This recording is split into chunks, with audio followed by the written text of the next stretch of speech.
when Lin Feng, bearing the spark of extraterrestrial technology, plummeted into the realm of the super god. He resolutely declined the benevolence of supergenes. With a mortal form, he forged a self-developed divine body amidst the scrutiny of angels and the whispers of the void. He ignited a path of stellar fire evolution that would subvert the known rules. Chapter 1. The dust settles, the torrent of data. His consciousness struggled to surface from the murky depths of the ocean, each exertion accompanied by a tearing, blunt pain. Lin Feng abruptly opened his eyes, the blinding incandescent light causing him to squint instantly, leaving bizarre afterimages on his retina. He began to cough violently, his throat suffused with the mingled scents of rust and disinfectant. Each inhalation tugged at a dull ache deep within his chest. His gaze fell upon an unfamiliar ceiling, pale and frigid, marred with fine cracks. Beneath him lay a hard, makeshift army cot, the bedding coarse and unyielding. The air was thick with dust and an indescribable, chilling metallic scent, starkly contrasting with the bustling exhaust and aromas of food from the city nights of his memories. Fragments of memory shattered like a broken mirror, flickering with chaotic brilliance. The blinding light of the laboratory explosion, the shockwave that engulfed everything, the excruciating tearing of consciousness, followed by endless darkness and a sensation of free fall. Am I still alive? He propped himself up. His bones creaked softly, and his muscles felt languid and powerless. Surveying his surroundings, he found himself in a remarkably rudimentary room, with merely a bed, a peeling wooden table, and a solitary chair. The walls were mottled, and in the corner lay several cardboard boxes bearing indistinct foreign characters. The sole source of illumination was a flickering incandescent bulb hanging precariously above. A splitting headache assailed him, as if countless steel needles were agitating within his skull. Instinctively, he pressed his fingers to his temples, just as an incomprehensibly massive torrent of information detonated within the depths of his consciousness without warning. It was neither sound nor image, but pure knowledge, frigid data, fragments of the universe's laws. An overwhelming array of fundamental physical formulas, chemical bond energy level diagrams, molecular structure models, and even principles of energy conversion he had never encountered before surged through his cognitive boundaries like the aftershocks of a cosmic explosion. His brain felt like an overstuffed vessel, the agony rendering his vision dark and nearly suffocating. Information anchoring complete, environmental parameters scanned, foundational laws adapted, civilization seed core, CSC, preliminarily activated. A being of absolute rationality, devoid of emotional fluctuation, manifested within his consciousness as a clear concept. It was not a voice, but rather a direct imprint upon the very foundation of his thought. CSC, Civilization Seed Core. Lin Feng gasped for breath, cold sweat soaking through his flimsy patient garb. The chaotic fragments of memory began to coalesce. Before the explosion, he seemed to have touched the mysterious core, a cube extracted from a meteorite, shimmering with an ethereal blue light, deep within the laboratory. Was it truly that? Warning: subject's life signs are abnormal. Energy intake is severely insufficient. Immediate replenishment of high-energy substances is advised. Warning: anomalous energy fluctuations detected in the environment. Frequency: Delta 7, intensity: low, source: unknown. Preliminary assessment indicates a potential threat signal.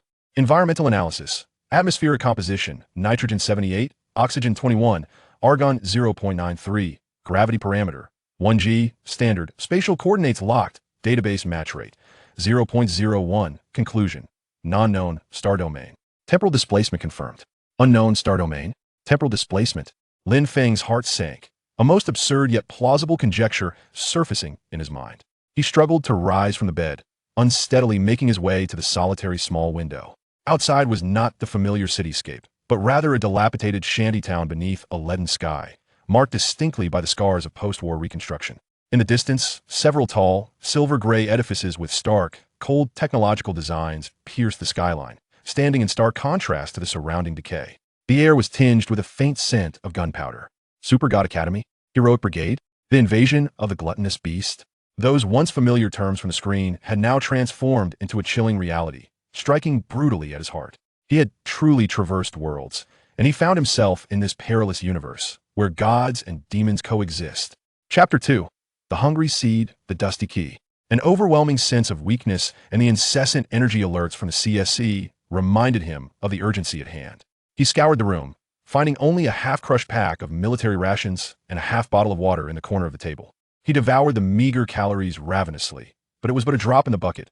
His body cells continued to relay frantic signals of hunger, as if every molecule screamed for energy, a purer and more potent energy. Energy replenishment efficiency, 2.7. Life signs maintained at minimum threshold. CSE foundational computation module operating at minimal power. Recommendation: seek sources rich in biomass energy or primary controllable energy, such as high-purity chemical energy batteries, small fission cores. Fission core, Lin Feng chuckled wryly. He had no idea where his next meal would come from. He noticed a crumpled note on the table, inscribed with hasty Chinese characters. Stay put when you wake up, don't wander off. Your belongings are in the box under the bed. The identity card is on the table. Use it sparingly. Lao Zhang. An identity card? He picked up the hard card from the table, which bore a strange name, Lin Feng, alongside a photo of an unfamiliar, bookish young man and a string of numbers. It seemed that he had acquired a legitimate identity in this world. Inside the cardboard box beneath the bed were several faded old garments, a few thick, dog-eared tomes on physics and material science, some basic tools, screwdrivers, pliers, multimeter, and an old tablet with a shattered screen. He picked up the tablet, attempting to power it on. The screen flickered a few times and surprisingly illuminated. Though cracked, it was still functional. He quickly connected to a public network node in the room, which was exceedingly weak and intermittent. Countless information streams surged onto the screen, most of which were gibberish and unrecognizable symbols. Clearly, the network protocol here is utterly dissimilar to what he comprehends. The prompt from CSE materializes timely. Detection of a rudimentary information network. Protocol analysis in progress. Establishing a primary filtering module.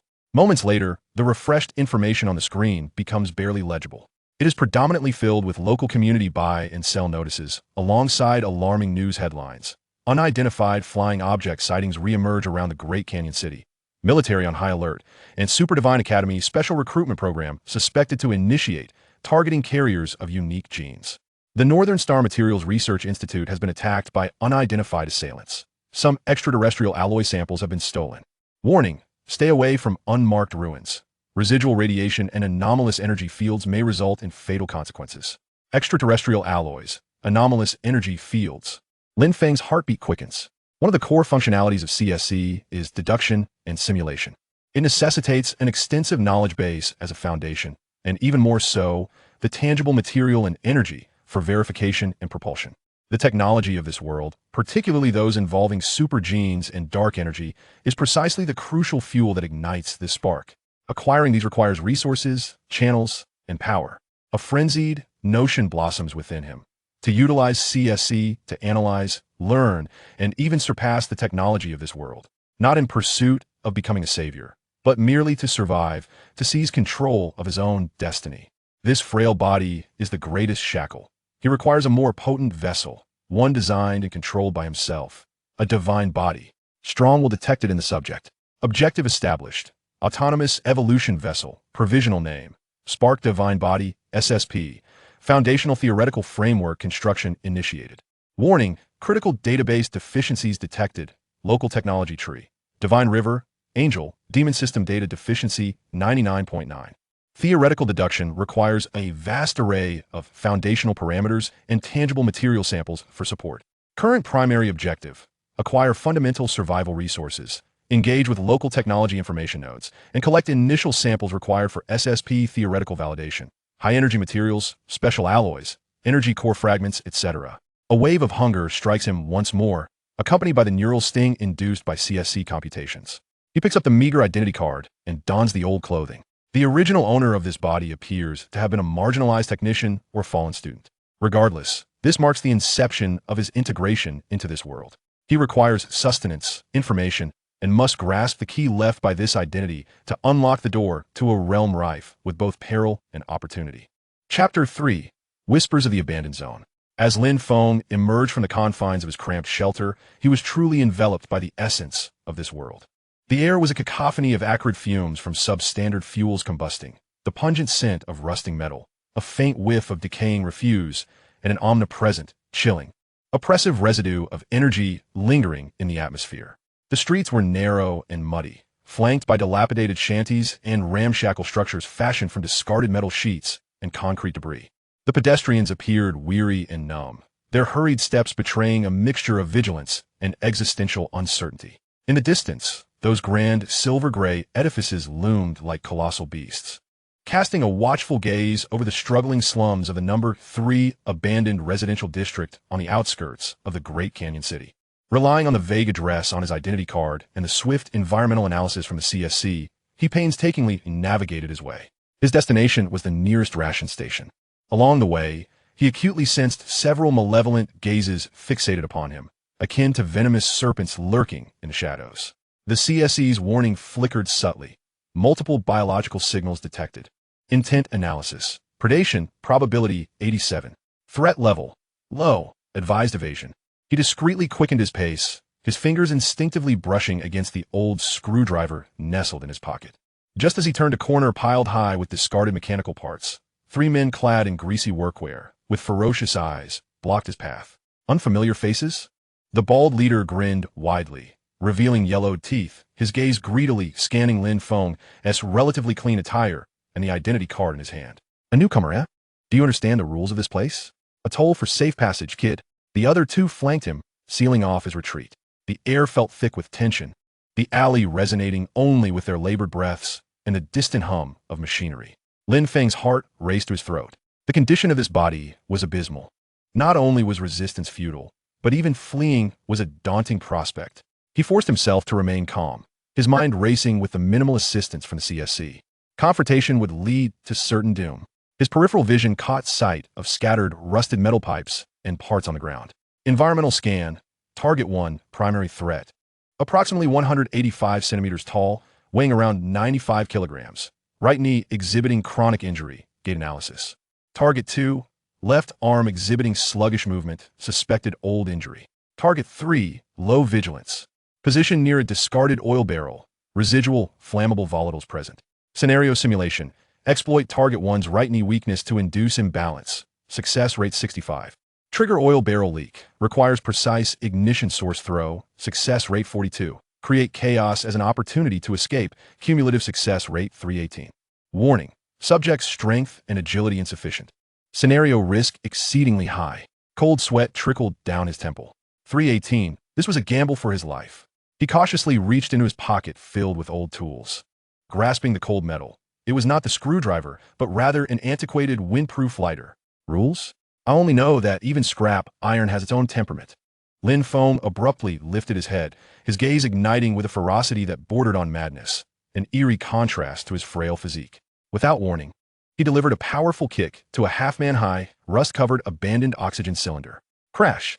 The resounding metallic collision reverberated through the narrow alley.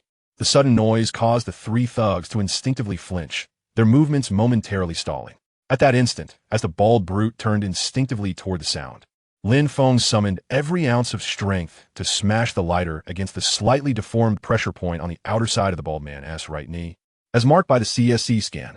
Ouch! Caught off guard, the brute felt a sharp pain in his right knee. Losing his balance as his massive frame toppled like a wall, he fell directly toward the oil barrel that Lin Feng had just nudged, now emitting a faint leak of mysterious gas. Damn it! Seeking death. The other 2 thugs, startled and enraged, lunged forward. Lin Feng had anticipated this moment. He swiftly bent down, seizing a hefty, rusted steel pipe from the ground, and hurled it toward a sharp piece of metal debris near the leaking gas from the barrel. The pipe traced a heavy arc through the air. Clang! Sparks flew. The anticipated violent explosion did not ensue, but the sparks ignited the leaking flammable gas. Whoosh! A searing, smoke-laden flame erupted from the leak, though small. It singed the bald man's pant leg and unleashed a scorching wave of heat and dense black smoke into the confined space. Fire! It's ablaze! Get away! The thick smoke and sudden flames sent the 2 thugs into a panic as they instinctively recoiled. Chaos! Now is the time. Without a moment's hesitation, Lin Feng surged forth like an arrow released from its bow, unleashing the last vestiges of his body's potential, sprinting desperately toward the other end of the smoke-filled alley. His lungs burned, his heart raced as if it would burst, with the furious shouts of the thugs and the bald man's cries echoing behind him. He dared not glance back, running for his life until he burst from the alley and merged into the relatively dense crowd outside. Leaning against a wall as he gasped for breath, his throat thick with the taste of blood, he had succeeded, in the most precarious and desperate manner. Chapter 4. Knowledge is a blade, a silent provocation.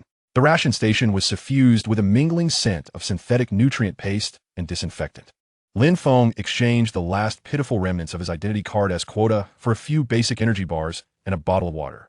The energy bars tasted akin to chewing wax, Yet upon consumption, they alleviated the gnawing hunger that had lodged deep within him, restoring a modicum of strength to his weakened body. The CSE's warning shifted from a glaring red to a dim yellow.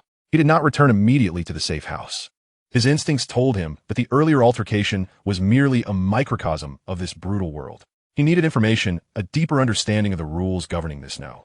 3 abandoned district, and, more crucially, he sought lead to acquire special resources. He approached a public information terminal in a corner of the ration station, smeared with oil. The screen was equally antiquated, riddled with scratches. Accessing local information node, low tier. Engaging deep information, filtering mode. Keywords, abandoned zone, black market, materials, energy, anomalous items, job opportunities. With the assistance of the CSC, the chaotic information scrolling across the screen was swiftly filtered and reorganized. A plethora of irrelevant advertisements and repetitive data was discarded, while some obscure posts hidden in the corners were highlighted. Old City Ruins, Anvil Barback Alley, Midnight, only hard currency accepted, energy core fragments prioritized. Long-term acquisition of metals or ores with anomalous energy reactions. No questions asked, prices negotiable, location. Sewer Nexus B7, Mole. Hiring temporary workers to clean the perimeter of the old research facility's radiation residue area, daily pay, risk borne by the worker. Equipment must be provided, radiation suits available for rent at an additional cost. Lin Feng's gaze lingered on one of the understated job postings. Recycling company urgently hiring. Handlers, sorters. Location, West District Abandoned Metal Processing Plant, near the isolation wall of the old Spark Research Institute. Requirements. Must possess physical strength, not averse to dirt and labor. Prior experience with basic machinery preferred. Daily pay. Includes 1 synthetic meal. Contact. Scarface. Old Research Institute. Isolation wall. Spark. The name sent a mysterious jolt through him. More importantly, the abandoned metal processing plant. It was a hub for various industrial waste, and it might even harbor remnants of early extraterrestrial crash debris. For someone equipped with the CSC, it was a veritable treasure trove of potential. Target locked. West District Abandoned Metal Processing Plant. Feasibility analysis. Subject's current state can endure basic physical labor. Probability of encountering metal debris in target area. High, 87. Possibility of acquiring special samples. Present. Requires on-site scanning and analysis. Risks. Unknown residual radiation. Probability 35. Gang influence. Probability 28. Unknown dangers. Probability 19. Lin Feng was resolute. This was his sole opportunity to access potential samples. He diligently noted down the contact information and address. Returning to the cramped room, he promptly retrieved his tablet and an old multimeter. He needed to prepare a modicum of leverage, or rather, a trinket for self-defense. He tore open the packaging of the newly acquired energy bar, extracting the chemical battery pack within. He rummaged through the room, gathering all the odds and ends he could find. Several segments of wire made from different materials, a miniature transformer salvage from a discarded radio, a few small capacitors, and even metal buttons pried from old garments. Objective, construct a rudimentary high-energy pulse generator, non-lethal. Material analysis, circuit deduction, energy output simulation. The formidable predictive capabilities of the CSC began to manifest. Within his consciousness, a complex energy circuit was swiftly constructed, optimized, and simplified. Clumsily, yet precisely. He followed the blueprint provided by the CSC, soldering and assembling with trembling hands. Sweat dripped onto the makeshift workbench. An hour later, an unsightly metal box, no larger than a palm, composed of discarded components and the energy bar battery, materialized in his hands. 2 exposed probes protruded from the front of the box. EEL. Type 1 assembled. Theoretical output. A single brief high-voltage pulse, approximately 50,000 volts. Effective action range 1 meter, capable of inducing temporary muscle spasms and nerve paralysis. Warning. Energy supports only a single activation. Core components will be damaged post-activation. With utmost care, Lin Feng concealed the grotesque stun device within his inner pocket. This inconsequential blade granted him a flicker of security. Exhaustion surged like a tide. Leaning against the frigid wall, he nibbled on the last half of the energy bar and activated the tablet. He needed to delve deeper into the technological foundations of this world. The CSE commenced an insatiable absorption of all publicly available technological literature, engineering manuals, and even popular science articles that could be found online. A deluge of information inundated his consciousness, triggering a dull headache, yet simultaneously engendering an indescribable sense of fulfillment, akin to feasting on knowledge. Suddenly, an exceedingly jarring window popped up on the screen. No title, no source, only a deep, pure, ethereal blue background that seemed capable of drawing in the very soul. Upon this backdrop, countless dizzyingly complex three-dimensional models, composed of luminous points, lines, and geometric structures, spun and shifted languorously. They adhered to a set of exquisitely intricate yet utterly incomprehensible principles that Lin Feng could not fathom, exuding a non-human, exalted beauty intertwined with an oppressive aura. Warning: high-intensity, encrypted information stream detected. Source analysis: unknown. Signal path involves multiple hops. Encryption method surpasses local civilization level.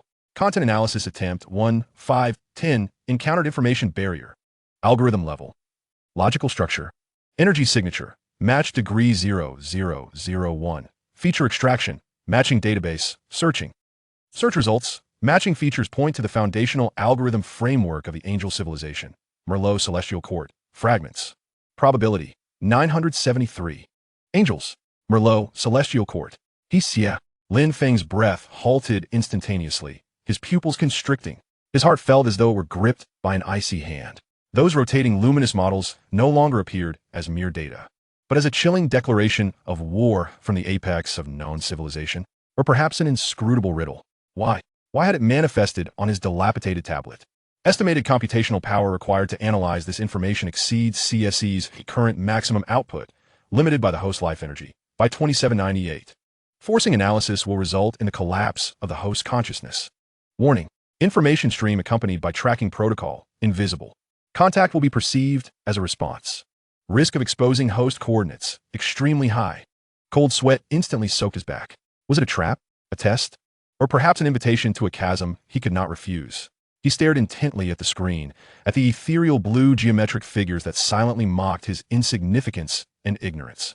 His finger hovered above the power button, yet he found himself unable to press it. At that moment, a sudden, intense, soul-rending neural pain erupted from the depths of his brain without warning. More ferocious than any previous episode, Lin Feng stifled a groan, his vision darkening, nearly dropping the tablet from his grasp. Warning: host life energy severely overdrawn. CSE core computation overloaded. Entering protective sleep mode imminently. SSP foundational theory framework construction process interrupted. Insufficient energy, host, danger. The edges of his vision began to be consumed by darkness, his consciousness flickering like a candle in the wind. In the final moments before losing consciousness, Lin Feng summoned every last ounce of strength to firmly imprint a corner of the ethereal blue pattern on the screen in his memory. A unique structure composed of 7 luminous points, resembling a crown of stars. Darkness enveloped him entirely.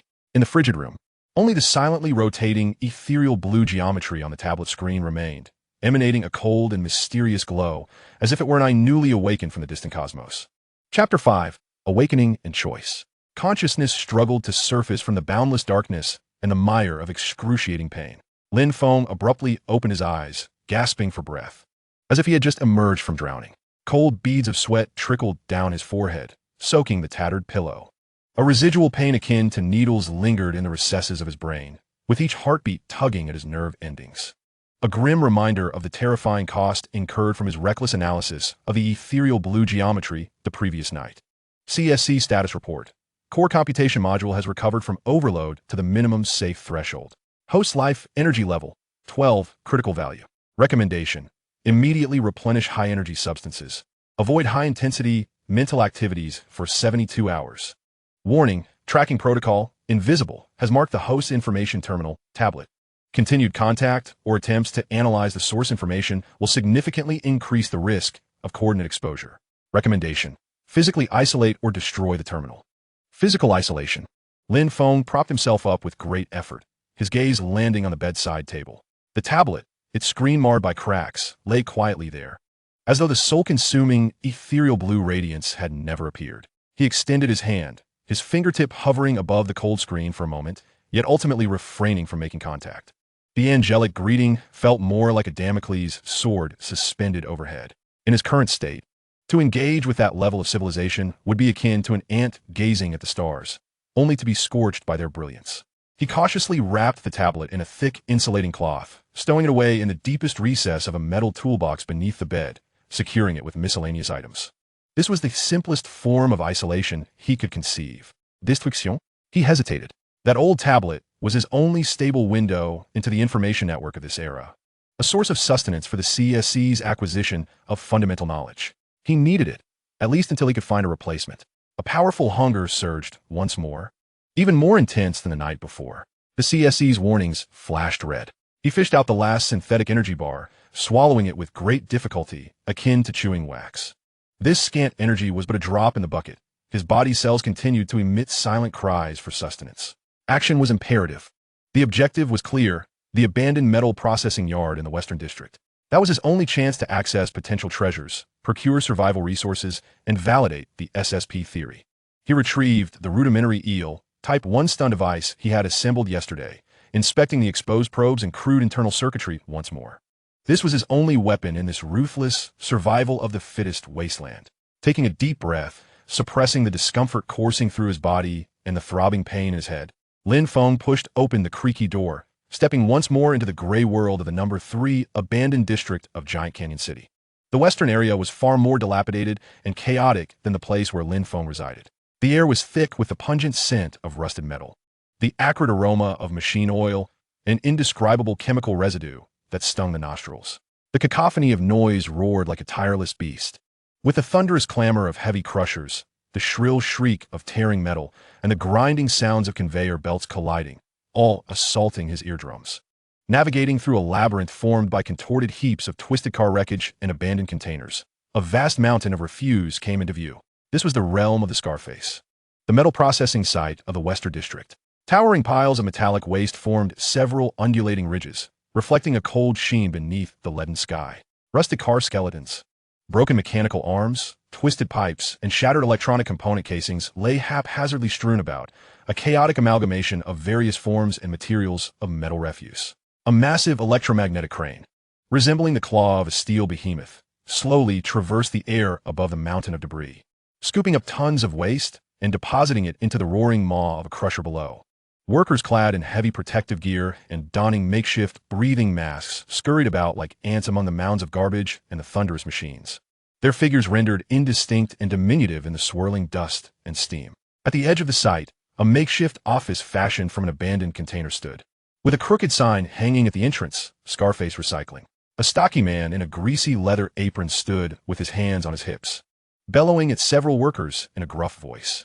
A menacing scar slashed diagonally from his left brow to the corner of his mouth, resembling a centipede lying in wait, adding an extra edge to his already fierce countenance. He was indeed Scarface. Lin Feng, enduring the discomfort from the noise and the acrid air, stepped forward. Scarface? I'm here to apply for the position of a mover. Scarface turned his head, the scar on his face twitching slightly as he scrutinized Lin Feng. His gaze, sharp as a knife, swept over Lin Feng's somewhat frail frame and pale visage, betraying a clear disdain. You? With those skinny arms and legs. How much iron can you lift? This isn't a charity. Get lost. Lin Feng had anticipated this reaction. He pointed towards a distant area near the towering isolation wall, where the waste was evidently mixed with a greater number of non-metallic, oddly shaped remnants. He could even make out some charred electronic components and twisted metallic fragments that bore an extraterrestrial design. Boss, I can do more than just lift. I can sort, especially those over there. He lowered his voice deliberately. The valuable items near the isolation wall of the old research institute that most people can't distinguish between valuable and radioactive waste. I know a bit about this. Scarface's eyes sharpened instantly, the scar on his face seemingly tightening. He re-evaluated Lin Feng, his gaze now more discerning and wary, with less contempt. Kid, you sure know how to talk? The stuff by that wall is cursed. Touching it brings misfortune. You understand? How much do you know? I understand a bit about circuits and materials, Lin Feng replied calmly, striving to appear composed, at least enough to discern what might explode from what merely looks intimidating. It's better than letting someone who knows nothing mishandle it and blow up your precious machines. He gestured towards the rumbling crusher in the distance. Scarface squinted, staring at Lin Feng for a good 10 seconds, as if trying to see through him. Finally, he grunted, pulling a crumpled piece of paper and a pen from the pocket of his greasy apron, quickly jotting down a few lines before tossing it to Lin Feng. Fine. Consider yourself clever. Go to the storeroom and grab the most worn-out protective gear. Put on the breathing mask. Today, you'll work with Oldley S Group. At the outskirts of the wall, you're only allowed to move sorted, large metal pieces. If you dare to mess with those scraps inside, I'll break your legs. Payment is by the ton, and once you finish, you'll get a bowl of synthetic slop. Now get to work. Lin Feng accepted the slip, a rudimentary temporary worker's pass. He had succeeded. Nodding silently, he turned to head toward the storeroom, feeling Scarface's scrutinizing gaze piercing into him like a thorn. Following his every step. Chapter 6. A spark amidst the ruins. Donned in the heavy protective suit that reeked of sweat and machine oil, marred with multiple tears, and wearing a makeshift breathing mask with darkened filters, Lin Feng felt as though he had been stuffed into a stifling metal can. His vision was restricted, breathing labored, and each step felt extraordinarily burdensome. He was assigned to work under an elderly, taciturn worker named Old Li, alongside several other equally numb temporary laborers, pushing a heavy flatbed cart towards the innermost part of the processing site, where the towering, frigid isolation wall, adorned with dark red rust and danger warning signs, marked the boundary of the old Starfire Research Institute. As they neared the isolation wall, the atmosphere grew increasingly oppressive. The air was thick with radiation dust, and even with the mask, Lin Feng could feel a slight prickling sensation on his skin. The CSE prompt flickered in the corner of his vision. Environmental radiation dose, slightly above standard, current protection is adequate. Low-intensity, anomalous energy residue detected, waveband. Source, within the isolation wall, intensity attenuated by 97. Indeed, there was something there. Their task was to transport the relatively safe, large metal components that had been preliminarily sorted from the perimeter of the isolation wall, primarily twisted steel beams, heavy fragments of armor plates, etc., to the designated conveyor belt entrance. The work was tedious and laborious. The heavy metal emitted a piercing screech as it was moved, with each exertion causing Lin Feng's weakened body to groan in protest. Sweat quickly soaked through his inner clothing, only to be trapped by the protective suit, creating a sticky discomfort. Yet Lin Feng's spirit was highly focused. His eyes operated like the most precise scanner, seizing every opportunity to bend and drag. He quickly scanned the ground and the gaps between the refuse piles.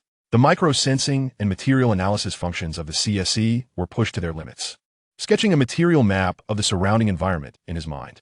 Detection: high-purity titanium alloy fragments, aerospace grade, structural integrity 38, recyclable. Detection: high-strength carbon fiber composite material, military grade, severely ablated, low value. Detection: unknown polymer remnants, exhibiting weak energy inertia, valueless. Detection: high-energy battery pack fragments, leaked. Chemical contamination risk, avoid. Suddenly, as he struggled to lift a half-human-sized curved armor plate, a flash of unusual dark blue luster flickered in the shadows beneath the armor. Lin Feng's heart raced. He discreetly blocked the view of the other workers with his body, feigning a posture adjustment, and quickly crouched down. It was a palm-sized, irregularly shaped metal fragment. Its surface was marred with dents from impacts and traces of high-temperature burns, with sharp edges. But what drew the most attention was its material. Unlike the common steel or alloy, it presented a deep, almost starlit dark blue, shimmering with a faint and peculiar glow in the dim light. Strangely, the center of the fragment was embedded with several rice-sized, already shattered and dull crystalline structures. Target locked. High-density scanning initiated. Material analysis. Unknown alloy, not cataloged in Earth's known elemental spectrum. Basic structural strength. Extremely high, estimated to be 73 times that of special steel. Energy conductivity, excellent. Weak dark energy residue detected, inertialized. Crystal fragment analysis, suspected energy focusing, conversion core, damaged, residual structure displays highly complex energy circuit patterns, partially decipherable.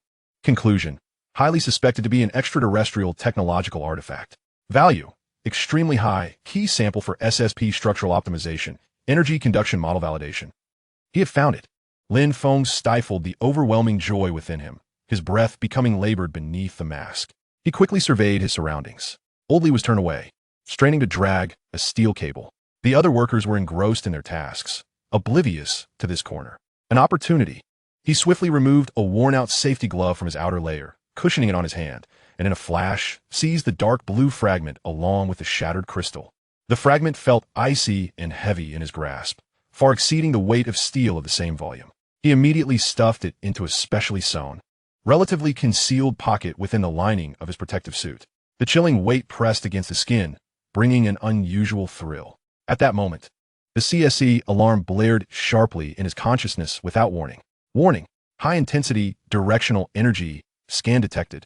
Source, directly above. Altitude, approximately 1,500 meters.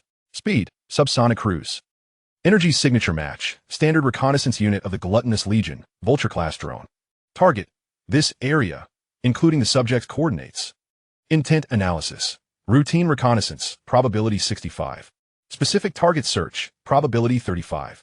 Subject exposure risk. Moderate. Immediate concealment recommended. Lin Feng's body stiffened, and he suddenly looked up at the leaden gray sky. Beneath the thick cloud of radioactive dust, a minuscule black, triangular aircraft, nearly blending with the background, glided silently. Below its belly, an almost imperceptible faint red scanning beam swept repeatedly over the vast waste disposal site below, akin to a searchlight. The Vulture reconnaissance drone. The eyes and ears of the Gluttonous Legion. Cold sweat instantly soaked his back. Was it mere coincidence? Or had his recent actions, or the energy fluctuations left by this fragment, attracted this lethal scrutiny? Chapter 7.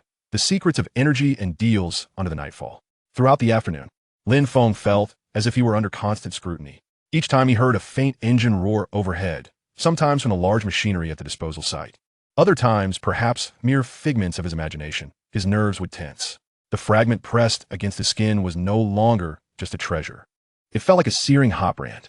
He forced himself to work numbly like the other laborers, moving heavy metal pieces, sweat mingling with dust flowing inside his protective suit. Oldie occasionally cast a puzzled glance his way, but ultimately said nothing. It was only when the piercing whistle for the end of the workday sounded that Lin Feng felt his taut nerves finally ease a bit. He dragged his exhausted body back with the crowd to the entrance of the site. Scarface, with a cheap cigar clenched between his teeth, was cursing while distributing crude meal vouchers to the workers who had met their quotas. When it was Lin Feng's turn, Scarface leaned in closer, his scarred face scrutinizing him with sharp eyes. "Hey kid, you didn't mess with anything you shoot and tea have over there by the wall, did you?" Lin Feng's heart sank, but he forced a weary and bewildered expression. "Boss, those big iron pieces were enough for me. I barely had the strength to touch anything else. I almost collapsed from exhaustion." He shook his sore arms. Scarface grunted, slapping a greasy meal voucher into his hand. "At least you're smart. Go eat. Be here on time tomorrow." That so-called synthetic mush tasted like a mixture of oil and plastic sludge, but Lin Feng forced himself to consume it all. With each bite, he felt his body's emptiness slightly filled, and the CSE's energy alert finally dropped from red to yellow. He desperately needed energy to recuperate and contemplate. Upon returning to his cold little room, Lin Feng locked the door securely and drew the tattered curtains over the only small window. He eagerly retrieved the dark blue metal fragment. Under the dim light, the profound blue luster seemed even more subdued, while the shattered crystal at its center appeared dull. SSP Basic Theoretical Framework updated, based on dark blue alloy structure analysis. Plan 1. Carbon-based body reinforcement path optimization. Muscle fiber and bone density simulation enhancement plan. Theoretical strength 187. Toughness 92. Energy load 45. Required materials. High-purity carbon fiber substrate. Biocompatible nanometal particles. Plan 2. Energy core conduction path optimization. Micro-energy node distribution map updated. Efficiency improvement 235. Required materials. High conductivity crystal alternatives. High purity quartz diamond. Plan 3. Preliminary feasibility verification of energy shield generation structure. Individual level. Requires energy core miniaturized. A series of optimization paths based on the analysis of the new sample unfolded in his consciousness, clear and feasible to an unfathomable extent compared to his previous conjectures. The blueprint for the SSP divine body had, for the first time, a solid material foundation. The value of this fragment far exceeded his imagination. However, another analysis from the CSE doused his excitement with cold water. A faint tracking beacon residue detected within the dark blue alloy, now inactive. Beacon energy signature, standard of the Gluttonous Legion. Inference. The subject's retrieval behavior likely triggered the last residual feedback mechanism of the beacon. The appearance of the Vulture reconnaissance drone is not coincidental. The subject and fragment's current location presents exposure risks, which diminish over time. Indeed, the Gluttonous Legion was searching for it, or at least it was on their radar. Lin Feng's heart sank. This fragment was a spark of hope, yet also a fuse for disaster. He had to dispose of it swiftly or leverage it to obtain something more urgently needed: safety, energy, and the resources to initiate the first phase of the SSP transformation. He recalled the subtle message he had seen on the ration station's information terminal. Long-term acquisition of metals or ores exhibiting anomalous energy reactions. No questions asked, price negotiable. Location: Sewer Hub B7 area, Mole. The sewer, the Mole, sounded perilous. Yet, it was his only option at this moment. The night had fully enveloped the abandoned district, with only faint lights and noises emanating from the distant disposal site. Lin Feng donned the most inconspicuous dark old clothes he had, carefully wrapping the fragment in multiple layers of insulating fabric and tin foil and stashing it deep in his inner pocket. The rudimentary electric eel, a Type I stun gun, was gripped tightly in his hand. He took a deep breath, pushed open the door, and melded into the deeper darkness of the abandoned district. Chapter 8. The Mole's Deal and the Shadow That Follows. The entrance to the sewer in the abandoned district reeked of decay and chemical waste. Following the vague address, Lin Feng found an entrance partially concealed by a heavy, rusted iron grate at the edge of the labyrinthine shantytown. The chain on the grate had long since rusted through. He squeezed himself inside. Below lay suffocating darkness and an even stronger stench. Utilizing the faint night vision enhanced by the CSC, he barely discerned a narrow, slick concrete passageway, coated in viscous filth. From a distance, there seemed to be indistinct rustling sounds made by non-human rodent creatures. Environmental scan, biological signals, large mutated rodent creatures, active. Quantity, 3. 5, increasing continuously. Threat level, low, avoidance feasible. Lin Feng tightened his grip on the stun gun and cautiously advanced along the passage's edge, tried to avoid stepping in the unidentified muck. In the darkness, a few pairs of small eyes flickering with a ghostly green light peered at him from the gaps in the pipes and behind piles of garbage, emitting threatening hisses. He did his best to tread lightly and quicken his pace. After about 10 minutes, the passage ahead was obstructed by a heavy, rust-riddled iron door. The door bore no markings, only an inconspicuous, grease-covered peephole. According to the information, Lin Feng knocked on the door in a sequence of 7 knocks, 3 long, 2 short, followed by 2 long. After a few seconds of deathly silence, the panel behind the peephole slid open, revealing an eye bloodshot and filled with vigilance. Scanning Lin Feng up and down. "Who are you looking for?" A raspy voice, akin to the abrasive sound of sandpaper, emanated from behind the door. The mole, it was said, had a penchant for collecting luminous stones. Lin Feng lowered his voice, mimicking the clandestine trade language of the locals. The iron door let out a jarring screech as it opened a narrow gap just wide enough for a single person to slip through. A wave of heat, imbued with the acrid scent of low-quality tobacco, mildew, and metal, washed over him. Beyond the door lay a relatively spacious area, seemingly converted from an abandoned pump room. Dim yellow bulbs hung from the ceiling, their light flickering uncertainly. The walls were adorned with an array of bizarre metal parts, tools, and even a few meticulously maintained contraband firearms. In the center of the room stood a diminutive man, hunched over, clad in a greasy leather jacket. His face was etched with deep wrinkles, and his murky yet piercing eyes played over a gleaming dagger he toyed with. He was indeed the mole. 2 silent, brawny men flanked him, their fierce gazes fixed on Lin Feng, their waists bulging ominously. "New face. Let us see the goods," the mole rasped, deftly flipping the dagger between his fingers. Without uttering a word, Lin Feng retrieved a small package, carefully unwrapping it on the dilapidated wooden table before the mole. As the deep, dark blue sheen emerged under the dim light, the mole's murky eyes sparkled momentarily, like a hyena scenting blood. The 2 hulking figures behind him instinctively stepped forward. The mole set down the dagger and picked up the shards, scrutinizing them closely under the light. His calloused fingers gliding over the cold surface and the fractured crystals, his gaze growing increasingly intense. "Interesting. Where did this come from?" "From a garbage heap. Picked up at the base of a wall," Lin Feng replied candidly, omitting the details regarding the gluttonous reconnaissance drone. "Humph. Consider yourself fortunate," the mole said, releasing the shards and fixing his murky gaze back on Lin Feng, scrutinizing and calculating. "The item is decent. It possesses a certain quality, but it's shattered, and the core inside is ruined. It's worth something, but not much." He extended 3 bony fingers. Lin Feng couldn't help but scoff inwardly. It was expected for the old man to undervalue the item. 300 credit points? Not enough. What I seek is not merely money. The mole squinted, intrigued. "Oh, what is it that you desire?"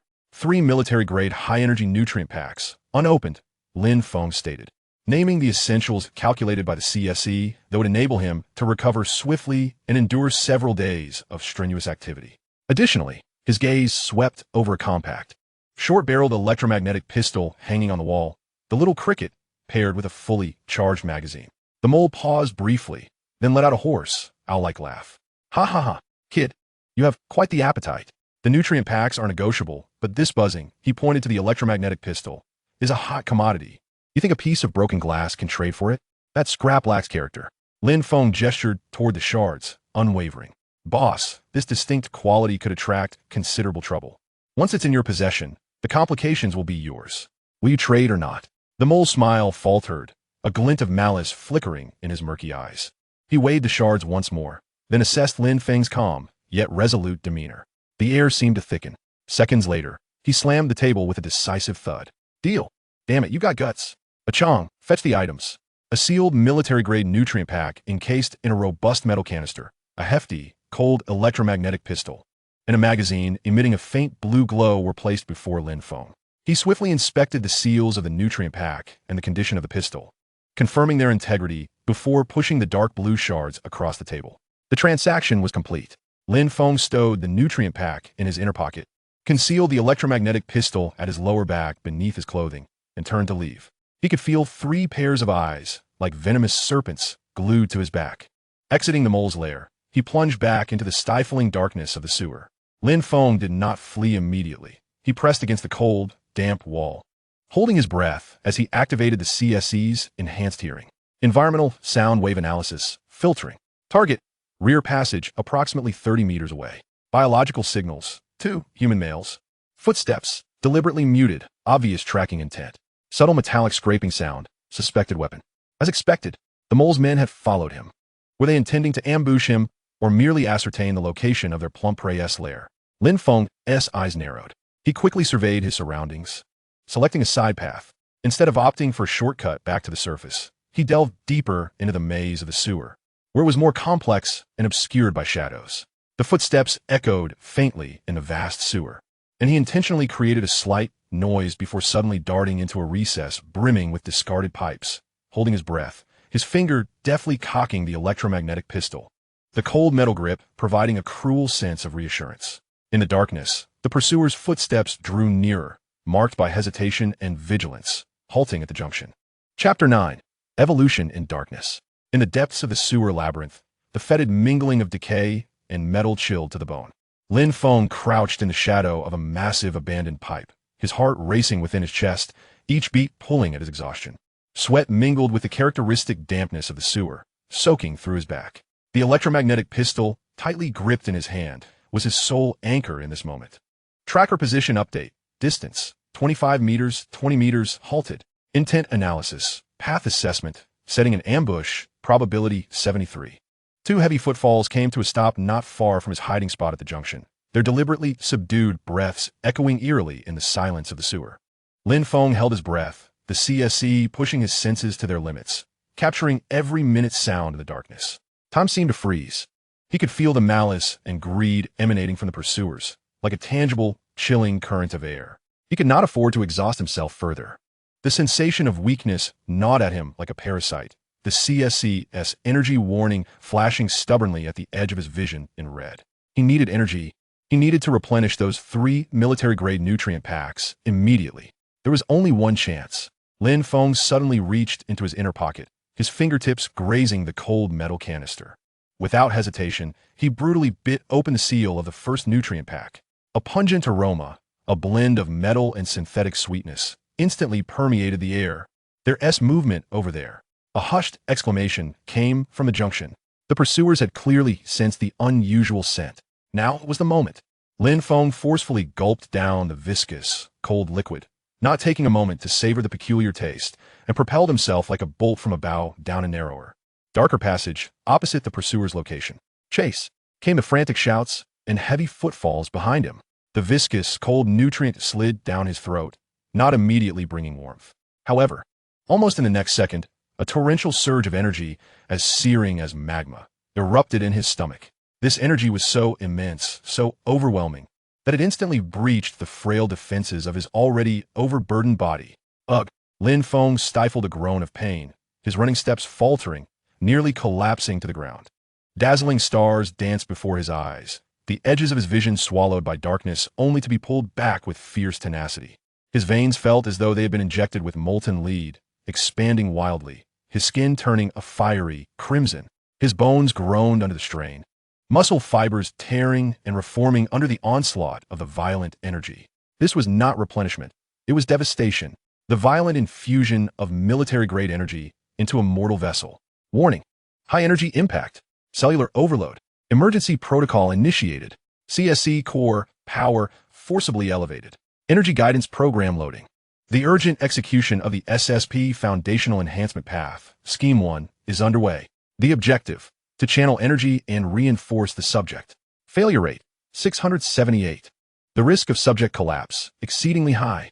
The cold logic of CSC became the solitary beacon within his consciousness. Amidst the excruciating agony that tore at his soul, a more potent will, imbued with an absolute sense of order, seized control of his partially unruly body. A tempestuous torrent of energy was forcibly harnessed and guided, surging according to the newly updated SSP blueprint optimized with dark blue alloy structures, relentlessly battering and transforming his fragile carbon-based physique. His muscle fibers densified and toughened amidst the rending, resembling intertwined alloy cables. The density of his bones skyrocketed in response to the searing pain, emitting a faint yet excruciating sound of reinforcement. Neural response speed was forcibly elevated, causing everything around him to seemingly slow down in his perception. A subtle yet undeniably real sense of power surged forth from the depths of his being, accompanied by deeper anguish. The cost was monumental. Lin Feng felt as though he had been thrown into a steel mill, every inch of flesh being smelted and hammered. Sweat began to bead, only to evaporate instantaneously. His skin even emitted visible wisps of vapor. He clenched his jaw, blood seeping from his gums, barely suppressing a scream that threatened to burst from his throat. His speed increased, defying the pain, each footfall on the slick ground leaving shallow, heated imprints. The pursuers behind him clearly did not anticipate that this seemingly feeble prey could unleash such astonishing velocity. The distance did not close, rather it widened. Damn it! Has this kid been injected with something? Shoot! Aim for his legs. The frantic shouts accompanied the distinctive, high-frequency hum of the buzzing pistol. Lin Feng's scalp erupted with a jolt. The CSE's crisis warning pierced his mind like a steel needle, almost simultaneously with the sound of charging. He dove behind an abandoned metal valve, propelled by his newly fortified neural responses and CSE's auxiliary calculations. Zing! Bang! A blinding blue plasma beam grazed his back, violently crashing against the concrete wall at the end of the passage, exploding into a charred crater, debris scattering. The air, scorched by high temperatures, carried the acrid scent of ozone. Lin Feng landed heavily behind the cold metal valve, his back burning, the protective suit torn in a large patch, skin singed. But he paid no heed. The second nutrient vial was already in his hand, bitten open once more. A more ferocious surge of energy enveloped him again. The intense pain nearly rendered him unconscious, but the SSP-enhanced body was voraciously absorbing and transforming. He thrust his head out, aiming the buzzing pistol at the flickering light at the rear passage, and without hesitation, pulled the trigger, bolstered by CSE's instantaneous ballistic correction. Zing! Bang! The blue plasma beam sliced through the darkness, striking precisely at the barrel of a pursuer's weapon just as it emerged. A cry of pain erupted, accompanied by the jarring sound of melting metal. The gun was instantly rendered useless, and the wielder staggered back, clutching his arm. He has a gun, and it's buzzing. Another pursuer's voice rose, filled with rage and incredulity. They clearly had not anticipated that this plump prey could not only run fast, but also retaliate with such ferocity. Seizing the moment of their shock, Lin Feng, enduring the inhuman agony of bodily transformation and the dizziness from the energy surge, crawled like an injured cheetah deeper into the labyrinthine, abandoned sewage network, a tangled mass akin to the intestines. Behind him, only the frustrated roars of the pursuers echoed and sporadic shots rang out, ultimately swallowed by the boundless darkness and foul stench. Chapter 10. The Forge of Bones. When Lin Feng finally evaded his pursuers, emerging from a concealed, vine-covered abandoned outflow port, dawn was breaking on the horizon. He collapsed onto the cold, damp grass, gasping for breath, each inhale laden with a heavy metallic tang and the charred scent of energy burns. His body felt as if it had been relentlessly crushed by a heavy truck, every muscle lamenting, and deep within his bones, a throbbing agony persisted. Sweat had long since evaporated, his skin ablaze as if freshly pulled from furnace. Warning: SSP Foundational Enhancement, Version 10, Emergency Execution Completion, 783. Subject's life signs: extremely unstable, post-energy overload repercussions, tissue lacerations, neural damage. Energy level: 45, nutrient efficacy continuing to release. CSC core load. On the brink of overload. Trembling, he withdrew his last military nutrient vial, gazing at the cold metal cylinder. A flicker of determination flashed in his eyes. To halt now would be to squander all that he had accomplished. His body would collapse, and the CSC would fall silent from overload. He must see it through. With his final fuel, he would solidify the very foundation of the SSP. He bit open the seal, pouring the viscous, icy liquid into his throat for the third time, as if drinking poison to quench his thirst. Boom! A tsunami of energy more violent than the previous two surged forth, instantly submerging his remaining consciousness. His vision was entirely consumed by blinding white light. He felt as though he were at the core of a star, every cell emitting a final, desperate scream at the brink of collapse. His body convulsed violently, the veins beneath his skin bulging grotesquely, like crimson lava flowing. Bones cracked with an excruciating, dense popping sound.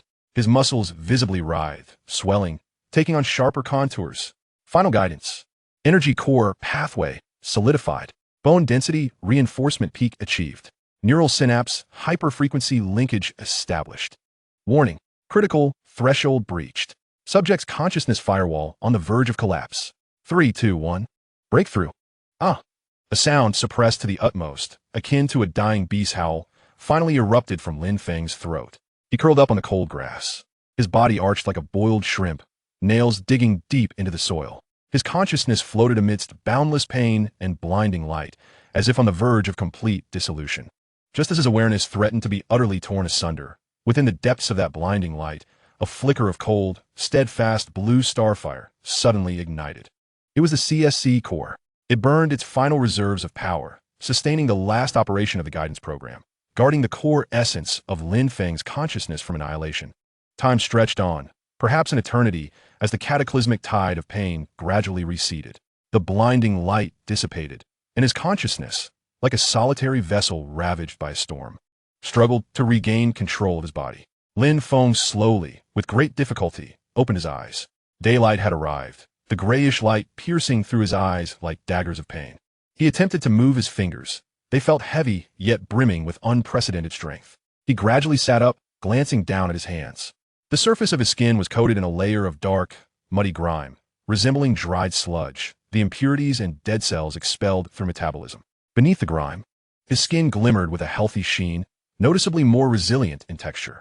Clenching his fists, the joints cracked with a sharp sound. A surge of vitality coursing through his arm muscles, as if he could effortlessly crush stones. He tentatively leaped, and to his astonishment, his body lifted effortlessly nearly half a meter into the air. Upon landing, his knees only dipped slightly, yet he stood firm. SSP-10 Foundational Enhancement Type Status Report. Subject's life signs trending toward stability. Carbon-based body strength enhancement. 215 theoretical value. Neural response speed enhancement. 178 theoretical value. Basic energy load enhancement. 300 theoretical value. Side effects. Energy consumption rate increased by 85, requires sustained high energy intake. Muscle and neural coordination requires acclimatization, estimated 72 hours. The unlocking of the CSC core power, 15, requires continuous supply of the main energy. Success, although it merely represents the most fundamental enhancement. And despite the unimaginable suffering endured, he is no longer the powerless ant he once was. He possesses the first cornerstone for survival in this brutal world. Yet, before elation could fully rise, an icy, bone-chilling warning surged from the depths of his soul, descending without forewarning. It felt as though he had been instantly targeted by the universe's most formidable predator. Lin Feng abruptly lifted his gaze. His pupils constricted suddenly. Above a small, cluttered space in front of his humble abode, the air rippled like water. Countless minuscule particles, shimmering with a faint golden hue, materialized from thin air, as if outlined by an invisible brush, swiftly converging and coalescing. Within mere seconds, a remarkably clear silhouette formed before Lin Feng, composed entirely of pure light energy. She possessed cascading silver hair that flowed like a waterfall, gently swaying in an unseen breeze. Her visage was extraordinarily beautiful, yet as devoid of human emotion as the most intricate sculpture, embodying an absolute rationality and majesty that seemed to look down upon all living beings. Her azure eyes were deep as the starry sky, and when they fell upon him, it felt as if they could pierce through his very soul, unveiling all secrets. She donned a set of armor crafted from flowing strands of light, simplistic in design, yet imbued with a sense of the divine. Quietly hovering half a foot above the ground, radiating a soft, yet suffocating halo and an intangible pressure. An angel, and certainly not an ordinary one. The overwhelming pressure that sent shivers through the soul, her inhuman perfection, the presence that seemed to be forged from the very laws of the universe itself, was a celestial monarch. She hovered there, gazing at Lin Feng as if she were examining a novel experimental specimen freshly unearthed from the soil. Her gaze swept across the dirt lingering on Lin Feng's skin, then over the faint outlines of muscles just enhanced, still bearing traces of subtle expansion beneath his tattered clothing, ultimately resting upon his eyes, which were filled with shock, vigilance, and a hint of fear emanating from the primal instinct for survival. Mortal. Hishi's lips did not part. Yet an ethereal, icy voice, akin to celestial music, yet imbued with an absolute sense of distance, resonated directly within Lin Feng's consciousness. As clear as ice beads falling upon a jade plate, you carry the scent of starlight. Her gaze seemed to penetrate Lin Feng's exterior, directly confronting the core of the civilizational spark within him that had just undergone transformation and still pulsed faintly. Warning: detection of ultradimensional information scanning. Intensity: unresistible. CSE core passive defense mechanism activated. Camouflage module initiated, simulating low-level biological signals. Warning: camouflage penetrated. Core exposure risk: 99,999. Chapter 11. The whisper of the divine time seemed to freeze. The faint morning light filtered through the dust-laden abandoned district, yet could not permeate the invisible, suffocating force field surrounding Hishi. The air was as thick as congealed colloid, each breath accompanied by a stinging pain that scorched the lungs. Lin Feng stood rigidly in place, every fiber of his enhanced muscles taut to the limit, like a young beast facing its nemesis. Even the slightest tremor suppressed by the omnipresent pressure. Hishi's gaze fell upon him, devoid of anger or murderous intent, only an exquisite purity, akin to observing microorganisms beneath a microscope. That gaze penetrated his ragged clothing, pierced through his freshly tempered flesh, and even transcended physical barriers, directly landing upon the wildly pulsating, desperately concealed core of civilization within his consciousness. Warning: core exposure risk: 99,999. Camouflage module completely ineffective. Detection of ultradimensional information infiltration. Attempt to analyze failed. Information level: absolute suppression. Subject's physiological functions interfered by unknown force field. Muscle activity suppression: 73. Neural signal transmission delay: 89. Energy circulation blockage: 95. Warning: maintain minimum life signs. The CSE alarms echoed in Lin Feng's consciousness like a dying bee, each character dripping with despair. He felt akin to an insect ensnared in amber, even thought becoming sluggish and arduous. Is this the might of an angel? Is this the gaze of the celestial monarch? The power granted by SSP-10 felt minuscule, no larger than a speck of dust in the presence of such an entity. Starlight, Hishi's ethereal, cold voice reverberated once more directly within Lin Feng's thoughts, laced with a barely perceptible curiosity, an intriguing name. A more perilous endeavor. Her gaze slightly shifted, landing upon the door of the dilapidated shack. The simple wooden door, upon her gaze's touch, creaked open slowly, as if caressed by an invisible hand.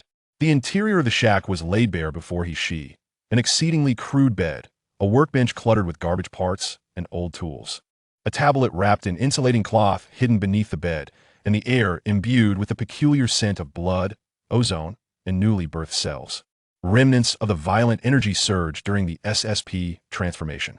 Lin Feng's heart plummeted. It was over. His secret base, his sole foothold in this cruel world, now lay exposed before Hishi like a transparent toy house. Instinctively, he tensed his body, his hand moving toward his lower back, where he had concealed the newly acquired buzzing pistol. The motion was so subtle it was nearly imperceptible, yet it did not escape Hishi's perception. Hishi's gaze did not even shift. Only the invisible pressure emanating from her floating form intensified suddenly. Bang! Lin Feng felt as if an invisible hammer had struck his shoulder. He stumbled backward uncontrollably, his back crashing against the cold wall. Agonizing pain coursed through his body, as his recently enhanced bones let out a grievous groan under the strain. The buzzing pistol at his lower back was yanked away by an unseen hand, clattering to the dust-laden ground. Resistance? Even the thought, with a luxury, an absolute level suppression, Cold sweat drenched Lin Feng's undershirt. The shadow of death never felt so palpable. He gritted his teeth, swallowing down the metallic taste of fear rising in his throat, forcing himself to raise his head to meet Hishi's starry-eyed gaze. Fear still lingered, but a defiance born from desperation, a refusal to succumb from the depths of his soul, flickered like a faint spark, bravely burning beneath the icy expanse of terror. Hishi's gaze finally shifted from the fallen pistol back to Lin Feng's face. Her expression remained unchanged. Yet Lin Feng bizarrely sensed a fleeting hint of interest lurking within that cold, scrutinizing gaze, akin to a top mathematician encountering an unprecedented, uniquely solvable equation. The genetic lock of carbon-based life forms is the most exquisite barrier crafted by the Creator, as well as protection. Hishi's voice reverberated directly within his consciousness. Calm and unwavering, prying it open, akin to dancing on the edge of a precipice. What do you rely upon? That fragment embedded in the depths of your consciousness? Her gaze appeared as a tangible probe, once more piercing the wildly fluctuating CSC core within Lin Feng's consciousness. The word fragment exploded like thunder in Lin Feng's mind. Hishi knew. She had truly seen through the existence of the CSC, though she seemed to mistake it for a remnant of some unknown civilization. This was already a fatal revelation. Core encounters direct information impact. Passive defense mechanism overload. Logic firewall. 99, 98, 97. The CSC core emitted a blinding red light deep within Lin Feng's consciousness, desperately resisting Hishi's all-pervasive inquiry. The intricate logical structure that constitutes its foundation teetered precariously under absolute suppression, as countless luminous points, representing fundamental laws, flickered erratically under Hishi's gaze. Seemingly on the verge of complete collapse, Lin Feng emitted a muffled groan of agony, his brain feeling as though it were being incessantly pierced by countless searing steel needles. A pain more excruciating than during the SSP modification surged through him. It was not merely physical suffering. It was the despair of his consciousness and soul being forcefully probed, crushed by a power from higher dimensions. He clutched his head tightly with both hands, his knuckles whitening from strain, as his body gradually slid down the icy wall to the ground, curling up like a wounded beast, just as the CSC core's firewall was about to shatter completely, and the core code might be directly accessed by Hishi. Her gaze suddenly sharpened. She seemed to sense something, and the invisible shockwave of information receded like a tide. Lin Feng, like a drowning man finally surfacing, collapsed to the ground, gasping for breath, cold sweat streaming down his forehead like a small creek, dripping onto the dust. The excruciating pain in his consciousness gradually subsided. The red glow of the CSC core dimmed, yet the originally stable logical points flickered erratically, evidently suffering severe damage. Core firewall damaged. 17. Stability of fundamental logical structure decreased. Some deduction modules temporarily offline. Warning.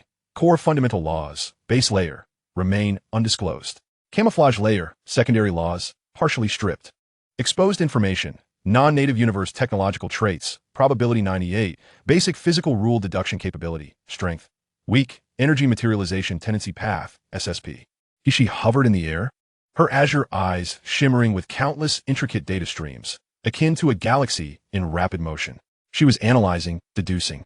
Although the brief and brutal contact had not completely unveiled the core of the fragmented knowledge, the fragments of information she had acquired were sufficient to sketch a vague yet astonishing outline. It was a system beyond the divine river, beyond angelic technology, even beyond the known cosmic mainstream framework. Hishi's ethereal voice carried a barely perceptible tremor, as if a stone had been cast into a tranquil lake. Wielding her mortal form to navigate heretical knowledge, forcibly reconstructing life forms. Fascinating, perilous, foolish. Her gaze fell once more upon Lin Feng, who was curled up on the ground. A pitiful sight. At this moment, he appeared to her not merely as an experiment worthy of observation, but rather as a child running through a powder keg with a lit stick of dynamite. The knowledge path contained within that fragment was rife with unpredictable variables and catastrophic potentials. Your spark. Hishi's voice regained its characteristic chill, now imbued with an unmistakable, judgmental tone, may ignite the ladder of evolution, yet it is equally likely to engulf you and everything around you in the flames of destruction. Mortal, you lack the vessel to harness it, referring to a powerful life form and knowledge system, and you are even more deficient in the qualification to comprehend it. Lin Feng struggled to raise his head, sweat mingling with dirt obscuring his vision. Hishi's words sliced through the depths of his heart like a frigid blade. precisely exposing his innermost fears and confusions. Indeed, he was playing with fire, wagering with the CSE that he could not fully comprehend. But he had no choice. In this chaotic universe of gods and demons, to stagnate is to become eternal dust. Qualification must be fought for. Lin Feng's voice was hoarse, imbued with a desperate resolve. Each word squeezed from between clenched teeth. No one grants it. Chapter 12. The Cost of Knowledge. She hovered in the air, her silver hair flowing as if in a breeze. Lin Feng's blood-curdling roar seemed to fail to stir any emotional ripples within her. Her deep blue eyes remained serene and profound, yet the torrents of data flowing within them surged with greater urgency. A moment of silence settled like an invisible boulder upon Lin Feng's heart. Courage is the ember that allows carbon-based life to endure through the river of evolution. Hishi's voice resonated once more, still echoing within his consciousness, yet lacking the previous absolute frostiness, now tinged with an ineffable significance, as if stating an objective fact. But courage cannot bridge the chasm of understanding. Her gaze swept across Lin Feng's dilapidated dwelling, glancing over the crude, rudimentary tools on the workbench. The buzzing handgun that lay on the ground, before finally resting on Lin Feng's eyes, ablaze with indomitable fire. Your fragment has opened a crack in the door for you, allowing you a glimpse of a corner of the scenery behind it. But do you comprehend the vastness and peril of the world beyond the door? Hishi slowly raised a hand composed purely of radiant energy, palm facing upwards. In an instant, countless tiny particles gleaming with a soft golden light coalesced above her palm. Swirling, the particles seemed to be endowed with life, rapidly constructing and combining. Within mere seconds, an extremely intricate, three-dimensional model, composed of countless minuscule geometric bodies, emerged above her hand, constantly rotating and changing. The structure of that model was exquisitely sophisticated, far exceeding the limits of human comprehension.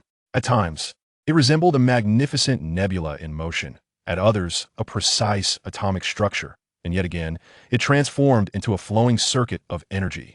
It emitted a faint yet supremely pure energy fluctuation, containing a mystery that pointed directly to the fundamental rules of the universe. Merely gazing upon it, Lin Feng felt as if his brain might burst from the overwhelming tide of information. The CSC within his consciousness flickered frantically, attempting to decipher it. Yet it was akin to an ant trying to comprehend the ocean, returning only a chaotic array of garbled data and sharp warnings. Information overload. Law level. Parsing failed. Forced record. 00001. Core logic overload risk. Termination. This was one of the foundational constructs of the sacred language, the cornerstone of Angel's comprehension of energy, matter, and information transformation. Hishi's voice remained flat and undisturbed, as if introducing a simple tool. It was stable, efficient, and controllable. It was a path deemed safe by the known universe through eons of validation. Before her words faded, the perfectly functioning model in her palm underwent an exceedingly subtle transformation. One of the formerly stable geometric nodes twisted in an exquisitely intricate yet disruptive manner, like a line of dominoes falling. The entire flawlessly operating model instantaneously lost its balance. The internal energy circuits clashed violently, obliterating and reorganizing. The model's luminosity transformed into a tempestuous, chaotic, and destructive force, a disquieting energy fluctuation seemingly capable of rending space itself, emanated from it. Though Hishi's formidable power firmly restrained it within the confines of her palm, the harbingers of ruin sent chills down Lin Feng's spine. And the path your fragment has illuminated for you. Hishi's gaze turned sharp as a blade, again piercing Lin Feng like the altered node. Introduces variables at the level of fundamental laws. It may bring forth an efficiency surpassing that of the sacred language. Yet it could just as easily lead you toward utter chaos and annihilation, akin to the fate of this model. The divine body you seek, the ultimate form, may not be evolution, but rather an unpredictable, walking void bomb.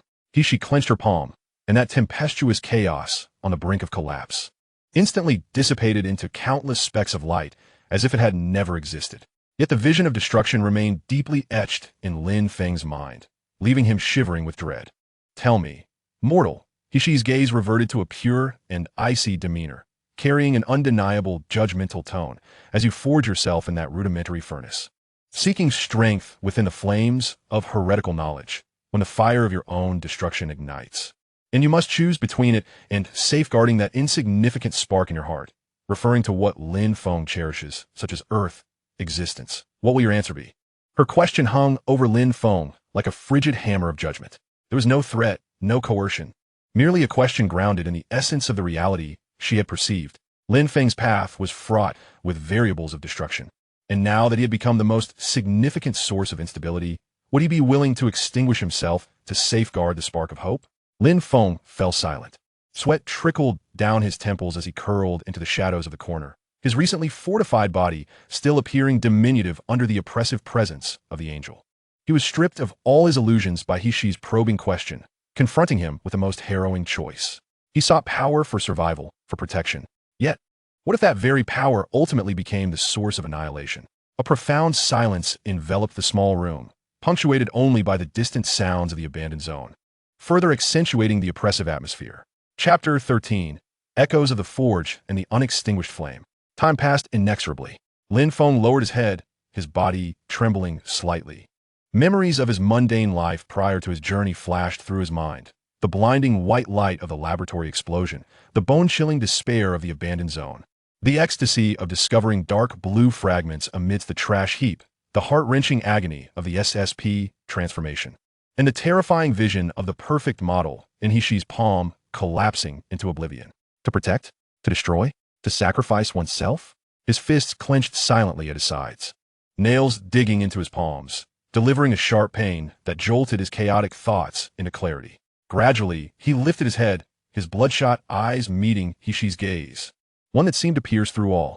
There was no fear, no anger, only a serene resolve born from being pushed to the edge of a precipice, with nowhere left to retreat and a near-manic fervor. My answer. Lin Feng's voice was hoarse yet remarkably clear, each word chiseled with every ounce of strength he possessed. Yes. Let it burn brighter. In He-Shi's azure eyes, a faint flicker of light seemed to ripple momentarily. I do not know how perilous the world beyond the door is, nor whether the end of this path leads to paradise or hell. Lin Feng braced himself against the wall, unsteadily rising to his feet, his spine straightening. Even though this posture appeared so difficult and laughable under He-Shi's pressure, but I know that to stop is to die. To kneel and beg for survival is also to die. I ignited the flame, and I never intended for it to extinguish easily. He fixed his gaze upon He-Shi, his eyes ablaze with a near-destructive determination. If my fire ultimately spirals out of control and leads to annihilation, then let it incinerate those obstacles standing in the way of my spark while I still hold dominion over it. Let it burn through those lofty rules. Let it incinerate this damned fate. Before I reduce myself to ashes, I will find a way to control it. Or, I shall drag my enemies into the inferno with me. That is my answer. Celestial King. Lin Feng nearly shouted, infused with a reckless abandon. My forge. I will command it. My fire. I shall decide how it burns. With his declaration, silence enveloped them once more. Lin Feng gasped for breath, his chest heaving, the recent outburst nearly depleting his last reserves of strength. He was wagering, betting on He-Shi's insatiable curiosity as a top-tier scientist for the unknown path, wagering on her final thread of tolerance for a mad experiment. He-Shi hovered in the air, her silver hair glimmering with a soft light, her exquisite features betraying no emotion. She simply gazed at Lin Feng, observing this mortal she perceived as insignificant as dust, yet who radiated such a frenzied will. Lin Feng's response was filled with ignorant arrogance and self-destructive tendencies, yet it bore an undeniable, primal vigor that could not be wholly disregarded. Time seemed to stretch. Lin Feng felt the wild thump of his heart, sensed the CSC core flickering uncertainly under He-Shi's intangible gaze, akin to a candle flickering in the wind. Finally, He-Shi's ethereal voice shattered the stillness, still cold, yet seemingly devoid of the absolute judgment it had carried before, now laced with an elusive, playful curiosity. To command the forge? To dictate the flames? She echoed Lin Feng's words, her tone flat and unruffled, arrogant, foolish, yet sufficiently honest. Her words sent a jolt through Lin Feng's heart. Before he could ponder whether this honesty was a compliment or a condemnation, He-Shi's figure began to blur, countless pale golden specks drifting from her form. Your spark is intriguing, mortal Lin Feng. He-Shi's presence gradually dissipated amidst the shimmering particles, her final words resonating like the ethereal echoes of a celestial melody, imprinting themselves deeply within Lin Feng's consciousness. Your answer, I have noted. I look forward to seeing you bloom in the self-immolating flames for a few more seconds, igniting unexpected sparks. In an instant, Hishi's figure transformed into a cascade of golden light, vanishing without a trace, as though she had never existed. In the empty space before the small house, only Lin Feng remained, alongside the cold, buzzing handgun on the ground. The oppressive weight that had enveloped him vanished abruptly. Lin Feng's legs buckled, and he collapsed to the ground, his hands pressing against the cold earth, coughing violently as if to expel his very lungs. The overwhelming sensation of having survived a calamity and the exhaustion for being repeatedly ground down washed over him like a tidal wave. External hyperdimensional suppression lifted, primary physiological functions gradually restoring. Core damage assessment. Permanent loss of logical firewall, 17. Deduction efficiency decreased by 83. Core principles, base layer, undamaged. Disguise layer, secondary principles, requires reconstruction. Warning, detected unknown high-level information imprint. Tracking, marking protocol, attached to the core disguise layer. Source, Angel, Hishi. Intensity, unknown. Attempt to clear, failed. Risk, subject's location and core status may be under continuous surveillance. Tracking imprint. Hishi indeed left a contingency. Lin Feng shot his gaze skyward towards the place where Hishi had vanished, his eyes alight with the relief of survival. Ignited by a raging inferno of fear and ambition, he understood that from this moment onward, he had truly entered the sights of this celestial king. Would he become a mere lab rat worthy of observation, or a bug crushed at any moment? Perhaps, in an unexpected turn of events, he could ignite a conflagration. Struggling to rise, he wiped the blood from the corner of his mouth, bent to retrieve the buzzing handgun from the ground. The cold metal offered a cruel sense of reassurance. He gazed at the dilapidated little house, at the rudimentary tools on the workbench. The forge had only just been ignited, and the gaze of the divine had already been cast. Chapter 14. Breaths under the imprint. After Hishi's disappearance, the intangible pressure she left behind receded like the ebbing tide, yet it could not wash away the chilling sensation that had seeped into his very bones. Lin Feng slumped against the cold floor of the small house, his back pressed against the rough wall, gasping for air. Each breath tugged at his internally wounded organs, bringing a tearing, blunt pain. The sweat had long since cooled, sticking uncomfortably to his skin, mingling with dirt in a disheveled state. Deep within his consciousness, the CSC core resembled a battered engine, its light dimming, its logical structure flickering erratically, continuously emitting a low, throbbing hum. Core damage report. Permanent loss of logical firewall, 173. Deduction efficiency decreased by 85. Basic energy conversion module efficiency declined by 12. Detected high-level information imprint. Angel, he, she, deeply attached to the core disguise layer, secondary principles. Characteristics, passive monitoring, non-continuous active scanning, high concealment, clearance priority, extremely high, current method failure rate, 100. Subject's physiological state, moderate internal bleeding, multiple soft tissue contusions, nerve stress injuries, energy circulation disorder, recommendation, deep rest and high energy replenishment. Monitoring imprint. Lin Feng wiped away the blood seeping from the corner of his mouth, his gaze dark and brooding as he stared at the spot where she had once hovered at the doorway. Her ethereal words. I look forward to seeing you bloom in the self-immolating flames for a few more seconds, igniting unexpected sparks, coiled around his heart like a frigid serpent. He is not merely a laboratory guinea pig. He is a beast shackled by invisible chains, every movement potentially scrutinized by the gaze of that celestial monarch. This predicament, overshadowed by absolute power, renders even the act of struggling absurd, suffocating him more than death itself. Yet, this sense of suffocation fails to extinguish the stubborn flame flickering deep within his eyes. Rather, it is ignited thoroughly by he-she's anticipation. Since he has been marked, and since retreat is no longer an option, let this fire burn brighter and fiercer. Let it blaze until that pair of eyes, which look down upon all beings, cannot help but confront him. He struggles to his feet, disregarding the excruciating pain that feels as if his entire body is falling apart, and approaches the workbench. The 3 metal canisters of military-grade high-energy nutritional agents lie quietly, one of them already emptied. This is his sole source of fuel at present. Without hesitation, he bites open the seal of the second canister and pours the viscous, cold liquid down his throat. The familiar, violent surge of energy erupts within him once more. But this time, the body enhanced by SSP-10 displays astonishing resilience. The feeling of tearing still persists. Yet it no longer teeters on the brink of collapse as it once did. Although the CSC core is damaged, it stubbornly guides this energy, prioritizing the repair of internal injuries and the chaotic energy cycle. His muscles swell slightly under the energy's onslaught, and a fine echo of reinforcement resonates deep within his bones, alleviating his mental fatigue somewhat. Energy replenishment in progress. Subject damage repair accelerated. SSP 10 adaptability enhanced. Core computational power restored to 12. The sensation of strength gradually returns amidst the pain. Lin Feng's gaze traverses the scattered parts and tools upon the workbench, ultimately landing on the buzzing electromagnetic pistol he had exchanged from a mole. The cold metal of the gun reflects the dim light. A mere individual weapon.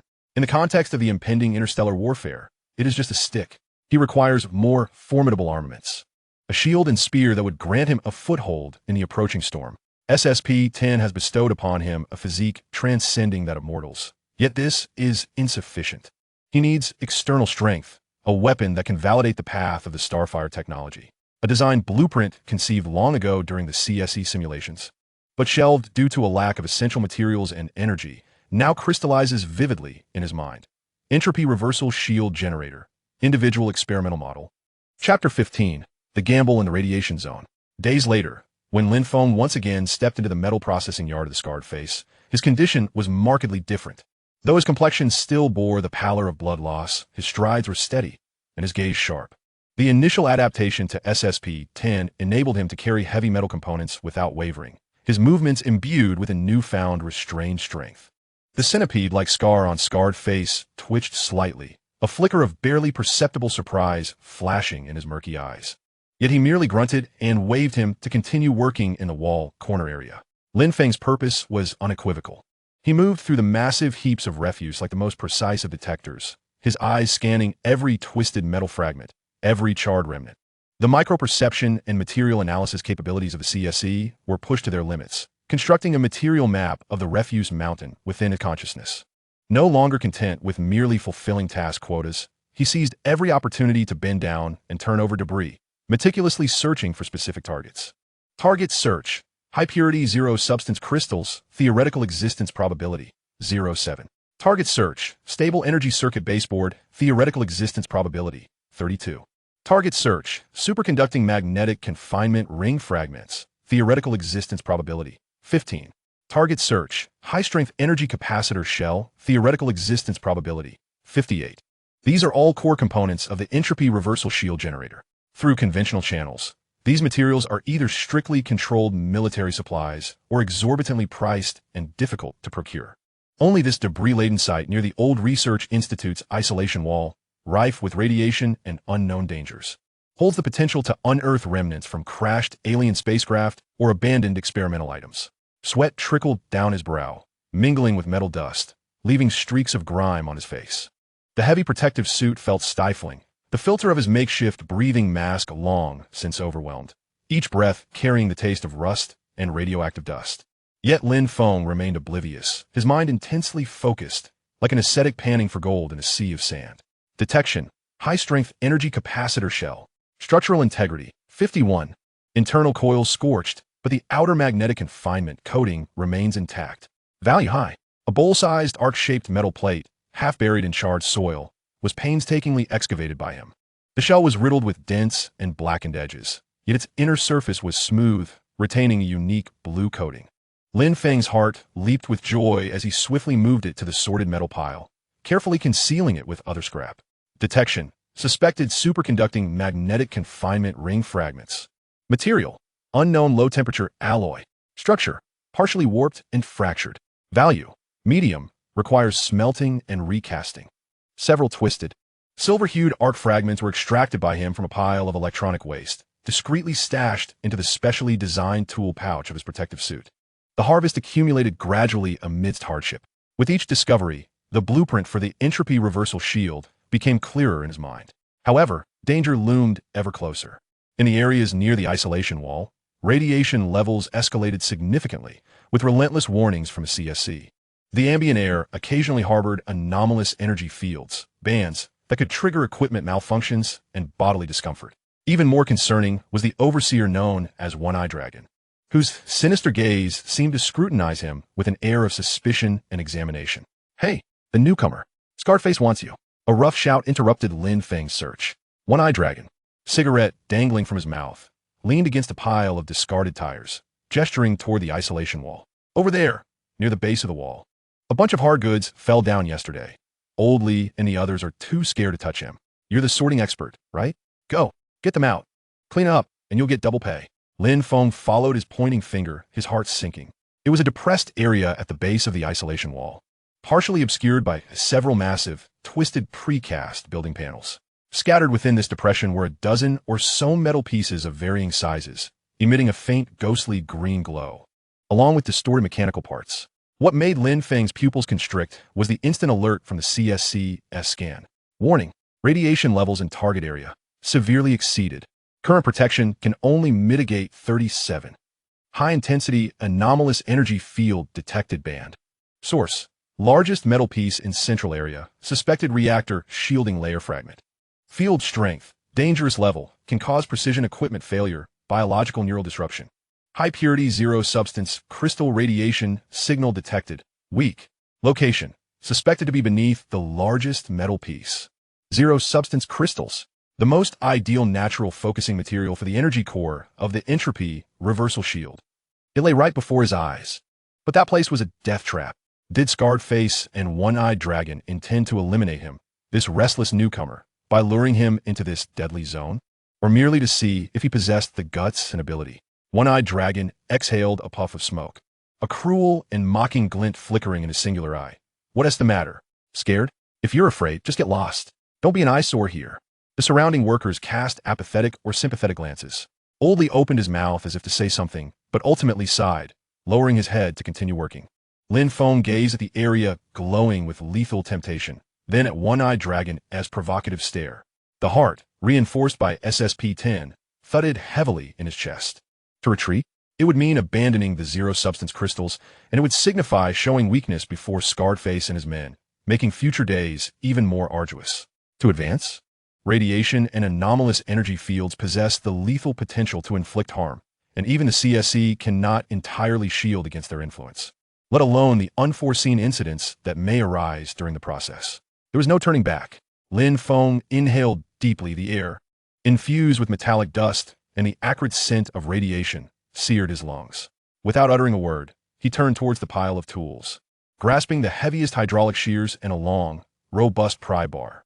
Under the astonished gaze of the one-eyed foreman and the incredulous stares of the other workers, he dragged the cumbersome tools, step by step, resolutely advancing towards the concave area shrouded in a spectral glow of death. The closer he approached, the more piercing the radiation alarms became. A fierce prickling and burning sensation enveloped his skin, while the filter of his breathing mask emitted an intolerable hissing sound. The anomalous energy field felt like an invisible mire, impeding his movements and inducing waves of dizzying discomfort. He steeled himself against the unease and cautiously pried open the outermost of the relatively small prefabricated panels. Boom! The accumulated rubble and dust cascaded down. A denser, ghostly green luminescence and an intense wave of radiative heat surged towards him. Lin Feng instinctively sidestepped, the neural enhancements from the CSC barely enabling him to evade several falling debris.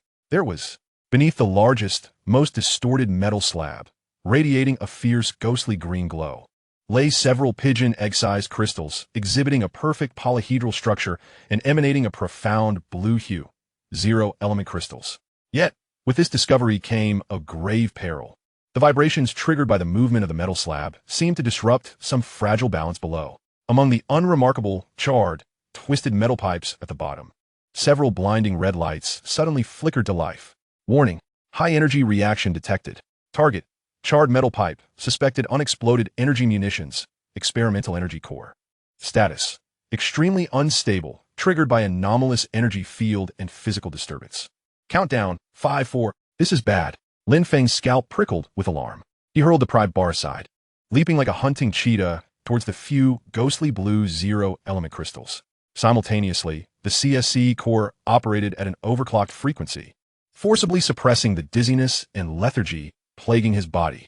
3-2. His fingers brushed against the cold, smooth surface of the crystal. It felt heavy in his grasp. 1. He seized the crystal and, with every ounce of strength, rolled backwards. Boom! A blinding white light erupted from the heart of the concave area, accompanied by a deafening explosion. A violent shockwave, mingled with searing air and lethal metal shrapnel, swept outward like the scythe of death. Lin Feng felt an irresistible force slam into his back, propelling him like a marionette with severed strings. The SSP-enhanced bones groaned in agony. His internal organs felt displaced. His vision was instantaneously engulfed in a blaze of white and encroaching darkness. Thud! He crashed onto a heap of metal debris a dozen meters away, sending dust billowing into the air. He clung tightly to the zero-element crystal, its cold touch the sole anchor of his consciousness. Excruciating pain and a relentless ringing in his ears threatened to plunge him into unconsciousness. He could feel warmth spreading across his back, damp and blood-soaked, his protective suit torn. Flesh mangled. Subject sustained high-energy impact. Extensive lacerations on back. Internal organ contusion. Mild concussion. Detecting high-intensity radiation and anomalous energy contamination invading the wound. Emergency isolation protocol initiated. Efficiency low. Coughing violently, Lin Feng expelled a mouthful of dust mixed with blood, struggling to lift his head. The concave area had been transformed into a charred crater, thick smoke billowing upwards. The surrounding workers had long since scattered in fear. The one-eyed foreman stood at a distance, pallid and wide-eyed with disbelief. The scarred face had also appeared at the edge of the site, the grotesque scar barely visible through the smoke. Fixated on Lin Feng and the crystal glowing with ghostly blue light that he held tightly, Lin Feng grinned, his teeth stained with blood and dirt appearing somewhat sinister in the sunlight. He struggled to his feet, swaying unsteadily, and raised the zero-element crystal high, directing it towards the scarred face and the one-eyed foreman, shouting with all his might, his voice hoarse yet imbued with a frenzied declaration. Double pay. Scarface. And this scrap belongs to me. Chapter 16. The Awakening of Entropy and the Aftermath of God-Slaying. The ferocious blast and lethal radiation pollution exacted a heavy toll on Lin Feng. The wound on his back was deep enough to expose bone, intertwined with metal fragments and radiative dust, each breath a torment to his lungs. The CSE's emergency isolation protocol could only slow the spread of contamination, not eradicate it. He was nearly carried back to the small room by old Lee and another kind-hearted worker. Scarface wore a grim expression, keeping his word, tossing Lin Feng a small pouch of credits, tacitly allowing him to take the zero-element crystal, a prize earned at the cost of his life. Once more, the small room transformed into a battleground. Lin Feng gritted his teeth, using makeshift tools and disinfectants, purchased with credits, to crudely tend to the wound on his back. The agony blurred his vision, sweat streamed down like a rivulet. Yet he did not falter. The zero-element crystal lay atop the workbench, emanating a faint blue glow, like a beacon in the darkness, guiding him. Zero-element crystal scan complete. Energy focus characteristic validated. Structure perfect. Entropy shield generator. Individual experimental type. Manufacturing projection. Final correction. Materials complete. Commencing production. He became like the most intricate of machines, disregarding the pain in his body and the CSE's overload warnings, entering a state of blissful oblivion in his work. Molten metal flowed in a rudimentary crucible, shaped into precise components. The zero-element crystal carefully embedded into the energy core base, eroded magnetic confinement ring fragments recast under high temperatures. Complex energy circuits painstakingly etched onto a specialized substrate with trembling hands under the microscopic control of the CSC. Time slipped away amid sweat, the scent of blood, and the acrid smell of scorching metal. When the final component was meticulously assembled, a rectangular metal box, roughly the thickness of a palm and half an arm's length, emerged on the workbench. It bore a matte, deep gray finish, its surface adorned with heat dissipation holes and energy interfaces, with the ghostly blue zero-element crystal embedded at its center, radiating a stable and gentle glow.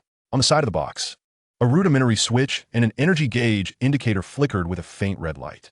Entropy shield generator, prototype I, assembly complete. Energy core, zero-element crystal, stable. Theoretical shield strength, capable of withstanding standard kinetic projectiles, 127 millimeters or smaller, low-intensity energy weapons, single use. Duration, maximum 15 seconds, depending on impact intensity decay. Cooling time, 180 seconds.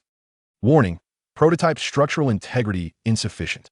Energy circuit poses redundancy, oscillation risk. Combat efficacy pending vérification. Lin Feng exhaled a long breath, tainted with the metallic tang of blood. His bloodshot eyes fixated on this creation, a culmination of his toil, suffering, and hope. It was crude, rough, and fraught with uncertainty. Yet it represented the first true weapon of the spark. A declaration to he-she, a proclamation to this wretched world. He needed to test it. A genuine battle was required to validate its worth. As if fate had heeded his call, a distant rumbling explosion echoed across the skies. Soon after, a chilling air raid siren pierced the heavens above Giant Canyon City. Woo woo woo. Lin Feng dashed to the window, pulling aside the tattered curtains. There, in the northeastern sky of the city, a blinding orange-red hue engulfed the horizon. Countless meteors, trailing fiery tails, tore through the clouds, crashing violently to the earth. Explosive flashes erupted in a cacophony. Amidst the flames and thick smoke, the ominous silhouette of a massive, grotesque aircraft flickered into view. Taotia. They had launched their assault ahead of schedule. Target, Giant Canyon City. The city was suddenly engulfed in a sea of panic. The cacophony of screams, cries, and the thunderous sound of collapsing buildings intertwined like a symphony of doom. On the streets, the chaotic crowd fled like headless flies. Lin Feng's heart raced with exhilaration. An opportunity, yet also a descent into hell. He seized the entropy shield generator from the workbench, securing the cold metallic box firmly against the inner side of his left arm. The heavy weight instilled a cruel sense of reassurance. He checked the beeping handgun at his lower back, quickly swallowing the last half of a nutrient capsule, the violent energy temporarily suppressing his bodily pain and weakness. Bursting from the small room, he merged into the fleeing throng, but headed in the opposite direction, towards the northeastern district where the explosions raged most fiercely. And flames soared high into the sky. The enhanced body of SSP-10 surged forth with astonishing speed, weaving through the tumultuous streets. His objective was clear, the edge of the battlefield. He sought a target strong enough to validate his shield. The opportunity soon presented itself. At the edge of a park that had been partially obliterated, a monstrous mechanical land combat unit, the vicious Hound Mech, was indiscriminately slaughtering those trapped amidst the ruins with its twin plasma cannons. Each discharge of the blue plasma beam elicited screams and left charred remains in its wake. Lin Feng concealed himself behind a crumbled wall, gasping for breath. The air was thick with the stench of blood, charred flesh, and the acrid scent of ozone from energy weapons. The shield generator on his left arm began to warm slightly, the icy blue glow of the zero-element crystal shimmering through the seams of the box. This was it. He took a deep breath and burst forth from behind the wall. His target was the turning Hound Mech. His sudden appearance immediately attracted the Mech's attention. The cannon's muzzle swiftly locked onto him. The insignificant bug. Zing, booey. The jarring sound of charging energy filled the air. Lin Feng's pupils constricted. Now was the moment. He pressed the activation switch on the shield generator located on his left arm. A deep, powerful hum resonated immediately. Centered around Lin Feng's left arm, a thin, flowing mercury-like light membrane manifested, forming a hemispherical shield with a radius of approximately 1 meter, enveloping him entirely. The surface of the shield pulsed with countless delicate energy streams, resembling the intricate patterns of a circuit board, whirling rapidly. Almost the instant the shield formed, boom, a blue plasma beam, as thick as an arm, struck with devastating heat and kinetic energy against the pale blue shield. Time seemed to freeze for a moment. The ferocious energy impact slammed into Lin Feng as if he were struck by a battering ram. Even with his SSP-enhanced body, he was lifted off his feet, hurtling backward. Pain shot through his left arm, as if his bones were splintering. The shield generator emitted a piercing alert of overload. The pale blue light membrane quivered violently, twisting and flickering erratically. The section of a shield that was struck pulsated with energy, flashing wildly, and even developed fine, spiderweb-like cracks. The glow of the zero-element crystal surged dramatically, then swiftly dimmed. Shield sustained an over-threshold impact. Energy consumption, 87. Structural integrity, 43. Imminent collapse. Thud. Lin Feng crashed heavily into a pile of rubble several meters away, a metallic taste flooding his throat as he coughed up blood. The shield generator on his left arm was scalding hot, the glow of the zero-element crystal faint. The shield had shrunk to a thin layer barely covering his torso, threatening to extinguish at any moment. Yet he had withstood it. He had blocked the direct assault of the Hound Mech. Those who had narrowly escaped amidst the debris were stunned, incredulously gazing at the bloodied figure struggling to rise from the dust, and the tenaciously flickering pale blue shield before him. The pilot of the Hound Mech seemed momentarily taken aback, clearly not expecting this insignificant insect to withstand shot. It adjusted its cannon, the harsh sound of charging energy resounding once more. This time it was a double shot. The shadow of death loomed once again. The warning beeps of the overheating shield generator screamed in his ears. The CSE's overload alerts blinked frantically. His body teetered on the brink of collapse. In this precarious moment, whoosh, a blinding golden beam, like a spear of judgment, tore through the chaotic sky, precisely descending from a great height and instantly penetrating the cockpit of the Hound mech. Boom! The mech's head exploded into a fireball, its massive form swaying before crashing to the ground. Lin Feng jerked his head up. Above him, a sleek, medium transport ship adorned with the insignia of the Chinese military hovered in the sky.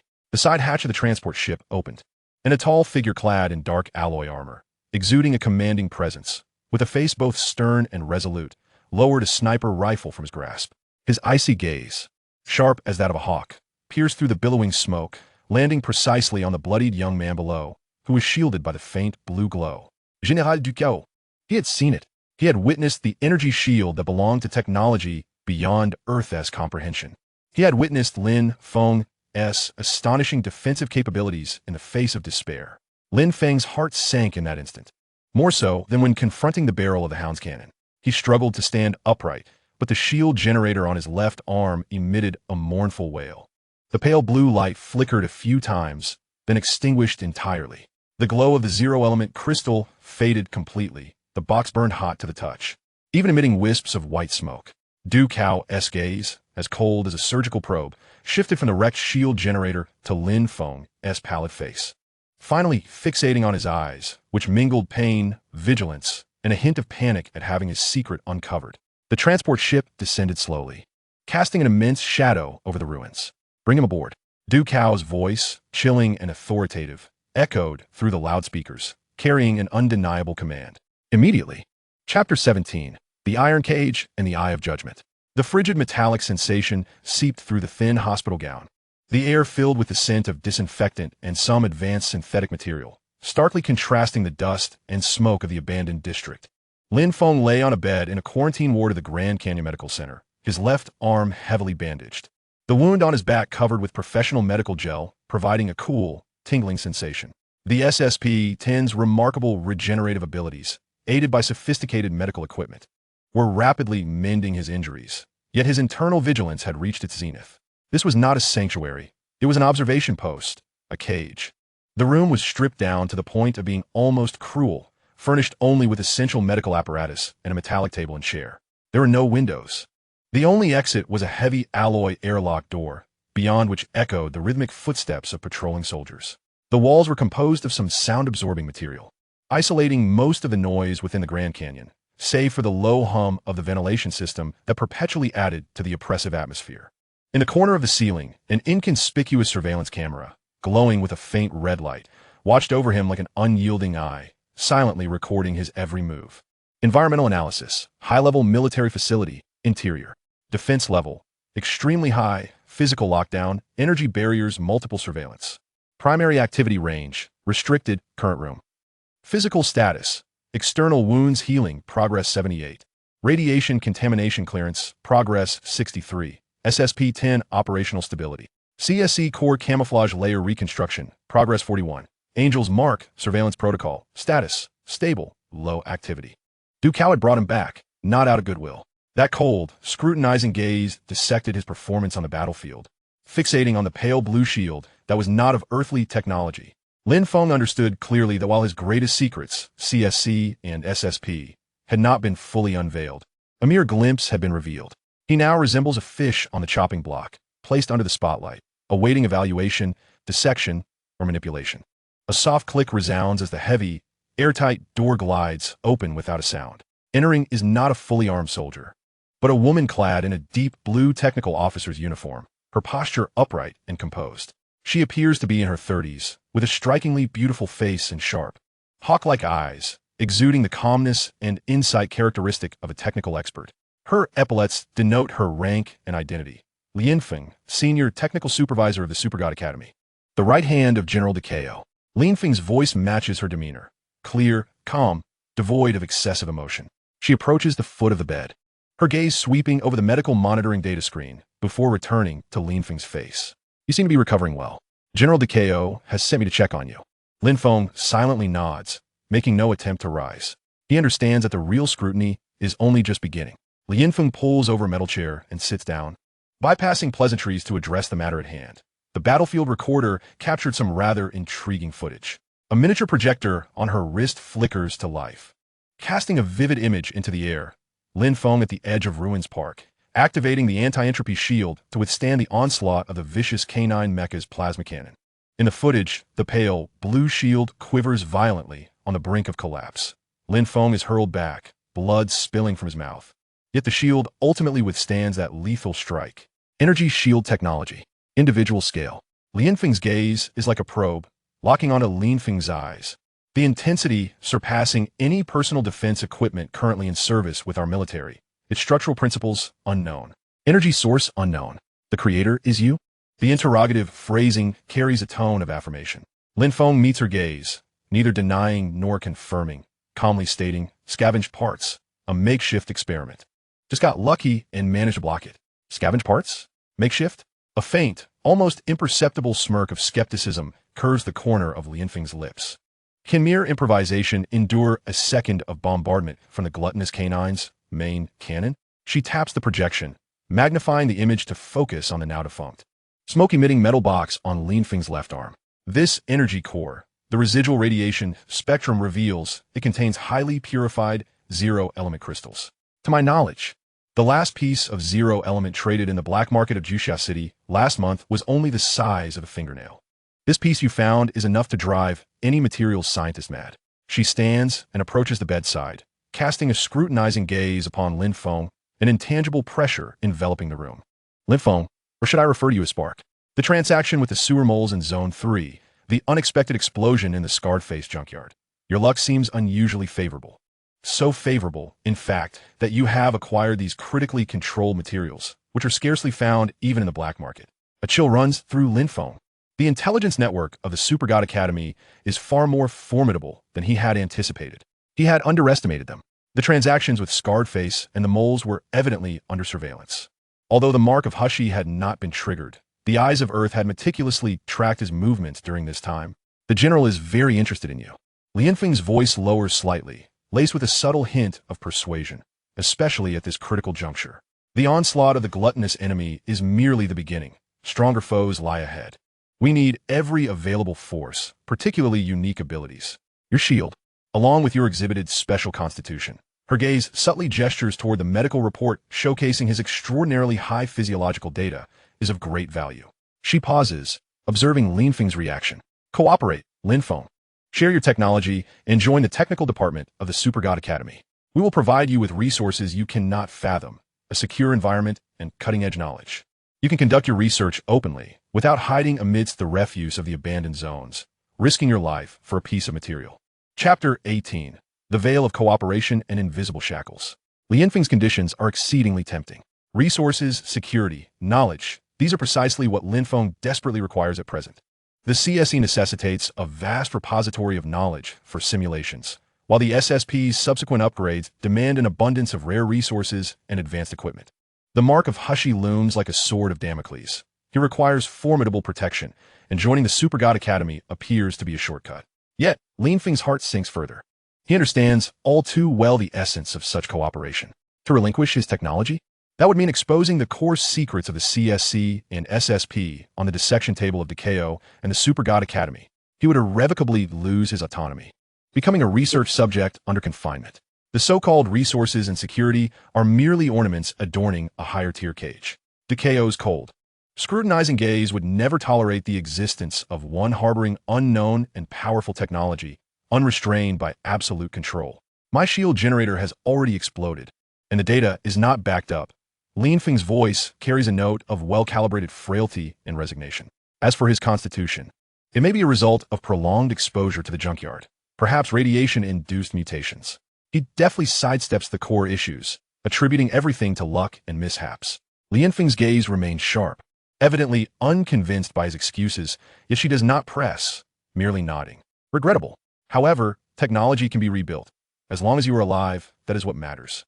She shifts the conversation. The general stance is that given your performance on the battlefield, along with your unique luck and constitution, we can offer you an opportunity. Her wrist projector illuminates once more, this time projecting a holographic image of an electronic agreement and a permission card. The agreement is straightforward. Accept the oversight of the Super God Academy and provide regular reports on your movements and research progress. In return, you will receive temporary B-level researcher privileges, allowing limited access to certain basic equipment in public laboratories and the ability to consult non-core publicly available technical resources. Additionally, the Academy will provide basic living support and necessary protection. Lin Feng emphasizes the word protection with particular weight. This permission card will serve as your temporary pass and identification. Sign it, and you will be able to leave this ward. Lin Feng gazes at the agreement. The terms appear lenient, yet are riddled with traps. Oversight, reporting, limited access. Each word signifies a shackle. B-level privileges? It is likely inferior even to the monitoring level of a garbage processing facility. This is no cooperation. It is a form of submission. It is an attempt to place a noose around his neck, to confine and observe him under their watchful eye. But does he have a choice? To refuse? That would mean immediate, stringent control or even potential elimination to eradicate any unstable elements. Ducao would never allow someone possessing unknown technology to roam freely, especially in times of war. To accept? That would mean donning shackles and trudging forward under surveillance. The chilling words of Hushi echo in his mind. I expect you to bloom as a spark in the flames of self-immolation for just a few more seconds, surprising me. He needs time. He needs space. He needs resources. Even the barest minimum would suffice. Taking a deep breath, Lin Feng suppresses the tumultuous thoughts swirling within him, extending his finger to press down on the electronic signature line of the agreement. A green light sweeps across, and the agreement takes effect. A wise choice. A formulaic smile graces Lin Feng's face as she places the cold metal permission card at Lin Feng's bedside. Welcome to the Super God Academy, Researcher Lin Feng. Your laboratory is located in Zone D7. The card contains navigation details. Rest well. Someone will come to familiarize you with the environment tomorrow. With that, she makes no further delay, turning to exit the ward. The heavy airtight door closes silently behind her, isolating Lin Feng once more in this frigid steel prison. He picks up the permission card, feeling its cold metallic texture, which bears only a string of numbers and a designation of the lowest level of access, B071. This is not a key, it is a collar. Angel mark, monitoring protocol, status, stable, low activity. New monitoring protocol detected, Super God Academy Jr. Protocol type, physical location, communication monitoring. Network behavior recording, risk, controllable, CSC can partially interfere, forge. Ducao surveillance has begun. The mark of Hushi remains. Wolves in front, tigers behind. Lin Feng tightened his grip on the access card, his knuckles paling from the exertion.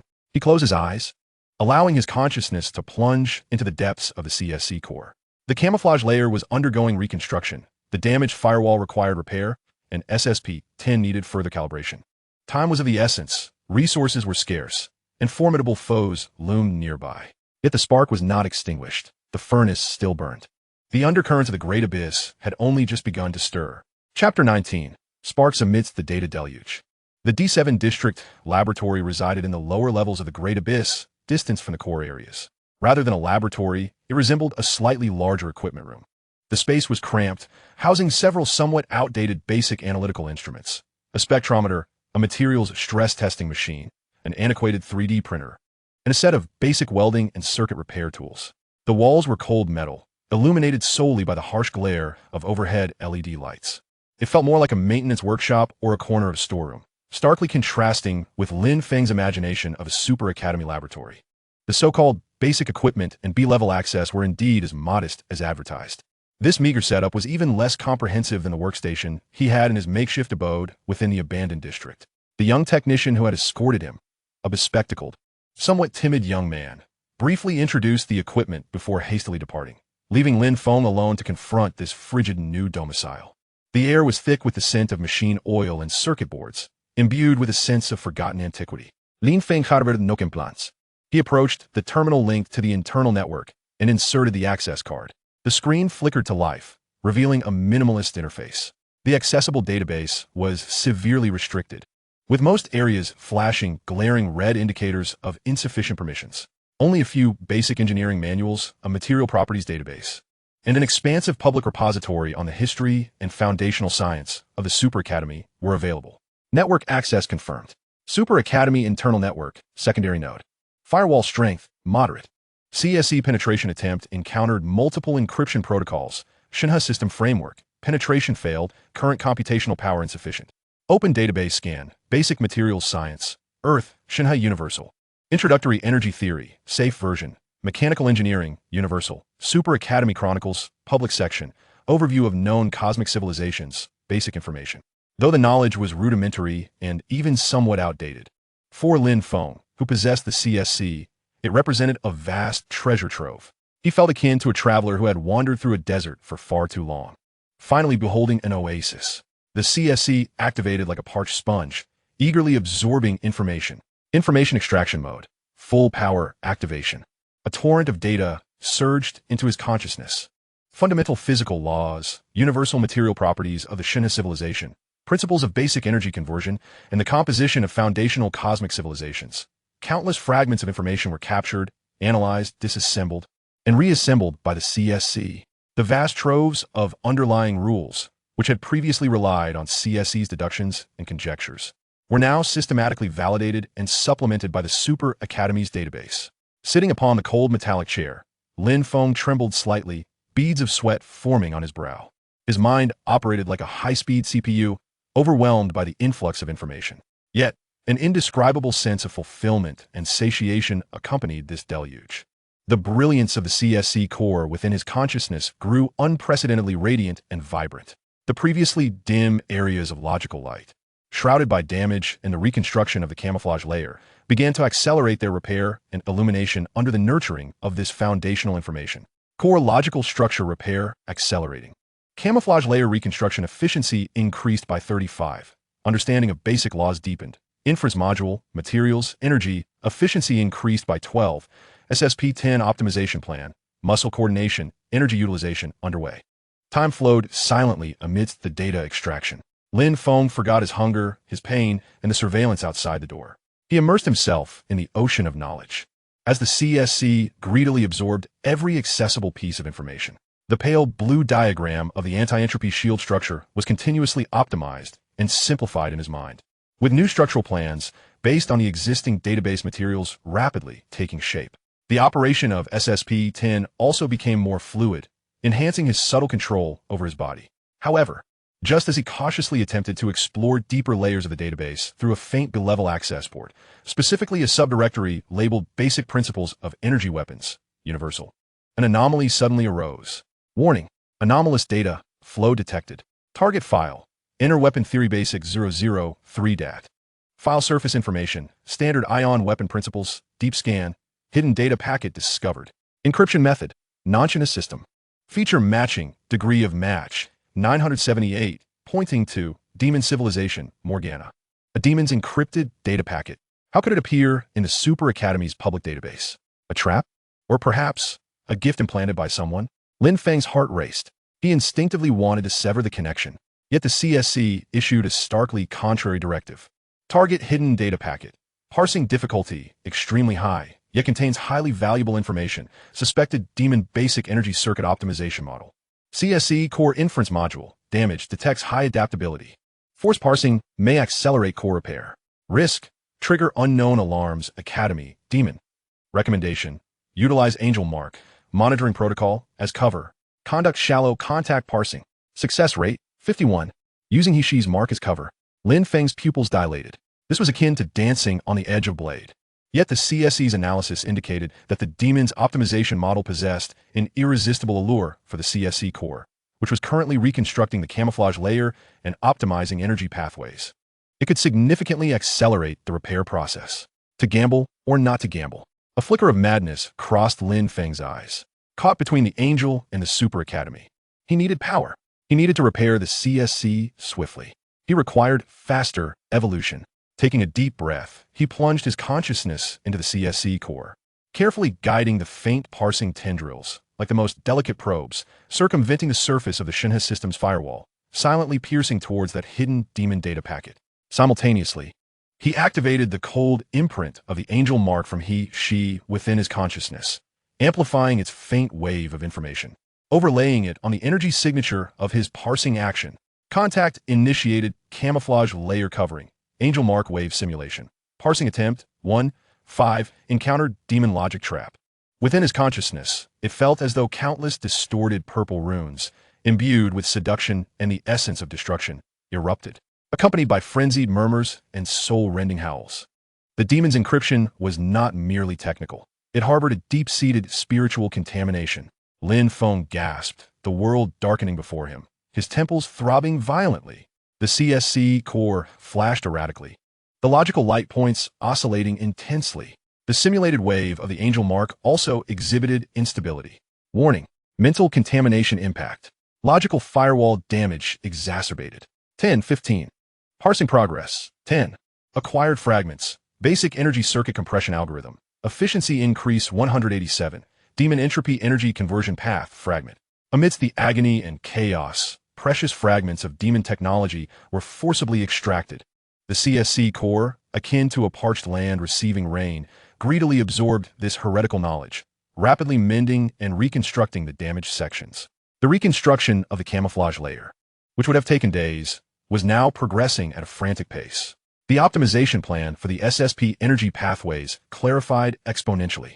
Yet the cost was monumental. Lin Feng felt as though his mind had been thrust into a blender, the insidious whispers of demons echoing incessantly in his ears. His consciousness teetering on the brink of collapse. Even more terrifying was the sensation that two invisible gazes had been stirred. One emanated from the depths of the Super God Academy's network, scanning him with a chilling scrutiny akin to a searchlight sweeping over his subordinate node. The other was more ethereal, more sinister, seemingly arising from the boundless void, imbued with a hint of mockery and amusement, instantly locking onto his position. It was Morgana. Her gift indeed contained a backdoor. Alert. Deep scan of the Super God Academy firewall initiated. Target, this node. Alert. Detection of hyperspace information lock. Source, Demon Morgana. Intensity, medium, non-aggressive. Intent, marking observation. Angel mark, monitoring protocol, activity level increased. Information feedback, frequency heightened. All three parties have been roused. Lin Feng made a swift decision. The CSE core unleashed its final computational power, forcibly severing the analytical tendrils, erasing all temporary traces. His consciousness was struck as if by a heavy hammer, and he spat out a mouthful of blood, darkness enveloping him as he collapsed from his chair, losing consciousness. On the terminal screen, only the mundane interface of the energy weapon theory document remained, as if nothing had transpired. The laboratory fell into a profound silence, the only sounds being the low hum of machinery and Lin Feng's faint breaths. Blood stained the cold floor. Chapter 20. The calm before the storm and the unknown vessel. When Lin Feng regained consciousness, he found himself back on a hospital bed in the medical center. The window simulated a twilight scene, gentle orange light spilling into the room. His left arm's bandages had been changed, and the wound on his back had been treated with greater care. A medical robot was conducting routine checks at his bedside. You have fainted due to excessive fatigue and a mild concussion. There is no serious issue. Please ensure adequate rest, the robot emitted in a cold electronic tone. Excessive fatigue? Concussion? Lin Feng scoffed inwardly. Would Lin Feng and Duke Ao believe this diagnosis? He struggled to sit up, his consciousness delving into the CSC. Core status report. Logic firewall damage, 21.4. Deduction efficiency decline, 105.22. Disguise layer reconstruction completion, 100. Accelerated completion using demon technology fragments. Core principle, base layer, obscurity enhanced. Angel mark, monitoring protocol, activity level has returned to baseline. SSP energy path optimization completed, based on demon entropy energy conversion fragment. Energy utilization rate increased, 25. New risk, demon information mark, Morgana. Status, dormant, non-activated. Clearance possibility, unknown. The cost was heavy, but the results were remarkable. The core disguise layer of the CSE had finally been completed, and the angel mark was temporarily soothed. The SSP had achieved crucial optimization. However, the demon's mark was like a ticking time bomb embedded within him. More troubling was the question of how much the Super God Academy had discovered. At that moment, the ward door slid open. Lin Feng entered, holding a tablet. Her expression was calm, betraying no hint of emotion. How do you feel? She inquired in a routine manner. Much better, Lin Feng rasped in reply. Lin Feng nodded and handed him the tablet. Your fatigue-induced fainting has drawn the Academy's attention. General Duke Ao has personally approved an upgrade in your resource access level. She tapped the screen, revealing new permission information. Temporary level access, technical evaluation phase. An elevation in permissions? Alarm bells rang in Lin Feng's mind. This was no reward. It was a test, a means to observe him under a higher magnification. Lin Feng seemed oblivious to his apprehension, continuing, to support your research, the Academy has decided to grant you access to a portion of the Intermediate Materials Library's online application channel. She paused, her gaze sharpening. The general hopes you can yield some substantial results soon, such as repairing or replicating some functions of your shield generator. Resources can be applied for. She placed the tablet by Lin Feng's bedside and turned to leave. As she reached the door, she halted, not looking back, yet her voice resonated clearly. Remember, Lin Feng. On the giant canyon, value is the only passport. That which holds no value. Her words hung in the air, the chilling implication unspoken. The door closed, and the room sank back into silence. Lin Feng picked up the tablet. A-level access. Intermediate Materials Library. The demand to repair the shield. Duke AO was using resources and pressure to compel him to reveal more. He shut his eyes, his consciousness plunging into the depths of the CSC core. The disguise layer was complete, like a sturdy shell, temporarily concealing the most vital secrets. Yet within this shell, the flames required fuel and growth. SSP-10 had stabilized. It was time for the next step. SSP-20. Energy emission material repair. This phase necessitated a far greater energy supply and more precise microscopic control. The optimal core of the CSE's deductions required a special medium, the living energy crystal, LEC.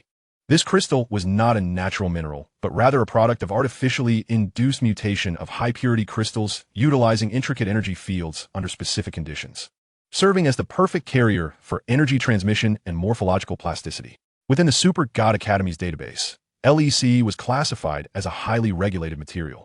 His A-level temporary permission only allowed him to view its name and basic properties, while the application channel remained grayed out due to insufficient authority.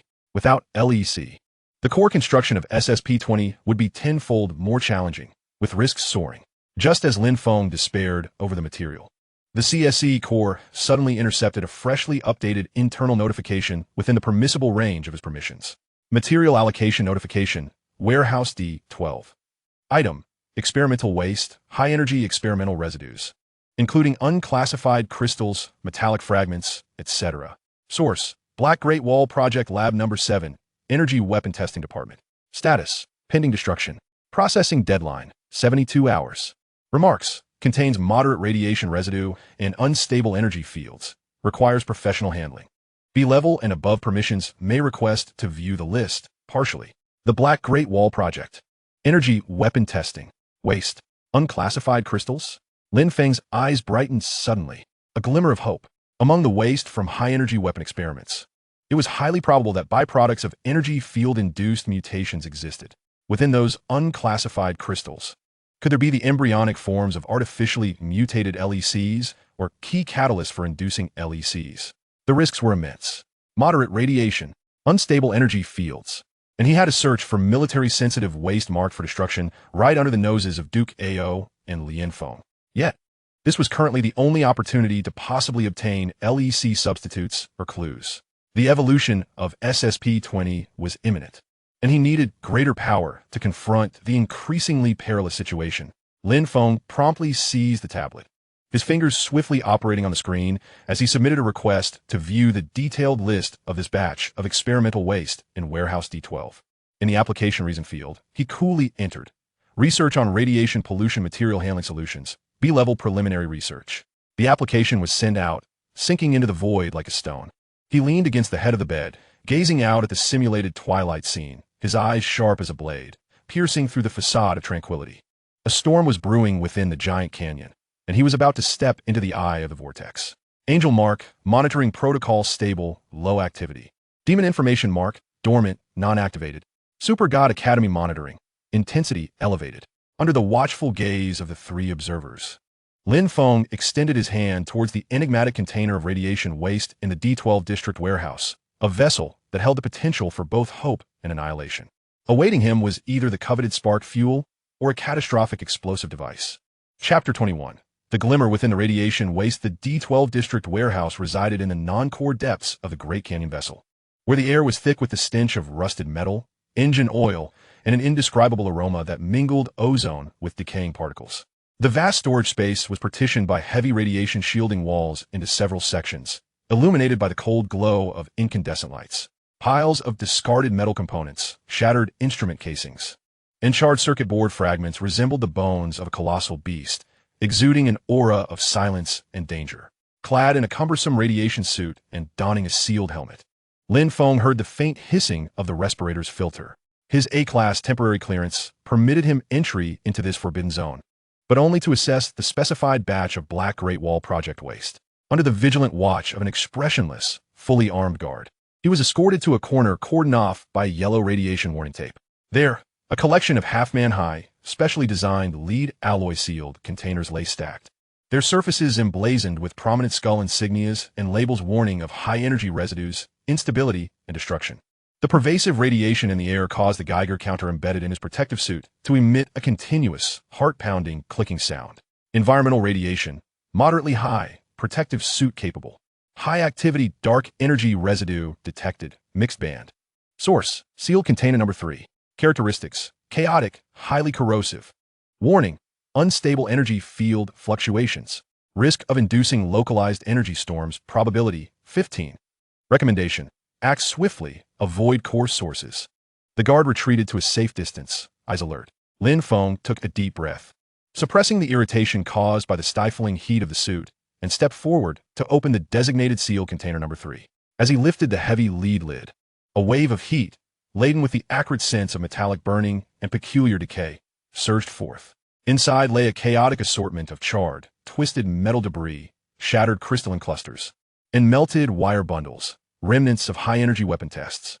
The CSC scanner activated instantaneously, functioning like the most intricate probe, penetrating layers of clutter to lock onto several irregularly shaped crystal fragments at the bottom of the container, thickly coated in radiation dust and exhibiting a murky, dark red hue.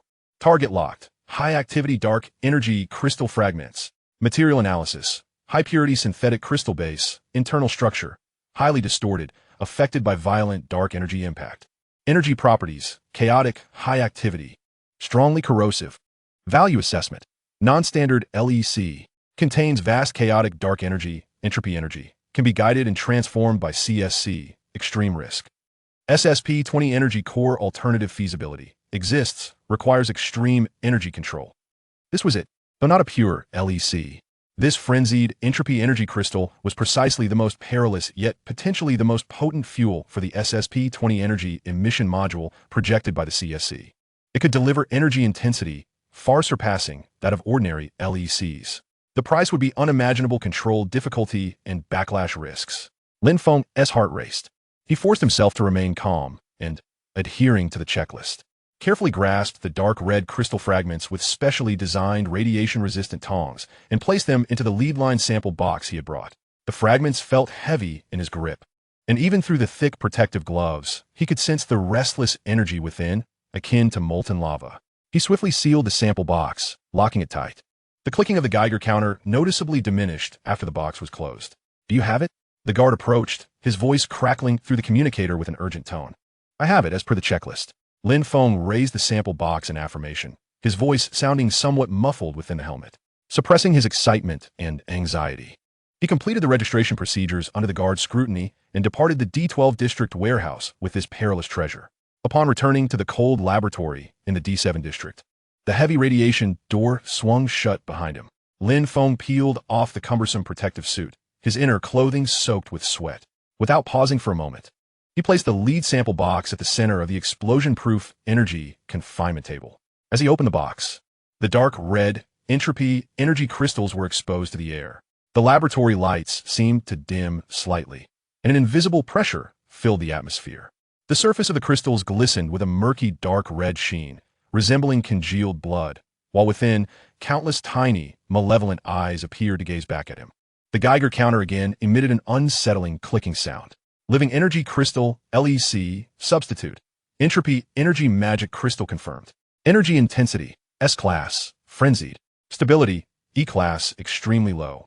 Corrosiveness, A-class, high. SSP-20 core construction plan, entropy energy version. Loaded, energy guidance path simulation, microcontrol precision requirement. Limit. Failure rate, 783. Subject collapse risk, 99. A collapse risk of 99. Lin Feng gazed intently at the perilous crystals, his resolve unwavering. There was no turning back. Decao was pressing him for results. He awaited his flame, and Morgana's mark was like a parasite gnawing at his bones. He needed power. He needed to cross the threshold of SSP-20 as swiftly as possible. Gumos, he barked, activating the microenergy confinement field generator on the table. A pale blue energy membrane enveloped the entropy magic crystals, temporarily suppressing their violent energy dissipation. He took a deep breath, settled into a cross-legged position, and plunged his consciousness into the CSC core. SSP-20 construction, Phase 1, shaping and linking the energy core, entropy version, commence. The CSC core erupted with unprecedented brilliance. The damaged, logical firewall groaned under the pressure, struggling to bear the load. A powerful mental force, akin to the most precise carving knife, cautiously guided a strand of the frenzied, dark red entropy energy, slowly peeling it away from the magic crystal fragments. Agony surged through him. That strand of entropy energy felt like a searing iron brand, or countless tiny, barbed insects, piercing Lin Feng's consciousness along the pathways directed by the CSC, forcefully surging towards the designated energy C location beneath his heart, enhanced by SSP-10. Tear, burn, corrode. Chaotic whispers detonated deep within his soul. Does it hurt, insignificant worm?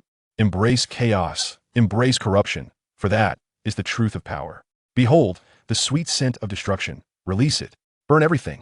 Morgana's whispers, like the flick of a serpent's tongue, seeped into Lin Feng's consciousness with the invasion of the entropy energy. The demonic mark was fully activated by the frenzied entropy energy. The purple mental force field, brimming with seductive corruption and destructive desire, flowed like viscous venom, attempting to taint his will and distort the logic of the CSC simulation. Warning: high-activity entropy energy corrosion. Subject's mental pollution index source. Warning: demonic mental mark, Morgana, fully activated. High-intensity mental pollution attack. Warning: CSC logical firewall under siege by entropy energy and demonic mental dual assault. Damage escalating, 25-28. Lin Feng's body trembled violently. Dark red patterns surging across his skin like a spider's web. His eyes were bloodshot, alternating between clarity and chaotic madness. Blood froth, infused with dark red energy, spilled from the corners of his mouth. The process of constructing the energy core spiraled into uncontrollable chaos. The frenzied entropy energy rampaged within him, tearing through his meridians and scorching his organs. Morgana's murmurs relentlessly assaulted his rational defenses. Get out, leave. Lin Feng's eyes were filled with a ferocious intensity, unleashing a primal roar akin to that of a wild beast. He summoned every ounce of willpower, fiercely clinging to the last vestiges of his consciousness, desperately activating the CSC. Firewall overload. Core principles, base level under assault. Initiating ultimate defense protocol. Logical self-consistency loop. Calling upon reserve computing power, 100. Objective: resist entropy erosion. Shield against demonic whispers. Maintain core construction pathway. The CSC core erupted like a supernova. The frigid, absolute logical principles that constituted its foundation burst forth in a brilliant white light, forcing the construction of a closed, utterly rational thought loop. It staunchly repelled Morgana's insidious mental corruption. Simultaneously, the formidable computational power relentlessly converged the raging entropy, channeling it into the preordained energy circuit. The cost was immense. Lin Feng felt as though his brain were being mercilessly crushed beneath a hydraulic press. The brilliance of the CSC core rapidly dimmed after its eruption, with countless logical points extinguishing. The breaches in the firewall resembled a flood breaking through a dam, as the chaotic nature of entropy and the residual mental poison of the demon surged uncontrollably. Chapter 22. The Collapse of the Firewall and Divine Intervention. Just as Lin Feng's mental defenses and the CSC firewall were on the verge of being utterly overwhelmed by the dual forces of entropy and demonic power, a sudden illumination erupted from the depths of his consciousness. An angelic mark from he-she, which had long been a cold imprint, unexpectedly ignited without warning. It was neither an attack nor surveillance. A stream of pure, golden information, exuding absolute order and divine, purifying power, descended like a galaxy from the heavens, instantly permeating Lin Feng's chaotic mental realm. This force was so colossal, so exquisite, so exalted. It disregarded Lin Feng's crumbling will, ignored the raging entropy, and precisely, as though performed by a surgeon, targeted Morgana's active demonic mental mark. A soundless shriek, as if emanating from the very depths of the soul, erupted in Lin Feng's mind. It was the final lament of the demon mark being forcibly purified and obliterated by divine power. The viscous, purple mental corruption disintegrated as though encountering the fierce sun. Vanishing in an instant, Morgana's beguiling whispers abruptly ceased. Meanwhile, the golden stream of divine information did not pause. It swept through Lin Feng's energy meridians and the chaotic sea of energy like the most intricate firewall program, forcibly untangling and suppressing the violent entropy. The chaotic and destructive energy characteristics were temporarily frozen and tamed by a higher, more stable principle of order. She's power. She intervened, not to save him, but to protect her observational sample from demonic taint, to maintain the purity of her experiment. Demonic mental mark, purified.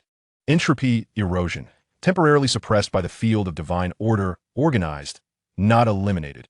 CSC firewall, damage level, 32-7. Core logical structure, severe oscillation, stability declining. Lin Feng felt as though he had been pulled from the depths of drowning, gasping for air. The agony persisted. Yet Morgana's seduction and the most violent chaos of entropy were forcibly halted. His consciousness seized this rare moment to guide the frozen and tamed entropy. With the last vestige of clarity and the remaining computational power of the CSC, forcefully channeling it into the preordained node beneath his heart. Boom! A thunderous roar resounded in the depths of his consciousness. An energy core composed of pure, dark red, raging entropy, ensconced within an exceedingly thin golden order network, struggled to coalesce within Lin Feng's sea of energy amidst violent pain and the thunderous roar of energy. SSP-20 Energy Core, Entropy Version, Pseudo-Stable State. Construction completed. Status, extremely unstable. Entropy forcibly restrained by the angelic order field. Efficiency, 150, theoretical value. Risk, dissipation of the order field or decline in subject control will lead to core collapse. Subject state, on the brink of collapse, mental trauma, multiple ruptures in meridians. CSC core overloaded and damaged. Had he succeeded? Or had he merely created a more perilous bomb? Lin Feng collapsed to the ground, drenched in cold sweat and dark red energy stains, gasping violently, each breath searing with pain. He lifted his trembling left hand, focusing his mind on the volatile yet fragile nascent core. A thin layer of energy aura, interwoven with dark red and pale gold, materialized above his palm, wavering like a candle in the wind. This was the most basic energy projection of SSP-20. At that moment, the laboratory door was forcefully flung open. Lin Feng stormed in with two fully armed guards, her demeanor as icy as the winter frost. The energy detector in her hand emitted a piercing shriek, pointing directly at Lin Feng and the unstable dark golden halo in his palm. Lin Feng, immediately cease energy release. Stand down. Lin Feng's authoritative command reverberated throughout the laboratory, imbued with an air of undeniable authority. The guards raised their energy rifles, cold muzzles aimed directly at Lin Feng.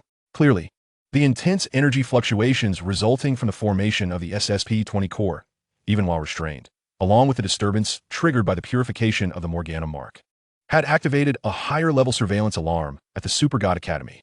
A wave of dread washed over Lin Feng, compelling him to forcibly dissipate the energy aura from his palm. The intermingled dark red and pale gold light vanished like an illusion, leaving behind a lingering, strange resonance of chaos and order in the air, along with a more potent scent of radiative dust. He leaned weakly against the cold apparatus, his complexion as pale as parchment, a trace of blood still staining his lips. Explain. Lin Feng stepped forward, her sharp gaze sweeping across the disarrayed laboratory, the scattered tools, the open lead box on the energy restraint platform, emanating a dangerous aura from the dark red crystals within and the clearly anomalous energy residue on Lin Feng along with his visibly weakened state. What exactly did you bring back from Zone D12? What nature did the energy you just released possess? Why did the monitoring detect a demonic energy response followed by angelic energy characteristics? The rapid-fire questioning struck at the core of the matter. Du Cao's patience had evidently worn thin. Lin Feng's mind raced. The CSE core was sluggish due to overload and damage, his body and spirit teetering on the brink of collapse. To resist? That would lead to a dead end. To confess? That would be even more self-destructive. He coughed violently several times, expelling blood tinged with dark red energy, his voice hoarse and feeble. Cough, cough. Energy weapon, I wanted to attempt repairs.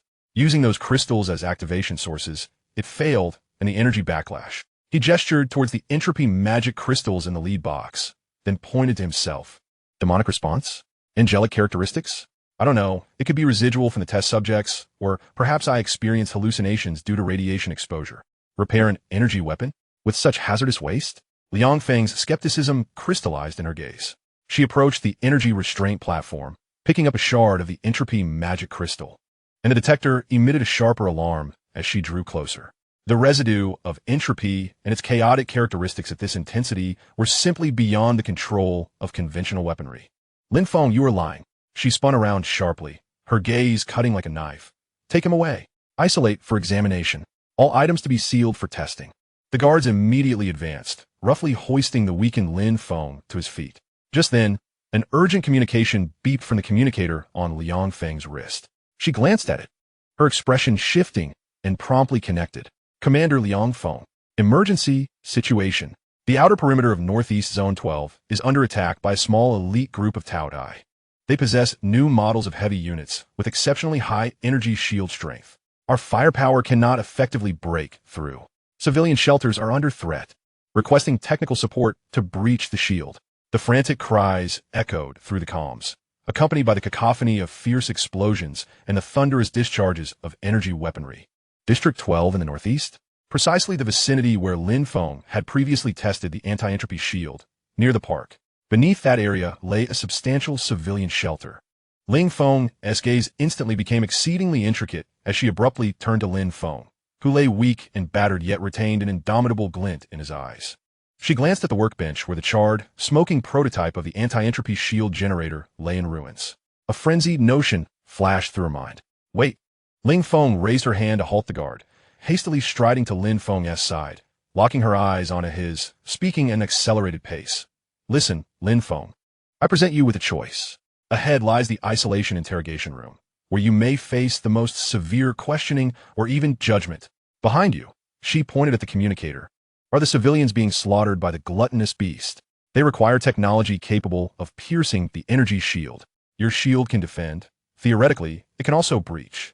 She held the communicator to Lin Feng's ear, the desperate shouts and explosion sounds resonating clearly. Tell me, is there any possibility that the collection of salvage parts you possess could reverse interfere with or even incapacitate the gluttonous beast's energy shield? Lin Feng's voice bore a sense of urgency akin to a do-or-die moment. This was your singular opportunity to prove your worth. It was also the only glimmer of hope for those civilians. Worth?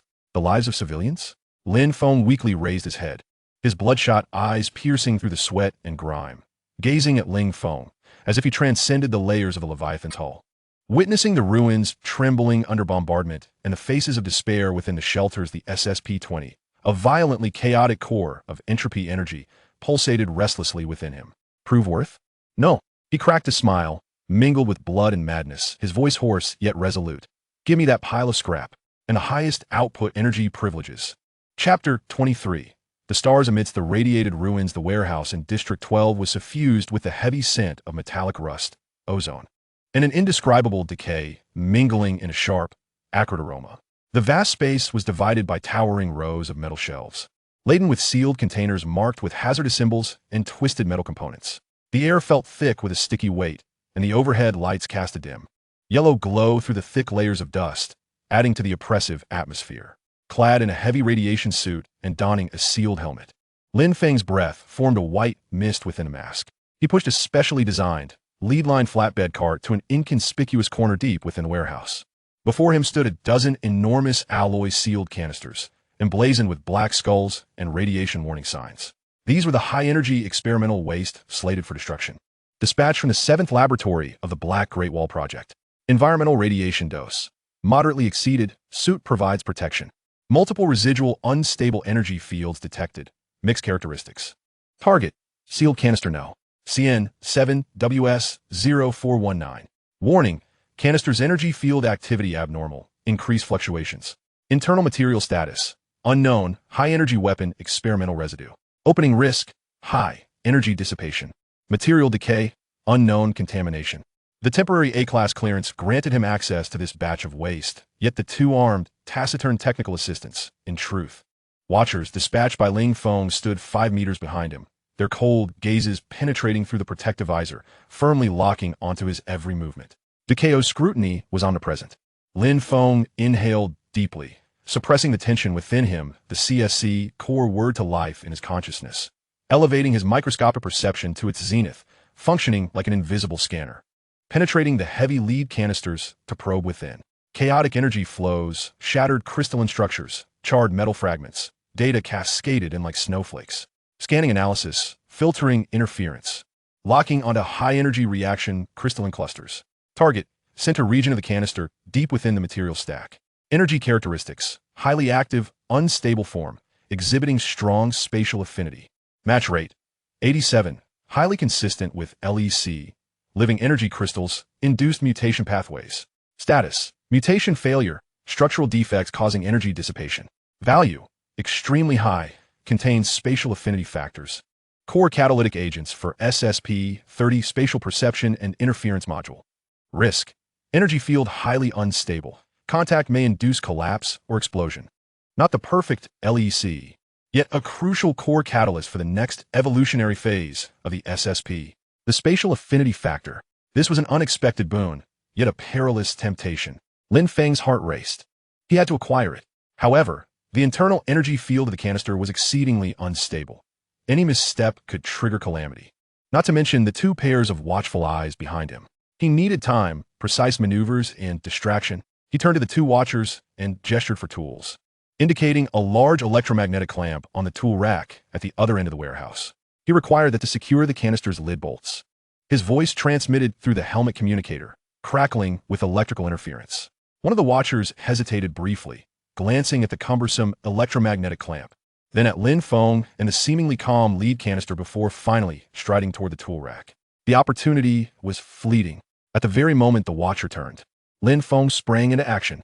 His hands moved with lightning speed, not attempting to engage the complex canister sealing valve, but instead forcefully slamming an inconspicuous metal disc from the flatbed, equipped with a powerful magnetic adhesion device, against the area of the canister where the energy reaction was most intense. Hive inducer activated. Setting, reverse resonance of energy field, simulating fragments of the angelic purification field. Target, temporarily neutralize local unstable energy field. Duration, estimated 8 seconds. Buzz, a subtle yet precise force field radiated from the disk, instantly enveloping a small section of the canister. The violently fluctuating energy field within the canister was smoothed as if caressed by an invisible hand, creating a fleeting window of stability. Lin Feng's other hand already gripped a specially crafted energy-cutting gun, featuring a high-frequency vibrating particle drill and a miniature mechanical arm. The gun's muzzle emitted a ghostly blue particle stream, silently and precisely penetrating the lead wall of the canister covered by the high force field. The robust alloy was cleaved as easily as butter, creating a fist-sized circular hole. A suffocating wave of exotic energy, mingled with high-energy radiation and spatial distortion, surged forth from the opening. Even through the protective suit, Lin Feng felt a stinging sensation on his skin. He endured the discomfort as the miniature mechanical arm slithered into the hole, deftly grasping the crystalline cluster shimmering with unstable hues of ghostly blue and silver. Enveloped in chaotic energy. Target acquired. Energy erosion intensifying. Mechanical arm structural integrity declining. Acquisition, spatial affinity crystalline cluster, mutation failure. Status, highly unstable. Immediate energy, field isolation required. Just as the mechanical arm grasped the crystalline cluster and began to retract. Buzz! The energy patterns on the lead wall, surrounding the cut, suddenly ignited in blinding crimson light. The energy field within the canister, forcibly suppressed, erupted like an enraged beast. Rebounding in an instant, the canister trembled violently, emitting a groan under the overwhelming strain. The shrill alarm blared throughout the warehouse. What is happening? The watcher retrieving the tools whirled around, barking a command. The other watcher instantly raised their weapon. Energy backlash. The canister is going to explode. Retreat. The wind howled as Lin Feng forcefully retracted the miniature mechanical arm, grasping the crystal cluster, simultaneously thrusting a pre-prepared silver metallic sphere, the size of a fist, into the gaping wound. Ice breath cold condensation bomb activated, releasing ultra-low temperature entropy reduction field. A soft puff, instead of violent explosion. An intensely frigid white mist erupted visibly from the opening, spreading rapidly. Wherever it flowed, the turbulent energy currents appeared to freeze, becoming sluggish. The violently trembling surface of the container was instantaneously cloaked in a thick layer of frost, momentarily arresting the chaotic energy within. Seizing this precious opportunity, Lin Feng swiftly stuffed the crystal cluster, pulsating with dangerous fluctuations, into a specially designed lead box inscribed with energy suppression circuits, locking it with a decisive click. At the same time, he yanked off the honeycomb inducer clinging to the container, tossing it back onto the flatbed along with the cutting gun as he hastily retreated. Boom! The brief freezing effect dissipated, and the accumulated energy finally erupted. The lid of the sealed container was violently flung open, crashing against the warehouse ceiling. A shockwave, mingled with searing metallic steam, high-energy particles, and ripples of spatial distortion, surged forth. It sent Lin Feng and the flatbed cart hurtling backward, crashing heavily into the shelves behind them. Two observers were also toppled to the ground by the shockwave. The alarm blared more fiercely. The warehouse was shrouded in smoke and dust, with energy currents swirling chaotically. Chapter 24. Void Spectre and Angelic Key. When Lin Feng, accompanied by a fully armed squad, stormed into the D12 district warehouse, she was met with a scene of devastation. The sealed container, its lid blown off, continued to emit wisps of smoke, while the floor and shelves were strewn with frost and scorched marks. The two observers, disheveled and shaken, struggled to their feet. Lin Feng leaned against a toppled shelf, his heavy protective suit riddled with tears, a corner of his visor shattered, revealing a pale, bloodied chin as he coughed violently, clutching the specialized lead box tightly. Report. The target has unlawfully opened the high-risk waste container, triggering an energy leak and explosion. One of the observers reported immediately, his tone laced with indignation and fear. Lin Feng's cold gaze swept across the scene, eventually resting on Lin Feng and the lead box in his arms. What lies within? Her voice was as frigid as the Siberian wind. Lin Feng struggled to lift his head, panting, yet his eyes bore an unsettling calmness. Even a hint of a madman smile upon achieving success, a radioactive contamination core, along with an unexpected byproduct. He patted the lead box in his embrace, emphasizing that the crucial component of the handling plan needed to be taken back to the laboratory for stabilization immediately. Otherwise, the risk of secondary contamination is exceedingly high. Lin Feng scrutinized him for several seconds, then glanced at the lead box emitting faint, abnormal energy fluctuations, as well as the lingering, not yet fully dissipated energy field in the warehouse, imbued with an eerie sense of spatial distortion. She waved her hand. Take him and the item back to the medical center. Conduct a thorough examination. Isolate that lead box. The isolation ward of the medical center became Lin Feng's temporary abode once more.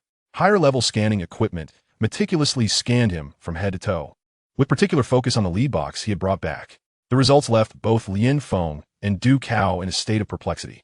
The lead box itself possessed a formidable energy shielding effect, rendering scans of the internal core area impenetrable. Yet analysis of the residual energy characteristics on the exterior revealed a strong spatial distortion effect and traces of void energy residue. Void energy? Du Cao's brow furrowed into a deep crease as he studied the report handed to him by Lin Feng, his gaze sharp as a blade. What had he unearthed from that pile of rubbish? How could it relate to the void? Indeterminate. Lin Feng's expression grew grave. The shielding within the lead box was too potent, and forcibly opening it posed unknown risks. However, his own test results indicated that, aside from excessive radiation and tissue bruising, physiological indicators were abnormal, but did not reveal clear signs of void contamination. That spatial distortion effect seemed more akin to some highly specialized, unstable byproduct of spatial technology. Lin Feng was under tight surveillance, but he remained unperturbed. All his energy was focused deep within his consciousness. The isolation ward had become his best cover. The lead box in his arms felt like a searing treasure, exuding a deadly allure. Guided by the precision of the CSC, he cautiously extracted the faint yet pure spatial affinity energy particles emanating from the crystal cluster through the lead box's minuscule energy interface. This energy flowed into the reconstructing SSP-30 core module like a refreshing spring. SSP-30 core, spatial perception, interference module loading, fusion of spatial affinity factors. Neural topology structure reshaped, enhanced micro-spatial curvature perception. Basic spatial anchoring algorithm generated, preliminary spatial interference capability, theoretical, unlocked. An unprecedented sensation of strangeness enveloped his entire being. He closed his eyes, without the need for vision. The walls of the ward, the bed, the instruments, and even the dust particles suspended in the air seemed to present a new map composed of countless minute spatial folds and nodes. He could sense the positions of the guards outside, could touch the invisible energy flows in the air. Space was no longer merely distance. It was a palpable entity that could be perceived and even manipulated. However, just as the SSP-30 module began to take shape, a chilling, viscous awareness, suffused with insatiable greed and malice, pierced through the heavy defenses of the Juggernaut with no warning, precisely ensnaring Lin Feng. More accurately, it ensnared the nascent SSP spatial module deep within his consciousness. Warning: detection of ultra-high-dimensional consciousness invasion. Source: Void suspected. Target: SSP-30 spatial module. Invasion characteristics: assimilation, erosion. Information contamination. Intensity: exponentially rising. Main consciousness firewall in crisis. 25-30. Lin Feng felt as though he had plunged into an icy abyss. His brain felt as if pierced by countless icy needles. Countless whispers of the void, fraught with sacrilege and madness, erupted directly within the depths of his soul. They attempted to distort his perception, to taint the spatial awareness he had just acquired. The radiance of the SSP-30 module was instantaneously tainted with a foreboding, deep purple hue. This was a presence more terrifying than the whispers of demons. It was a malevolence from beyond the world. Carl's research had attracted genuine scrutiny. He emitted a suppressed, agonized howl, curling up on the bed, his body convulsing violently. His consciousness teetered on the brink of collapse under the void's erosion. The CSC core operated frantically, its logical firewall crumbling under the void's contamination. Just as his consciousness was on the verge of being completely submerged. Ding! A sound, crisp and pure, as if resonating from the dawn of the universe, suddenly echoed in the deepest recesses of Lin Feng's awareness. It was not a sound. It was information, a segment of pure, untainted key composed of the most fundamental laws of space. This key was not an attack, but a guide. It shone like a beacon in the darkness, precisely cutting into the contaminated spatial perception network, instantly soothing the violent spatial folds and dispelling the encroaching deep purple erosion. Furthermore, it constructed a minuscule yet exceptionally stable anchor point at the core of the SSP-30 module, composed of pure spatial laws. The terrifying erosion of the void was abruptly halted as if crashing against a reef, receding. The frenzied whispers ceased abruptly. Lin Feng, like a drowning man, pulled back to the surface, abruptly opened his eyes, gasping for breath, cold sweat instantly soaking his hospital gown. Residual tremors of survival and a fleeting glimpse of the awe-inspiring key of pure spatial laws lingered in his consciousness. This sensation was ethereal, rational, perfect, exalted, an angel. It was she. It was her mark left behind, in the molding of the SSP spatial module, at the critical juncture of a deadly void incursion. The contingency she had left behind was activated, not for surveillance, but at this very moment, it bestowed upon him a talisman against the encroachment of the void. A steadfast spatial anchor point. Leaning against the frigid headboard, Lin Feng's heart raced, his gaze a tumultuous sea of emotions. Fear, regret, shock, and a hint of an indescribable thrill. What was she truly after? Had she foreseen this moment? Was that key merely a casual pawn placed in the game, or a form of silent acknowledgement? SSP-30, basic spatial perception, status, stable, spatial anchor point solidified. Spatial perception range, 15 meters, clear, 50 meters, fuzzy. Spatial interference capability, unlocked. Void incursion, successfully blocked, spatial anchor point isolated. Residual contamination, minor, continuous purification underway. Angel's mark, surveillance protocol stable, not activated. New high-level spatial law information detected key. Anchor point, source, she. Status, fusion, passive protection type. Power accompanies deeper dangers and more intricate enigmas. The shadows of the void loomed with unprecedented clarity, while she, in her own way, nudged him toward the precipice of the abyss. Chapter 25. The Blood of the Celestial River and the Initial Cry of Space. The piercing air raid siren wailed like the dying groan of a colossal beast, instantaneously shattering the oppressive tranquility within the giant canyon. Following that, the anguished and resolute roar of Duca AO reverberated throughout the ship. All units, heed my command.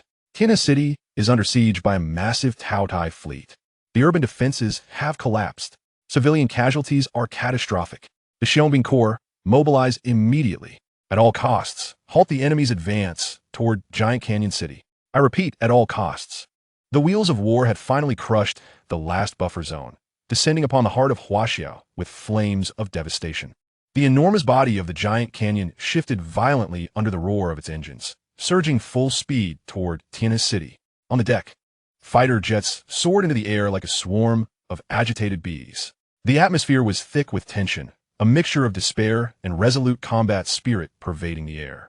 The medical center where Lin Feng resided descended into chaos. The groans of the wounded, the frantic movements of medical personnel, and the shrill blaring of alarms intertwined. He was escorted by 2 soldiers to a temporary refuge near the inner armor layer. Through the heavy porthole, the distant horizon revealed a sky stained crimson with blood. The massive Taotai warships loomed above the city like monstrous steel beasts, casting shadows of death. Dense beams of energy rained down like a torrential storm, igniting continuous explosions on the ground.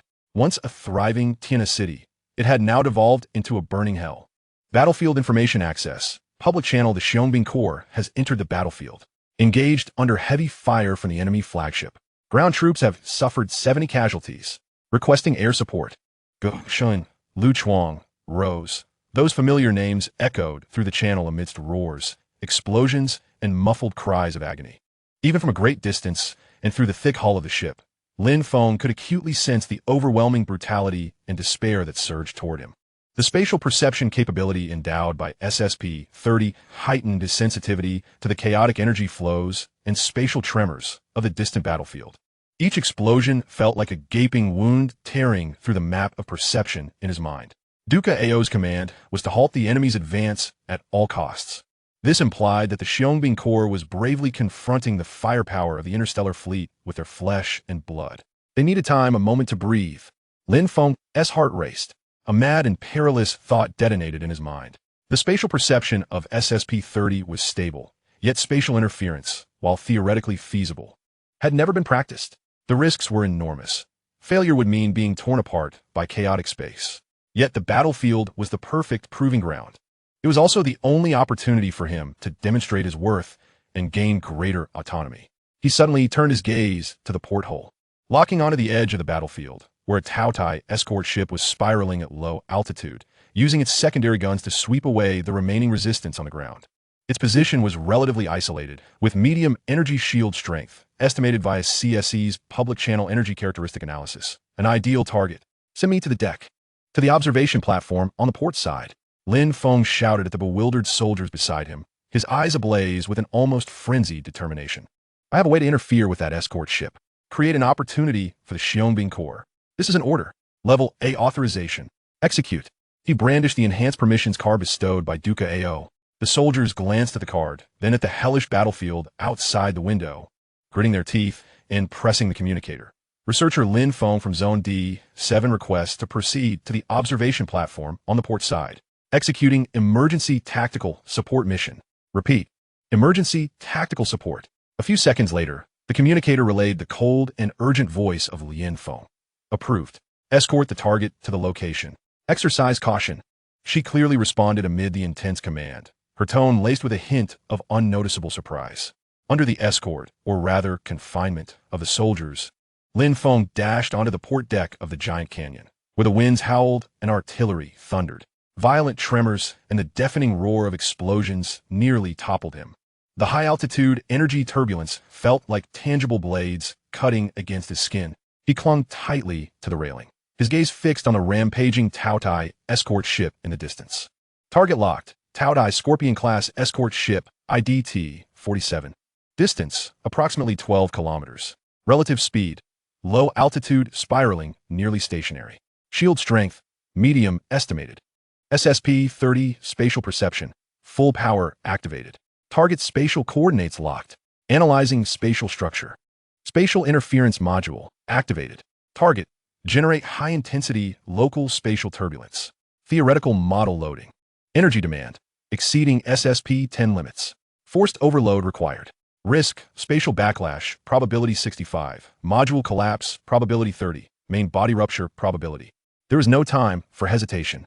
Lin Feng closed his eyes, plunging all his consciousness into the CSE core and the SSP-30 module.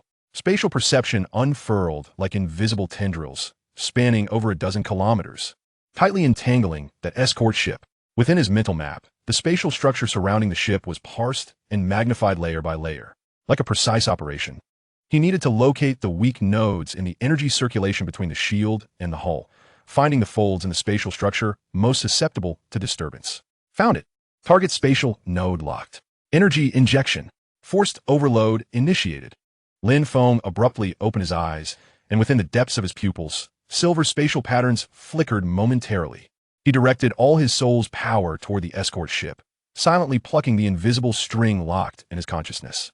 There was no cataclysmic radiance, no deafening explosion. Under the astonished gaze of countless onlookers on the distant battlefield, that tout-high Scorpion-class escort ship, which had been flaunting its might, suddenly experienced a bizarre distortion in the space near its engine exhaust. Like a pebble thrown into a tranquil pond, invisible ripples spread instantaneously. The pale blue energy shield of the escort ship, upon contact with the ripples, fluctuated violently, warped, and then, with an unexpected pop, shattered into nothingness. Immediately afterward, the hull of the escort ship itself, around that point of distortion, crumpled as if being kneaded by an invisible giant hand, ripping apart with a sound that grated on the teeth. The exhaust flames spewing from the engine nozzle became chaotic, swirling back. Boom! Boom! Boom! A series of muffled detonations erupted from within the escort ship. Thick smoke and flames surged forth from the rifts in the torn armor. The colossal hull instantaneously lost its equilibrium, akin to a drunken giant, swirling amidst billowing clouds of smoke, plummeting towards the inferno of the city below. Ultimately, it collided with a structure that had yet to entirely collapse, erupting into a massive fireball. Silence. The battlefield seemed to have been momentarily muted. Whether it was the frenzied onslaught of the voracious soldiers, the beleaguered valiant troops, or even Ko and Lin Feng in the command hall of the giant gorge, they were all rendered speechless by this unfathomable spectacle. No energy attacks had struck. No known weapon could possibly yield such an effect. A voracious destroyer had inexplicably self-destructed. What on earth was happening? The incredulous roar of Gu Shaolin echoed through the channel. Space distorted. The chilling voice of Qiang Wei resonated with unprecedented shock as she seemed to have grasped the fleeting anomaly in the fabric of space.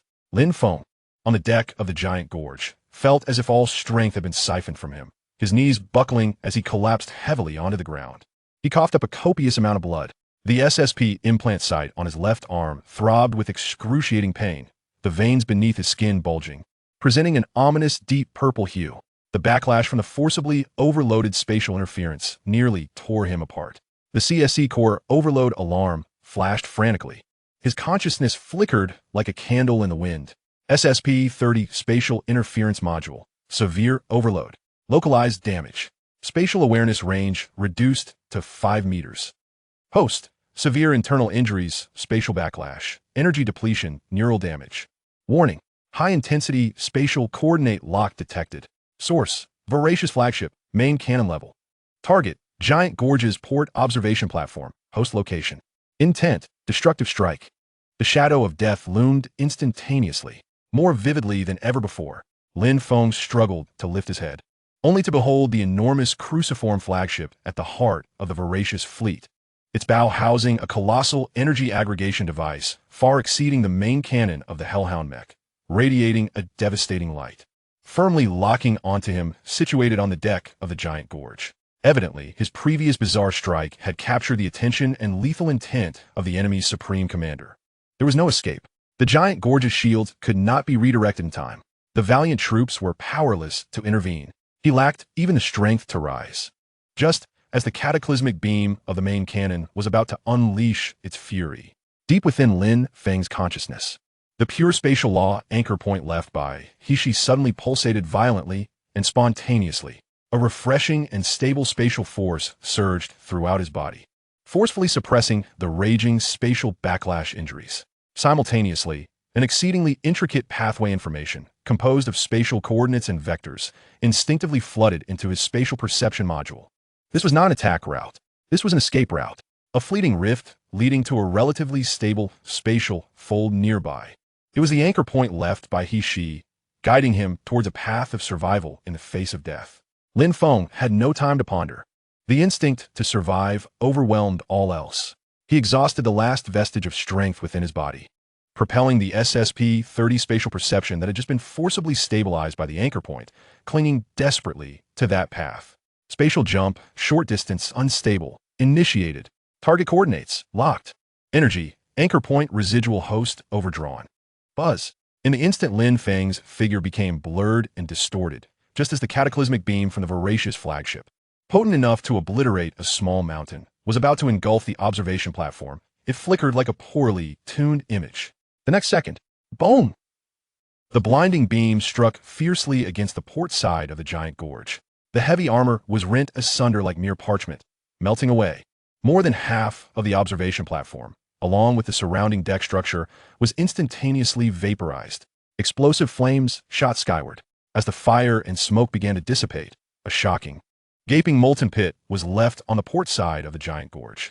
Beyond the twisted, molten metal debris at the pit's bottom, there was nothing but emptiness. Lin Feng had vanished. In the command hall, Ducao stared fixedly at the molten pit on the screen, his face ashen. Lin Feng bit her lip tightly, her eyes filled with disbelief and a hint of indescribable agitation. The public channel was enveloped in a profound silence. Meanwhile, several kilometers away from the giant gorge, above the ruins of a city rendered fragile by the fierce battle, the air rippled like water waves. Lin Feng's figure seemed to have been expelled by an invisible force, bloody and battered, akin to a tattered sack, crashing down heavily from a height of several meters into a mound of debris. Thud! He landed amidst the rubble of collapsed buildings, kicking up a cloud of dust. Agonizing pain instantaneously engulfed his remaining consciousness, and his vision was utterly swallowed by darkness. In the final moment before losing consciousness, his blurred perception seemed to catch sight of a lithe figure clad in dark alloy armor, with flowing crimson hair, swiftly darting across from the opposite end of the ruins, her icy gaze seemingly casting a glance in his direction, tinged with astonishment. Qiangwei. Chapter 26. The Exile and the Starfire. The cold metallic cabin walls reflected the flickering starlit map, the engine's low hum being the sole pulse of life in this desolate void. Lin Feng sat in the rudimentary control chair of the Starfire, his fingers unconsciously tapping against the scratched armrest. Outside the porthole lay an absolute darkness that devoured all light, with only the distant pinpricks of starlight affirming that they had not been entirely forgotten by the cosmos. 3 days had passed since narrowly escaping the giant gorge. The energy storm ignited in the D12 district warehouses had struck like a boulder cast into an anthill. The giant gorge must have entered a state of maximum alert. Ducao's wrath and bounty orders had likely spread across the near-Earth orbital defense perimeter. Returning to Earth was temporarily out of the question. The Starfire, a starship Lin Feng had secretly designed utilizing the extreme resources accessible through A-grade permissions from the Super God Academy, most of which were procured through gray channels or salvaged from decommissioned components, had been assembled in a hidden dock deep within the abandoned zone, becoming their sole refuge. Its appearance was rugged, devoid of any aesthetic grace, resembling a jumbled collection of massive metal clumps hastily welded together, with uneven armor, plating, and visible welding scars. Measuring merely 60 meters in length, it appeared insignificant as dust against the backdrop of interstellar warships that often spanned thousands of meters. Yet its core, a jump engine personally designed by the CSE, incorporating some optimization technologies of demonic energy circuitry and angelic material characteristics, now emitted a steady blue glow, sustaining their escape from Earth's gravitational prison. The cabin was permeated with the scents of synthetic nutrient paste, ozone, and metallic coolant. Aside from Lin Feng, 3 other figures occupied the space. Rek, former engineer of the UEG, United Earth Government, deep space exploration vessel, the Pioneer.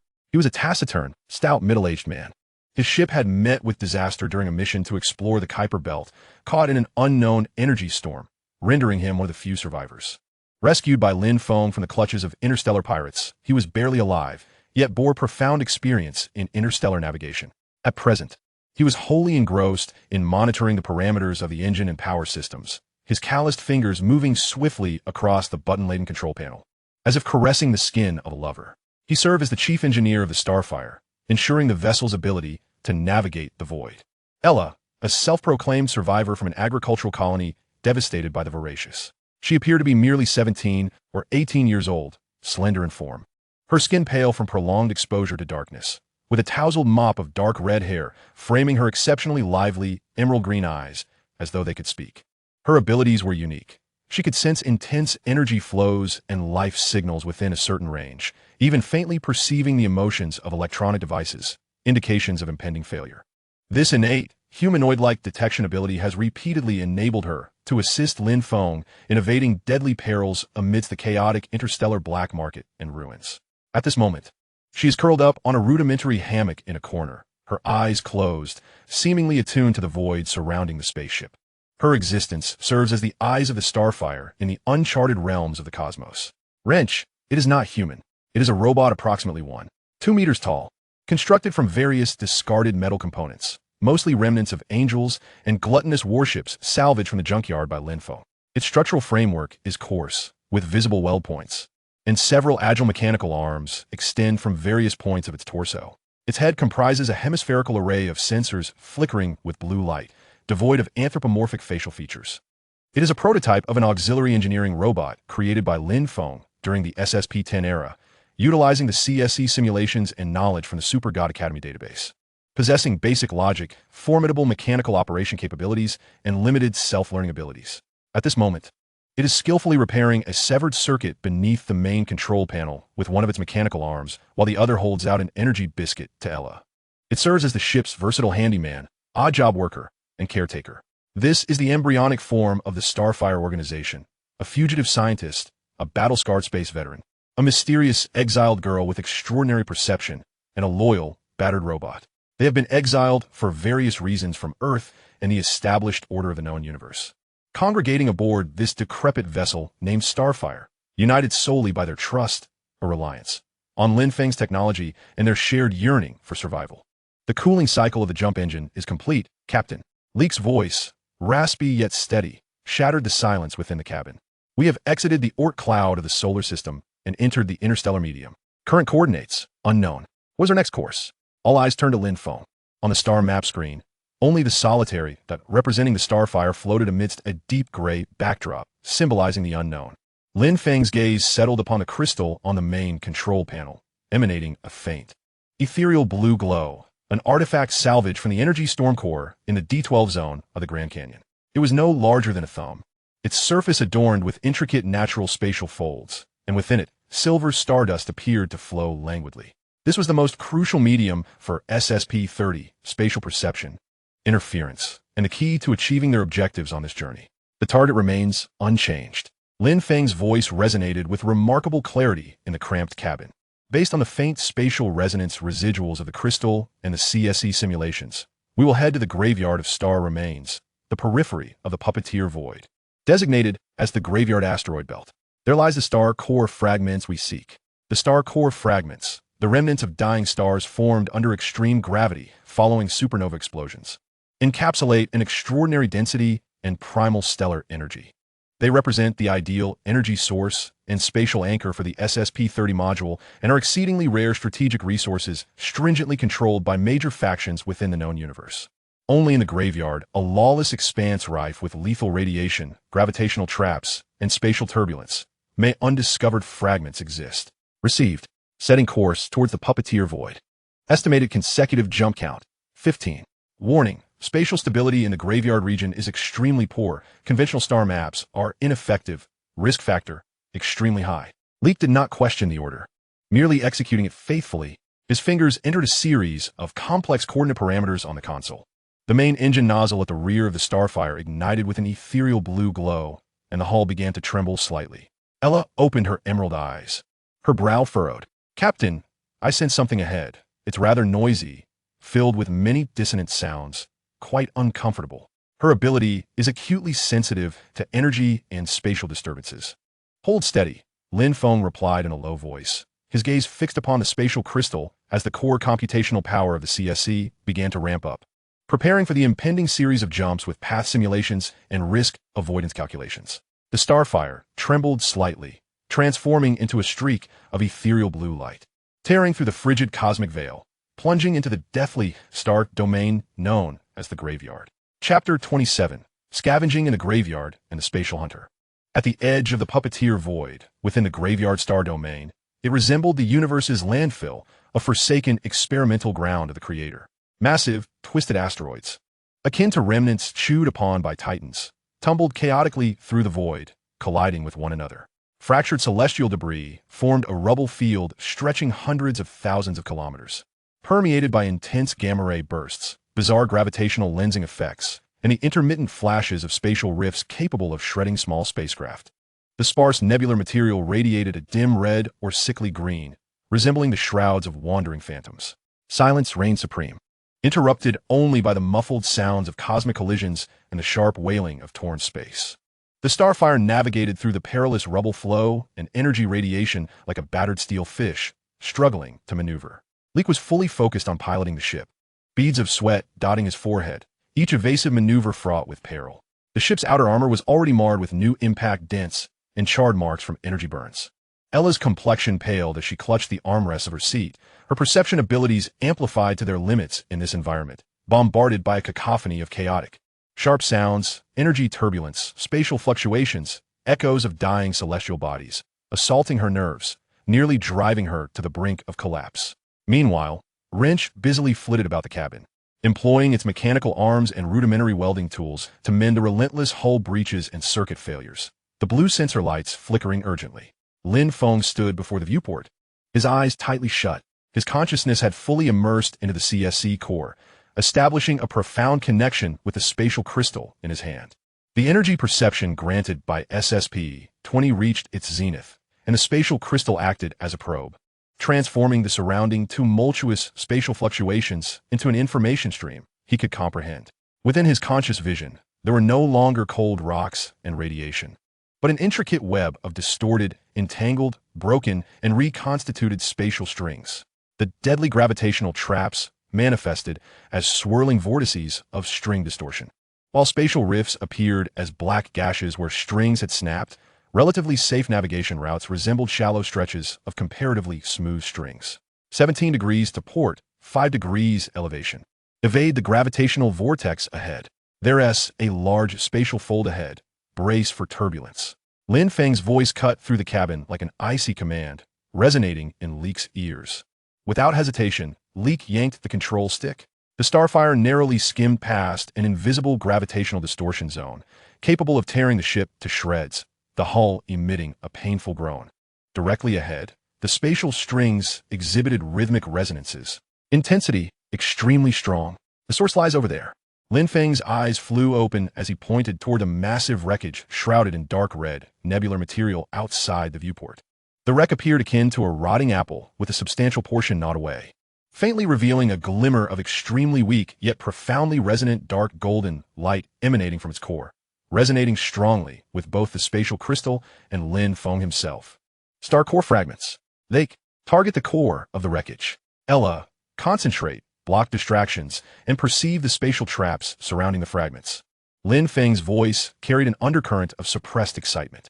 The starfire changed course, akin to a moth drawn to a flame, rushing towards the ominous dark red nebula of death. As they drew nearer, the spatial fluctuations intensified, invisible gravitational forces tugging at the hull. Ella bit her lip, blood seeping from the corner of her mouth. Her emerald eyes fixated on the dark golden light, summoning all her mental strength to guide Leek towards the minutest locations of the traps. The wrench was firmly secured at the most severely damaged section of the hull, bracing against a piece of armor that was on the verge of detaching due to the rips caused by spatial folds. Electric sparks flickered incessantly upon it. The distance was laboriously diminishing. The dark golden glow emitted by the star core fragment became increasingly vivid, a peculiar mineral no larger than a fist, with patterns flowing like molten lava across its surface, silently hovered in a relatively stable spatial bubble at the core of the wreckage, radiating a heart-stopping surge of primal energy and a formidable spatial anchoring effect. Prepare the mechanical arm. Lock onto the fragment, Lin Feng commanded, making his way to the aft compartment, where a robust engineering mechanical arm, reinforced and modified with the wrench, was connected. Just as the starfire was about to enter capture range, Like maneuvered the mechanical arm, slowly extending it toward the spatial bubble. Suddenly, a piercing alarm resonated throughout the cabin. Warning: high-intensity spatial jump signal detected. Location: directly behind. Quantity: 3. Feature match: Angel Legion Standard Patrol Pursuit Squad. Target locked onto this ship. Estimated contact time: 90 seconds. Outside the porthole, Three dazzling golden streaks of light, akin to swords of judgment tearing through the darkness, raced toward the starfire with astonishing speed. Disregarding the chaotic spatial traps along their trajectory, unerringly aimed at the wreckage. The sleek hull of the leading Angel battleship bore the emblem of the left wing guard, its wings gleaming under the starlight. Yen, she has personally pursued us. Damn it. Light's expression shifted dramatically, his fingers nearly sparking against the console. Ilera let out a painful whimper, overwhelmed by the pure and potent divine energy emanating from the Angel battleship. The wrench's sensors instantaneously glowed a blinding red. Lin Feng's heart sank to the depths. The Angel's pursuit was swifter and more precise than he had anticipated. Was it he/she's mark? Or had the energy activity of the starfire in the graveyard exposed their whereabouts? Ahead lay the coveted star core fragment, while behind loomed the Angel's sword of judgment. 90 seconds. A race against life and death. Like abandoned standard capture procedures. Lin Feng's voice rose sharply, infused with a desperate madness. Maximum power to the mechanical arm. Tear that fragment along with its surrounding spatial bubble away. Drag it straight into the aft compartment. What? Both Like and Ilera were taken aback. The spatial bubble contained a powerful anchoring effect, and forcibly tearing it apart was akin to detonating a bomb in a storm. A single misstep could shred the starfire to pieces under the uncontrollable spatial forces. Execute the command. The flames of recklessness burned in Lin Feng's eyes as the energy of the SCP-20 surged within him, all directed into the spatial crystal. He intended to exploit the crystal's affinity for the spatial bubble, combining it with the brute force of the mechanical arm for an unprecedented spatial heist. Understood. Like gritted his teeth, instantly pushing the mechanical arm's output power beyond the red line. The robust alloy arm emitted a creaking sound under immense strain as the specially designed energy claw plunged forcefully into the spatial bubble's barrier, surrounding the star core fragment. A hum resonated as a visible ripple of space rapidly expanded. The entire wreckage began to shake violently. The dark golden glow of the star core fragment flared into a frenzy. The starfire was tossed about like a small boat battered by colossal waves. The terrifying sounds of metal tearing echoed from every part of the hull. Hold on, Lin Feng bellowed. The energy claw of the mechanical arm gripped the frenzied spatial bubble tightly, like a tug of war, forcibly dragging the dark golden star core fragment along with the unstable space enveloping it out from the wreckage's core. The chaotic spatial turbulence instantly engulfed the rear compartment of the starfire. Warning, spatial tearing in the rear compartment. Hull structure compromised. Internal pressure rapidly dropping. Star core fragment capture successful. Spatial bubble highly unstable. Imminent annihilation possible. Like maximum thrust. Target, the largest spatial rift directly ahead. Charge in. Lin Feng pointed at a dark rift outside the porthole, resembling the maw of a colossal beast, opening and closing relentlessly, his voice hoarse. Are you crazy? That has spatial turbulence. We'll be finished if we go in. Like's eyes widened in horror. If we stay out here, we'll be obliterated by the Angel's battleship in 90 seconds. Lin Feng fixed his gaze on the three approaching golden streaks of light, Yen's flagship, now clearly visible, its bow gathering a destructive brilliance. Charge in. There is still a glimmer of hope. The CSC will calculate the path. Trust me. Like, witnessing the undeniable madness in Lin Feng's eyes, glanced back at the impending divine judgment light, and suddenly shoved the control stick, pushing the engine power to an unprecedented overload. The tail of the starfire erupted with a blinding azure flame, akin to a dying beast letting out its final roar, dragging the spatial bubble enveloping the frenzied star core fragment toward the colossal rift that devoured all light, plunging into it without hesitation. Just as the ship's tail vanished into the rift, three thick beams of golden holy light, like spears of divine retribution, struck fiercely at the position where the starfire had just been, obliterating that vast star wreckage along with the surrounding space into a chaotic torrent of energy. Darkness. Absolute darkness. Silence. The starfire, amidst violent tumbling and the sensation of being torn apart, completely lost all external perception. Only the frenzied spatial turbulence, like an invisible giant hand, ruthlessly clawed at the hull, emitting a grating metallic moan. The star core fragment captured in the rear compartment unleashed a terrifying dark golden energy torrent the moment it broke free from the spatial bubble's restraint, mingling with the uncontrollable spatial forces, rampaging within the ship like a wild beast. Warning, encountering high-intensity spatial turbulence. Warning, Star core fragment energy out of control. Eroding hull structure. Warning. All external sensors offline. Navigation system offline. Warning. Jump engine severely overloaded. Core temperature critical. Warning. Hull structural integrity 43, 41, continuously declining. The blinding red light and the piercing alarm were the only sources of illumination and sound within the cabin. Light clung desperately to the control stick, attempting to stabilize the ship amidst the chaos. Yet it was all in vain. Ilera curled up in a corner, her complexion pale as paper, having lost consciousness. The wrench held its position against the control console with its body and all mechanical arms, try to prevent it from being thrown away, sparks erupting from it. Blue lights flickering erratically. Lin Feng was flung aside by the immense force, crashing heavily against the cold wall, tasting blood in his throat. Struggling to rise.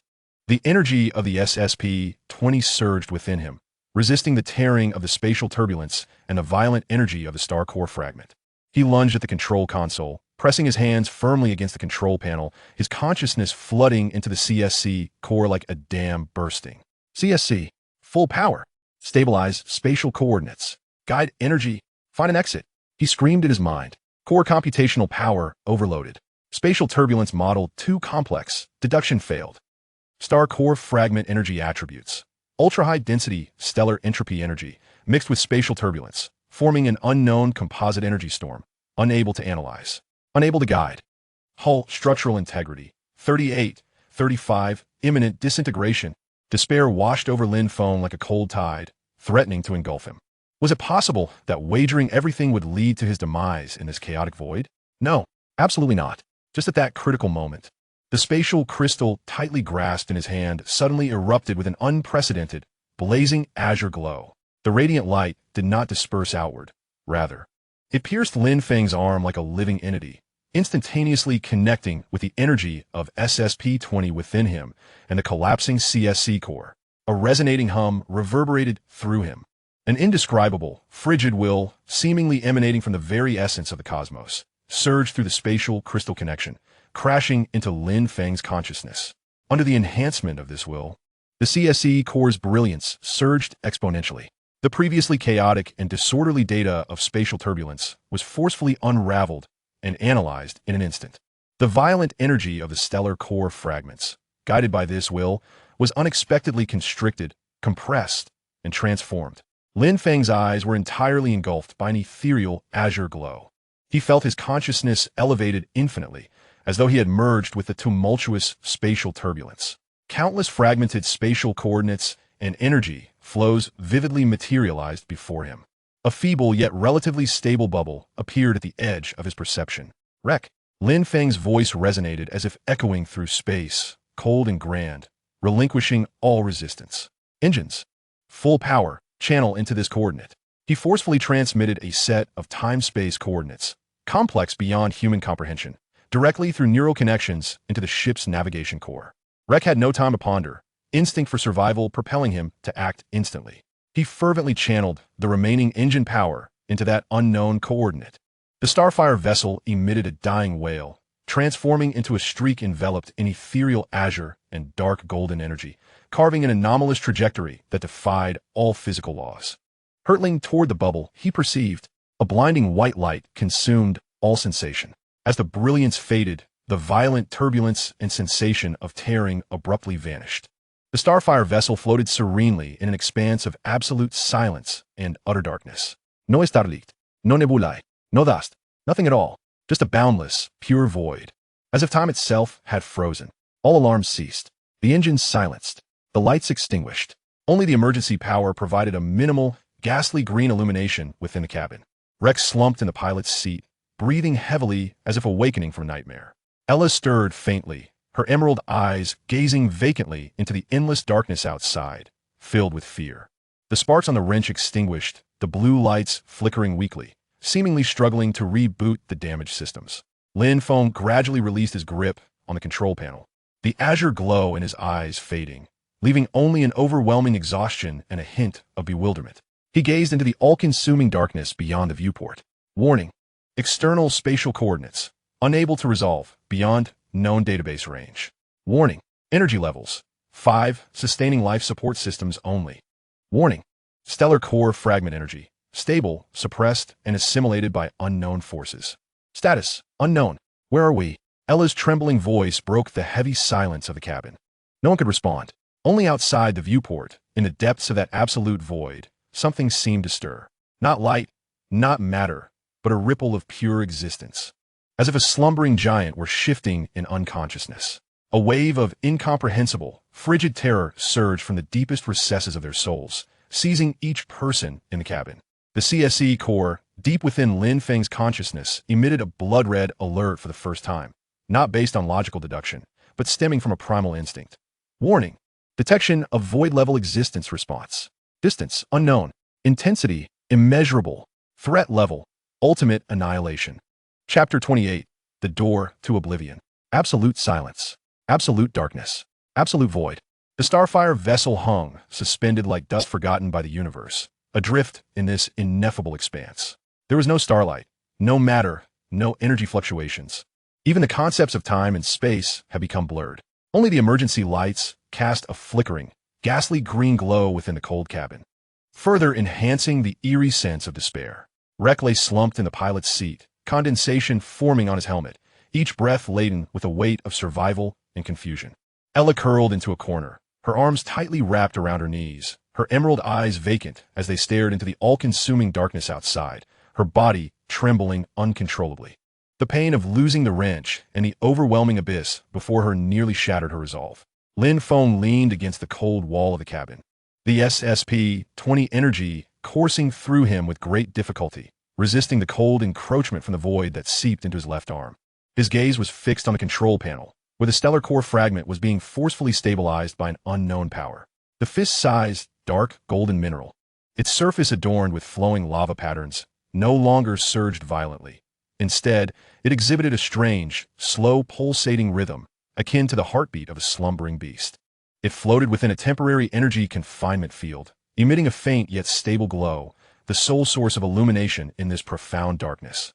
More unsettling was the energy fluctuations it emitted, seemingly resonating with the void, subtly opposing the pervasive, soul-freezing emptiness. Stellar core fragment status: stable, energy level, low activity. Detected weak entropy energy release, forming a low-intensity counteraction against the external void environment, coexistence field. External environment analysis: absolute void, entropy, stasis state.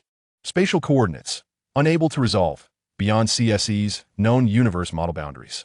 Physical laws: partially ineffective, distorted gravitational constant anomalies, fluctuations in light speed limits.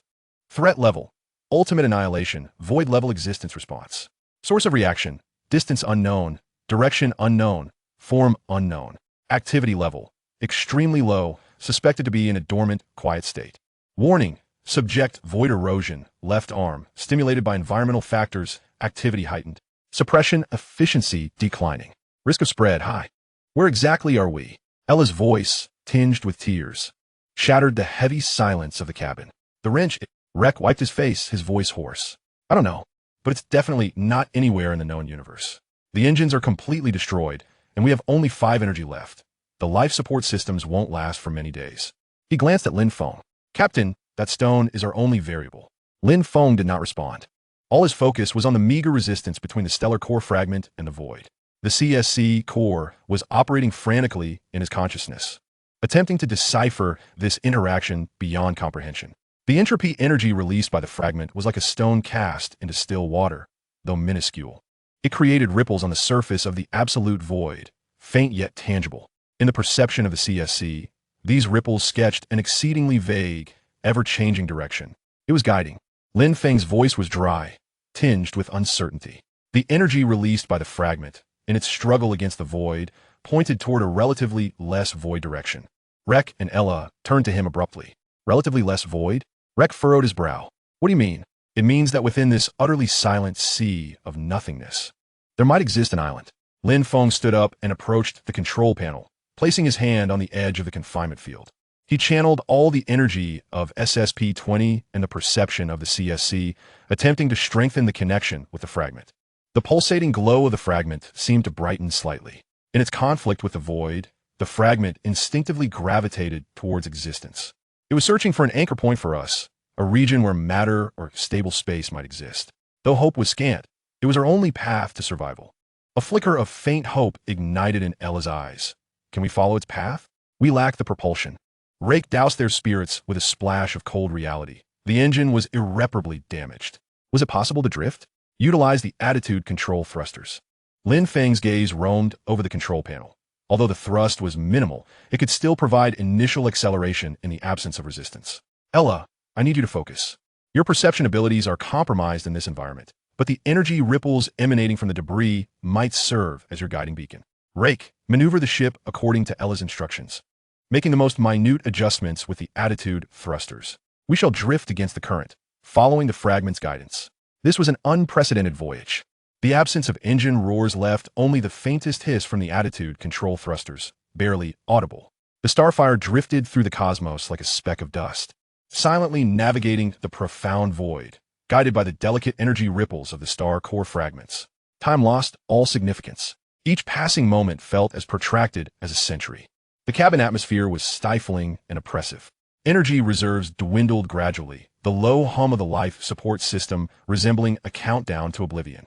Ella shut her eyes tightly, beads of sweat forming at her brow as she concentrated intensely on the nearly imperceptible energy direction of the fragments, her emerald eyes shimmering with focused brilliance in the darkness.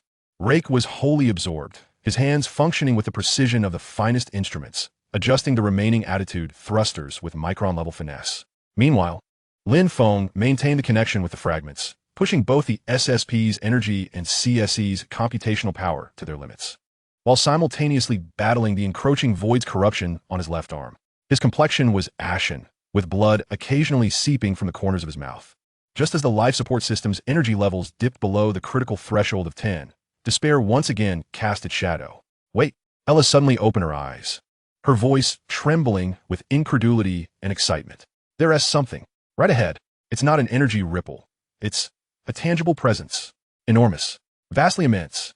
Almost simultaneously, Lin Feng sensed it through the CSC and the fragments. In the absolute void ahead, a colossal, stable entity emerged abruptly.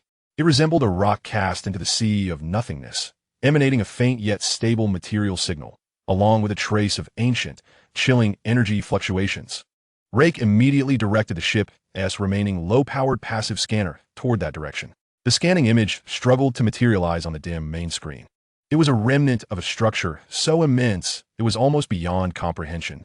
Its overall form exhibited an irregular geometric shape, akin to a star's remains torn apart by immense forces, composed of countless vast metal plates and unknown materials.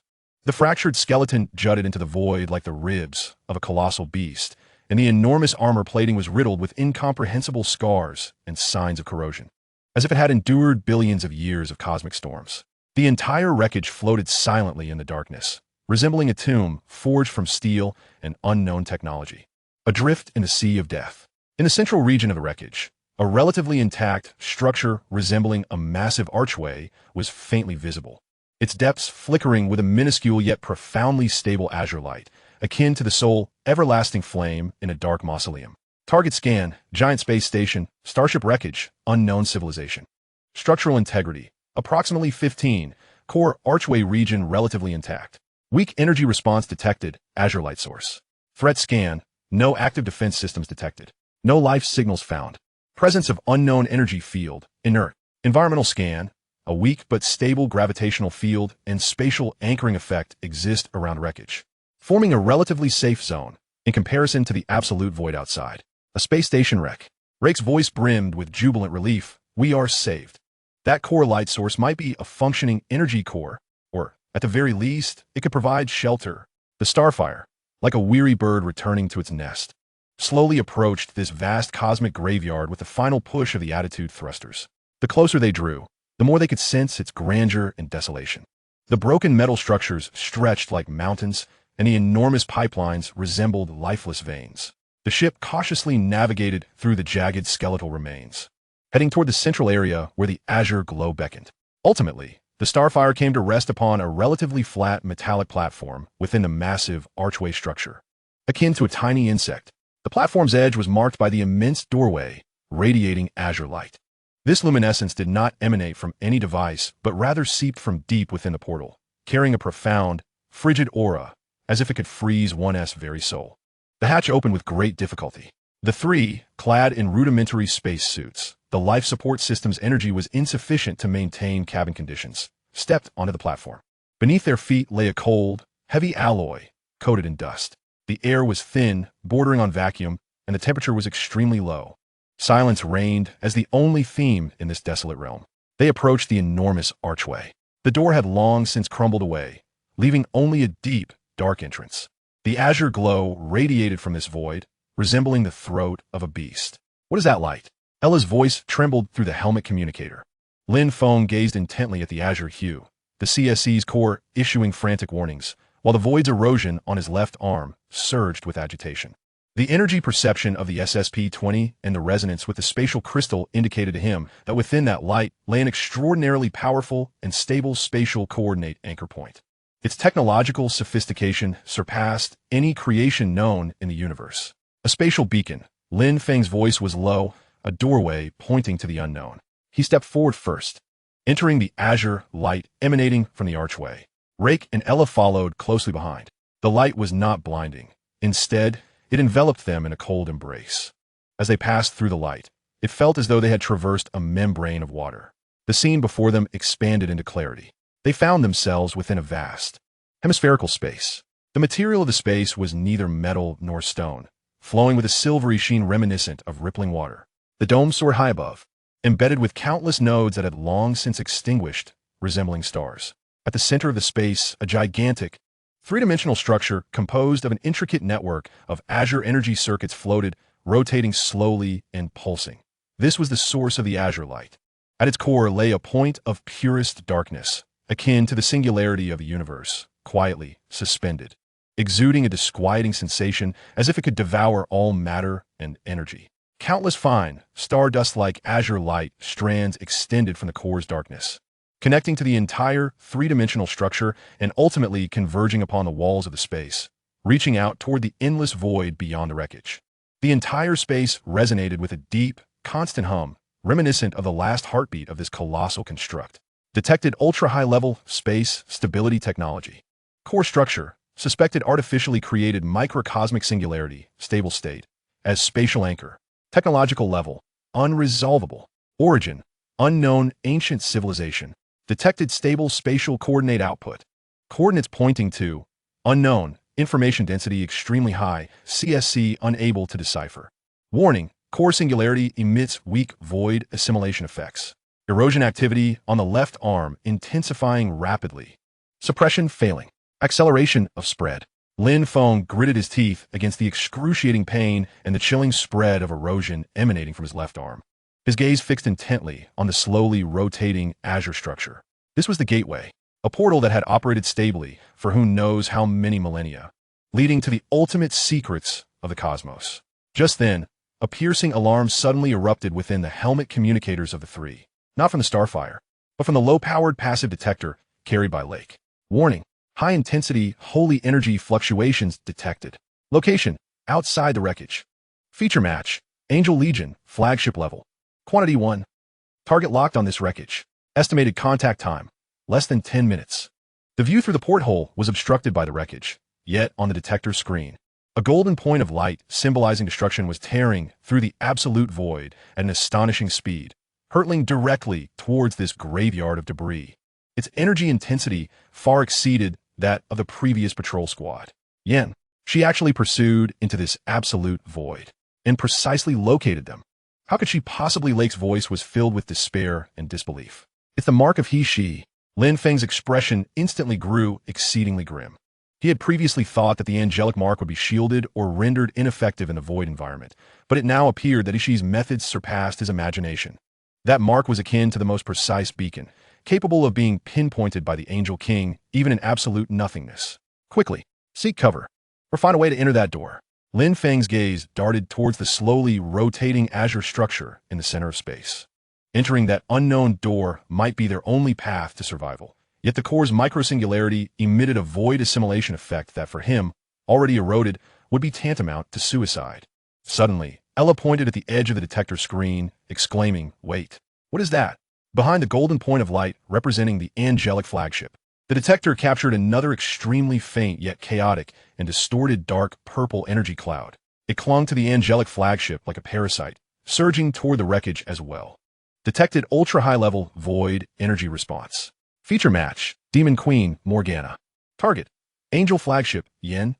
Intent, intercept attack. Morgana, she has come to. At the end of this cosmic graveyard. Ahead lies the unknown ruins gate. Behind is the judgment sword of the Angel King Yin. And further still is the chaotic tide of the Demon Queen Morgana. Three supreme cosmic powers are about to collide within this absolute void. Amidst this ancient relic that has lain silent for millennia. And they, three insignificant mortals, find themselves at the eye of a storm. Lin Feng's gaze snapped back to the azure structure at the center of space. Then to the two approaching points of destruction on the detector. The void erosion on his left arm had spread over his shoulder under the influence of the singularity, sending a chilling sense of dread coursing through his mind. Lake, Iya. Lin Feng's voice bore a resolute determination as he pointed towards the azure door. There is no time left. Destroy that detector, then follow me into it. This is our only path to survival. We either pass through that door or perish here. He hesitated no longer. All the energy of the SSP-20 erupted forth, braving the terrifying void assimilation effect of the core singularity, like a moth to the flame. He charged unabashedly towards the slowly rotating azure ruins gate, leading to the unknown ultimate. Lake and Ella exchanged glances, both recognizing the fear and determination in each other's eyes. Lake smashed the detector with a fierce punch. The two followed Lin Feng, unleashing their final strength as they rushed towards the all-consuming azure light. Just as the silhouettes of the three were about to be engulfed by the azure radiance, a resounding boom erupted, an indescribably brilliant and majestic golden holy light, akin to the divine sword of punishment that cleaves the heavens, struck violently against the outer wall of the massive wreckage. The entire space station debris emitted a deafening wail and tremor, unprecedented in eons. The Angel King, Yin, has descended. Simultaneously, in the wake of Yan's holy light, a twisted, frenzied, and corrupted dark purple void energy surged like a roaring tide, crashing violently against the golden holy light. BT, trying to outpace me? In your dreams. Morgana's signature voice, filled with wildness and mockery, pierced through the barriers of space, resonating thunderously in this silent graveyard. The ultimate confrontation between gods and demons erupted in an instant at the edge of this universe, before the ruins gate leading to the ultimate secret. The figures of Lin Feng and the others completely vanished into the depths of the azure light, leaving only the ancient door, still slowly rotating amidst the destructive storm of divine and demonic battle, silently pointing towards the unknown ultimate darkness. Beyond that door lay either a new land of hope or an even greater tomb. Chapter 29. The world behind the door and the cold plea for help. The sensation of passing through the ruins gate was not one of tearing or crossing, but rather akin to a descent and reconstitution of consciousness. Enveloped in azure light, Lin Feng felt his material form instantaneously disintegrate into the most fundamental stream of information, only to be reassembled under unknown laws in the next moment. After a violent bout of dizziness and weightlessness, a solid sensation returned beneath his feet. He opened his eyes, and the sight before him took his breath away. This was not the imagined end of the universe or a wilderness, but rather a colossal heart composed of pure geometric structures and flowing energy, so immense it defied description. They stood upon a gigantic, transparent energy platform suspended in the endless dark void. Below the platform lay an unfathomable abyss of darkness. At the center of the platform resided the source of it all, an indescribably grand construct. It was not an entity of architecture, but rather a living neural network woven from countless energy circuits shimmering with dark golden light. These circuits were as robust as a starship's keel, yet as delicate as strands of hair, layered and intertwined, forming a complex structure that surpassed any conceivable limits of life. At the very core of this structure, a softly glowing energy source, akin to a miniature nebula, rotated gently, suspended in tranquility. With each pulse, it illuminated the vast neural network in rhythmic cycles, reminiscent of the heartbeat of the universe itself. Countless delicate golden points of light, like stardust, flowed from this heart along the energy circuit network, dispersing into the darkness at the edges of the platform. The entire space was suffused with an ineffable sense of ancientness, vastness, and silence. There was no sound, only the deep hum that directly resonated with the soul, produced by the pulsations of that colossal heart's energy. The air, or rather, a medium akin to air, was saturated with a pure and gentle yet powerful energy, which the SSP-20 greedily absorbed with each breath, mending the wounds of his body, even seemingly suppressing the stubborn void erosion on his left arm for a moment. My heavens! Lake's voice trembled with reverent awe over the helmet communicator as he surveyed this unimaginable spectacle, nearly forgetting the pursuers behind them. Ella, utterly captivated by the core's white light, reflected the pure radiance in her emerald eyes, murmuring, "Such warmth, such pure power, like the light at the dawn of the universe." However, Lin Feng felt a piercing coldness.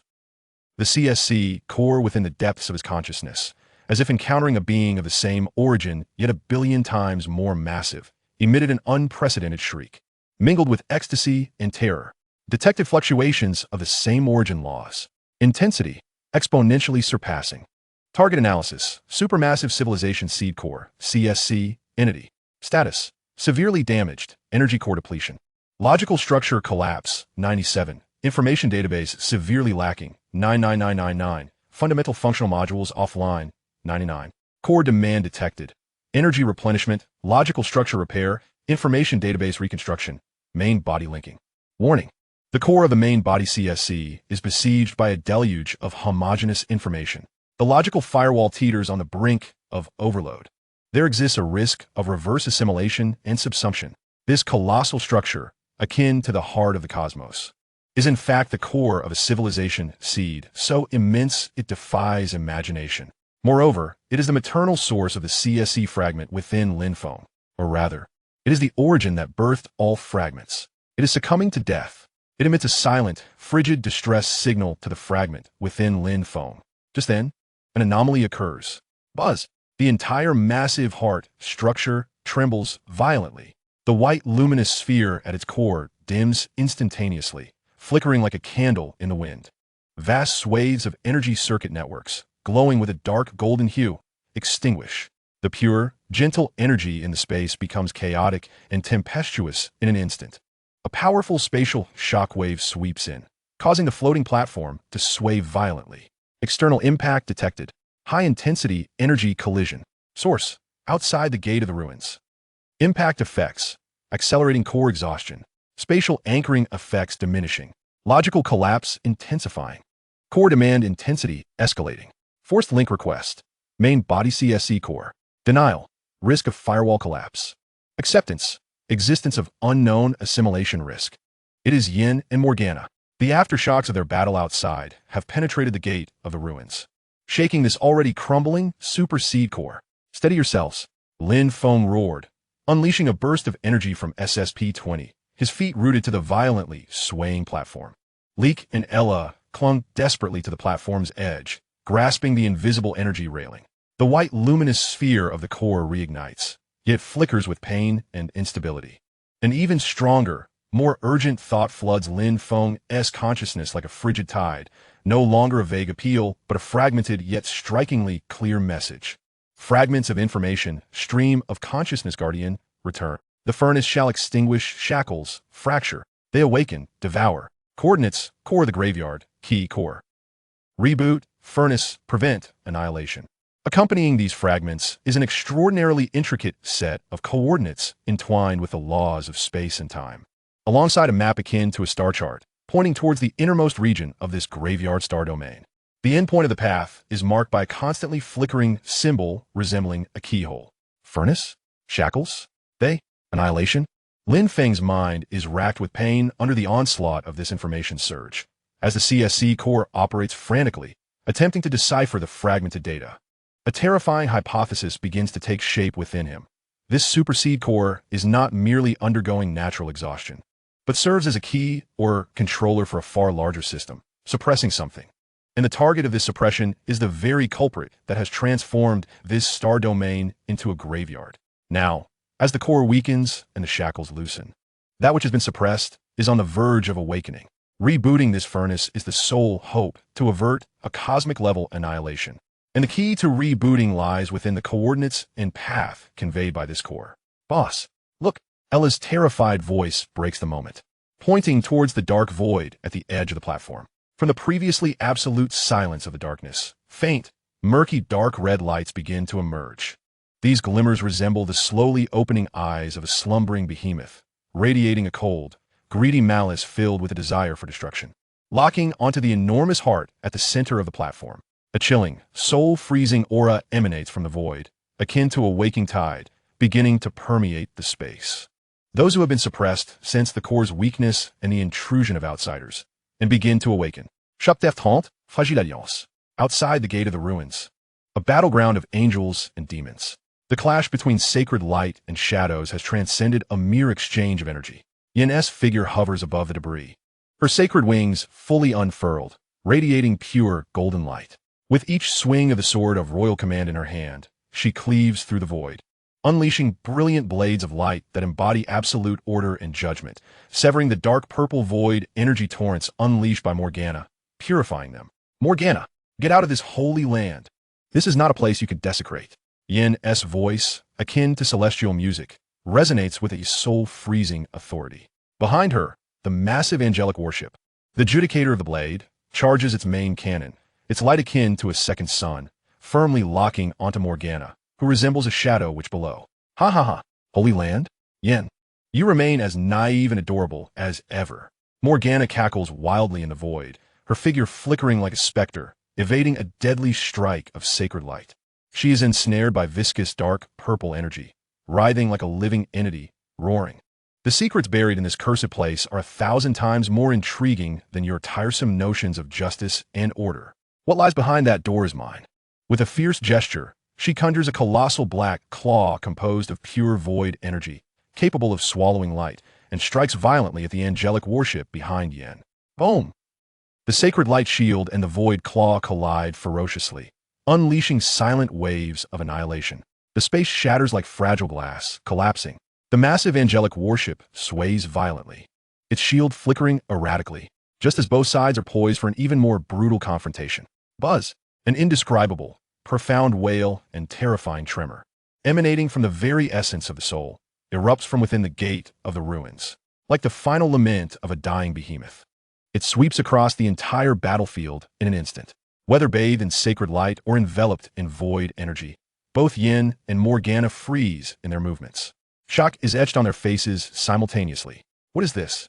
The essence of the sacred data stream flickers wildly in Yen's azure eyes, capturing the essence of that tremor. The death wail of an ultimate creation, surpassing the known universe? Damn it! Morgana's maniacal laughter solidifies into a mask of rare gravity, and a hint of barely perceptible fear flashes in her eyes. Is that precious thing behind the door about to meet its end? Or is something even more terrifying about to emerge? Suddenly, they both perceive it. The space within the gate of the ruins is being infiltrated by countless murky dark red light points. That cold, greedy aura, filled with a desire for annihilation, spreads like a plague. The inherent evil and destructiveness of it causes even Morgana, the demon queen, to feel a pang of trepidation. The void is corroding the true source. Yen's voice is icy to the bone, the radiance of the sword of royal command shining even more brilliantly. Morgana, this is your doing. Your chaos has summoned forth a deeper darkness. Nonsense. I've only just found the door. Morgana retorts in a fit of rage. Yet a flicker of doubt crosses her gaze. She understands the void better than Yen, able to sense the more primal and pure will of destruction contained within those dark red light points. At that moment, a weak yet clear communication request forcefully intrudes upon the encrypted channel of both flagship vessels. It is Lin Feng's voice, laden with unprecedented urgency and frailty. Yen, Morgana, the seed behind the door is extinguishing. That which it suppresses is about to awaken. It embodies a will of annihilation older and purer than anything you know of the void. The coordinates and path have been transmitted. Rebooting the core's furnace is the only hope to stop it. The coordinates are at the core of the graveyard. If this battle continues, once that entity fully awakens, we shall all be buried alongside it. Simultaneously, an intricate array of spatial coordinates, along with a stellar map directing towards the core of the graveyard star domain, and a real-time depiction of the door being eroded by a dark crimson radiance, were forcibly projected onto the tactical screens of Yen and Morgana by Lin Feng, utilizing the CSC and fragments of the stellar core as a relay. On the screen, the resplendent white light of the massive heart core struggled against the encirclement of countless dark crimson points, akin to a candle flickering in the wind. The pervasive aura of annihilation, even through the screen, sent a shiver of anguish through the souls of the two queen-level entities. In this ultimate confrontation between angels and demons, a brief moment of stasis occurred in the face of this cosmic calamity's ominous portent. Yin gazed at the horrifying scene on the tactical screen and the information conveyed by Lin Feng, her cerulean eyes swirling with torrents of data. The guardianship of the known universe was the angel's sacred mission, and the existence beyond that door evidently pertained to the survival of the cosmos. The feedback from a crane mark confirmed the veracity of Lin Feng's core information regarding the will of annihilation. Morgana licked her lips, her eyes glinting with a frenzied yet covetous sparkle. A power older than the void? The rekindling of the furnace?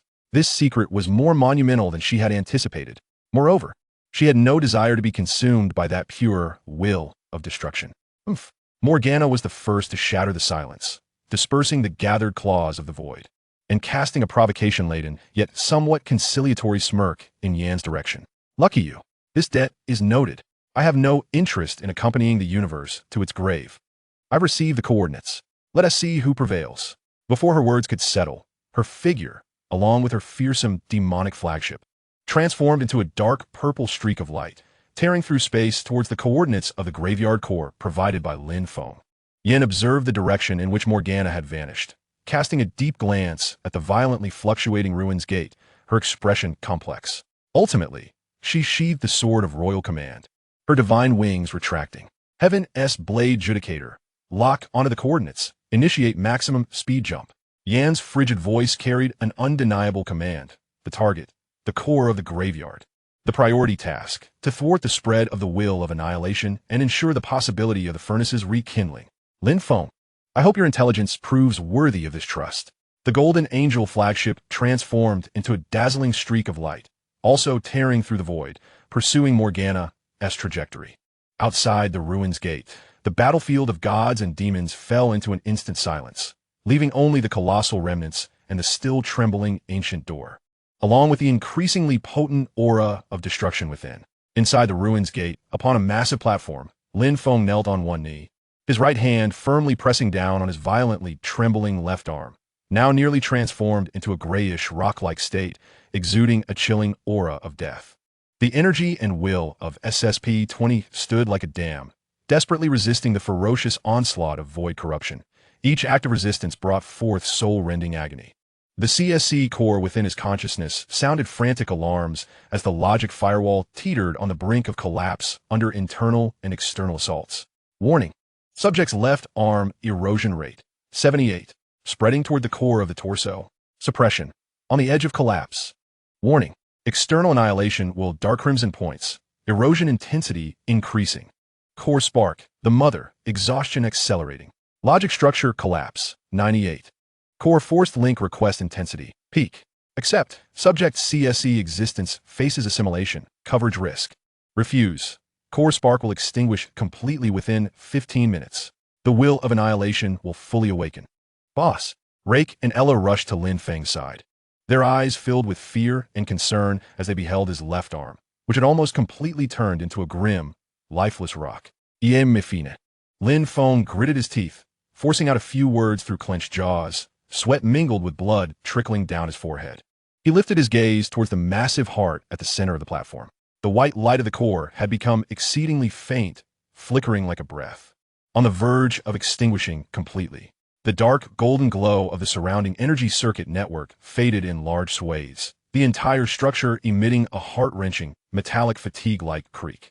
Meanwhile, the murky dark crimson points in the surrounding void became increasingly animated and dense, akin to sharks sensing blood, attempting to breach the weak protective field maintained by the core's dwindling strength, emitting a sizzling sound of erosion.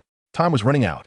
Yin and Morgana had been diverted, but the crucial key to reigniting the furnace, the coordinates and path, had already been transmitted. Now it was the very core of this super spark, along with their three insignificant existences in their final moments. It was calling for help. Ella gazed at the immense heart, tears welling in her eyes. It was in agony. It was transmitting its last hope. Lin Feng looked at the dark golden fragment of the stellar core in his hand. The fragment was radiating an unprecedented warmth, resonating powerfully with the core's feeble light. It was a fragment of the core's strength, a bridge connecting him with the core. A wild thought took form in Lin Feng's mind. Accepting the core's forced link, he might lose himself, becoming a part of this dying titan's sustenance. But to refuse? The core would extinguish entirely under the will of annihilation. The suppressed horrific entity would break free from all constraints, with unimaginable consequences. No, there was a third path. Rake. Iya. Lin Feng suddenly raised his head, his eyes ablaze with reckless determination. Help me stabilize it. He pointed towards the white light of the core, on the verge of extinguishing. What? Stabilize? How do we stabilize it? Rake looked bewildered. With your minds. With your will. Feel it. Soothe it. Tell it. The spark will not extinguish. Lin Feng's voice carried an unwavering resolve. Struggling to stand, he ignored the searing pain and spreading corruption in his left arm. Stepping towards the massive heart core, the energy of SSP-20 surged around him. The spatial crystal in his other hand erupted with a ghostly blue light. Ella seemed to comprehend something. She took a deep breath, closed her eyes, and unleashed her entire mental power unreservedly, like the gentlest of tendrils. Cautiously reaching towards the flickering white light, conveying comfort, hope, and indomitable intent. Though confused, Rake roared, concentrating all his focus as if facing the most formidable fortress. Anchoring his will towards the core, their thoughts, like faint candle flames, were cast into the dying sun. A miracle transpired. The intensely flickering, nearly extinguished core light seemed to stabilize slightly. The flickering frequency slowed. Now it was the moment. Lin Feng bellowed. He thrust the stellar core fragment with all his might against the white light of the core. Simultaneously, the CSE core within him ceased its resistance, actively opening the outermost layer of the firewall, guiding its faint yet kindred information flow, mingling it with the energy of SSP-20. The spatial anchoring power of the spatial crystal, and his own indomitable will, like a trickling stream, surged upwards towards the massive mother core. Subject CSE core. Active link established. Information flow uploading. Coordinates, path, key information, furnace, shackles, annihilation. Upload target. Core spark mother. Final information repository. Warning. Core spark logic collapse. Information repository structure collapsing. Information flow leakage risk extremely high. Buzz. The colossal heart structure erupted with one final, most intense burst of light. The entire space was illuminated in a blinding white. The core's white light, like a return of light, instantaneously became dazzlingly brilliant. The information flow Lin Feng uploaded, akin to a pebble cast into a tranquil lake, stirred up a faint yet clear ripple in the ocean of collapsing information within the core. In the ripples, the coordinates, pathways, and warning signals conveyed by Lin Feng were distinctly imprinted. It was accomplished. In the next instant, that radiant brilliance receded like a tide. The immense heart structure dimmed at a visible pace. The flowing, dark golden energy circuitry extinguished completely, akin to a burnt-out filament. The core's white light, after transmitting its final message, collapsed like a spent candle, its radiance swiftly contracting and ultimately dissipating into nothingness. The colossal heart, composed of energy circuits, emitted a silent sigh, filled with liberation and a hint of hope before ceasing its pulsation, transforming into a silent, cold metallic carcass, suspended in the darkness. Simultaneously, Lin Feng felt as though he had been struck a devastating blow. He spat out a mouthful of blood. The cost of actively linking to the core was monumental. The CSE core's logical firewall had utterly collapsed, exposing the core code to the tumultuous onslaught of chaotic information flowing from the disintegration of the core seed. Countless fragmented images, incomprehensible equations, elegies of civilization, and cries of despair surged into his consciousness. His brain felt as though it were pierced by countless steel needles. Core logical firewall, total collapse. Core laws underlying, exposed. Encountering information pollution impact. Subject consciousness, on the brink of disintegration. Warning, left arm erosion has breach suppression, spreading to the thoracic cavity. Erosion rate, 91. Even more terrifying was the complete extinguishing of the core seed, causing the faint protective field at the platform's edge to vanish instantaneously. Hissing. Countless murky dark red light points surged towards the platform like a flood unleashed, exuding a soul-freezing aura of greed and destruction, targeting Lin Feng and his companions, now bereft of the core as protection and exposed before the will of annihilation. Particularly, the remnants of the CSE fluctuations and star core fragment energy lingering on Lin Feng were akin to a beacon in the darkness. Run. Rake's eyes widened with urgency as he instinctively grabbed the nearly unconscious Ella with one hand and reached for Lin Feng with the other. Yet, Lin Feng's body had already succumbed to the encroaching void, the pallid hue spreading across his chest, the icy sense of stillness rendering him immobile. He lifted his gaze towards the tide of dark red light surging forth, not a trace of fear in his eyes, only an extreme fervor bordering on madness. With a sudden motion, he thrust the dimmed star core fragment, rendered dull by the core's dissolution, into his almost eroded chest. An indescribable agony surged through his entire being in an instant. The chaotic entropy contained within the star core fragment collided directly with the ravaging void erosion within him. It was a brutal clash akin to ice versus fire. SSP-20 energy overload. Star core fragment energy out of control. Void erosion encountering high concentration entropy energy resistance. Conflict intensifying. Subject life signs rapidly deteriorating. On the brink of death. In the despairing gaze of Rake and Ella. As countless dark red light points prepared to engulf him, Lin Feng's body, entwined in shades of ashen and dark gold, erupted in a chaotic burst of energy shockwave. Boom! The energy wave temporarily pushed back the nearest dark red light points, violently launching Rake and Ella towards the edge of the platform, towards the gate of oblivion. No! Ella's cries were drowned by the tumultuous energy. Lin Feng's figure was wholly consumed by the overwhelming tide of endless murky dark red light. Chapter 31. Cocoon of Oblivion and Shattered Echoes. Cold. Silence. Void. His consciousness sank as if submerged beneath millennia of glacial depths, each fragment of thought frozen and suspended.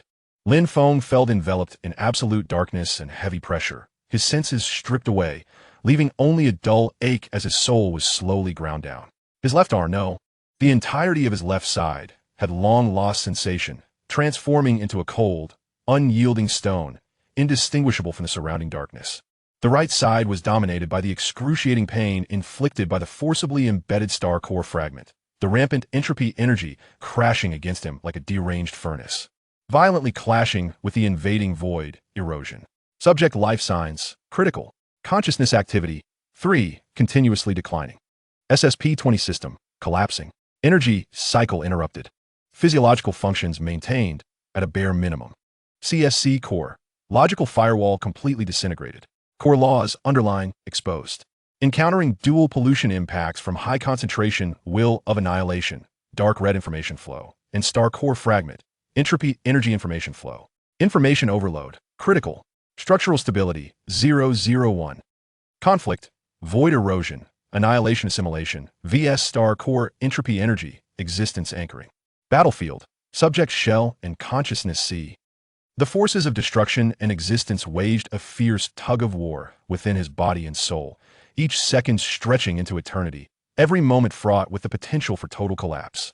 The chaotic flood of information assaulted his remaining consciousness like countless files of sandpaper, repeatedly grinding against him. Countless fragmented images flickered and faded. The cold gaze of He-She, the scrutinizing look of Duca Ao, the formulaic smile of Lin Feng, the stench of the garbage heap, the searing heat of the devouring artillery, the majesty of the angelic holy light, the seductive whispers of demons, and, finally, the last mournful radiance of that immense heart. Who am I? Lin Feng? Starfire? An error on the verge of erasure? No. A feeble yet fiercely resilient thought flickered to life, akin to the final flicker of a candle in the wind, illuminating the absolute darkness and chaos. It was the instinct to survive, the anger at being erased, the obsession with He-She's words of expectation, the yearning for the unknown answer. This glimmer of thought drew the chaotic fragments of information related to Lin Feng from the tumultuous stream, painstakingly gathering and reassembling. More importantly, it touched upon the most fundamental laws of the CSC, the primal principles, the underlying protocol for the conversion of information, energy, and matter, that had never been tainted by any force amidst the chaos. As if a drowning man had grasped the last piece of driftwood, Lin Feng's surviving consciousness clung desperately to that flicker of the primal law. Using it as a foundation, he began to frantically, recklessly read and comprehend the two streams of information that were washing over him. The information of the will of annihilation was cold, silent, filled with an absolute desire for the nullification of all existence, its essence being the complete deletion of information and the ultimate victory of entropy. The entropy energy information of the star core fragment was tumultuous, searing, embodying the primal forces of stellar birth and destruction. Its essence being the chaotic release of energy and the violent transformation of material forms. Both paths led to annihilation, yet they diverged sharply. The primal laws of the CSE were precisely the bridge for the orderly conversion of information, energy, and matter. In this moment of life and death, amidst the eye of the storm of destruction, Lin Feng's consciousness achieved an incredible leap. He no longer sought to resist or expel. Instead, he endeavored to understand and guide. Utilizing the primal laws as a framework and a shattered consciousness as a crucible, he forcibly began to parse and reconstruct the tumultuous information streams representing two paths of destruction. As if untangling a knotted thread, parsing in progress, annihilation information structure, inclined towards information level erasure, entropy energy information structure, inclined towards energy level explosion. Guidance attempt, using primal laws as a converter, directing the annihilation information flow towards the left arm, completely annihilated area, directing the entropy energy information flow towards the right side, area embedded with star core fragment. Constructing balance, using subject consciousness as the core, establishing a dynamic balance of destruction, risk, total consciousness rending, success rate, 0-1. This was absolute madness. To position oneself as a buffer and converter between two forces of destruction. Yet, it was the only path to survival. The excruciating agony deep within his soul elicited a silent roar from Lin Feng's dwindling consciousness. His body writhed violently in the darkness, contorting and transforming. The desolate, deathly area of annihilation on his left side suddenly surged with brightness, as if it had morphed into a bottomless abyss that consumed all light and hope. In stark contrast, the right side erupted with a scorching, tumultuous dark golden radiance, akin to the cataclysmic eruption of a supernova, spewing forth destructive entropy. These two extreme forces of annihilation clashed fiercely at his core, annihilating one another, yet were forcibly constrained and transmuted by the primordial laws of CSE. His form became increasingly unstable, at times resembling a humanoid tempest of intermingling light and shadow, at other times threatening to disintegrate into the most fundamental streams of information.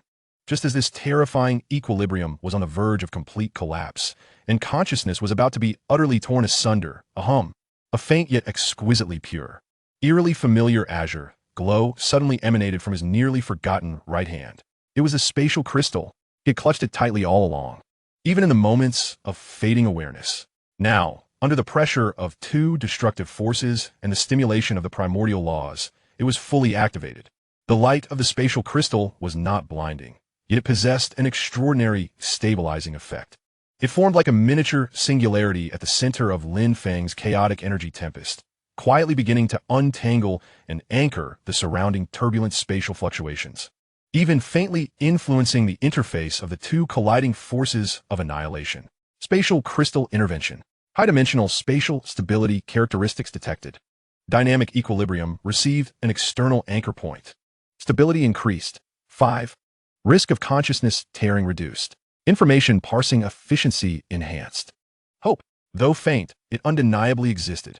Lin Feng's lingering consciousness erupted in a final frenzy, desperately clinging to the stability offered by the spatial crystal, and more fervently driving the CSE primordial laws to guide the two torrents of destruction. The pain remained, and the risk of disintegration was still immense, yet he was no longer a mere fragment swept along by the current. He was a mad captain struggling to steer his ship amidst the storm of annihilation. The energy tempest that his body had become began to pulse with an eerie, deliberate rhythm. Each cycle of light and shadow was accompanied by the obliteration of a multitude of chaotic information and the emergence of a small amount of newly structured information, forcibly comprehended and integrated. A new form, born from destruction and conceived in the void, was laboriously and painfully gestating in this absolute deadlock. Chapter 32. The Survivor's Choice and the Demoness Gift. Outside the door of the Return to Ruins, the colossal remnants of ancient relics continued to hover in the absolute void in deathly silence. However, the portal that once shimmered with azure light had now completely dimmed, its surface covered with a sinister, dark red rust that resembled the dried blood of the deceased, exuding an icy aura of lifelessness. Suddenly, the dark red rust on the door quivered violently, akin to a boiling quagmire.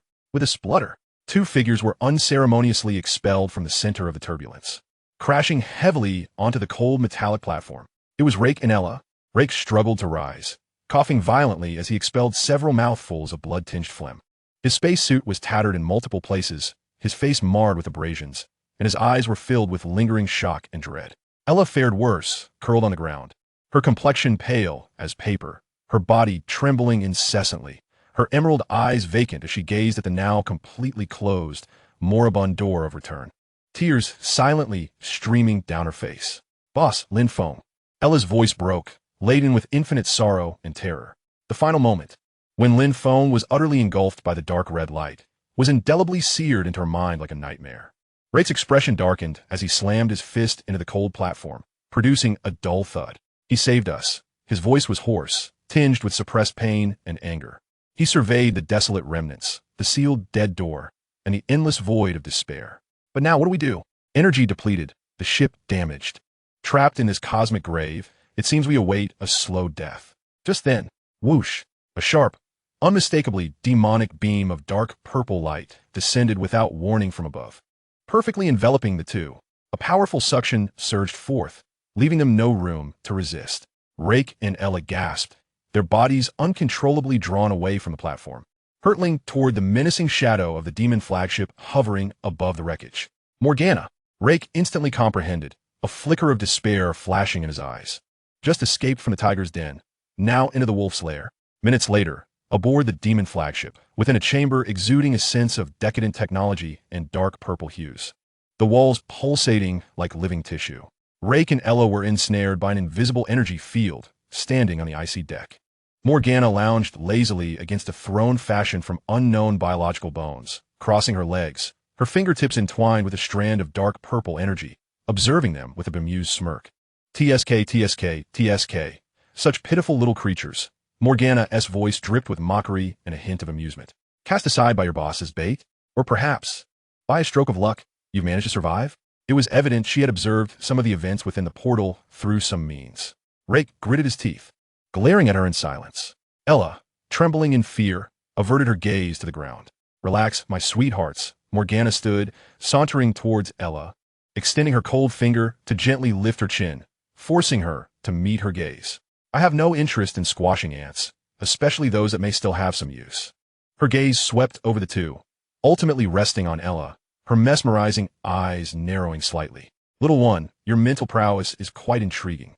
Can you sense what lies beyond the door? Tell me, what transpired in there? What happened to that boy named Lin Feng? And the coordinates and path? He transmitted them, did he not?" Ella shuddered, a flicker of struggle crossing her eyes. "Speak." Morgana's voice turned icy, an invisible pressure descending upon Ella in an instant. It was the will of the Demon Queen. Ella stifled a groan, her complexion turning even paler, her mind teetering on the brink of collapse. She stammered, her voice quavering with tears, recounting the last scene within the door. The core extinguished, the dark red light erupting, Lin Feng being consumed, along with the successful transmission of the coordinates and path information. Consumed? Morgana raised an eyebrow, a glimmer of surprise and disappointment flickering in her gaze. What a waste of my anticipation for the show. I thought he might struggle a bit longer. She released Ella and sauntered back to her throne. However, as long as the coordinates have been transmitted, that's what matters. The angels must have received them too. Thinking they can get to the furnace before me? Dream on. She seemed to lose interest in Lin Feng's fate, her focus entirely fixated on the furnace. She snapped her fingers. A low-level demon guard approached, holding a black case that appeared to be crafted from some biological keratin. Morgana opened the box, revealing 3 syringes emitting a ghostly purple glow, their viscous liquid swirling within, alongside a palm-sized dark purple diamond crystal that continuously morphed into complex 3-dimensional structures.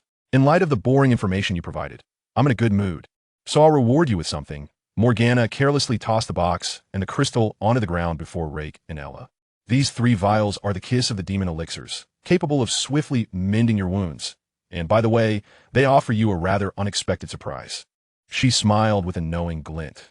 "Within this crystal lies the approximate coordinates of your beleaguered vessel, the Starfire, along with information about a relatively safe transit station in a nearby star system. Whether you can find it depends on your fortune." Rek and Ella gazed at the ominous gift on the ground, their expressions shifting dramatically. The artifacts of demons invariably come at a steep price. Why? Rek inquired in a low voice. What do you wish for us to do? What do I wish you to do? Morgana laughed heartily, as if she had heard a most amusing jest. What could I possibly need from you two insignificant ants? Merely tossing you a few bones. Perhaps I find it amusing to see you flounder without your leader? Or maybe I hope that, in a stroke of sheer luck, you might inadvertently complicate matters for me later? Who knows? Her smile turned frigid and cruel. The choice lies with you. Use them, and perhaps you may die more slowly, or transform into something far more entertaining. Refuse, and be cast out from my ship, left to perish in the void beyond. She waved her hand, and the energy field confining them dissipated. Now be gone. I have no time to play with you. Morgana turned her back, dismissing them completely. The demon guards stepped forward, signaling for them to leave. Rek fixed his gaze on Morgana's retreating figure before glancing at the demon's offerings on the ground. Ultimately, he bent down to retrieve the dark purple rhomboid crystal and the box of elixirs. He hoisted the nearly exhausted Ella to her feet, wordlessly following the demon guards as they staggered out of the stifling cabin. A few minutes later, a small demon transport vessel unceremoniously ejected the two from the flagship, vanishing into the cold emptiness of space. Inside the transport, Rex stared at the ever-shifting demon crystal in his hand and the 3 dark purple syringes in the box, his countenance dark with foreboding. Rek, Ella said weakly, gazing at him. We must first locate the starfire, Rek replied, his voice hoarse yet resolute. We must survive. Then, we need to find a way to relay everything that has transpired here, especially concerning Lin Feng and the coordinates of the forge. His eyes burned with a fierce flame of hatred and determination. Morgana and the angels have gone there, and a great battle is sure to erupt. This may be our only opportunity. Chapter 33. The Angel's Choice and the Silent Key. Meanwhile, at the far end of the star system, the Golden Angel flagship, the Blade of Judgment, hung silently within a relatively stable nebula. The atmosphere in the bridge was tense. Angel Yin stood before a colossal star map, her azure eyes reflecting sacred streams of data cascading like a waterfall. On the map, a blinding red dot flickered, indicating the coordinates of the graveyard's core region. The last transmission from Lin Feng. Behind her, several high-ranking angel guards stood at attention, their faces etched with solemnity and a hint of doubt. Your Majesty, a silver-haired angel with sharp eyes stepped forward. She was Yan's left-wing guard, Chue. We have repeatedly verified the authenticity of the coordinates. The risks along the path are exceedingly high, with numerous unmarked spatial folds and void traps. Moreover, the Demon Queen Morgana's fleet has already entered the area ahead of us. Yan's gaze remained fixed on the star map, her fingers unconsciously tapping the armrest of the throne. The last message from Lin Feng, along with the terrifying aura of annihilation emanating from the Gate of Oblivion, still echoed in her consciousness. That mortal truly accessed such profound secrets, and seemingly paid the ultimate price. Chue, Yan's voice was icy and devoid of emotion. What do you think the mortal, Lin Feng, intended by conveying this information? Chue hesitated for a moment before responding coolly. Based on our analysis of the intelligence, his immediate goal was to divert us and Morgana, creating an opportunity for his companions to escape and to attempt to harness our power to thwart the will of annihilation. However, his deeper motives remain inscrutable. There may be elements of concealment or misdirection. Concealment or misdirection, Yin echoed, a fleeting thought of she's assessment of Lin Feng flashing through her mind, playing with fire while wielding the spark. After a moment of silence, she suddenly asked, Has Queen Ishi not responded yet? No. Chue shook her head. The Celestial Queen remains in a state of contemplative silence, with all communication requests going unanswered. A barely perceptible frown crossed Yan's brow. Ishi's interest in Lin Feng far exceeded the ordinary, now. With such a significant discovery possibly related to the ultimate void, she remained silent? This was illogical. Unless, perhaps, Ishi had foreseen something? Or was she engaged in some more critical calculation? Your Majesty, another angel spoke, concern lacing their tone. Morgana has already entered the target area ahead of us. If we do not follow promptly, the consequences of the forge falling into demon hands would be catastrophic. Yin lifted her head, her gaze sweeping over her loyal subordinates before returning to the flickering coordinates. As a new angelic king, it is her supreme mission to safeguard cosmic order and prevent the void and demons from wreaking havoc. Lin Feng's intentions may be complex, but the threat represented by the coordinates is undeniably real. Morgana's actions constitute an imminent danger. Relay the orders. Yan's voice suddenly took on a tone of unwavering authority. The phantom of the sword of royal command flickered behind her, Fleet, assemble at the highest state of readiness. Target, core coordinates of the graveyard. Your Majesty. Shui seemed poised to say more. I am aware of the risks. Yin interjected, her gaze sharp as a blade. Yet some dangers must be faced. For the sake of justice and order, and to discern what truly lies hidden in the ashes of that extinguished spark. She paused momentarily before adding. Continue to attempt to contact Queen He-She. Once there is a response, immediately report everything from here, particularly regarding Lin Feng and the situation within the Gate of Oblivion. Understood. The angels chorused in unison, and the bridge became abuzz with activity. The Golden Angel fleet began to adjust its formation. Powerful energy coalescing at the prow of the ships, preparing for a perilous long-range jump. Yin stepped alone to the observation window, gazing at the brilliant yet perilous nebula beyond. Lin Feng's face, marked by tenacity and madness, and the final image of him being engulfed by crimson light resurfaced in her mind. Had he truly vanished entirely? Or was his sacrifice merely a deeper stratagem? What did He-She's silence signify? She sensed that she was leading the angelic civilization step by step into the heart of a vast and perilous game that had long been set in motion. And it appeared that the players were not limited to just herself and Morgana. Deep within the graveyard star system, the space here was even more chaotic and fragmented. The colossal debris of celestial bodies no longer floated simply, but was twisted and folded by some invisible force, forming immense, natural barrier-like distortions. Within these rings, violent gravitational maelstrom, rending spatial fissures, and a more potent, ancient aura of the void filled the air. This was the area that Lin Feng, with his very life, had pointed towards. The outer barrier of the forge. At this moment, at the edge of this deathly barrier, the space was violently torn apart by two formidable forces. One was a dark purple energy, imbued with the essence of decay and madness, roaring like a dragon, ruthlessly shattering the obstructing debris and corroding the fabric of space. Morgana's demon fleet, like a swarm of locusts hidden in the shadows, clustered around the grotesque flagship, having arrived here first. Ha ha ha, the little fools aren't here yet. This forge belongs to me. Morgana stood on the bridge, her eyes gleaming with greed and excitement as she surveyed the foreboding barrier formed by the twisted star rings. Blast it open for me. Countless dark, purple energy beams rained down upon the star ring barrier. However, the seemingly chaotic star ring barrier exhibited astonishing resilience. Energy beams bombarded its surface, most of which were distorted and refracted, while a small portion was absorbed, only eliciting faint ripples that spread outward. Morgana furrowed her brows, finding it rather intriguing. This tortoiseshell is quite sturdy. At the same time, as the demon fleet unleashed a relentless assault on the barrier, another brilliant radiance, imbued with absolute order and the will of judgment, akin to the sword of dawn tearing through the darkness, descended fiercely from the opposite direction. The angel fleet, led by Yin, had also arrived. Morgana, halt! Yan's cold voice reverberated across the battlefield through the sacred communication. This is not a power you should meddle with. Oh, you arrived rather swiftly, Yin. Morgana showed no fear. Instead, she was even more exhilarated. Unfortunately, it's too late. This treasure belongs to me. Come, and take it if you dare. Without any superfluous words, the fleets of gods and demons erupted into fierce conflict once more beyond the furnace barrier. Holy light clashed with shadows. Energy beams intertwined, and explosions illuminated the desolate star domain. Both sides endeavored to break through each other's interception, striving to open the path to the furnace first.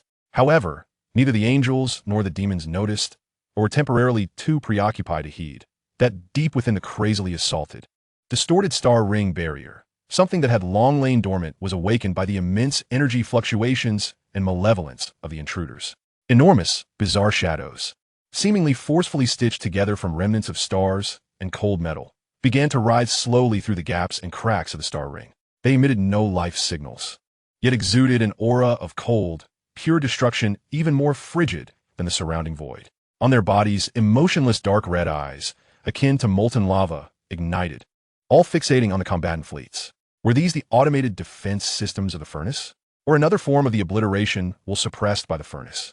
The first to suffer was a small demon assault ship that had pushed too far forward, attempting to circumvent the front line. Without any warning, several tendril-like invisible forces, composed of pure gravitational turbulence and spatial rifts, suddenly shot forth from Star Ring, ensnaring the assault ship in an instant. The demon vessel barely had time to sound an alarm before it was effortlessly torn apart, crushed, and ultimately annihilated into the most fundamental particles. vanishing without a trace. Following this, more invisible tendrils and dark red beams of destruction surged forth, like a swarm of awakened bees, launching attacks from various points of the star ring barrier. Their assault showed no distinction between angels and demons. Any entity approaching the barrier became their target for elimination. In the midst of battle, both Yin and Morgana sensed this sudden third-party attack almost simultaneously. Their expressions changed in unison. What is that? Morgana gazed in fury and shock as one of her warships vanished instantly. Automated defense? No, this aura. Yan's azure eyes flickered with data streams. Capturing the obliteration will contained within that attack, reminiscent of the essence found within the Gate of Oblivion. The battlefield descended into even greater chaos. The fierce clash between angels and demons had yet to cease, and now they were compelled to divert their attention to confront the indiscriminate, terrifying assaults emanating from the furnace barrier itself. Amidst the tumultuous chaos at the edge of the battlefield, behind an unremarkable giant star corpse that appeared to have been lifeless for eons, a barely perceivable energy fluctuation, a flicker of light and shadow, pulsed weakly as if a heart were reviving. It seemed something had just completed a challenging metamorphosis, quietly returning from the brink of death, coldly observing the celestial battlefield rife with conflict and peril. Its form remained indistinct, at times resembling a twisted shadow, at times revealing a semblance of humanoid contours. Its left side was an absolute darkness that devoured light, while its right side flowed with dark golden molten energy. At its chest, a flicker of ghostly blue spatial light and a faint white spark, the remnant of a star core fragment, stubbornly glimmered. New form stability. 12. Consciousness revival. 5. Information integration. In progress. Target lock. Furnace barrier. Angel fleet. Demon fleet. Awakened defenses. Obliteration entity. Analysis. Threat. Opportunity. Lin Feng's gaze traversed the chaotic battlefield, ultimately resting upon the indomitable and automatically retaliating furnace barrier. A cold, emotionless thought emerged within that nascent, chaotic consciousness. How to enter. Chapter 34. Information Predator. Coldness. Not a lack of temperature, but a stripping away of presence. Lin Feng, if this wandering energy form amidst the shadows of the star corpse could still be called Lin Feng, possessed a consciousness akin to a flickering flame burning defiantly at absolute zero. Erratic and fragmented. New form stability. 21. Consciousness aggregation. 7. Information flow absorption. Ongoing. Environmental scan. High-intensity energy combat zone. Threat sources. Angels, order, holy light. Demons, chaos, void. Unknown defensive entities. Obliteration, indiscriminate. Target priority. Absorb information flow. Repair, understand. Evade high-risk conflicts. Locate and enter the furnace. There was no anger, no fear. Not even a clear self-awareness. Only the most fundamental drive for survival and the primal instinct for knowledge, or rather completion. The complete collapse of the CSC core. The disintegration of the SSP system, and the destructive baptism of void and entropy had nearly erased all that he was as Lin Feng. What remained were fragmented memories. The base desire of the CSC to analyze all things, the evolutionary obsession of the SSP that transcended constraints, the cold, consuming nature of the void, and the frenzied, burning essence of entropy. These contradictory powers and traits precariously maintained a chaotic whole under the delicate balance of the primal laws and spatial crystals. He lurked in the shadows at the battlefield's edge, like a spectral predator, cautiously extending invisible tendrils that were minuscule structures sensitive to specific information fluctuations, derived from his chaotic energy field. A dissipating wave from an angel's holy light judgment cannon brushed past the hidden star corpse. Information flow captured. Holy Kaisha knowledge repository fragment. Energy circuit purification protocol. 7 completeness. Analyzing, supplementing order side energy structure model. A dark purple void ripple, twisted by a demon warship, rippled forth. Information flow captured. Demon number 1 database, fragment, low-level void engine application log. Entropy, increase attack variant. Analyzing, supplementing chaos side, void utilization techniques. A dark red beam, annihilating all, shot forth from the furnace barrier, consuming a demon drone. Information flow captured. Unknown defensive entity attack pattern data packet. Gravitational singularity manipulation, elementary, spatial fault generation. Analyzing. Warning. Information contains pure obliteration intent. Contamination risk. Partial isolation, structural entry. He ravenously consumed every stray fragment of information emanating from the battlefield, like a parched sponge. Each acquisition of information rendered that chaotic consciousness slightly clearer, and stabilized that intermingling energy form a fraction more. He no longer required eyes. Everything on the battlefield reconstructed itself in his consciousness in the most primitive form of information flow, the elegant yet lethal golden trajectories of the angel warships. The frantic and cunning purple assaults of the demon fleet and the cold, efficient, indiscriminate dark red counterattack network of the furnace barrier all became nourishment for his learning. Analysis, furnace defense system attack logic, based on energy intensity, spatial disturbance, threshold triggers. Priority to eliminate high-energy targets. Attack patterns, gravitational distortion, spatial slicing, annihilation beams. Vulnerabilities, low energy levels, potential for information states to evade detection. Analysis, Angel Fleet tactical mode, collaborative, efficient, reliant on divine links. Weakness, decision-making efficiency declines when individual units disengage from the link. Analysis, Demon Fleet tactical mode, chaotic, deceitful, individual combat prowess is pronounced. Weakness, lack of unified coordination, susceptible to fragmentation. The frigid tactical analysis surged forth instinctively. He observed the angels and demons struggling under the relentless assault of the furnace barrier, engaging in fierce combat, while occasionally having to clumsily evade the lethal dark crimson beams. Both factions endeavored to close in on the barrier, seeking an entrance, yet were staunchly obstructed by each other and the defensive systems. Conclusion. The success rate for a frontal breakthrough is 0.03 in its current form. It cannot contend with either side's main forces. Optimal solution. Exploit the conflict, evade detection, and seek non-standard entrances. His gaze traversed the tumultuous firefight, landing on the immense, twisted, and folded star-ring barrier itself. Under the dual perception of CSC, residual characteristics, and spatial crystals, the barrier was not a singular entity. In the areas where gravitational turbulence was most violent and spatial folds most intricate, the flow of information exhibited a peculiar turbulence and stratification. Certain regions displayed an exceedingly high density of information, signifying deadly traps, while others revealed an extremely sparse state of information, akin to wear points or naturally occurring fissures on the barrier. A perilously audacious plan began to take shape within that chaotic consciousness. The opportunity arose from a brutal collision. Under Morgana's forceful command, a heavy assault vessel of the demons charged forth, braving the angels' sniping and the barrier's defensive firepower, launching a suicidal assault.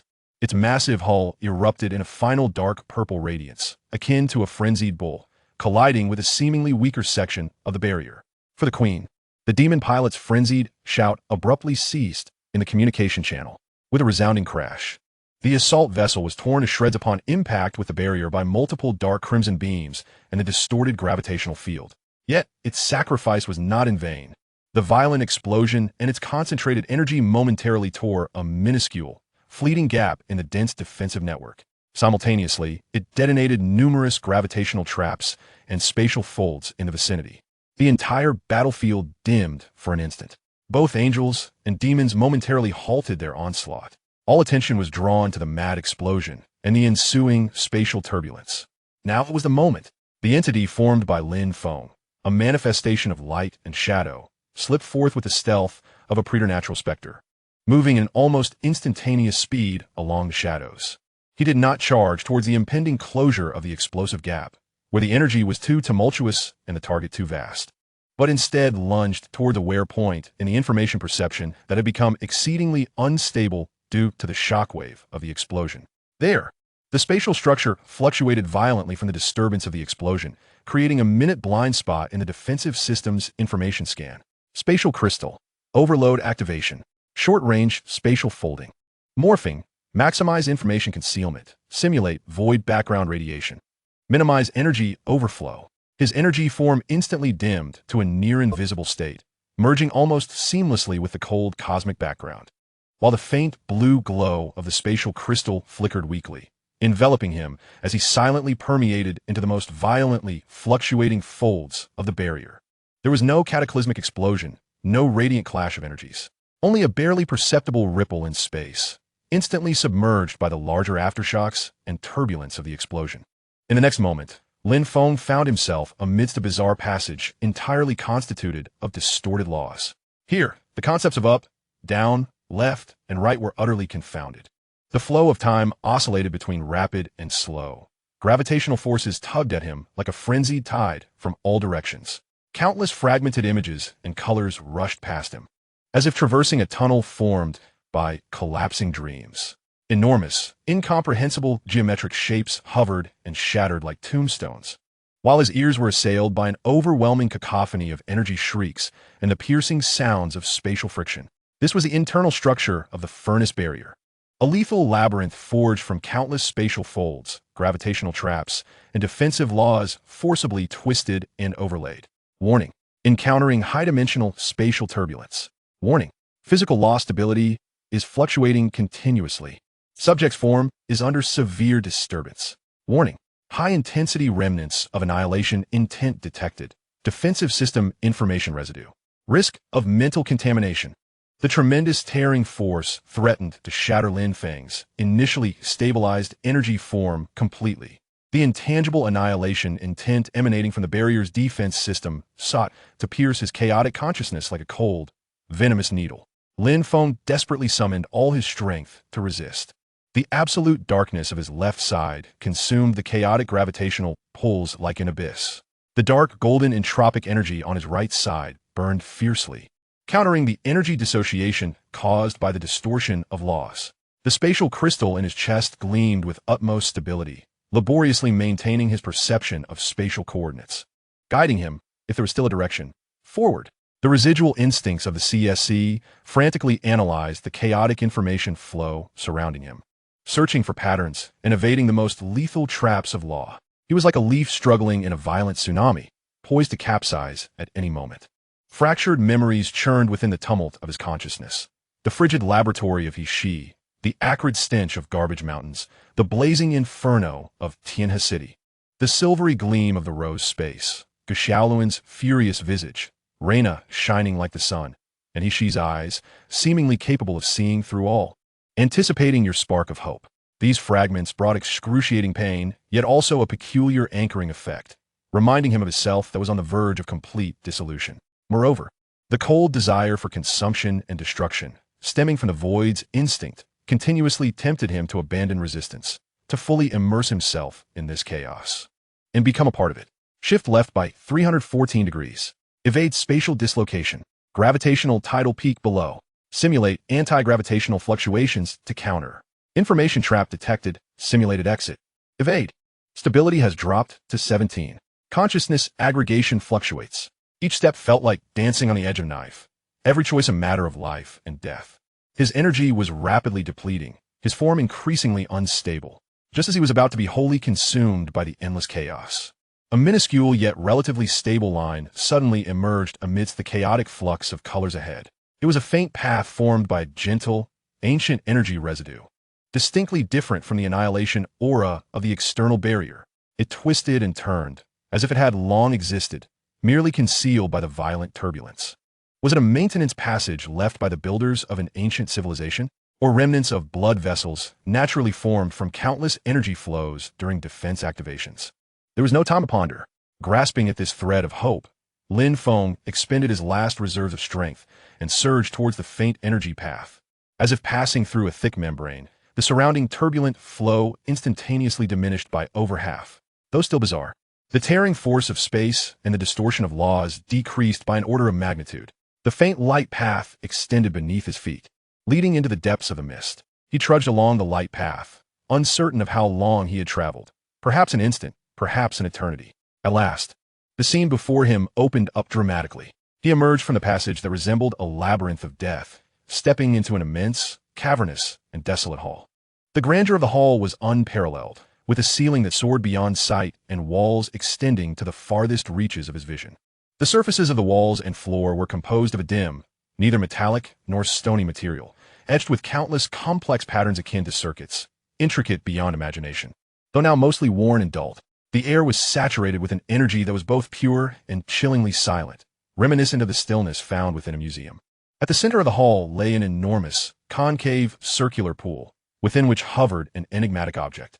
Its shape was difficult to articulate, resembling a solidified, multifaceted crystalline anomaly, or perhaps a fossil encapsulating intense energy activity. It exhibited a chaotic, dark, golden hue, with tendrils of dark red patterns that flowed across its surface, as if alive, occasionally flickering with faint, stubborn white sparks struggling in the depths, akin to remnants of stellar core fragments. The energy emanating from this object was extraordinarily peculiar. It was both overwhelming and suffocating, embodying an aesthetic of order that could create all things, while simultaneously concealing a profound yearning for the void that devours all. A powerful instinctive feeling of attraction and repulsion surged within Lin Feng's chaotic consciousness.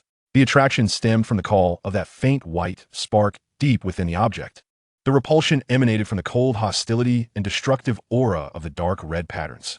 Was this the core of the furnace? Or perhaps the heart, or the key? Just as Lin Feng's attention became wholly entranced by that core, a cold, hollow voice, devoid of any emotion, abruptly resonated through the stillness of the hall. Directly impacting his consciousness, unknown information aggregate detected. Unregistered code. Non-defensive unit. Judgment. Intruder. Lin Feng's gaze snapped upwards. There, within the endless darkness above the hall, several points of dark red light ignited silently. Following this, several grotesque entities resembling enormous, rough metal crosses slowly descended, hovering in midair and encircling him. They bore no faces, no signs of life. Only the frigid structure of metal and a flickering dark red singular eye at their cores, locking onto Lin Feng. These were the automated defensive sentinels of the furnace. Their presence radiated an aura that resonated with the attacks of the external barriers, yet it was even colder, even more absolute. Clearance directive. Execute. Without any forewarning, beams of dark red annihilation, more concentrated and lethal than those from the outside, erupted from the singular eyes of the cross-like sentinels, instantly sealing off all escape routes for Lin Feng. The intensity of their energy far surpassed that of the external barrier's assaults. Chapter 35. The Dance of Sentinels and the Peril of Collapse. The breath of death crashed down upon Lin Feng like a bucket of ice water, instantly submerging his already chaotic consciousness. The attacks from the external barriers were broad and threshold-based, while the assaults from the internal sentinels were precise, predicated on identity recognition for absolute obliteration. The will to annihilate contained within them was purer and more concentrated. Threat level, fatal. Unmatched in strength. Unavoidable. Space is locked. Available resources, new form, unstable. Information analysis, fragmented. Spatial crystal, energy insufficient. Fundamental laws of origin, shallow understanding. Deduction, unsolvable. Despair gripped his consciousness like a cold iron hoop, tightening around his throat. The recently stabilized form began to fluctuate violently under the terror of this targeted assault, teetering on the brink of collapse. At this critical juncture, the remnants of Lin Feng's battle instincts and his obsession with analysis surged forth, overpowering the chill of the void and the chaos of entropy. He did not attempt to resist or flee. Instead, he executed an audacious, almost instinctual maneuver. He abruptly spread his unstable energy form, like unfurling a sheet of paper, attempting to thin it out as much as possible while frantically mobilizing all the information he had just gleaned from the battlefield. His left side, enveloped in absolute darkness, simulated the weak informational characteristics of the external barrier's defensive assaults. The right side, imbued with dark golden entropy energy, mimicked the fluctuating frequency of the demonic void energy. The spatial crystal at his chest vibrated in superfrequency, releasing an exceedingly faint, spatial anchoring wave that resonated with the essence of the hall. Even that lingering white spark was forcibly ignited, emanating a trace of order fluctuations weakly resonant with the core of the object. He transformed himself into a chaotic amalgamation of informational layers, a disordered, contradictory, and erroneous signal that should not exist. Deadly dark red beams were upon him. Yet, just as they were about to make contact with his body, an exceedingly minute, nearly imperceptible delay occurred. Data streams flickered frantically within the cold, dark red, singular eye of the sentinels. Their attack logic seemed to encounter an unprecedented paradox.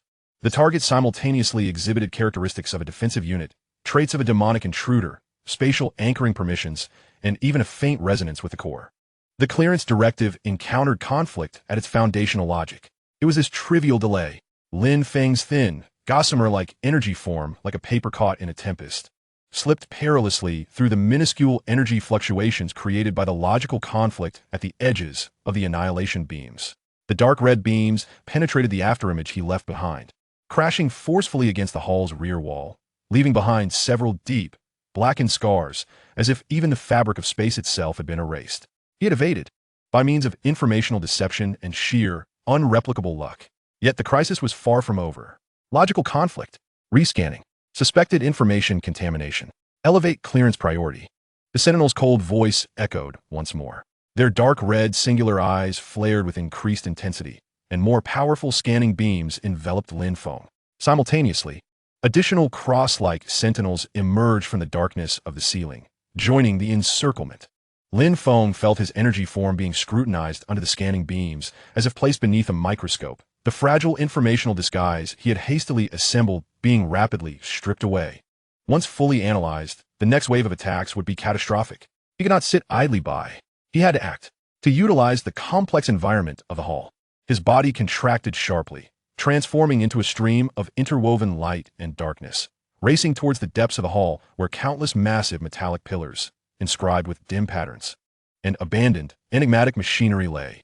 He sought to use these obstacles to evade the Sentinel's linear attacks and lock-ons. A silent yet lethal chase unfolded within the desolate hall. Lin Feng darted like a specter through the vast metallic jungle, each change in direction aided by the spatial crystal, executing short-range, energy-consuming spatial folds, leaving behind fleeting afterimages. The Sentinels, akin to merciless hounds, pursued relentlessly, the dark red annihilation beams trailing like the fingers of death, grazing his energy path, silently erasing everything in their wake. Energy depleting rapidly. Form stability, 09. Spatial crystal overheating. Informational disguise being continuously stripped away. Sentinel adaptation, speed, accelerating. Forced into a corner. Route selection, 0. He was being driven towards the edge of the hall, in front of a vast, mirror-like wall, with nowhere left to retreat. Behind him loomed the cold, impenetrable wall, while in front and on both sides, dozens of cross-like sentinels hovered, their dark red, singular eyes akin to stars of death, locking him firmly in their grasp. Intruder information pattern recorded. Adaptive clearance protocol initiated. Termination. All the sentinels' singular eyes flared with an unprecedented brightness. Their energy fields began to interlink and overlap.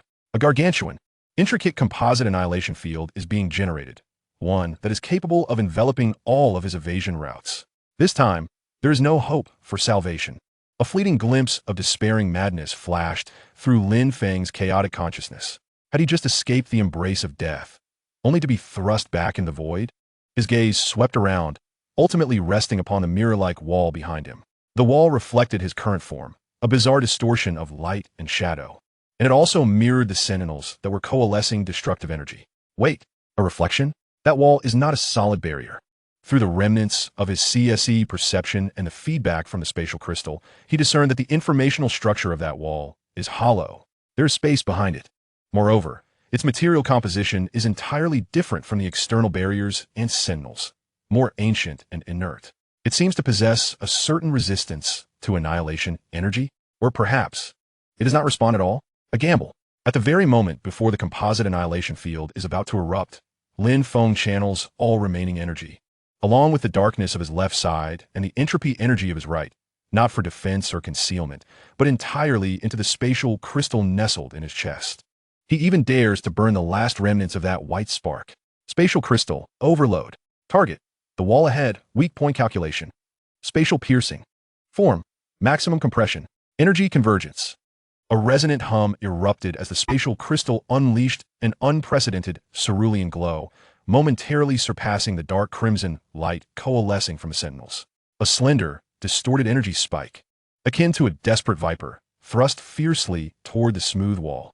There was no explosion, merely a peculiar, crystalline sound reminiscent of shattering glass echoed at the informational level.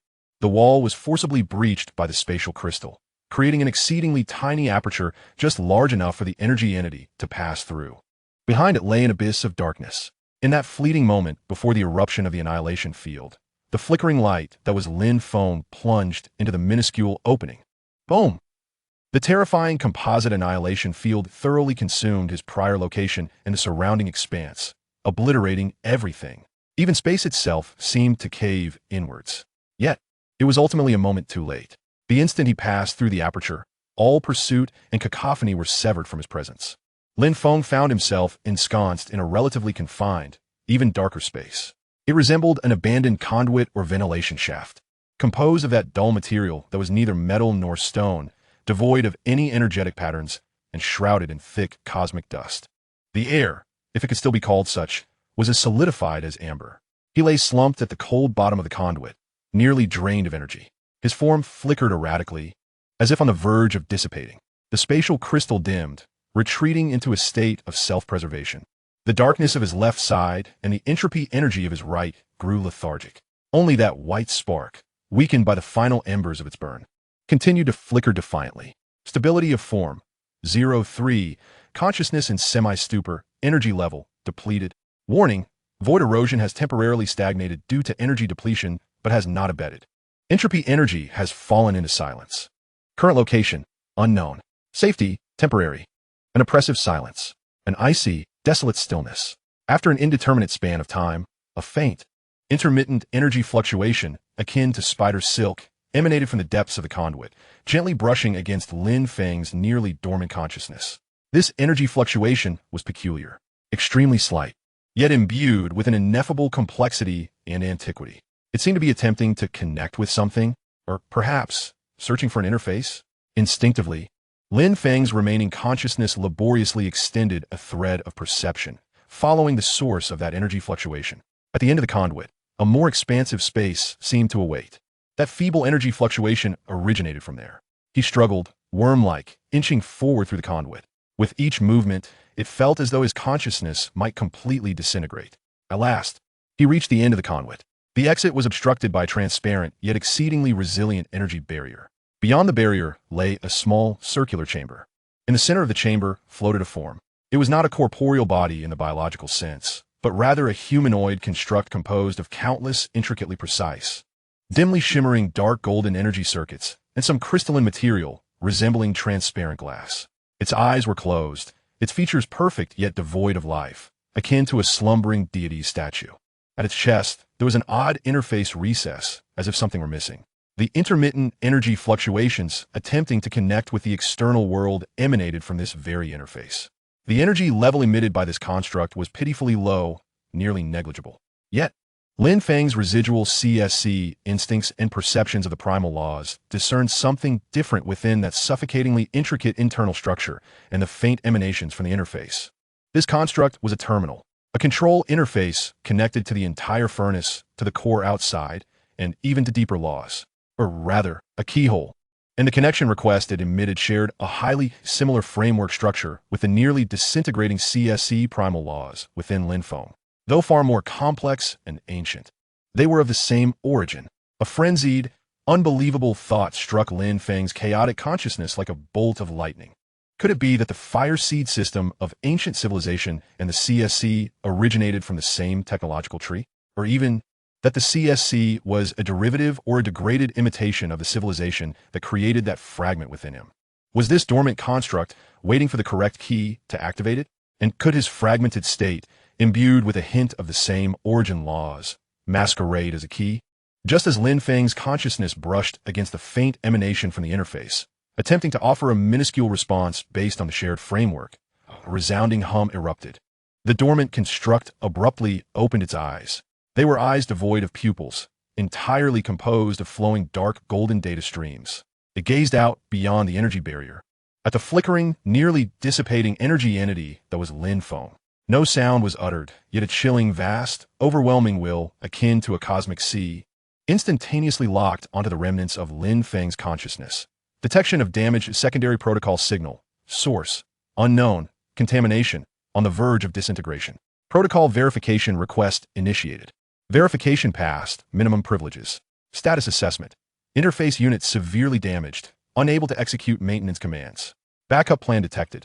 Information backup, upload request. Target, damaged signal source, possessing basic shared framework. Can serve as a temporary information carrier. Request confirmation, yes, no?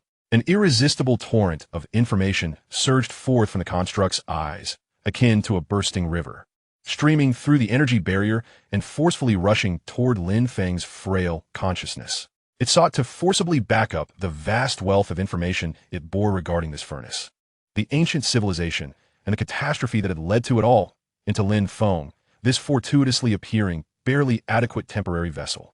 Yet for Lin Feng's crumbling consciousness and energy form, this overwhelming flow of information was not salvation, but rather the final straw that would break the camel's back. It was a more thorough obliteration at the informational level than the annihilation beams of the Sentinels. Was it a glimpse of the ultimate secret before complete annihilation? Grasping this forbidden knowledge? Still, should one sever this fatal connection immediately, or continue to linger in a state of despair? Lin Feng's fragmented consciousness, besieged by an overwhelming torrent of information, succumbed to a final, desperate paralysis. Chapter 36. The Torrent of Information and Fractured Echoes.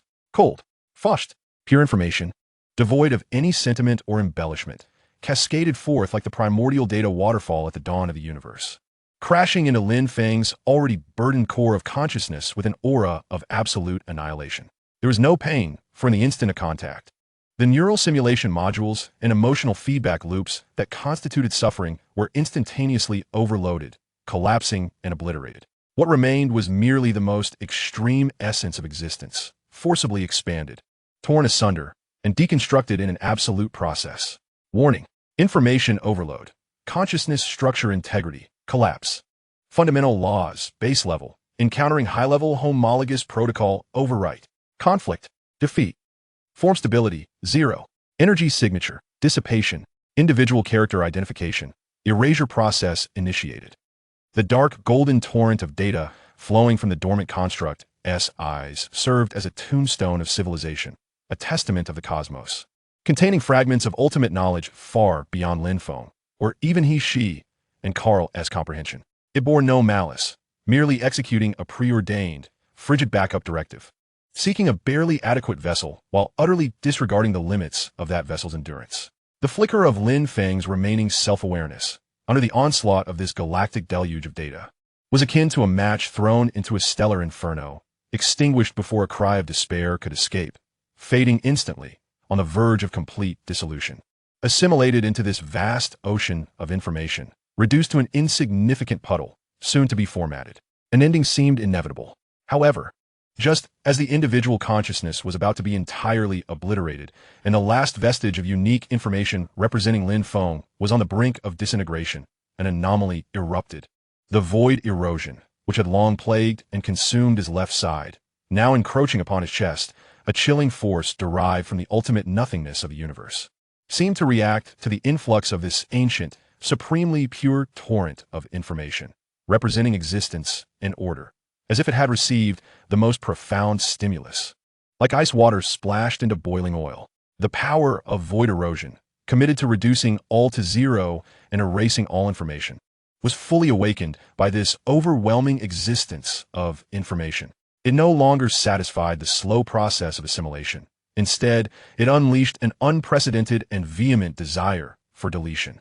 Almost simultaneously, the entropy within Lin Feng's right side, which had fallen silent, representing the violent flux of stellar birth and extinction, was ignited by some profound principle concerning the operation of cosmic primordial energy contained within this ancient stream of information.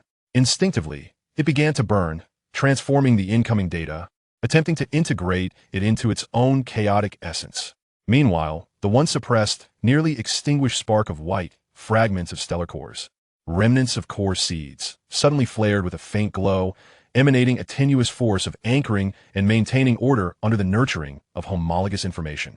Most crucially, the nearly depleted spatial crystal, under the frenzied collision and compression of these two extreme forces, its core function, maintaining spatial stability, was pushed to its limits, resulting in an unforeseen metamorphosis. No longer striving to stabilize space, it began to madly fold, compress, and distort a minuscule region of space-time centered around Lin Feng's waning point of consciousness. All of this unfolded beyond the confines of temporal sequence, erupting almost simultaneously. Thus, an extraordinarily bizarre and brutal tug-of-war, manifesting on both microscopic informational and energetic levels, erupted within this vessel on the brink of dissolution. The ancient torrent of information, existence, order, sought to cover and assimilate everything. The void erosion, nothingness, deletion, aimed to cleanse, to reduce the incoming data to zero. The entropy, chaos, transformation, sought to burn, to disrupt the structure of information. The white spark, order, anchoring, weakly maintained the vessel's final coherence. The spatial crystal, space, compression, forcibly constrained and compressed all this chaotic conflict within an infinitely small space-time singularity. Lin Feng's consciousness, which should have been instantaneously erased, strangely stagnated for a moment amidst this extreme and irreplicable clash of internal and external forces.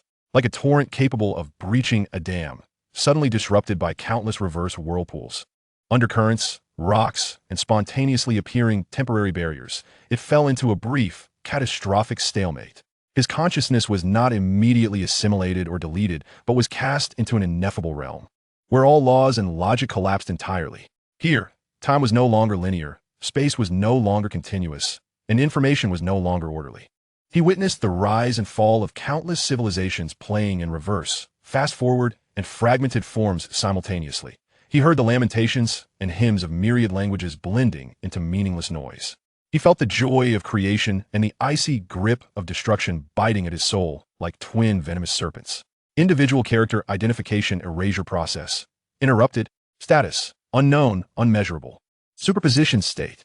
Conflict energy level. Beyond critical. Vessel disintegration. Ongoing. Not information overwrite. Not energy annihilation, but the existential collapse of the structure itself. This was not survival, but a torment more agonizing than death. A process in which existence itself was subjected to the most violent of cosmic laws, ground into dust repeatedly. Yet even amidst this absolute chaos and disintegration, some unexpected impurities lingered. Those deepest, most stubborn fragments of memory belonging to Lin Feng, the lights of the He-She laboratory, the stench of the garbage mountain, the artillery of Tianhe City, the silver hair of the rose, Gu Xiaoluan's roar, Lina's brilliance, Duca Ao's scrutiny, Lin Feng's transactions, and He-She's final, cold expectation. These emotional imprints and memory data, which should have been the first to be swept away by the torrent of information, instead, due to their intense individuality and the complex emotional energy they contained, clashed with the ancient cold information, preserved as the hardest of impurities, even forcibly embedded and imprinted within the influx of ancient data itself, like a shattered, bloodied fingerprint, forced onto the sacred title page of a grand tome made of light. The ancient torrent of information remained vast, yet its purity was tainted, its absolute order infused with a trace of Lin Feng's madness, obstinacy, and the impurities of humanity. And Lin Feng's consciousness, on the brink of complete disintegration, passively perceived the fragmented truths of ancient civilization and this crucible within the torrent of information. Fragmented echoes of information, distorted segments chains, sevenfold, corresponding primitive entropy, increased vulnerability, a blurred star map, marking 7 distorted space-time coordinates. Watchers, betrayal, key polluted. Crucible, not creation, but cage, final protocol. The image of chaotic crystallization at the core of the crucible, its dark red patterns writhing madly. They have awakened, whispering from beyond the walls, endless. Cold void, countless dark red eyes igniting. Warning, do not restart, unless purified. Finally, an extremely sharp, despair-laden alarm message. These fragmented truths, intertwined with Lin Feng's own painful memories and emotional impurities, seared into his waning consciousness like a red-hot branding iron. Beyond the furnace barrier, the war between the divine and the demonic has reached a fevered stalemate. The angelic legion's array of holy light continues to shine brilliantly, resembling golden reefs, steadfastly resisting the relentless onslaught of the demonic fleet and the indiscriminate crimson beams of the furnace's defense system. However, the golden radiance no longer blazes with its initial fervor. Several escort ships have retreated from the front line, trailing fiery tails, and the angelic warriors' once pristine wings are now marred by the soot and scorch marks of battle. Yan's sword of royal decree still cleaves through the demonic vessels and the encroaching beams of annihilation with each swing. Yet a hint of fatigue has begun to shadow her exquisite features. The rapid flow of data within her azure eyes quickens, calculating every loss and simulating possible breakthroughs. Morgana, you lunatic, if this continues, we shall all become fodder for this barrier. Yan's voice pierced the demonic flagship through the sacred communication channels, cold and resolute. Ha ha ha, afraid?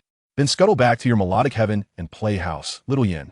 Morgana's maniacal laughter resounded harshly through the chaotic battlefield channels. Today, I shall uncover what delectable treasures this wretched furnace holds. Her demonic fleet attacked with reckless abandon, using smaller vessels as human shields to trigger the barrier's defense mechanisms. striving to discern patterns and exploit vulnerabilities. Yet, the barrier's defenses remained as frigid and efficient as ever, mercilessly obliterating any threats that dared approach. Both sides suffered grievous losses. Yet neither could gain the upper hand nor breach the accursed barrier. The conflict devolved into a maddening war of attrition. Meanwhile, the furnace barrier itself, after enduring such prolonged, intense assaults, began to exhibit subtle, unstable flickers of light in certain areas, suggesting that its internal energy supply was not infinite. At this moment of deadlock, a strange and inexplicable wave, one that defies definition by any known energy system of the universe, suddenly surged from within the furnace barrier, instantly enveloping the entire external battlefield. This wave was not a powerful energy shock. Rather, it resembled a distortion at the level of information, a lamentation of the laws. It introduced minute static into the angel's sacred links, caused the demon's void engines to experience milliseconds of disarray, and even led to a momentary distortion and attenuation of the crimson beams emitted by the furnace barrier. All combatants, angels, demons, and the cold, automated defense systems, exhibited slight but nearly imperceptible delays in their actions. What is happening? Yin and Morgana exclaimed in unison aboard their flagships. They both sensed that this wave was not an attack, yet its aberrant essence stirred a profound unease deep within their souls, as if something that should never be disturbed, something slumbering at the foundation of the laws, had been momentarily unsettled. The wave flickered and vanished, and the battlefield quickly returned to its previous state. Yet that fleeting anomaly pierced the hearts of the two sovereign beings like a venomous thorn. But Chu, what on earth transpired within? Morgana's laughter faded, replaced by a look of uncertainty, for the first time sensing an uncontrollable foreboding regarding the situation inside the furnace. Yin furrowed her brow tightly, the repository of sacred knowledge frantically attempting to retrieve the information characteristics of that momentary wave, yet to no avail. It was unlike any known form of energy or information. Hishi's warnings, Lin Feng's madness, and this bizarre wave, everything pointed towards an abyss far beyond their expectations. Accelerate the analysis of the barrier's energy pattern changes. Seek weaknesses and patterns. We must enter at once. Yan's voice brimmed with unprecedented urgency. The external battlefield continued to roar, yet the atmosphere had shifted.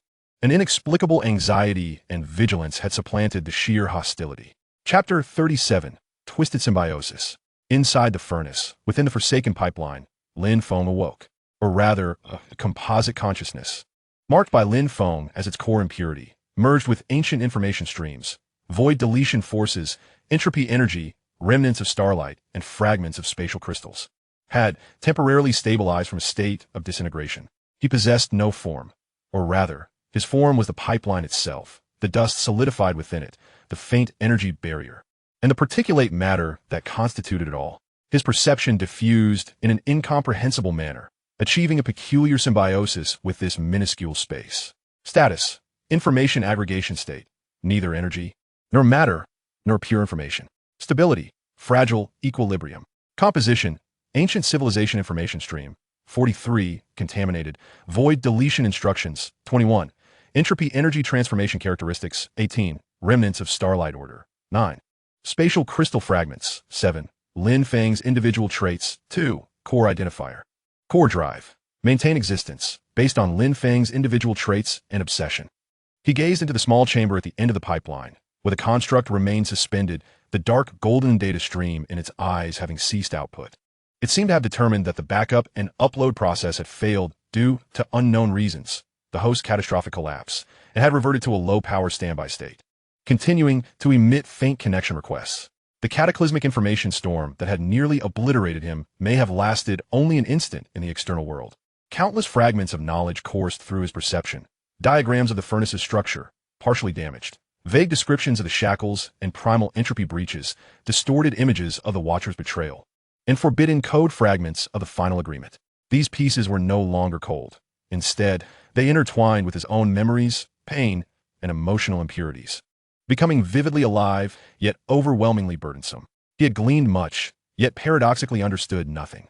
It was akin to an illiterate individual suddenly thrust into a blood-stained history written in an incomprehensible script. He could perceive the weight and sin of blood in the words, yet could not decipher their specific meanings.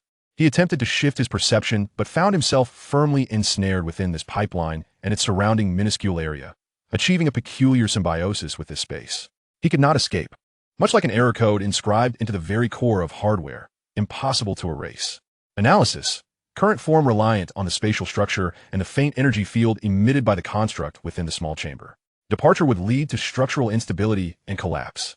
Requirements. Higher energy supply, more stable carrier, deep information analysis. Energy, carrier analysis.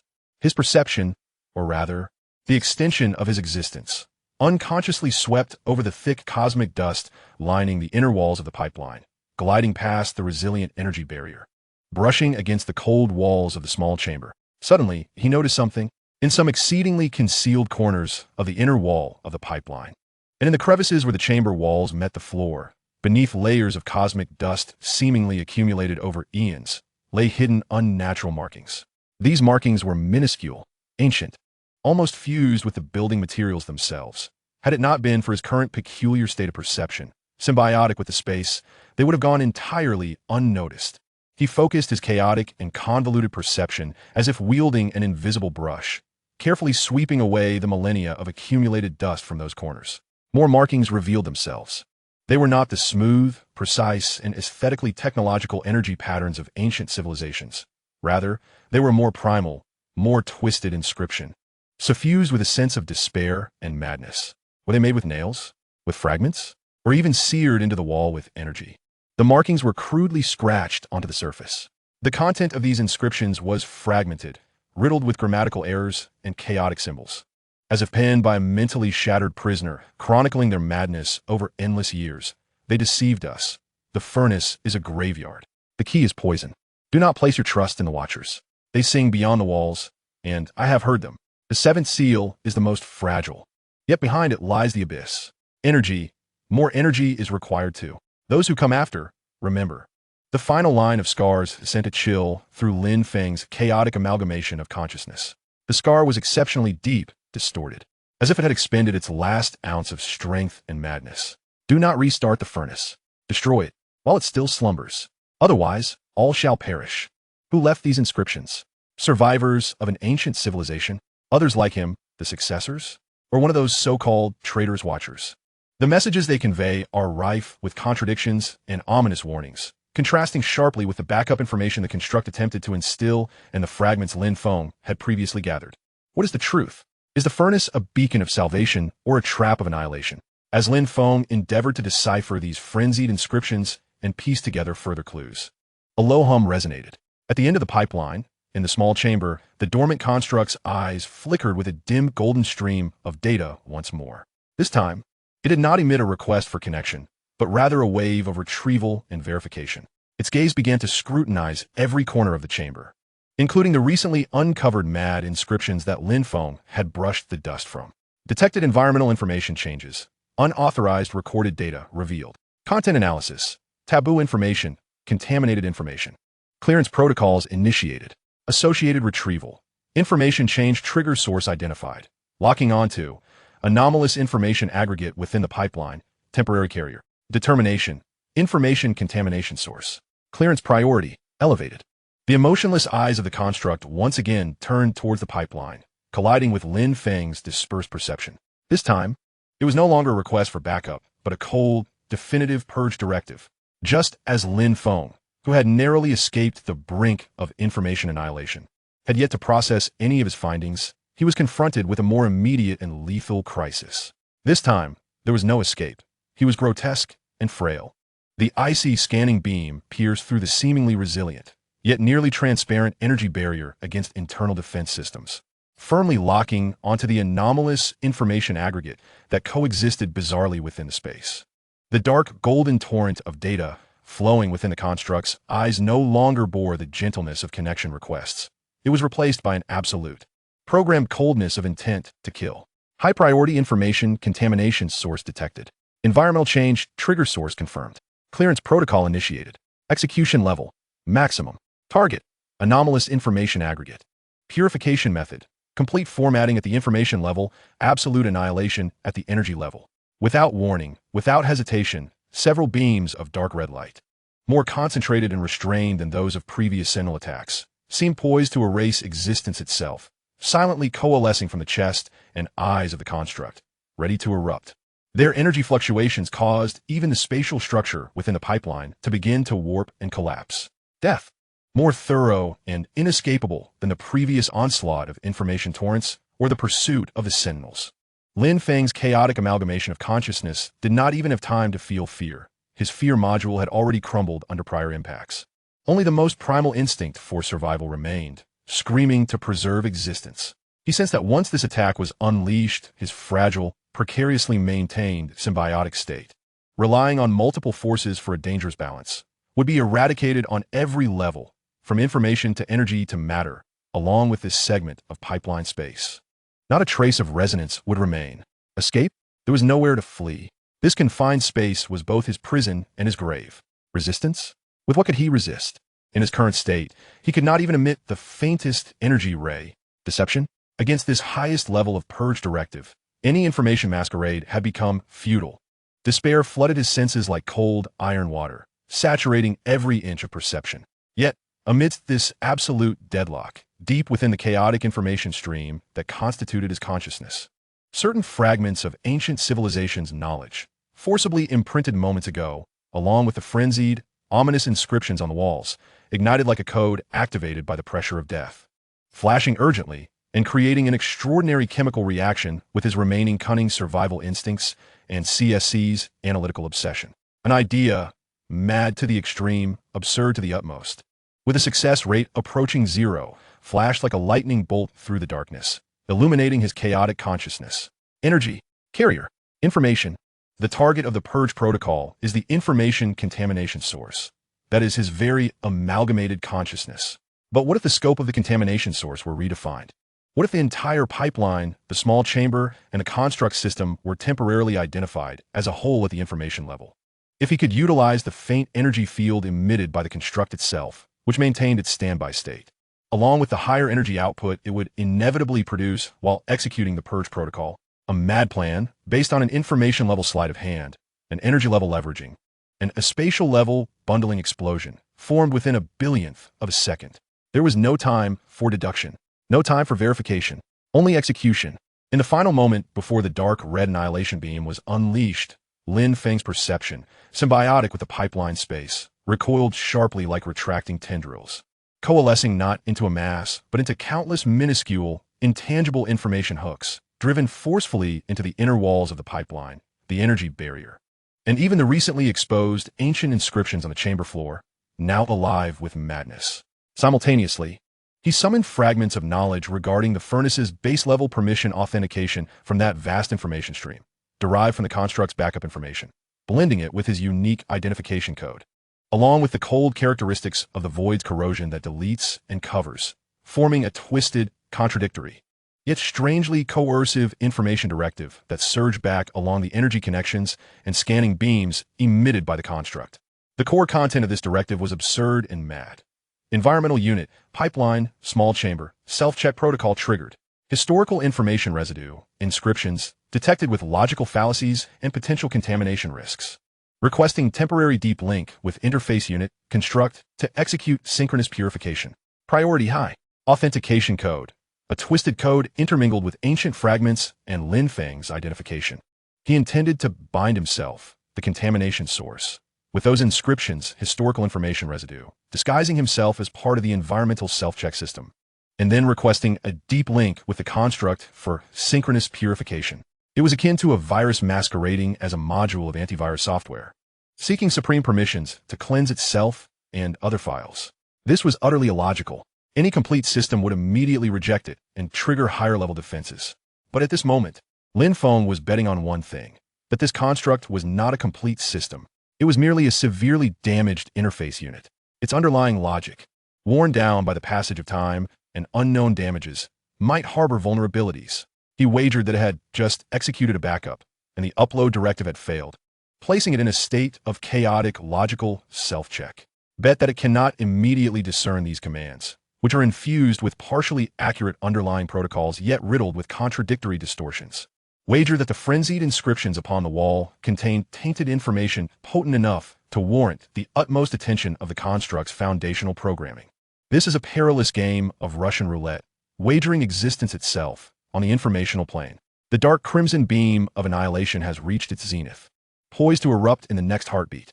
The data streams within the construct's gaze flicker furiously, clashing, teetering on the brink of chaos.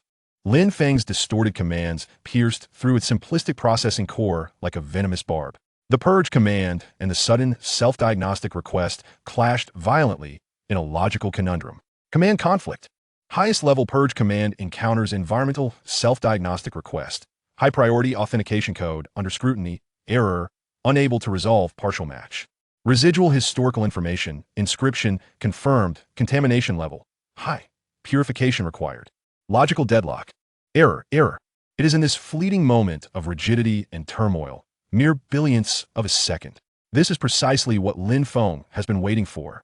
His concentrated perceptual tendril, akin to a voracious leech, seized the instant of the construct's logical discord, extracting a minuscule fraction of energy from within. Earmarked for standby and impending assault. Simultaneously, he harnessed the last vestiges of the spatial crystal fragments, forcefully infusing this pilfered feeble energy, along with a shard of his own chaotic consciousness, into the energy conduit node at the junction beneath him.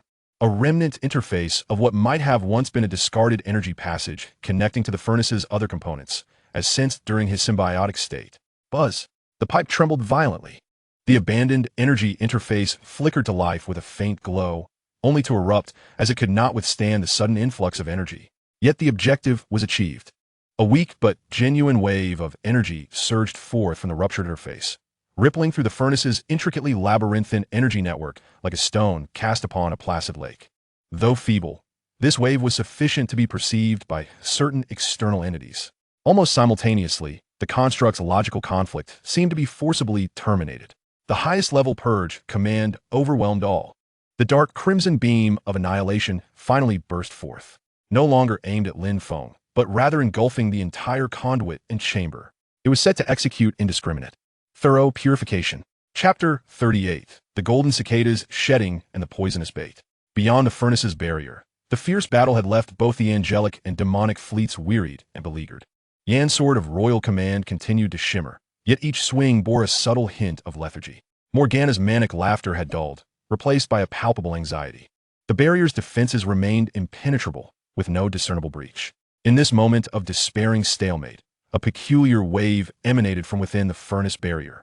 However, unlike the previous distortion on the informational plane, this wave leaned toward the realm of energy. Though exceedingly faint, like a flickering candle in the wind, its energy possessed a strange, penetrative quality and resonance. This wave pierced through the formidable barrier, sweeping across the chaotic battlefield, akin to a faint yet clear chime, resonating in the hearts of every entity endowed with advanced energy perception. In the midst of their fierce confrontation, both Yin and Morgana momentarily halted. In Yan's azure eyes, the sacred data stream surged abruptly. This wave, though weak, bore a frequency that strikingly resembled the rudimentary anti-entropy shield of Lin Feng and his peculiar energy signature. A subtle, yet undeniable, similarity. Had he survived? What had transpired within? Morgana's crimson eyes widened in sudden realization. This wave not only encapsulated the detestable essence of order, Angel, Lin Feng, but also intertwined a chilling void of pure coldness, corruption, that sent shivers down her spine. Alongside a hint of chaotic energy traits belonging to her demonic legion, the remnants absorbed by Lin Feng during their previous skirmish. What was that rascal concocting within? How had it morphed into such a hodgepodge? Even more astonishing was the fact that when this weak wave made contact with the energy field of the furnace barrier, it triggered an unforeseen chain reaction. Buzz. The surface of the furnace barrier, where once stable dark crimson energy patterns flowed, suddenly experienced an exceedingly bizarre, localized resonance and turbulence under the stimulus of this peculiar wave. It was as if a jarring note had intruded upon a meticulously orchestrated symphony, causing the entire composition to falter and spiral into chaos. Though fleeting and limited in scope, to Yin and Morgana, who had been scanning and analyzing the barrier structure with utmost precision, it was akin to a flash of lightning in the darkness. Now, left wing, Sector 7. The energy coupling point experienced a momentary weakening. Yan's voice cut through the air like an icy blade, instantly transmitting through the sacred link to the angelic fleet. Ha. Focus fire on that flickering point. Blast it. Morgana, too, seized upon this ephemeral flaw, issuing a sharp command. the angelic light of judgment, and the demonic void annihilation cannons. Like sharks sensing blood, immediately shifted their targets, striking in unprecedented harmony, albeit as adversaries, toward the area of the barrier that had just flickered weakly due to internal disturbances. Boom! An unprecedentedly violent explosion erupted upon the barrier's surface. This time, the barrier's defenses did not perfectly deflect or absorb all attacks, as they had previously. The dark crimson radiance in that region flickered violently, dimming and brightening erratically, even revealing faint, web-like cracks. Though these fissures quickly began to mend under the barrier's formidable self-repair capabilities, it undeniably marked the first substantial damage dealt to the barrier since the onset of battle.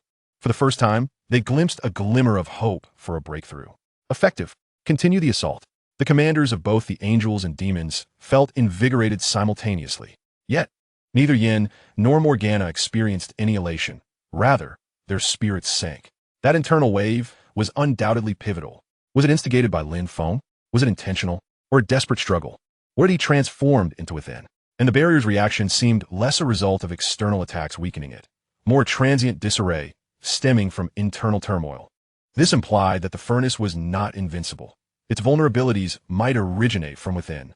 But it also suggested that the internal situation could be far more bizarre and perilous than they had anticipated. Within the furnace's internal conduits, the dark crimson beam of annihilation engulfed all. The energy barrier vaporized instantaneously. The thick cosmic dust and those ancient, frenzied inscriptions upon the inner walls of the conduits vanished, as if erased by an eraser. The special materials constituting the conduits and chambers disintegrated and dissipated under the absolute force of annihilation. The entire area was utterly purified into a realm of absolute void, where even the concept of space seemed temporarily obliterated.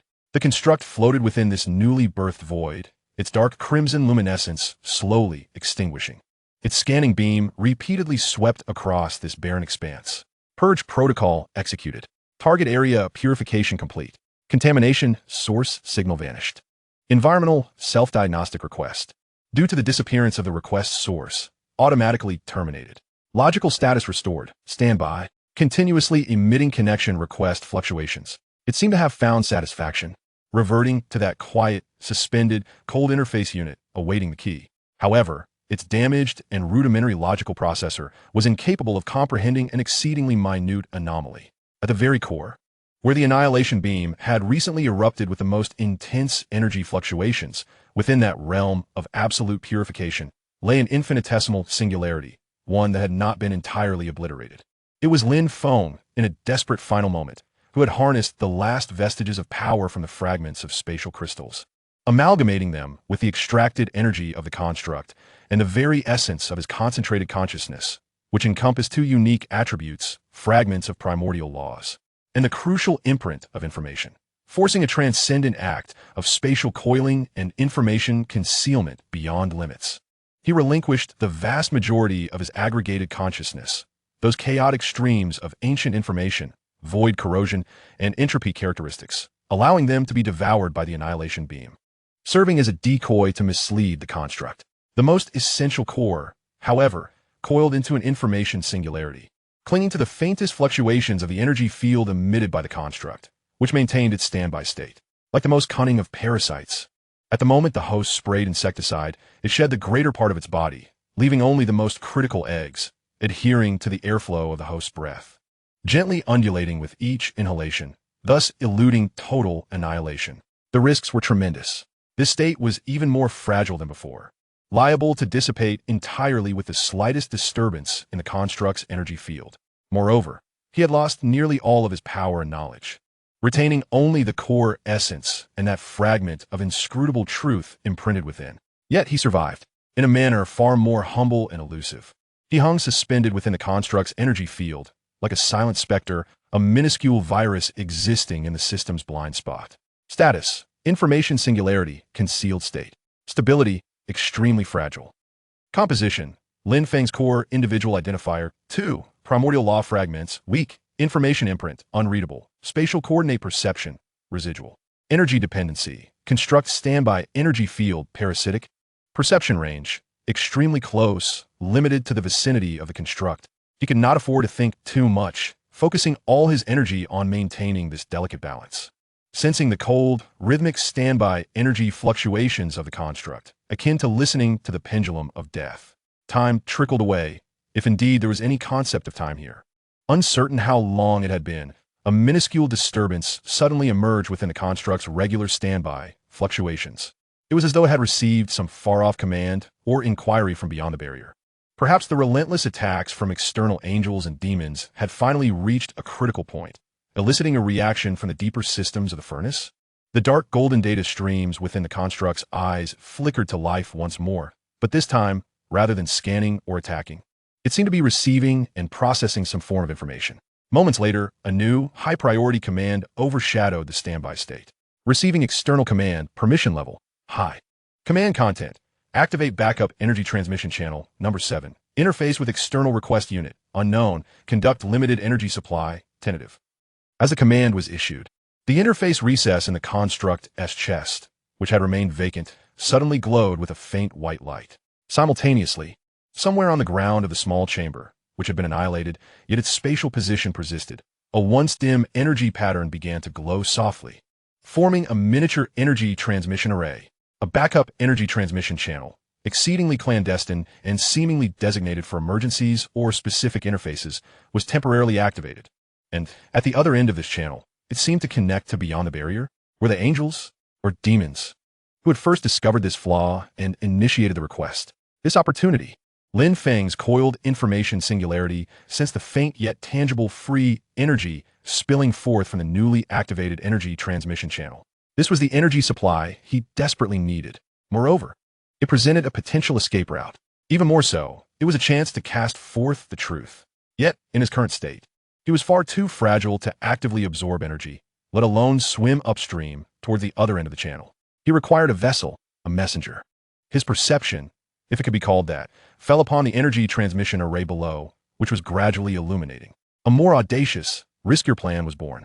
He concentrated all of his remaining willpower, summoning that negligible fragment of primordial laws and spatial perception, like the most precise of chisels, to commence a silent and nearly impossible alteration at the foundational level of the energy transmission array. His aim was not to destroy the channel, but to inject information. He intended to weave into the data stream a succinct piece of information bait, containing the imprinted fragments of truth regarding the furnace as a prison, about shackles, about betrayal, and the critical warning against rebooting, as well as the 7 distorted spatial coordinates, the locations of the shackles, compressing them into a brief message with specific triggering conditions, discreetly integrating it into the foundational protocol of the energy transmission data flow. This information bait would not affect the energy transmission itself, but it would act like a Trojan virus, transmitting alongside the energy stream to the external request unit at the other end of the channel. Once the entity on the other end received and analyzed this energy, the information will be triggered under specific conditions. For instance, when attempting to analyze energy components or conduct hypermission operations, spreading the truth fragments and coordinates like a plague. This was an almost insurmountable task. His power was far too weak, and the precision required for altering the energy transmission protocol was immensely high. Should he be discovered, the construct would instantaneously initiate the highest level eradication protocol, and he would undoubtedly perish. Yet he had no choice. This was the only means to exert an influence on the outside world, perhaps to avert certain disasters. It was also the sole cry that his feeble existence could emit. He focused intently, as if sculpting the universe upon the tip of a needle, operating with utmost caution. He succeeded. Just as the energy transmission was about to reach its stable peak, the information bait was successfully implanted, like a drop of water merging into the ocean. Simultaneously, he felt his limits. The stability of maintaining the information singularity plummeted. At that moment, the construct seemed to have received feedback confirming the stability of the energy transmission. Initiating the final command verification. Energy transmission channel, number 7, stabilized. Commencing docking. Unknown redundant information detected in the foundational data stream of transmission. Analyzing. Information characteristics, low priority, suspected historical residual noise, temporarily ignored, priority to complete energy transmission. It overlooked it, perhaps due to severe damage, or perhaps due to priority settings. It mistook the meticulously crafted information bait for inconsequential noise. Lin Feng barely had time to feel relief. The construct issued its final confirmation command, and the energy transmission officially commenced. A pure and magnificent flow of energy surged into the channel in an instant. And Lin Feng's fragile information singularity, which clung to the construct's energy field, could no longer maintain its stability under the sudden and violent disturbance of the energy flow. Like a larva blown from a spider's web by a tempest, his consciousness was instantly severed from the construct's energy field, cast into the newly formed surging torrent of energy rushing outward. Warning: parasitic state lost. Stability collapsed. Caught in a torrent of high energy, the information structure is on the brink of disintegration. Is it being swept away to an unknown exterior by the energy flow, or is it being utterly dismantled under the violent onslaught of energy? In his final moments of perception, he captured the configuration entity entering a brief low-power reboot state after completing transmission, seemingly due to the energy output, during which its own defense and scanning systems experienced a fleeting lapse. Moreover, the information bait embedded within the energy stream, much like him, was being swept along, flowing beyond the barrier, towards an external request unit that was receiving this surge of energy. In the next instant, an endless blaze of white light and the agonizing dissolution of structure engulfed all his senses. Chapter 39. The Flowing Fireflies Scroll. Cold, ferocious, pure energy surged forth like a bursting river, carrying everything along its tumultuous current. Lin Feng's fragile singularity of information, amidst this cataclysmic deluge, was akin to a speck of dust plummeting into a molten steel furnace, rendering any struggle laughable.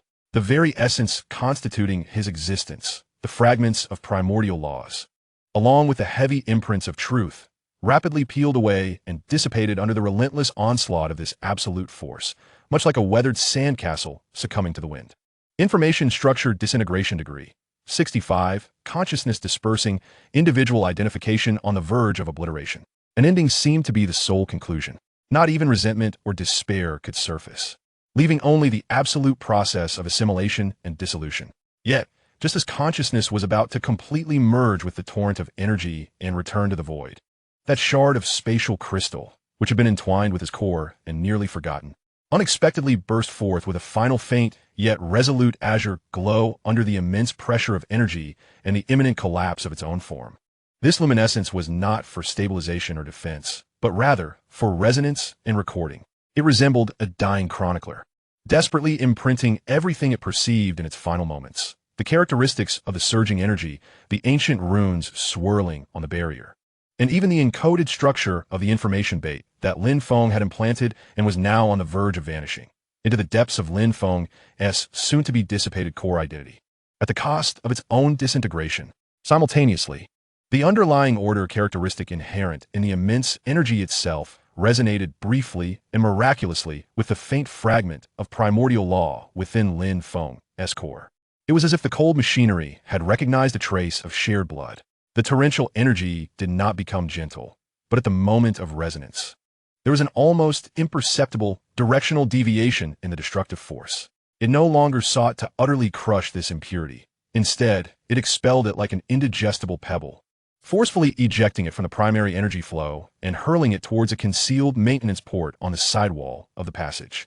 Bang! A silent impact echoed on the information level. Lin Feng's remaining core consciousness, mingling with the chaotic data imprinted by the spatial crystal, was forcefully stamped into the intricately complex, long-stalled energy circuit within that abandoned interface, akin to a water stain harshly splattered against a wall. In the next moment, the spatial crystal completely exhausted its final vestiges of power. The azure glow extinguished, and it faded into nothingness. Yet the surging torrent of energy continued unabated, rushing towards the unknown external request unit at the end of the passage. Silence descended once more. Only within the depths of that forsaken maintenance interface lingered a faint, mixed consciousness residue, as weak as dying embers, clinging desperately between the cold circuits, maintaining the last flicker of existence. Status: information residue, adhesive state. Stability: 0, dependent on the physical structure of the interface for maintenance. Composition: Lin Feng core identification, 0-3, fragments of primordial law, weak. Final imprint of spatial crystal, data chaos. Backup of information bait, partial. Perception, lost.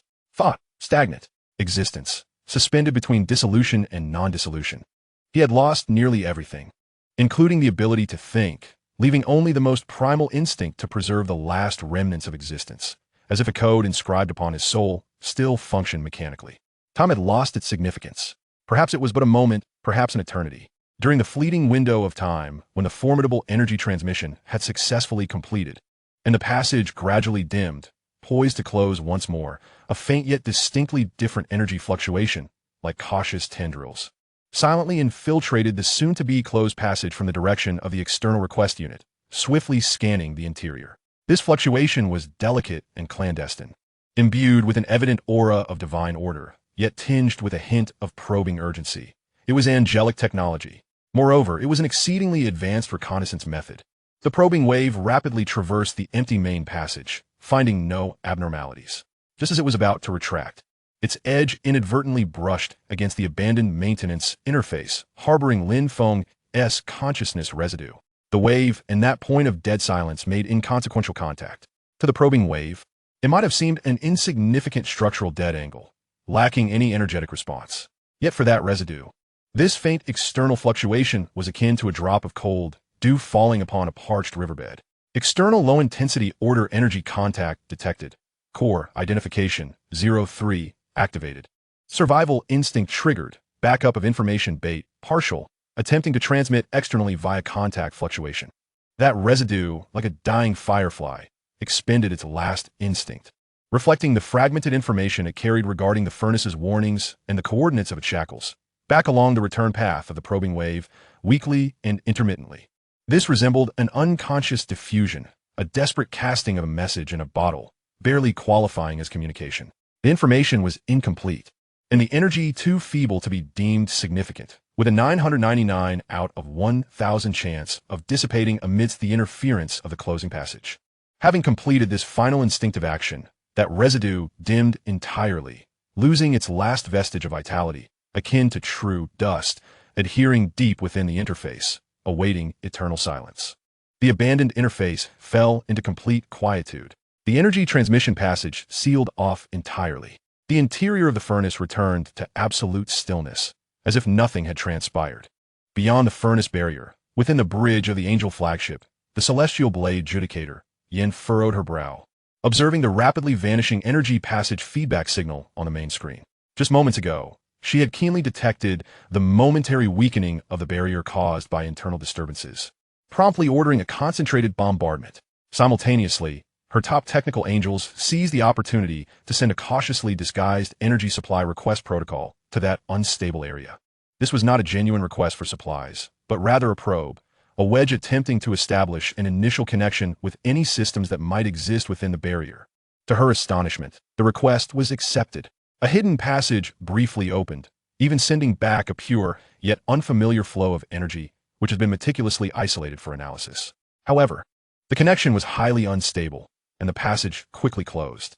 Just before the passage shut, her dispatched guardian angels' probing waves captured some exceedingly faint and anomalous information echoes, seemingly emanating from some inconspicuous corner within the passage. Pursue. Analyze the results. Yan's voice was cool, her gaze still fixed upon the section of the screen that had just weathered the onslaught and was slowly self-repairing. Queen Yan's response was tinged with a hint of perplexity and gravity. The analysis of the energy flow components had been completed, revealing an unknown higher-order energy characteristic that was structurally stable and devoid of pollution. Yet, it lacked direct utility, resembling more a byproduct of some self-circulating system.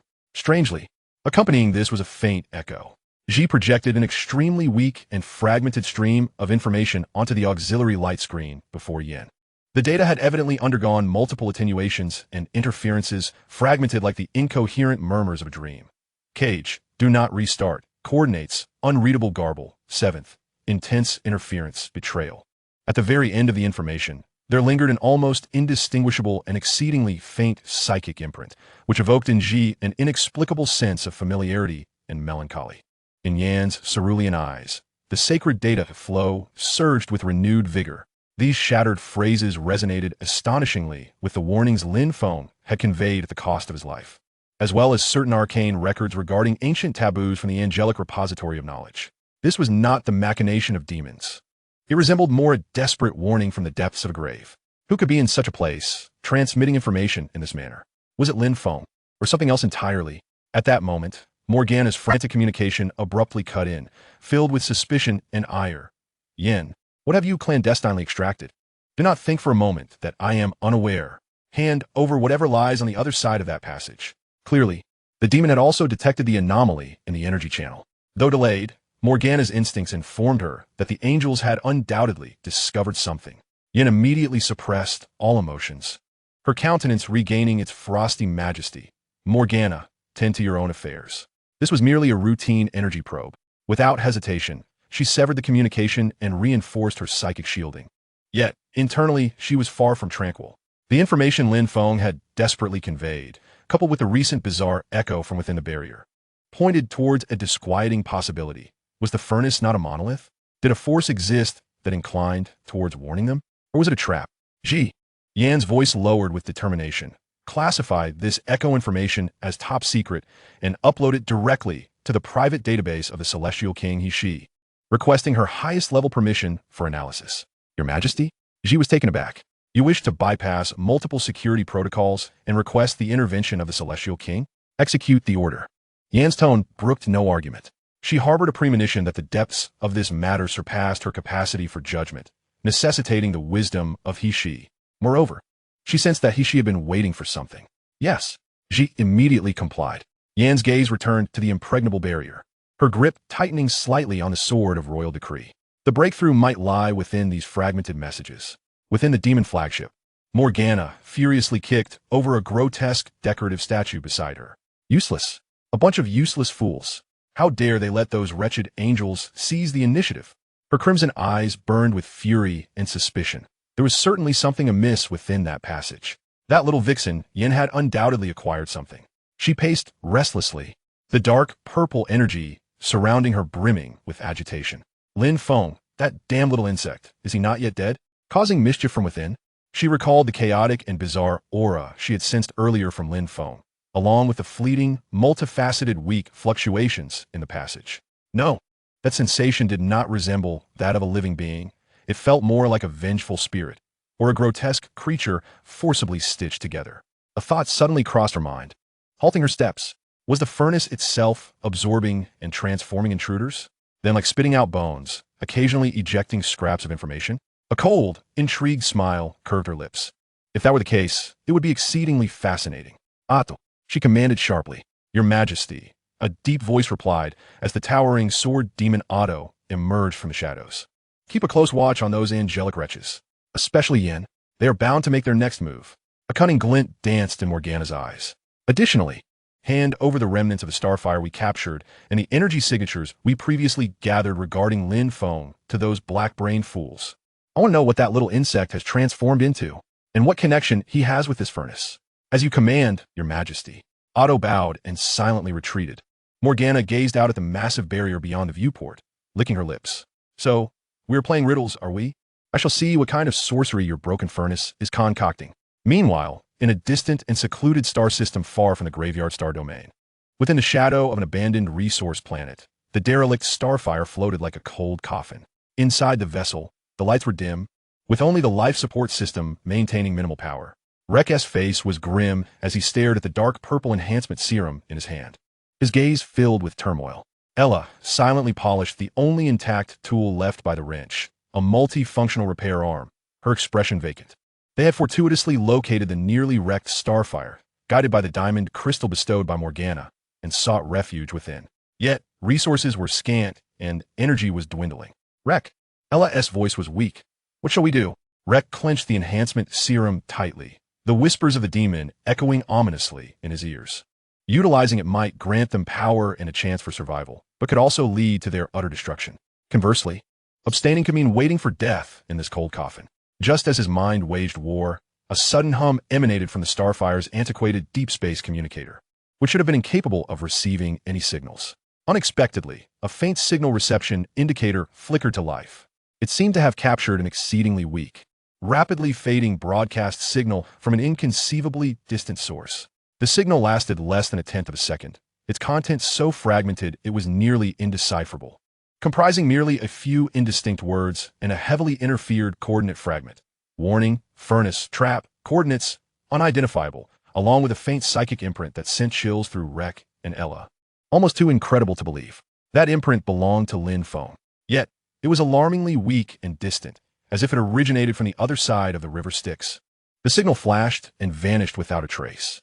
Rek and Ella exchanged incredulous glances, their eyes brimming with shock, disbelief, and a flicker of frenzied hope against desperation. Boss. He is still. Ella's tears welled up instantly. He is alive, or rather, his message is still alive. Rex sprang to his feet, his eyes ablaze.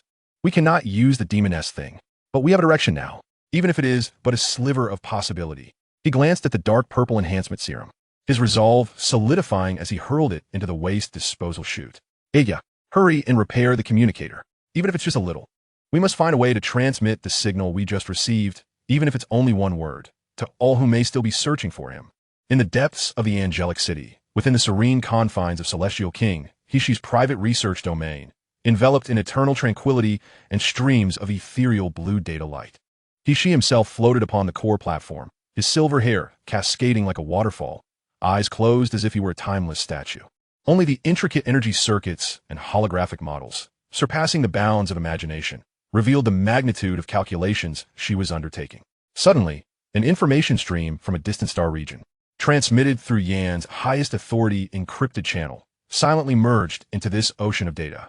The stream comprised two parts, a brief report and request from Yan, and a fragmentary echo from within the furnace, exceedingly faint and incomplete. The once statue-like Hishi, with her long, butterfly-like silver eyelashes, quivered imperceptibly. The surrounding flow of Azure data surged in speed by several magnitudes. Countless intricate models flickered into existence and vanished. Her exquisitely beautiful yet icy visage betrayed no change in expression, but beneath her closed eyelids, her eyes seemed to whirl at high velocity. Minutes later, all anomalies subsided. The data flow returned to its original speed. Hishi slowly opened her eyes. In those deep blue irises, seemingly containing the vastness of a starry sea, a complex, indecipherable expression emerged for the first time, an inkling of understanding, a frigid intrigue, and a rare, solemn anticipation. The information bait, the fragmented imprint, the final lament of the spatial crystal, and that absurdly tenacious core identifier, she murmured softly, her voice ethereal and cold, as if analyzing an intriguing experimental phenomenon, indeed, had persisted in this manner and successfully disseminated information. Though foolish, inefficient, and rife with uncontrollable variables, her gaze appeared to pierce through endless time and space, landing upon that distant graveyard star region, igniting more sparks and drawing further attention to the variables. Then, the corners of her mouth, in an exceedingly rare display, curled upwards into an almost imperceptible arc, cold and perilous. It was time to stoke this fire to greater heights. She raised a finger, gently pointing towards the void. An invisible command, imbued with terrifying authority, was silently issued, integrating into the lowest tier of the angelic network. The command was simple: to temporarily lower interception priority for all specific frequency information requests and transmissions concerning Lin Feng and the furnace, originating from the demonic wings and the wreckage of the starfire, under the condition of monitoring, providing limited passage convenience. Having completed this, she once more closed her eyes, returning to the eternal tranquility and computation, as if nothing had changed. Yet, deep within that distant silent barrier of the furnace, Chapter 40, echoes weaving networks. Coldness.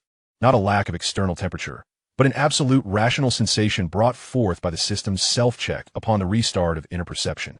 Lin Feng's consciousness was forcibly yanked back from a state straddling existence and oblivion. There was no warmth, no joy of revival. Only segments of cold data streams surging within preordained logical corridors, washing over the newly reconstructed perception module. Core identifier activity restored. 17. Preliminary reconstruction of information residue completed. Form, distributed information node, attached to interface circuit, energy source, stolen construct standby energy flow, 0.00003 divergence, risk, extremely high. Perception range, limited to the current abandoned maintenance interface and adjacent 314 standard unit circuits. Functional modules online, basic information reception, forwarding, damaged, weak energy manipulation, limit. Lower level protocol parsing, fragments. He was no longer a chaotic mass of energy, nor a fragile remnant of consciousness, but rather a minuscule, damaged, yet remarkably tenacious virus plugin, parasitizing the vast neural network of the furnace's colossal body. A node of information possessing slight autonomy, its core drive still centered on sustaining existence and probing truth. His vision no longer relied on optical perception, but directly accessed the data streams coursing through the interface circuits. Countless cold, fragmented pieces of information regarding the states of various areas within the furnace flowed around him like a murky stream. Fluctuations in the energy levels of the seventh lock. Abnormal pressure in the third maintenance channel. Continuous damage reports from external barriers, from angels and demons. Stability readings of the core furnace chamber, continuously declining. Most of this information was incomplete and encrypted to a high degree. In his current state, he could not comprehend its specific meaning, only passively receiving and storing it. However, that innate parsing instinct originating from the CSC core, coupled with the investigative obsession belonging to Lin Feng, compelled this minuscule node to begin attempting certain actions. He could not decipher complete information, but he could record. He documented the characteristic waveforms, occurrence frequencies, and flow patterns of all traversing data. He could not actively probe, but he could listen. He listened for the occasional unencrypted instruction fragments and system status broadcasts spilling from higher authority channels. He could not grasp deeper meanings, but he could correlate, cross-referencing anomalies from different data streams at various moments to seek relevance. This was an exceedingly tedious, time-consuming process that seemed utterly pointless, like an ant trapped within a server cabinet, attempting to understand the workings of the internet by observing the flickering frequency of LEDs in network cables. Yet Lin Feng, or rather, this information node centered on Lin Feng, possessed absolute patience and focus. Survival was the paramount objective, and understanding the surrounding environment was the foundation of survival. Moreover, those fragmented imprints of truth and warnings, like cold thorns, constantly reminded him of the lurking dangers. Time silently flowed amidst the currents of data. Gradually, some vague patterns began to emerge within his minuscule information processing core. Whenever the intensity of external attacks, angels, demons, reached a certain threshold, the energy allocation priorities within certain internal areas would shift, increased energy consumption for defensive systems, restrictions on other areas. The declining trend in the stability readings of the core furnace chamber exhibited a high correlation with a specific directional energy flow, marked as Delta 7, experiencing degradation. The data packets concerning the locks consistently flowed toward the sector designated as the 7th isolation sector, which bore the highest level of encryption. The standby energy fluctuations of the construct, which he marked as Unit 01, occasionally exhibited extremely faint, abnormal peaks at fixed intervals, as if responding to a kind of awakening pulse from deeper within. Yet the pulse seemed to have failed to trigger a response. These revelations were trivial, perhaps mere coincidences. Yet for him, they were the first threads of a web found in the dark. He began to cautiously utilize that faint energy manipulation ability, delicately like embroidery, to slightly perturb the lowest priority, inconsequential data packets, such as environmental temperature feedback, dust accumulation reports, flowing through his node. For instance, delaying the transmission of a specific area's temperature feedback value by a few nanoseconds, or duplicating a segment of redundant environmental data and injecting it into another non-critical data stream. These actions were minuscule enough to be negligible, almost impossible to trigger the system's security alarms. His aim was not destruction, but testing. Testing the system's sensitivity to reactions. Testing the influence between different data streams. Testing the limits of that slight energy manipulation ability. He was sketching out a rudimentary and incomplete internal data map and behavioral model of the furnace belonging to him. The preliminary estimation of the system's response threshold has been completed. Low priority data stream, monitoring level, low. The precision of microenergy manipulation has been enhanced, enabling delays at the nanosecond level and microbyte data injection. Unit 01's awakening pulse pattern record, cycle, encrypted data, intensity, continuous decay.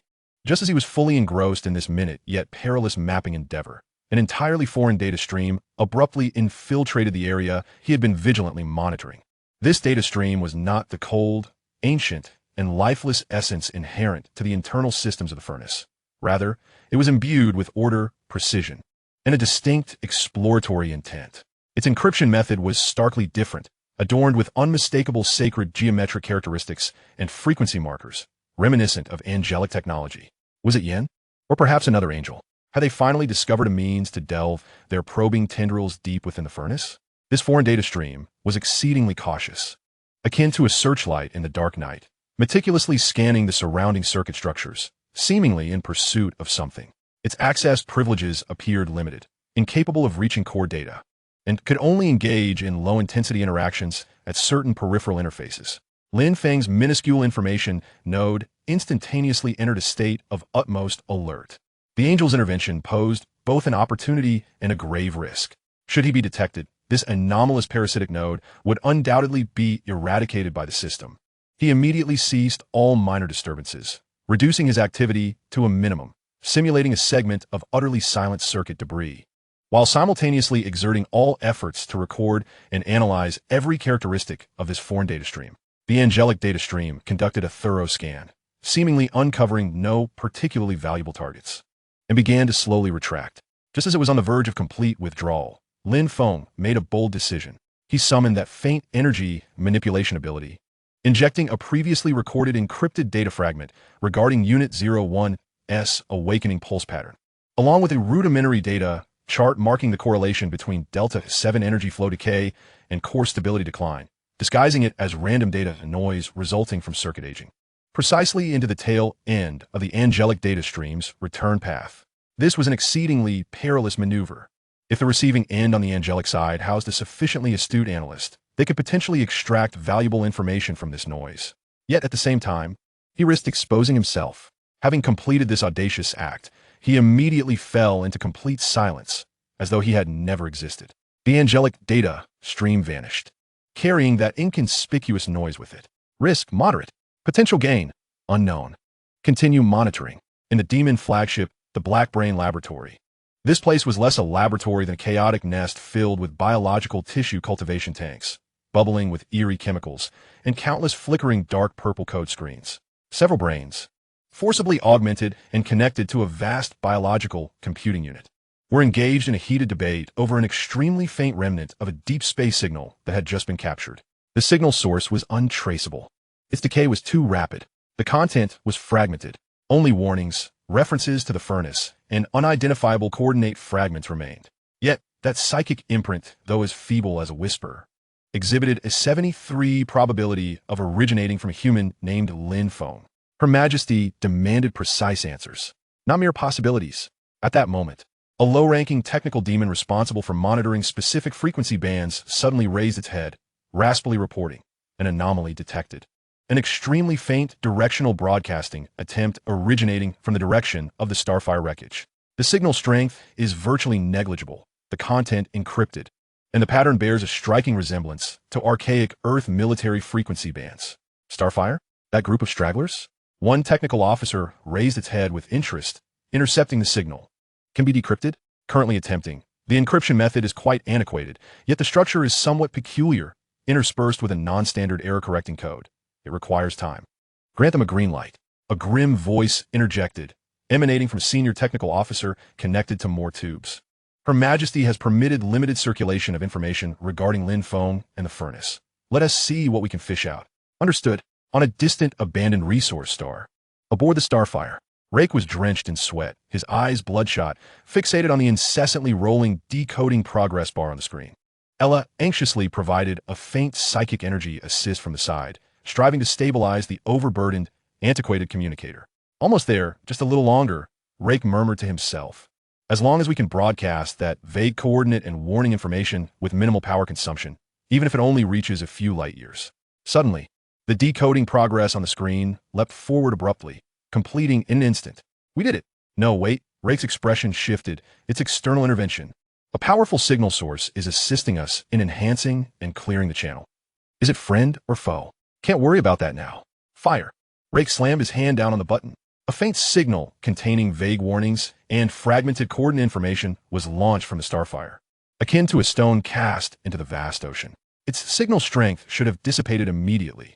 However, under the auspices of an unknown force's green light and minimal amplification, it successfully penetrated the area interference, radiating outward toward a distant star domain where angelic activity might be afoot. An energy alarm blared sharply within the Starfire. This launch had depleted the last of their backup energy. Rake and Ella slumped in the darkness, only the sound of their heavy breathing filling the air. The information had been sent, whether it would be received and by whom was now left to fate. On the bridge of the Blade Judgment. Your Majesty, the external barrier attack intensity on the furnace has exceeded the threshold for an extended period, yet its self-repair speed is beginning to slow, indicating the onset of fatigue accumulation effects, reported Chase, updating on the latest battle situation. The Demon Fleet's activities had intensified, seemingly seeking new breakthroughs. Yan's gaze swept across the star map, landing on the area of the furnace's barrier that was under continuous assault, her expression sharp.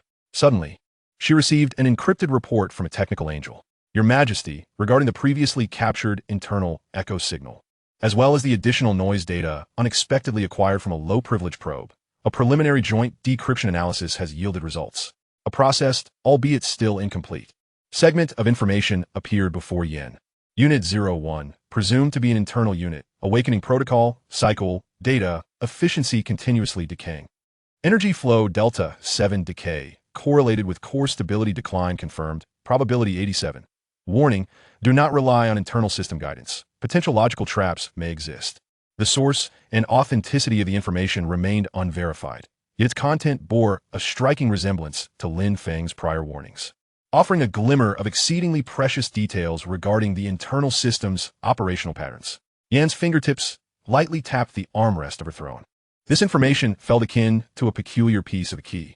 Although uncertain of which door it could unlock, her intuition signaled its critical importance. Chase, she suddenly commanded. Adjust the attack pattern. Concentrate 70 of our firepower. Continue the assault on the designated area. Maintain pressure. The remaining 30 of our firepower split into 3 groups. Utilizing this cyclical pattern, send data, intermittently bombard the barrier at these 3 secondary nodes, coordinate markings. This was a bold endeavor, employing this enigmatic information to adjust tactics. Your Majesty? This. Chase hesitated. Trusting unknown internal information carries significant risk. Execute the order. Yan's tone was unequivocal as she issued a Level 1 combat readiness order to the entire fleet, announcing the imminent arrival of guests. She lifted her gaze, as if penetrating the confines of the bridge, peering deep into the distant cosmos. A familiar, loathsome chill was swiftly approaching. Within the forge, Lin Feng's information node remained in silent vigil, monitoring the situation. He sensed a subtle change in the pattern of external attacks. The Angel's firepower had become more targeted, seemingly probing specific nodes. Moreover, the rhythm faintly aligned with the awakening pulse pattern he had previously dispatched for Unit 01. They had received his message, and were attempting to exploit it. Just then, a thunderous explosion reverberated, transmitting through the data streams to his interface. This assault appeared to have fortuitously struck a weak point in the energy cycle within the forge, or perhaps resonated unexpectedly with the failed awakening pulse of Unit 01. Warning: high-intensity external attack detected, coinciding with a low point in the internal energy cycle. Integrity of the external barrier in Sector 7 reduced to 67. Small-scale entropy breach detected. Location: external protective layer of the 7th lock. A brief, minuscule gap was forcibly opened, though it began self-repairing almost immediately. It was indeed a reality. Almost simultaneously, Lin Feng felt the Unit 01 construct, which had been quietly suspended in the small chamber, experience a sudden surge of energy fluctuations at its chest interface. It seemed drawn or summoned by some powerful force, the source of which was the newly appeared entropy breach leading to the 7th lock. In that instant, Lin Feng comprehended.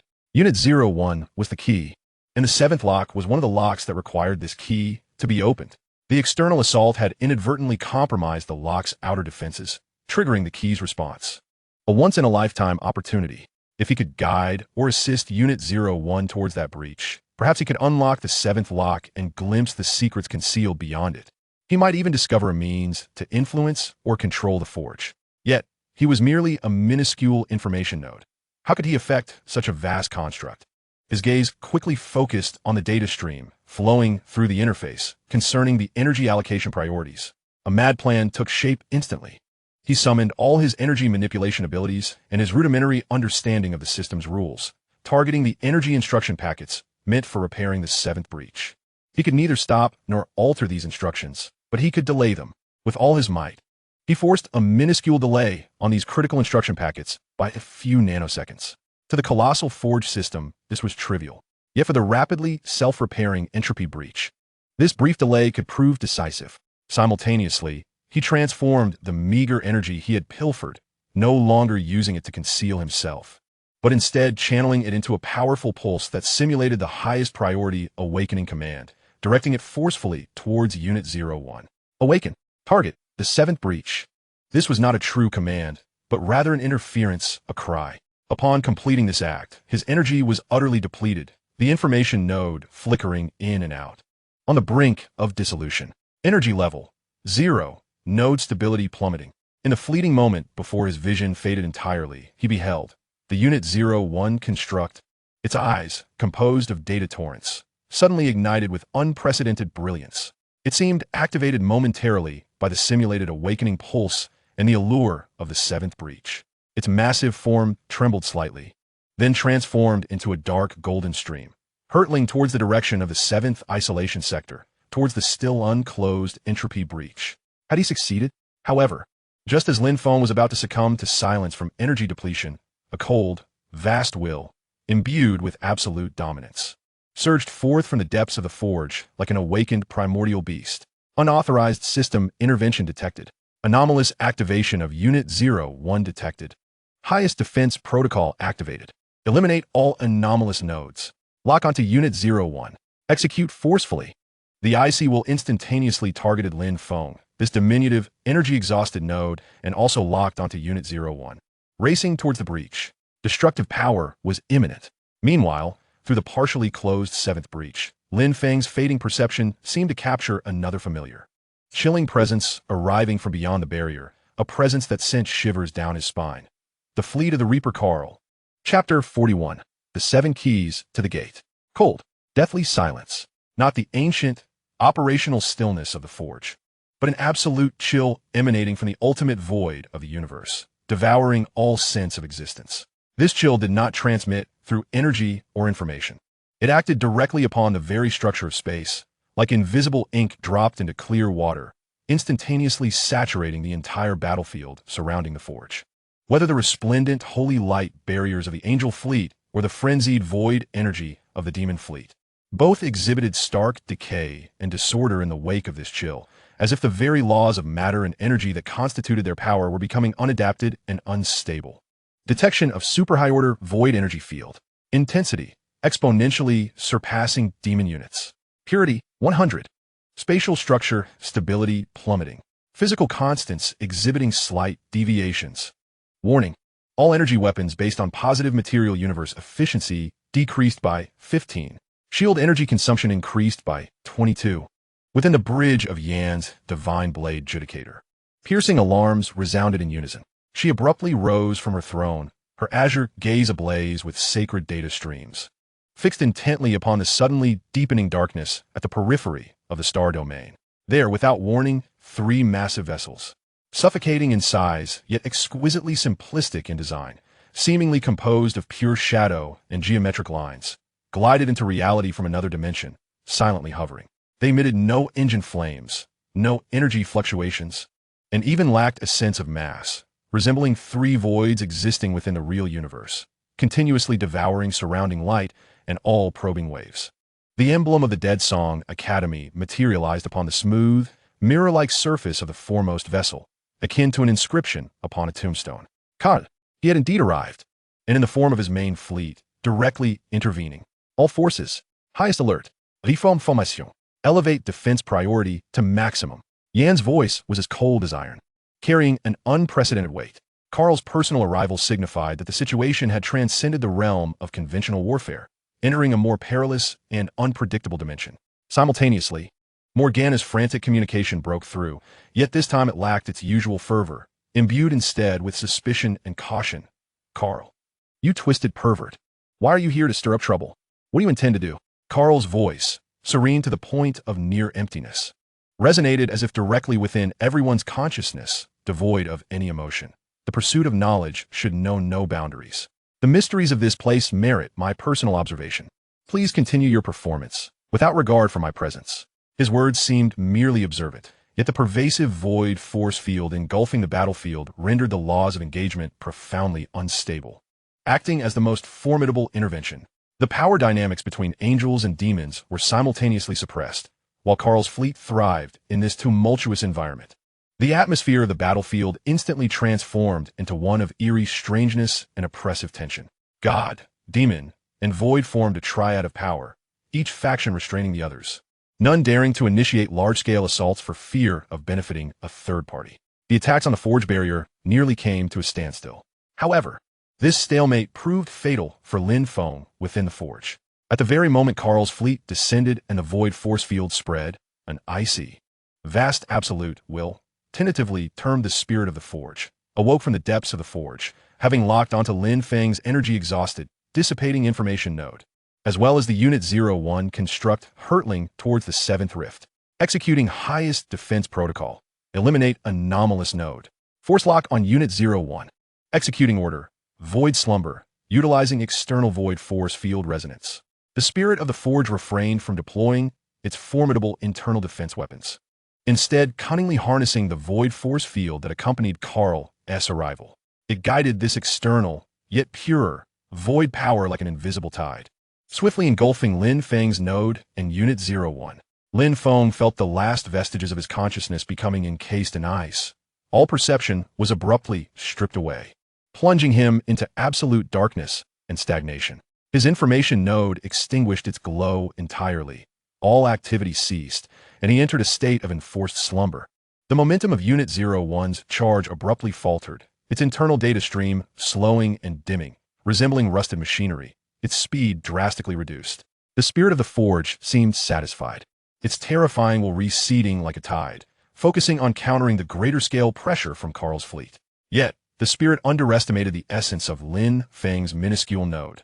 His core had been tenuously reformed through the cataclysmic clash of void and entropy energies, relying on fragments of primordial laws and residual spatial crystals. Its resilience and adaptability to void power far exceeded the forge system's predictions. Just as he was forcibly succumbed to slumber by the void force field, the aspect of void erosion within his core identifier was activated by the pure void force field. Not destruction, but assimilation and absorption.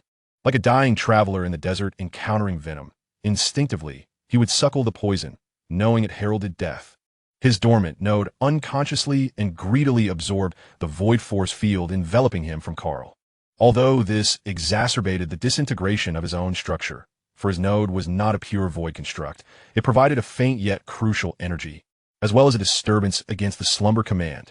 Force slumber command encountered unknown interference, execution efficiency, 97, node activity, 00001, maintaining minimal subconscious activity. He did not awaken, yet he did not entirely perish. Instead, he existed in a bizarre, somnambulant state, utilizing that trace of void energy in his core's survival instinct to execute a series of unconscious yet intricate maneuvers.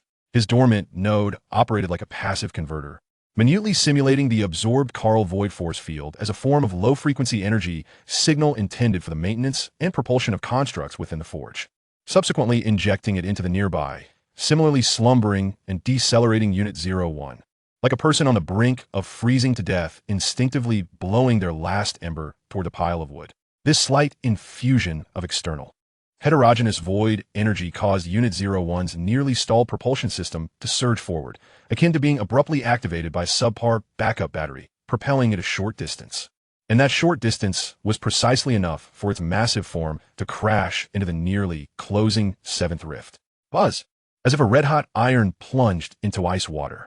The moment Unit 01 collided with the rift, the entire 7th isolation sector trembled violently.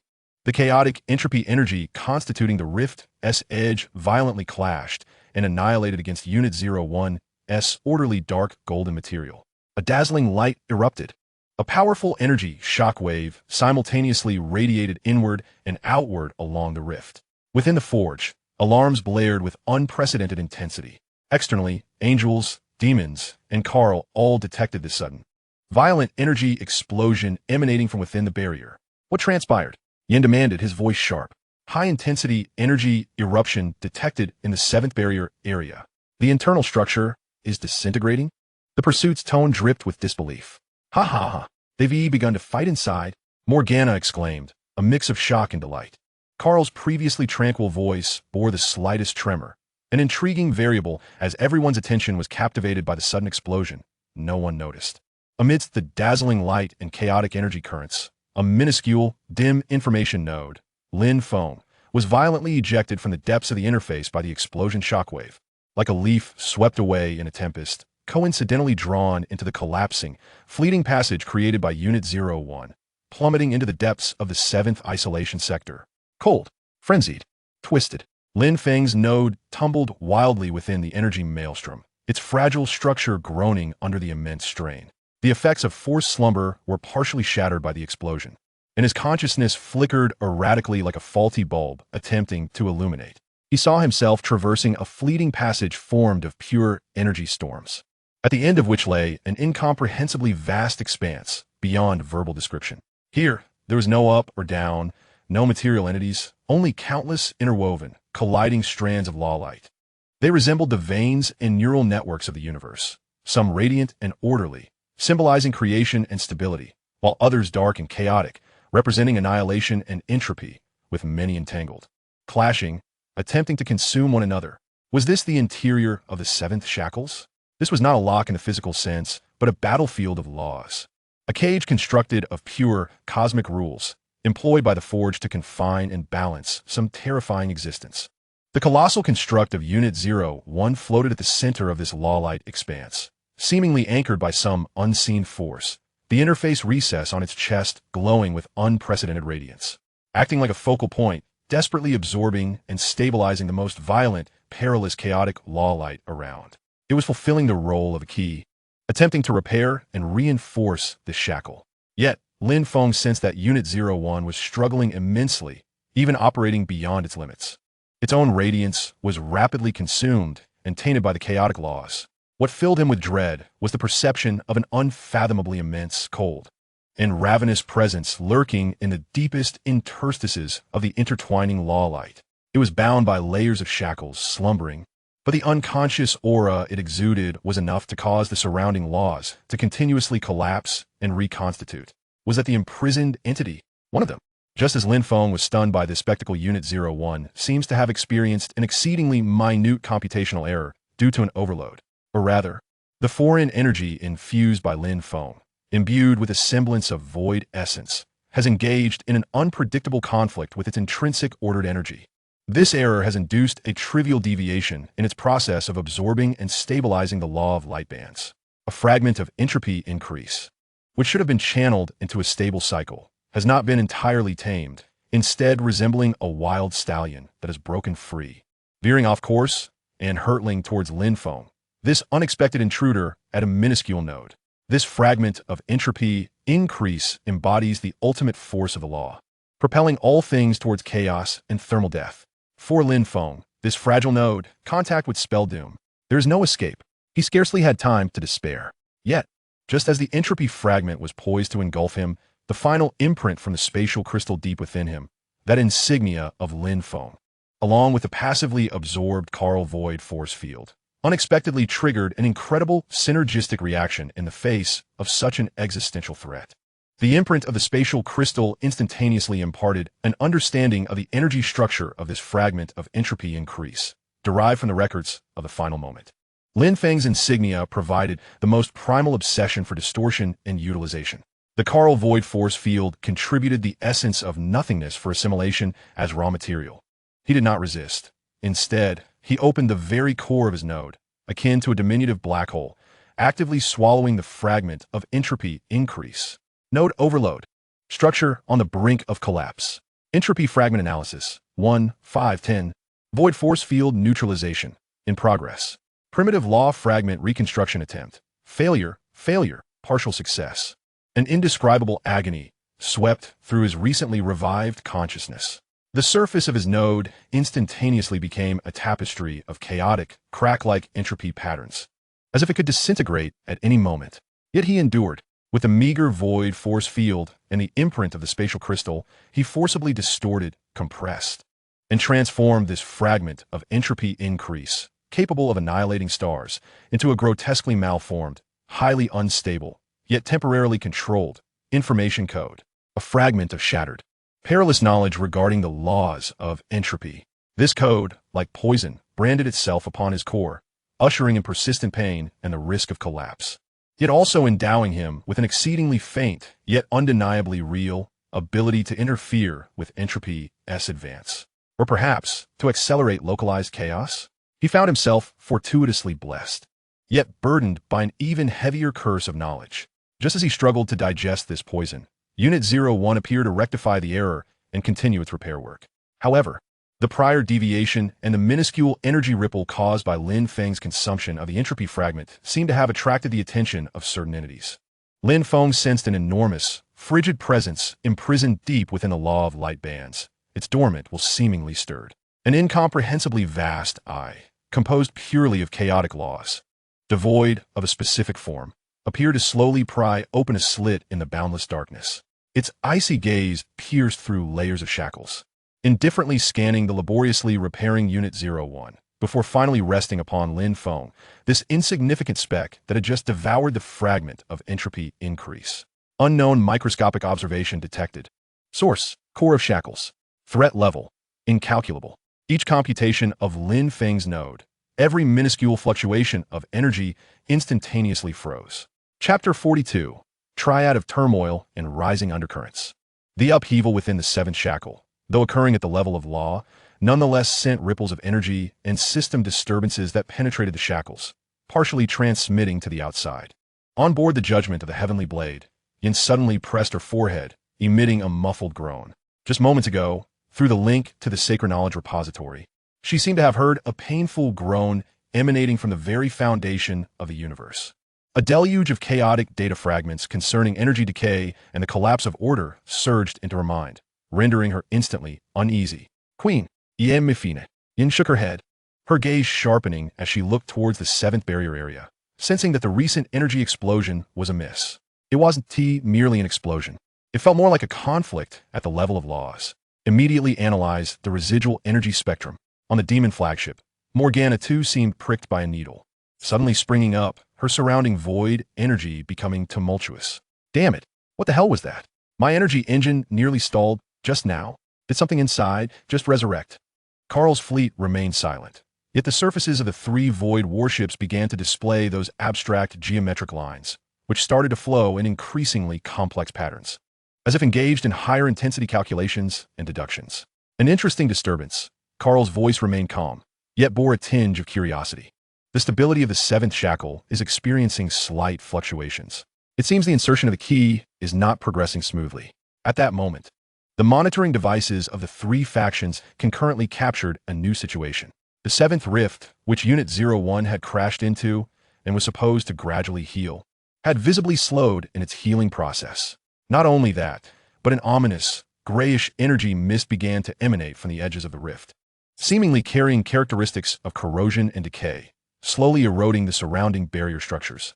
Was it the residual aura unconsciously emitted by Lin Feng after consuming the entropy fragment? Or the side effects of Unit 01's overloading? Or perhaps the changes brought by the awakening of the entity within shackles?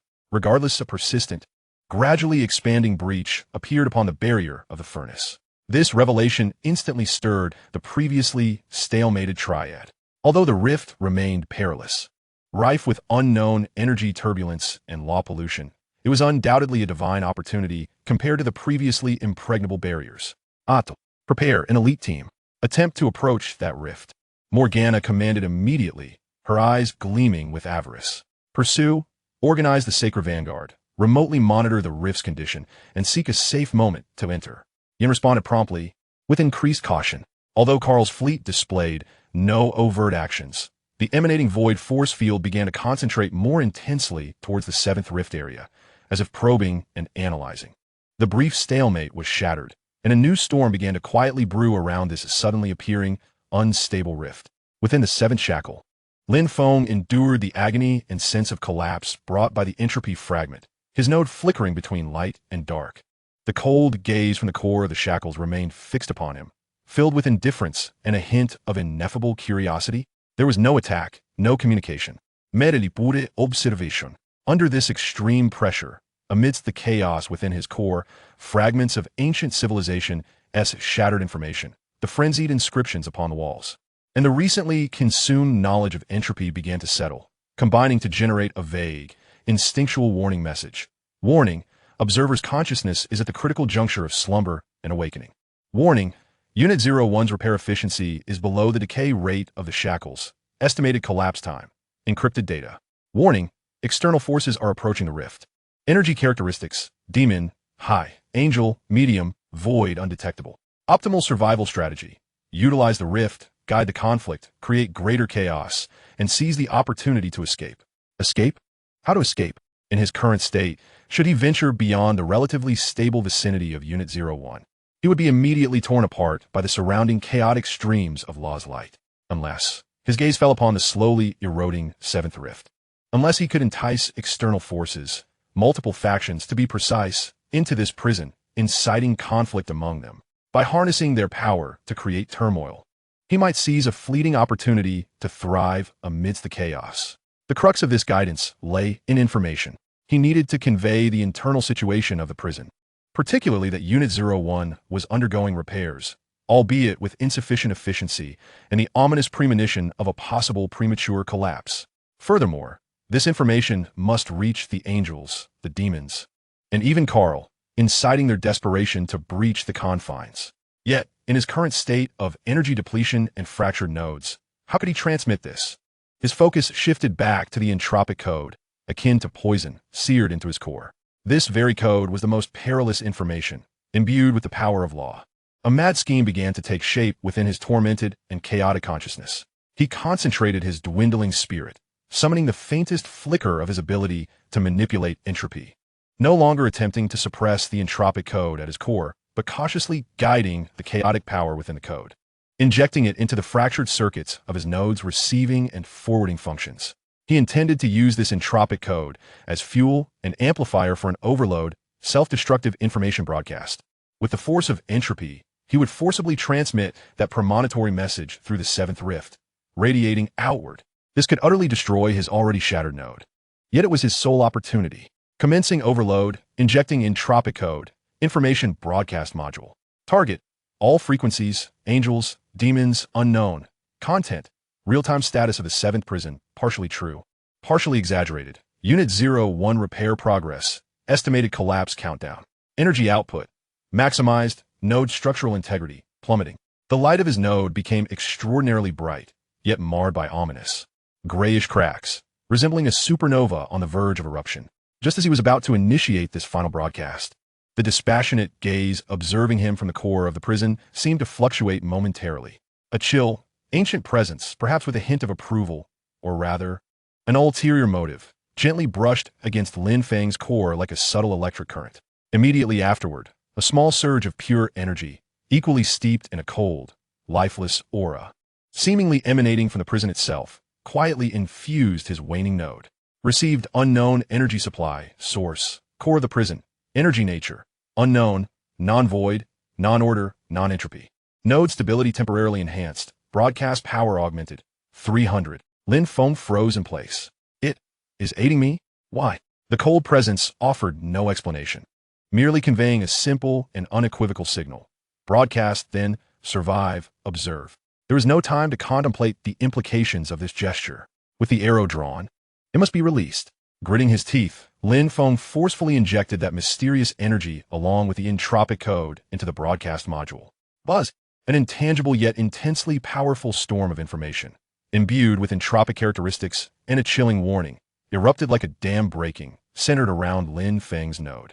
Piercing through the still eroding 7th rift, surging violently toward the external fleets locked in confrontation. In that instant, every warship in proximity to the 7th rift found its communication and detection systems inundated by this forced, ominous information flow. Alarm. High-intensity, forced information stream received. Content. Stability within the 7th prison is plummeting. Unit 01 repair failed. Estimated total collapse time, 72 standard hours. Information source. Inside the rift. Feature code. Unidentifiable. Yin, Morgana, and Carl, the leaders of the 3 factions, received this identical message simultaneously, one potent enough to ignite an explosive shift in the situation. Their expressions shifted dramatically. 72 hours? The prison is about to shatter? Break through. Immediately, Morgana's voice screeched. Holy Vanguard. Assault formation. Prepare to enter. Yan's tone was laced with determination. The geometric lines of Carl's fleet surged to an unprecedented velocity. The 3 factions could no longer contain themselves, akin to sharks sensing blood, recklessly charging toward the 7th rift shrouded in ominous mist. Beyond the furnace, the final act of war was irrevocably set into motion by this false warning emanating from the abyss. After completing the broadcast, Lin Feng's node dimmed instantly, plunging him into an unprecedented state of weakness. The mysterious energy dissipated rapidly, and the backlash of the entropic code struck again. He struggled to maintain the last vestiges of his consciousness, like a specter concealed behind a curtain, coldly observing the rift, awaiting the intrusion of external forces. Anticipating the onset of chaos. Deep within the core of the prison, that immense, frigid eye gradually opened a fraction more. A barely perceptible ripple, as if a scheme had succeeded, flickered within the depths of that eye, composed of chaotic laws. Chapter 43. The Gate of Entropy's Rupture. The Seventh Rift. A wound forcibly torn by Unit 01 and inadvertently expanded by Lin Feng using residual entropy, now resembled a rotting, pus-filled giant eye upon the barrier of the furnace, exuding a foreboding, grayish mist. Wherever the mist spread, even the most resilient materials seemed to lose vitality, becoming brittle and dim, with small fragments continually flaking off. Swept into the void by the turbulent energies surging from within. Lin Feng's 72-hour collapse warning, both true and false, akin to a spark igniting oil, instantly ignited the last vestiges of patience and greed among the external factions. The demon fleet was the first to react. Morgana's maniacal laughter shrieked through the communication channel. "Ardo, tear it apart for me. Extract that screeching rat and all the good stuff inside." Several specially modified demon assault ships, cloaked in heavy biological armor, charged forth like hyenas sensing carrion, braving the ominous mist and the surging energies from the rift, boldly rushing toward the unstable opening, their prows extended with enormous drill-like devices, commencing a relentless bombardment to widen the rift's edges. The ashen entropic mist reacted violently with the void energy shields of the demon vessels, producing a sound of corrosion that made one's teeth ache. Assault ship shields overloaded, hulls corroded, melting like candles or shattering in the turbulent energies. Yet, more demon warships pressed forward, utilizing their hulls and energy to forcibly carve a path for the Queen. The frenzied shouts of demon warriors intertwined with the explosions of their vessels, composing a brutal overture of assault. Meanwhile, the angels exhibited a more orderly and lethal response. Yan's face was as cold as ice, the sword of the king's mandate pointed toward the rift. Holy Vanguard, arrayed assault. Purify the path, eliminate all obstacles. Establish a forward base. Priority target, lock onto Unit 01. Ensure it is neither destroyed nor falls into enemy hands. Squads of elite angel warriors clad in the latest dark alloy armor, wielding blazing swords, formed tightly knit assault formations, transforming into brilliant streams of golden light, precisely evading the most violent areas of energy turbulence, slicing into the rift like surgical blades. They coordinated seamlessly, the sword of flames unleashing a purifying holy light that forcefully dispelled the pervasive entropy mist, cleaving through the demonic assault ships that obstructed their path with remarkable efficiency and incurring losses far lesser than those of the demons. Meanwhile, Karl's fleet remained suspended at the periphery of the battlefield, akin to a silent shadow. They refrained from deploying any tangible units. Yet the encroaching void energy field manifested like invisible tendrils, penetrating more intensely into the rift area. Any entity, be it angel or demon, ensnared within this field felt their energy flow stagnate, as if the very laws of existence were tilting towards the void. They appeared to be analyzing, waiting, or rather, preparing for a more fundamental intervention. As the rift widened under relentless assaults, an increasing number of demons and angels surged into its depths, igniting a fierce clash at the rift's entrance. Holy light collided with shadow, roars intertwined with the ringing of swords, and explosions of energy continuously erupted from the rift. Yet, be it the demon's frenzy, the angel's precision, or Karl's indifference, they remained oblivious, or perhaps too preoccupied, to the fact that the rift's rate of corrosion seemed to exceed expectations. The ashen mist, mingling with the remnants of various energies and fragments of laws, appeared to undergo an imperceptible transformation, growing ever more voracious. Lin Feng's tattered node remained feebly attached to the law's light stream near Unit 01, coldly observing the bloody melee at the entrance. The influx of external forces had unleashed tremendous chaos, and for the moment, no one noticed his minuscule existence. Yet he understood that this was insufficient. The scale of conflict needed to escalate further, to inflict deeper wounds upon those lofty beings. His gaze fixated on the figure at the forefront, the most valiant and ferocious one, Addo, the sword demon. He wielded his colossal sword, steadfastly fending off the assault of two high-ranking angels, clearing a path for the demon warriors behind him. This was the moment.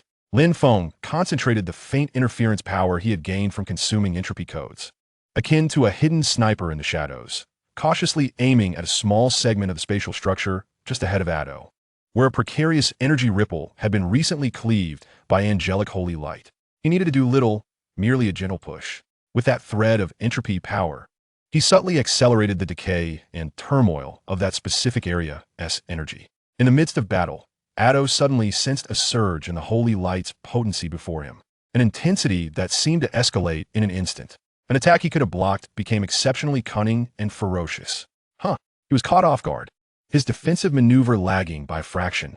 Sizzle. A searing holy sword light grazed perilously close to his heavy shoulder armor, leaving a charred mark that nearly tore through his defenses. "You dare to seek death?" Addo roared in fury, his assault growing ever more frenzied. The two angelic warriors engaging him were momentarily taken aback, sensing their coordination had unexpectedly become more fluid and effective. Yet the battle was fierce. There was no time for contemplation, and they immediately intensified their offensive. This minor disturbance fluttered like the wings of a butterfly. Addo's more savage attacks, fueled by his injury, swiftly shattered the fragile equilibrium at the entrance, drawing more forces from both sides into a chaotic melee. Casualties escalated in an instant. Meanwhile, Lin Feng, having executed this seemingly insignificant push, felt his node flicker violently, the backlash of the entropy code nearly plunging him back into silence. Yet he had succeeded. The fierce combat at the rift's entrance transformed into a ruthless meat grinder. The demons, driven by their numbers and madness, matched against the angels, armed with their elite skills and coordination, found themselves in a temporary stalemate. A high-ranking angel with silver hair and eyes sharp as an eagle, chasing, led an elite squad that successfully breached the demons' interception lines, charging swiftly toward the interior of the shackles, aiming for Unit 01. Their mission was clear: to control or protect the key. Chasing weaved adeptly through the chaotic light streams of law, the sword of flames sweeping aside the scattered demon units and errant energy flows. Her gaze was firmly fixed on the immense Unit 01 in the distance, radiating a stabilizing light of law. Just as they were about to approach the relatively stable area surrounding Unit 01, an abrupt anomaly occurred. The originally orderly glow of Unit 01 flickered violently without warning. The stable light beam emanating from its chest interface experienced an exceedingly subtle distortion and deviation. This minute shift caused the tumultuous entropy law light beams it had been constraining to lose control in an instant, like wild horses breaking free from their reins, violently lashing toward Chasing squad. "Watch out!" Chasing cried out sharply, swiftly sidestepping. Yet a young angel warrior behind her reacted a moment too late, lightly grazing her wingtip with the edge of a grayish entropy light beam. There was no explosion, no shockwave, only a chilling, absolute decay. The pristine wings of that angel warrior lost their luster at a visible rate, turning dull, brittle, as if weathered by eons, before disintegrating into dust. Even her dark alloy armor rapidly lost its energy response, becoming rust-riddled. No, Chasing's eyes widened in horror, desperate to turn back and assist. But more uncontrolled law light beams surged forth.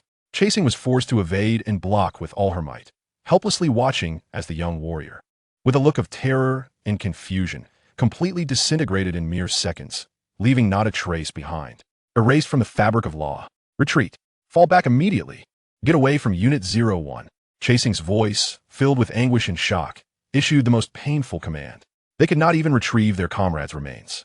This unforeseen malfunction was, of course, Lin Feng's doing. He had exploited his faint understanding of Unit 01's energy pattern, gleaned from prior data monitoring, and, with a thread of entropy interference, had daringly induced a nanosecond-level disruption in a minor energy circuit of Unit 01, intentionally creating a slight operational error.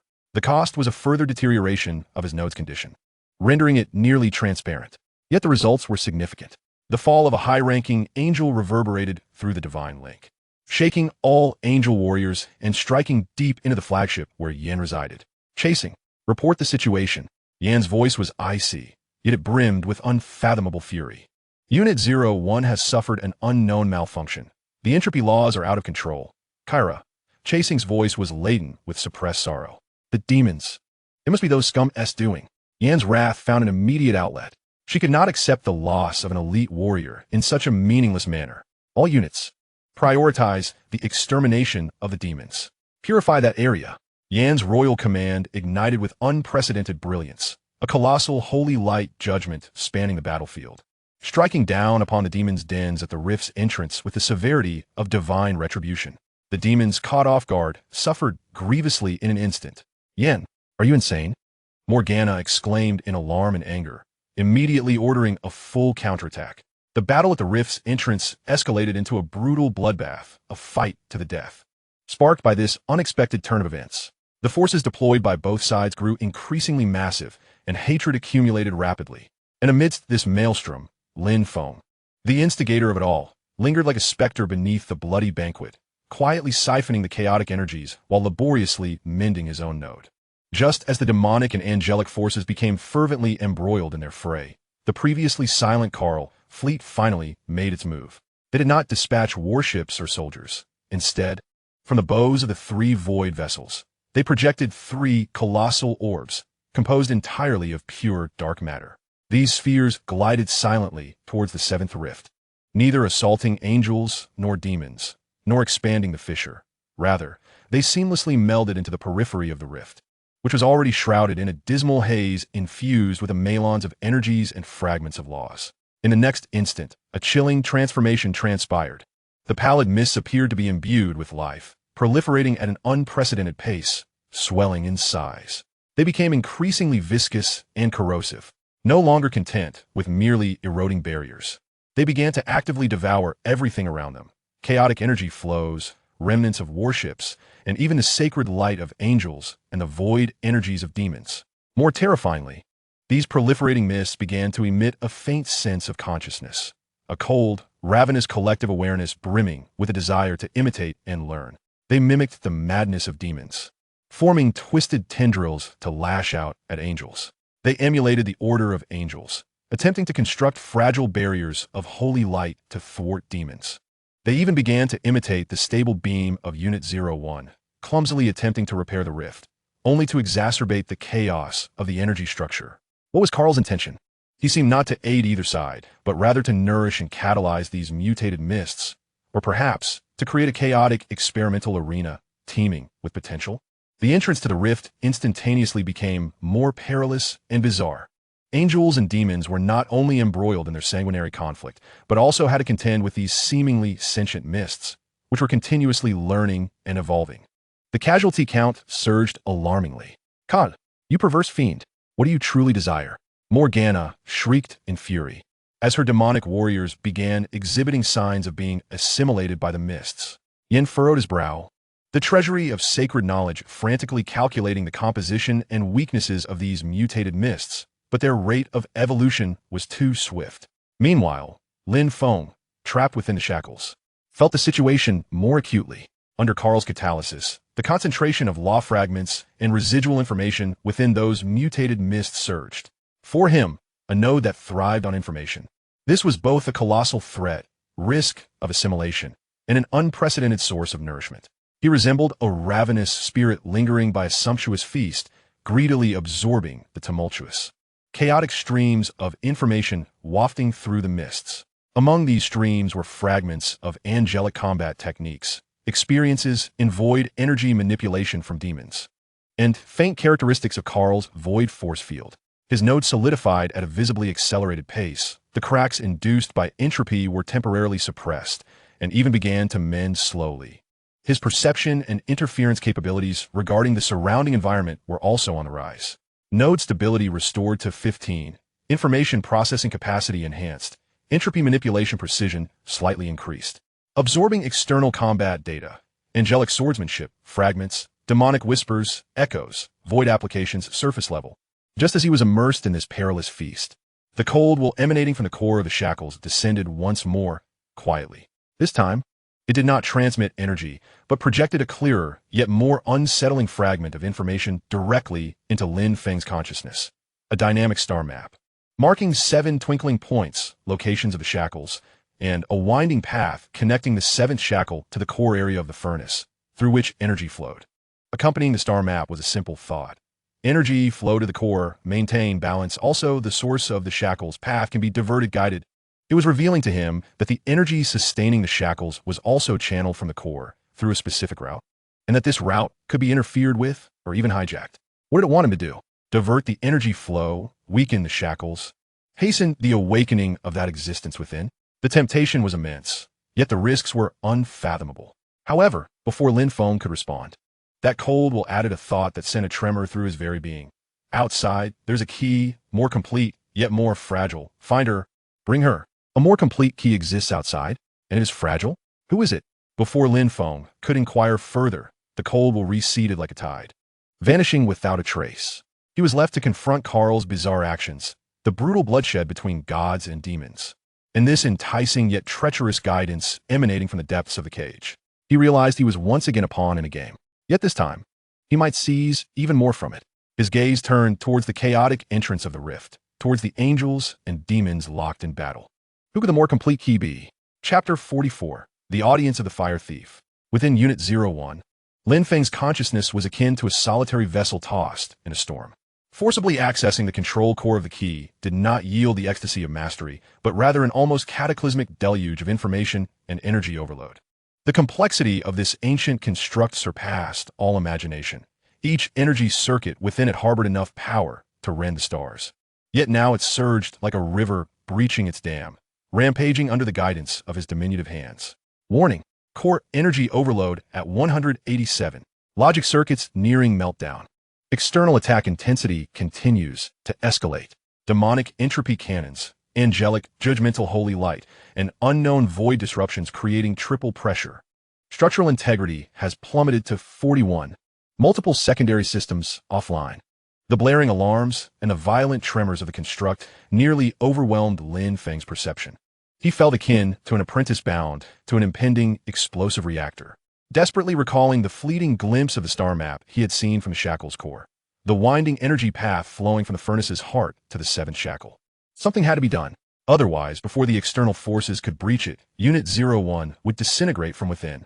He abandoned the attempt to comprehend the vast, nebulous control commands, focusing all his remaining will and the faintest thread of entropy manipulation on a single point, attempting a perilously audacious, reverse nanosecond disturbance of the energy path's control unit. Mimicking the previous interference with Unit 01, his goal was not to sever the energy, but to widen the path, to accelerate the energy flow. This was akin to blasting another opening in a dam on the verge of collapse, a mad act of drinking poison to quench thirst. Buzz! Unit 01 shuddered violently. A blinding light erupted from the chest interface, akin to a supernova explosion. A torrent of energy far mightier than before surged into the law network of the seventh shackle, forcibly stabilizing the nearly crumbling balance and even violently repelling the nearest demonic warriors and angelic scouts. Yet the cost was a severe escalation in Unit 01's own deterioration. Its shell cracked, and the sound of metal fatigue was painfully audible from within. Lin Feng felt as though his consciousness was being violently swept away by the furious torrent of energy on the verge of complete dissolution. Energy flow temporarily stabilized. Structural damage increased. Estimated total disintegration time reduced to 15 standard hours. External attacks have paused. The three factions now in uncertainty. He had gambled correctly. This brief resurgence, akin to a fleeting flicker of light, indeed intimidated the external forces, granting them a momentary reprieve and affording him some operational space. Seizing the fleeting pause while the three factions reassessed the situation in light of this sudden surge of energy, Lin Feng immediately set his plans into motion. He endured the excruciating pain of his consciousness being torn apart, like the most meticulous of thieves, cautiously employing the colossal sensory system of Unit 01, partially operational, to scan the external battlefield. He was in search, seeking the external key spoken of by that cold will. His gaze, akin to an invisible probe, swept past the grotesque demon warships, traversed the resplendent angelic formations, and ultimately fixed upon a specific area of the angel flagship. The Blade of Judgment. There he sensed an exceedingly faint yet peculiar energy signature resonating with his core, with Unit 01, and even with the core of the furnace. This signature was pure and powerful, yet imbued with a sense of fragility, tightly bound and suppressed. It was an angel. Had they truly carried another key? Or rather, a component of the key? Moreover, it appeared to be meticulously guarded. Perhaps even the Guardian was unaware of its true value. Target locked. How could he acquire it? Given his current confinement within Unit 01, it was utterly impossible. He must leverage power. He must create greater chaos. His gaze once again swept across the battlefield. The demons were frenzied, the angels were orderly, and Karl was indifferent. An idea struck him. An exceedingly cunning plan rapidly took shape in his mind. He once again summoned that precarious control, this time targeting not the energy pathways, but rather the remnants of Unit 01's external communication module and energy signature simulation system. He meticulously gathered a strand of energy characteristics from the most frenzied demon entropic cannon engaged in battle with the angels, while also capturing a trace of the elusive void interference emanating from Karl's fleet. Then, he blended these two starkly different yet malevolent energy signatures with his own feeble core identifier belonging to Lin Feng, distorting it to form an exceedingly bizarre energy signal, rife with provocation and deception. Finally, he maneuvered Unit 01, clumsily yet precisely, to leak this twisted signal towards the direction of Karl's fleet. The meaning of this signal was ambiguous, yet its energy characteristics unmistakably indicated an origin from demons and an unknown void source, disguised as Karl, seemingly attempting some form of interference and theft of Unit 01. Having completed this, he immediately severed the signal and concentrated all of Unit 01's defensive energy, creating a facade of desperate resistance against external interference, steadfastly holding his ground. Would this clumsy performance deceive Karl? It was sufficient. Karl might not fully believe it, but his relentless pursuit of absolute knowledge and control would never permit any unforeseen variables to escape his calculations, especially those pertaining to the void and the furnace. Indeed, the previously silent Karl's fleet responded for the first time with a discernible targeted reaction. Rather than directly attacking the demons, they unleashed several invisible yet space-warping void containment fields, akin to enormous invisible hands, swiftly enveloping several major demon warships that were recklessly assaulting the angels' flanks.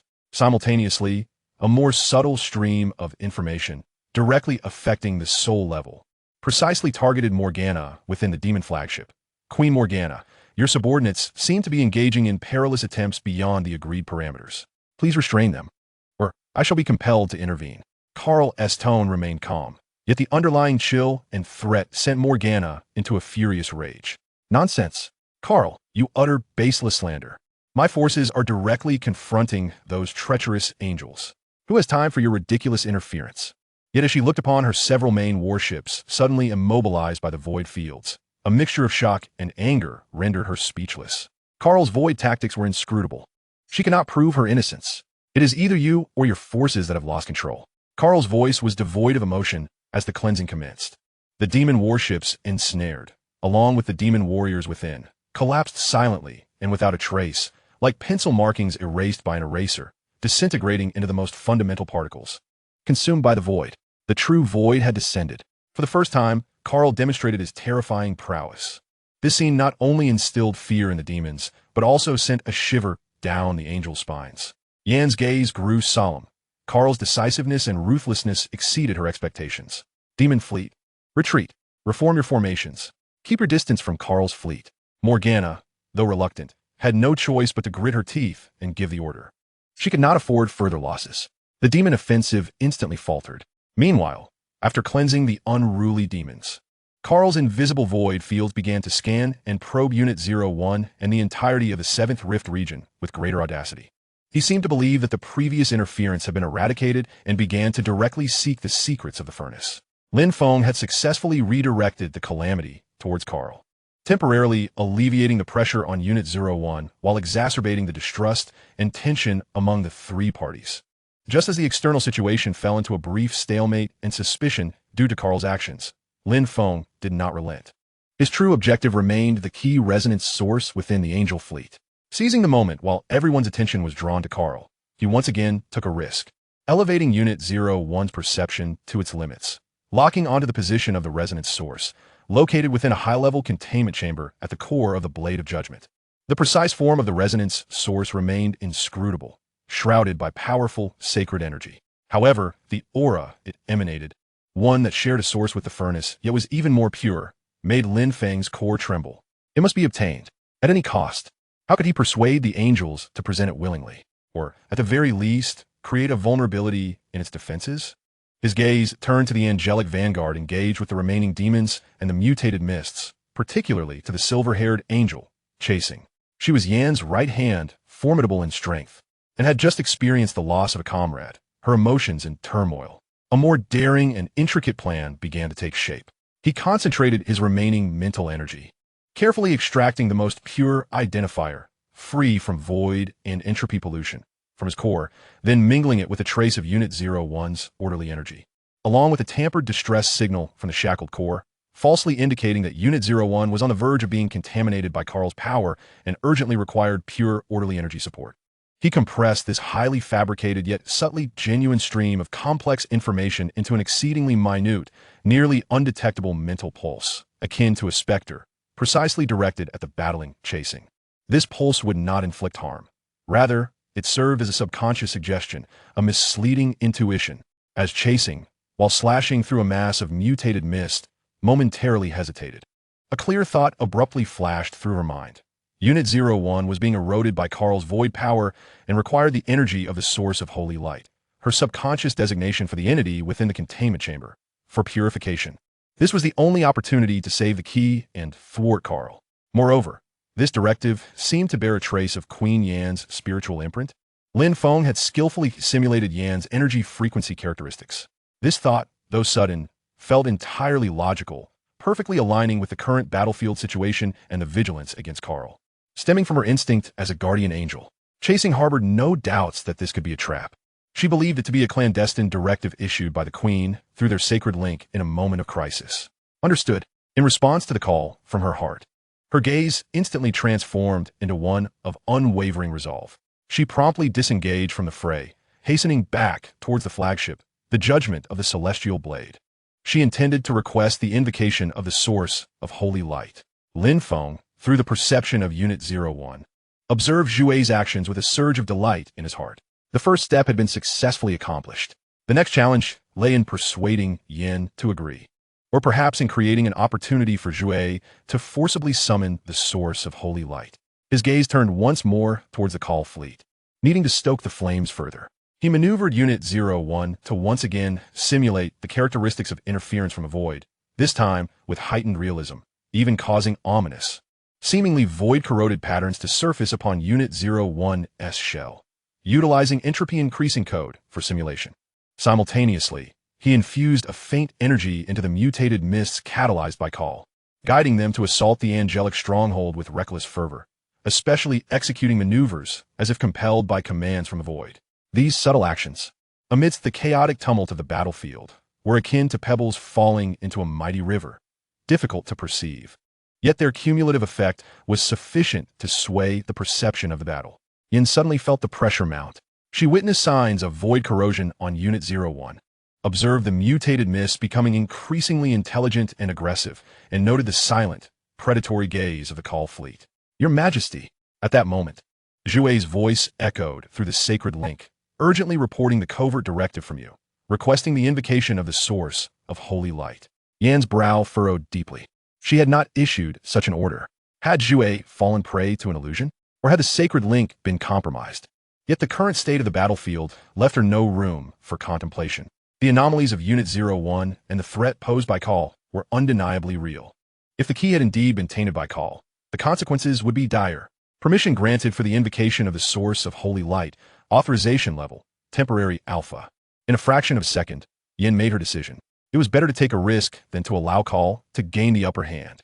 Zhue, you are to execute the purification mission. Exercise utmost caution. Understood. Zhue's voice brimmed with determination. Lin Feng's heart tightened suddenly.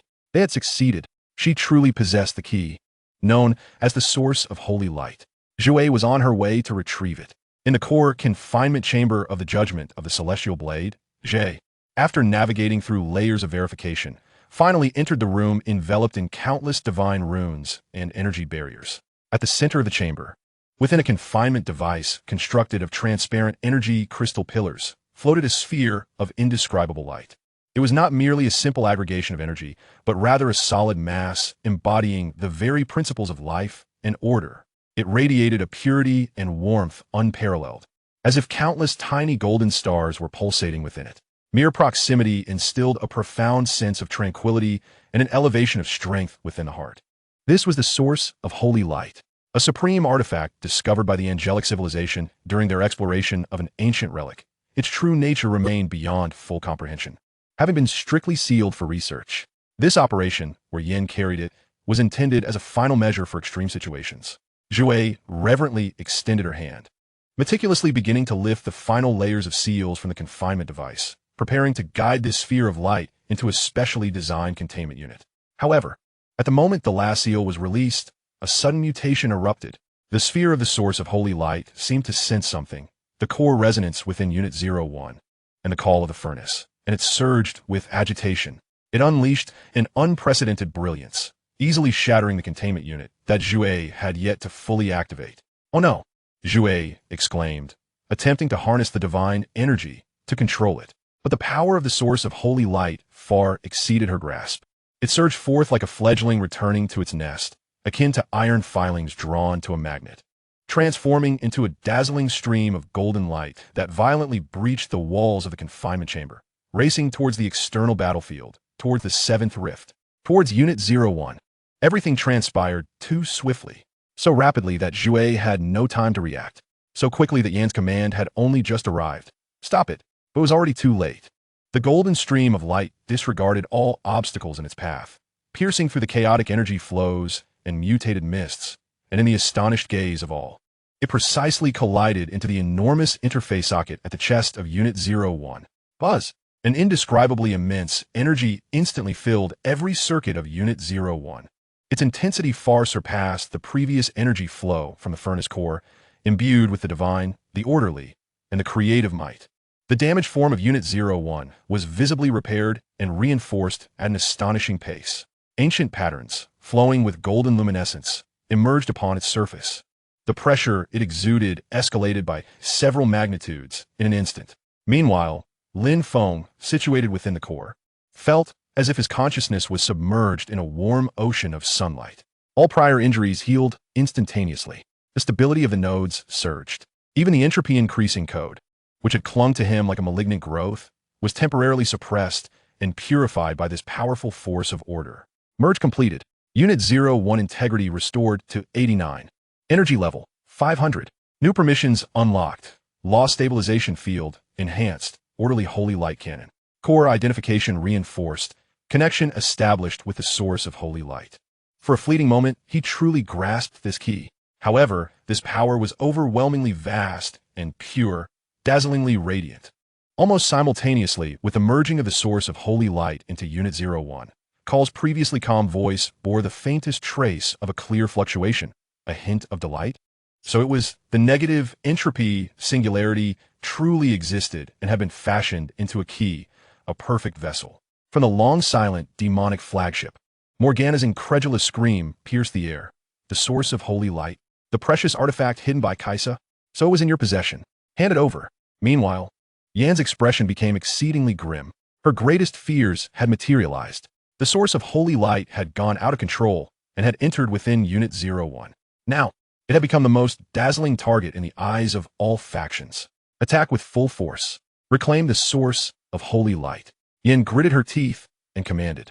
The sword of royal decree aimed directly at Unit 01. The brief stalemate was utterly shattered. Angels, demons, and even Call, whose fleet finally began to advance. All factions now shared a singular objective: to seize Unit 01, to capture the source of holy light. Lin Feng plummeted from heaven into hell in an instant. He had acquired immense power, yet had also become the target of all. But just at this moment of dire crisis, the cold will from the core of the shackles descended once more. This time, its intent carried an unmistakable urgency and insistence. Now is the time. The key is complete. The energy is abundant. Divert the energy flow. Direct it to the core. Open the passage. The moment of visitation has arrived. It urged him to act immediately, to utilize the power of the source of holy light to divert the energy flow of the furnace core and open a pathway to freedom. Lin Feng, feeling the immense power within Unit 01 and observing the three armies surging from outside like a tide, faced a grave dilemma. Should he heed this perilous guidance and unlock the Pandora's box? Or should he harness this power to forcibly break through? His gaze ultimately fell upon the Call fleet.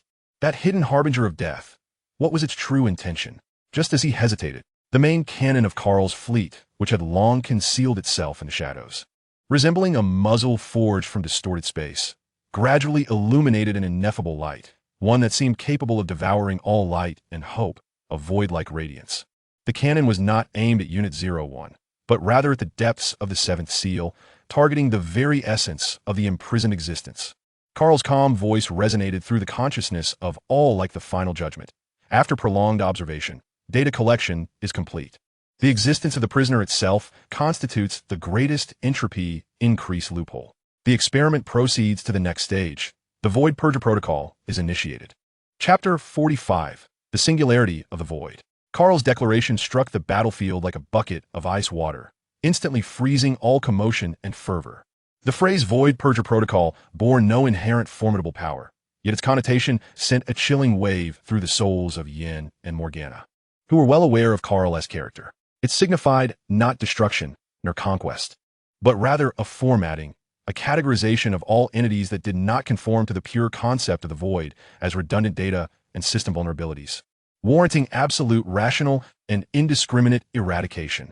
The target he had locked onto was none other than the ancient existence imprisoned deep within the seal, representing a cosmic-level threat. He showed disdain for seizing the source of holy light or Unit 01. His aim from the outset was the complete purification of this prisoner, deemed the greatest threat by ancient civilizations, necessitating its sealing at all costs. This was no longer madness. It transcended the realm of insanity, a chilling rationality that inspired fear. Almost simultaneously with the conclusion of Carl's words, the void-like light coalescing at the bows of the three void battleships reached its zenith. There was no deafening roar, no rending of space, only an absolute silence descended. Three beams of light, indescribable by color, akin to blank traces left on the cosmic backdrop, shot forth silently, disregarding spatial distance, energy turbulence, mutated mists, and even the light bands of the laws, striking directly at the depths of the seventh seal. The source of the cold that Lin Feng could perceive. There was no explosion, no shockwave, only disappearance. The area touched by the beams, whether composed of the ordered and chaotic laws of the seal structure or parts of the imprisoned being's body, instantaneously reverted to nothingness. It was not disintegration nor annihilation, but akin to being utterly deleted by the supreme administrator from the foundational code of existence, erasing even the vestiges of its prior existence. For the first time, a clear, audible shriek reverberated from the depths of the seal, not transmitted through sound but directly affecting all levels of perception. A piercing cry filled with unimaginable agony and a hint of furious indignation at being harmed by a lesser existence. The once cold and vast will of the spirit of the forge erupted into a frenzy of chaos.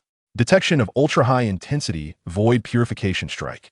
Integrity of the seal structure plummeting by 32. Damage to the prisoner's essence. 7.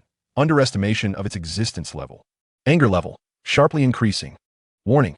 Acceleration of the prisoner's awakening process. Force consumption protocol initiated. Within the confines of the seventh seal, the laws of light that had previously intertwined and constrained one another erupted into chaos. Order collapsed. Entropy surged.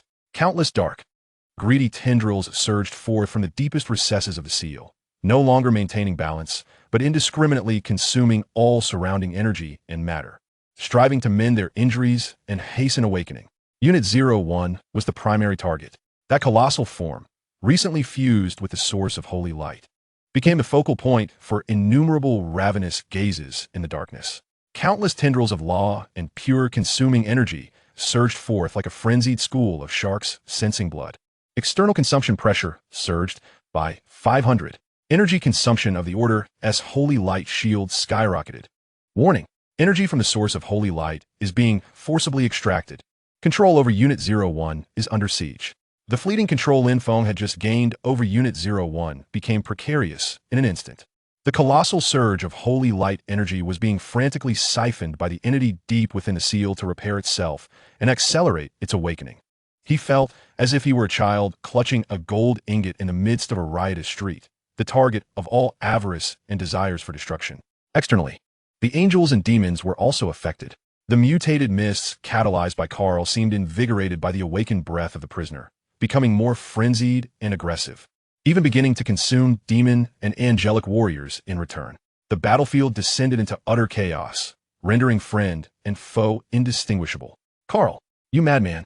Morgana screamed as her demon fleet suffered devastating losses under the onslaught of the mutated mists and indiscriminate consuming tendrils. Yan's face turned pale as he struggled to command the angelic legion, the holy light appearing so minuscule against the overwhelming darkness. It was imperative to prevent the prisoner from fully awakening. Otherwise, all would be lost. Meanwhile, Karl's fleet, after delivering those earth-shattering 3 strikes, seemed to enter a state of cooling and observation, silently hovering like an indifferent judge awaiting the outcome of the purging work. Lin Feng found himself ensnared in an unprecedented crisis. Internally, the prisoner was in a frenzy of consumption and control struggle. Externally, 3 factions lurked with watchful eyes amidst the chaotic battlefield, while above him loomed Karl as cold sword of purification. A decision had to be made, immediately. The cold will belonging to the spirit of the forge, or rather, the prisoner, amid pain and fury, grew increasingly urgent and frantic, akin to a drowning individual grasping for the last straw, issuing Lin Feng the most uncompromising directive. Energy. More energy. Reverse the core. Open the channel. Otherwise, we shall be obliterated together. It demanded that Lin Feng immediately harness the powers of Unit 01 and the source of holy light, not to divert, but to forcibly reverse the energy flow. Channeling the energy meant to maintain balance back into the core of the forge, along with the powers of the holy light in a frenzied influx. This was akin to tossing a lit torch into a powder keg on the verge of explosion. The aim was no longer to open a channel, but to detonate the core of the forge, creating a cataclysmic explosion potent enough to obliterate the seal and severely damage all external forces, thus providing an opportunity for its complete awakening and escape. Madness. Sheer madness. Lin Feng instantly comprehended the devastating consequences of this directive. Should he proceed with the influx, he would first be obliterated alongside Unit 01. Then the entire forge might follow, potentially affecting a significant portion of the Graveyard Star domain. He could not comply. Yet if he did not comply, he would immediately lose the last vestige of control to the prisoner and meet the same fate. Just as this precarious moment unfolded, Lin Feng's ever-active CSE core-driven analytical instinct detected an exceedingly minute system vulnerability triggered by Karl's attack and the prisoner's rampage. Due to the violent disturbances at the law level caused by the prisoner's forced energy extraction and Karl's void purification, an exceedingly brief authentication lapse appeared in the control permissions governing the primary energy pathway from the core of the forge to the 7th seal. In other words, whoever seized this control first would temporarily dictate the flow of this energy. An opportunity, a glimmer of maddened determination flashed in Lin Feng's eyes. He made an audacious decision, dual-line operation. On one hand, he feigned compliance with the prisoner's directive, beginning to mobilize the power of the source of holy light, preparing to adopt a stance of energy influx, momentarily placating the frenzied will. On the other hand, he concentrated all his awareness, the recently restored mental strength, and his rudimentary understanding of Unit 01's permissions, akin to a premier hacker fervently assaulting the control authority certification port of the primary energy pathway, attempting to bypass permission authentication, injecting fabricated commands, simulating core signals, encountering resistance, interference from the prisoner's will, calling upon the deceptive authority of the source of holy light for authentication. Success. Temporary control authority acquired. Duration. Unknown. He had succeeded, with the assistance of such an ancient artifact as the source of holy light. He had momentarily outwitted the system and seized control of the energy flow. Next, it was not a backflow. Instead, it was a diversion and theft. He forcibly altered the direction of the energy flow, directing the majority towards Unit 01 itself, while a small portion was funneled towards the long-ignored 7th rift leading to the external battlefield. He intended to utilize this immense energy to both strengthen Unit 01 against the prisoner's devouring and redirect the chaos towards Karl, the angels, and the demons, to create greater turmoil, buying himself time and opportunity. Energy diversion complete. Unit 01 energy level stable. Control authority secured. External energy leakage initiated. Intensity medium. The tremendous energy surged forth like a flood unleashed from a dam, gushing through the 7th rift and instantly sweeping across the chaotic scene at the entrance. The angelic and demonic warriors were caught off guard by this sudden torrent of energy, thrown into disarray. The mutated mist was largely purified and dispersed. Even Karl's void force field exhibited a slight disturbance. What was happening? The energy was surging from within. What was Unit 01 doing? The external forces were filled with uncertainty, their offensive once again thwarted. Meanwhile, within Unit 01, Lin Feng temporarily stabilized his footing. But he knew this was merely a stopgap measure. The prisoner would soon realize the deception, and Karl's threat still loomed. Indeed, the prisoner S will instantaneously detected the change in energy flow and Lin Feng's ruse. Deception, and daring to mock. A tempest of wrath surged forth like a tangible mental storm, striking Lin Feng's consciousness with unprecedented ferocity. The energy within Unit 01, which had just stabilized, once again became tumultuous, the radiance of the source of holy light dimming slightly. Devour protocol overclocking. Force takeover commencing. Lin Feng felt his control over Unit 01 being forcibly stripped away. That ancient, malevolent will was determined to reclaim dominance at any cost. Just as he was on the verge of losing control once more, a cold thought, starkly different from the prisoner's fury and Karl's chill, permeated the chaotic battlefield, gently brushing against Lin Feng's consciousness with a hint of inquiry and curiosity. It was Karl. He had taken the initiative to contact Lin Feng, this insignificant creature. At such a moment, an intriguing struggle. Your very existence is an anomaly worthy of documentation. Karl's voice remained calm, yet resonated deeply within Lin Feng's consciousness. As if commenting on a test subject, the prisoner's awakening was now inevitable. Your utility value is about to diminish to zero. Join my observation, and perhaps you can prolong your data existence. Had Karl extended an olive branch? Or was it an invitation to be preserved as an observational specimen? Almost simultaneously, another thought, filled with temptation and urgency, emanated from the depths of the shackles. It was the prisoner S. Assist me in opening the passage, and I shall grant you power beyond the void, true, eternal, with a wolf in front and a tiger behind, and a scientist inviting you into the specimen repository in between. Lin Feng's consciousness trembled violently amidst these two radically different temptations and threats. To side with Karl? Perhaps it could ensure temporary survival, but the ultimate outcome would be to become cold, lifeless experimental data. To assist the prisoner? Engaging in a perilous gamble, leading to a quicker demise. Neither option was viable. A third path must be forged. His gaze abruptly turned towards the energy torrent he had diverted towards the external battlefield, and the angelic fleet struggling to regroup within the flow. A more audacious plan, perhaps the only glimmer of hope, instantly formed in his mind. He intended to redirect the calamity, to drive the tiger, to consume the wolf, to take the fire from the flames. Chapter 46. The Holy Light's Martyrdom and the Rift's Bloom. Lin Feng made his decision. First, he transmitted a chaotic message of submission and willingness to cooperate to the prisoner's will, yet emphasizing the need for greater power to withstand external pressures, temporarily stabilizing the most imminent threat. Following that, he manipulated Unit 01 to perform an astonishing act that left everyone dumbfounded. He ceased using the immense energy within Unit 01, derived from the source of holy light in the core of the furnace, for defense or attack.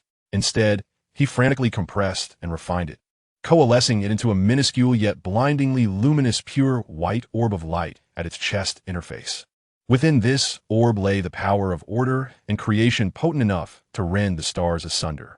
He then aimed this concentrated orb of terrifying energy at the core of the Angelic Legion's formation, which was straining to withstand the energy torrent and mutated mist, launching it with great force. This time, he did not mimic a demon or Karl, but instead unleashed the unmasked, pure energy characteristics of Unit 01 and the source of holy light. Unit 01 is attacking us. It has betrayed us. The angelic warriors were plunged into shock and chaos. The pure white orb did not travel swiftly, but the destructive energy it contained caused the faces of all angels who perceived it to change dramatically. Sacred barrier. Maximum power. Yin commanded sharply. The sword of royal decree erupted with unprecedented brilliance, attempting to block. However, just as the orb was about to collide with the angelic barrier, Lin Feng's lips curled into a cold arc, his consciousness stirred. The pure white orb, mere meters from the angelic barrier, suddenly detonated in a self-sacrificial explosion. Boom! An indescribably brilliant light erupted forth. It was akin to the birth of a supernova. The purest order of holy light surged forth like a tsunami in all directions. This holy light, for the angels, was not merely destruction. It resembled an intensely concentrated, immediately unassimilable panacea. The foremost angelic barrier was instantly overwhelmed by this terrifying surge of holy light energy. Countless angelic warriors were engulfed by the energy torrent, and while they did not perish immediately, they were instantaneously thrust into a state of energy overload, scorched by the holy light, rendered immobile in an embarrassing predicament. The entire formation of the Angelic Legion was thrown into unprecedented chaos. Meanwhile, the demons and mutated mist at a distance suffered severe damage from the eruption of this pure, restrained holy light. Numerous low-level demons and mist were directly purified and evaporated. Even Karl's void force field was violently disturbed by this sudden outburst of highly condensed order energy. Damn it! Yin spat out a mouthful of golden blood, gazing at the disordered legion with eyes filled with shock and anger. Why did Unit 01 choose to act this way? A suicidal assault? Or, before she could comprehend further, an even more alarming event transpired. After launching the self-destructive light orb, Unit 01's colossal form seemed to have expended all its strength, its radiance dimming instantaneously, and the golden patterns on its surface flickering uncertainly. It seemed as though it had lost all momentum, slowly and helplessly descending towards the seventh rift, a region rendered most unstable and its spatial structure most fragile due to Karl's assault and energy siphoning. It plummeted downward. It appeared as if it were out of control, crashing due to energy depletion. No, the source of holy light. Yin exclaimed in horror. She could not allow Unit 01 to crash in that area. Otherwise, the source of holy light could be lost or even destroyed. All operational units, at any cost, halt Unit 01. Yin, disregarding her injuries, transformed into a streak of light and rushed forward. Simultaneously, Morgana on the demon side also reacted, trying to flee, leave my source of holy light behind. She too noticed that Unit 01 seemed to be at its last gasp and immediately commanded her demon fleet to intercept and seize it at all costs. Karl's gaze flickered slightly, and his fleet began to adjust its course once more. Everyone's attention was drawn towards the uncontrollably descending Unit 01. However, no one noticed, or rather, no one perceived that at the very moment Unit 01 was spiraling into chaos, Lin Feng's minuscule consciousness node had quietly detached from the core of Unit 01, akin to a dandelion seed, clinging to an exceedingly faint energy turbulence that he had deliberately guided. The direction of this turbulence was not random, but precisely aimed at the area beneath the seventh rift, where the recent explosion of holy light had rendered the space extremely unstable, with spatial folds densely packed. That was the site of the deepest wounds inflicted by Karl's void purification cannon and the prisoner's resistance. This was Lin Feng's true objective. The self-destructing source of holy light attacking the angels? Merely a ruse to create chaos and draw fire, pretending to plummet out of control? Just a performance of shedding his shell. His genuine aim had never been to defeat or assist anyone, but rather to utilize this unprecedented turmoil to fabricate an opportunity for escape from this deadlock that no one could anticipate. Let the remnants of Unit 01 be left for those titans to fight over. Within it, there was nothing of true value left, save for an empty shell and a trace of the source of holy light's essence. His consciousness node, like a masterful thief, after instigating tremendous chaos, quietly drifted towards the dark and unknown spatial folds, clutching the most essential gains, understanding of Unit 01's data, the essence of the source of holy light, the mysteries of entropy increase code, and the core information of the shackles. Yet, just as his node was about to merge with the distorted space, a previously unheard, languid and playful female voice, as cold as moonlight, abruptly resonated in the depths of his consciousness. Little one, you performed admirably. This trick of shedding your shell nearly deceived even Karl and that ancient monster. Lin Feng's consciousness froze instantly. This voice did not belong to any party on the battlefield. It pierced through the turbulence of space and energy, precisely locating his well-concealed consciousness node. Who was it? The voice chuckled softly, continuing, however, do you really think you can just walk away without any responsibility? You've stirred up quite the ruckus here. Come with me. There are things you ought to know. For instance, the true origins of that little thing within you, referring to the CSC core, and why she is so interested in you. Before the words had fully faded, an irresistible, gentle yet immensely powerful spatial gravitational force appeared out of nowhere, delicately enveloping Lin Feng's consciousness node, inexorably pulling him away from the edge of the spatial folds he was about to enter, towards another entirely different and unknown direction. Lin Feng had not even a shred of strength to resist. He could only watch helplessly as the space folds, which once represented freedom and hope, receded further and further from him. Meanwhile, on the battlefield, the angels, demons, and Carl all focused their gaze upon the falling remnants of Unit 01, oblivious to the trivial theft occurring in the spatial crevice. Only on the bridge of the warship belonging to the Dead Song Academy, hovering at the edge of the battlefield, did a barely perceptible, knowing ripple pass across Carl's shadowed visage. It seemed he had sensed something but did not intervene, merely murmuring to himself. So their SA fourth party, the Star Observer, can't resist joining the fray either. This is becoming increasingly interesting. His gaze returned to the depths of the shackles, where the prisoners, destabilized by the loss of Unit 01, were accelerating their awakening. Amidst the chaos wrought by the explosion of holy light, with increasing variables, the experimental data became richer. The scavenger protocol has entered its second phase. The void's radiance once more gathered quietly at the ship's bow, and Lin Feng, under the influence of that unknown spatial gravitational force, vanished completely from the battlefield, hurtling towards an uncertain and foreboding unknown realm. Chapter 47. The String Puller of the Star Observer. The transition of space was utterly uneventful, as abrupt as a cut in a film. One moment, there was the violent clamor of the energy turbulence at the edge of the seventh rift. The next moment, there was absolute tranquility and coldness. Lin Feng's consciousness node, enveloped by that irresistible spatial gravitational force, traversed a brief and twisted dimensional corridor, ultimately being placed within a completely unfamiliar environment. There was no ground, no sky, no walls. He floated in an infinite void, seemingly composed of solidified moonlight and stardust. Scattered around were numerous transparent polyhedral crystals of varying sizes, slowly rotating, their interiors flowing with intricate data streams, resembling dormant crystalline brains. In the far distance, a more colossal outline of a strange structure, composed of some unknown alloy and energy veins, could be faintly discerned, silently towering against the backdrop of the moonlit void. There was no sound, no wind, and even the passage of time felt obscured. An absolute sense of sterile order permeated every corner, forming an extreme contrast to the chaotic fervor of the forge and the bloody frenzy of the external battlefield. The gentle, yet powerful spatial gravitational force dissipated, replaced by an omnipresent, gentle yet undeniable suppressive field. It did not harm Lin Feng's node, but firmly anchored him at a specific coordinate in this void, like an insect pinned in a specimen box, unable to emit even the slightest energy fluctuation autonomously. Status: imprisoned, high-dimensional space lock. Energy activity suppressed, 997. Perception range restricted. Environment analysis: unknown dimension, semi-plane. Technology level: extremely high, spatial manipulation, energy stasis. Threat level: unknown, currently no malice, but absolute control. Lin Feng attempted to mobilize that strand of entropy increase code to erode this imprisoning force field, but found even that dangerous power was utterly suppressed. Akin to an insect trapped in amber, unable to struggle. The disparity in strength between the two sides was like heaven and earth. He abandoned futile resistance, elevating his remaining perception to its limit, calmly observing his surroundings.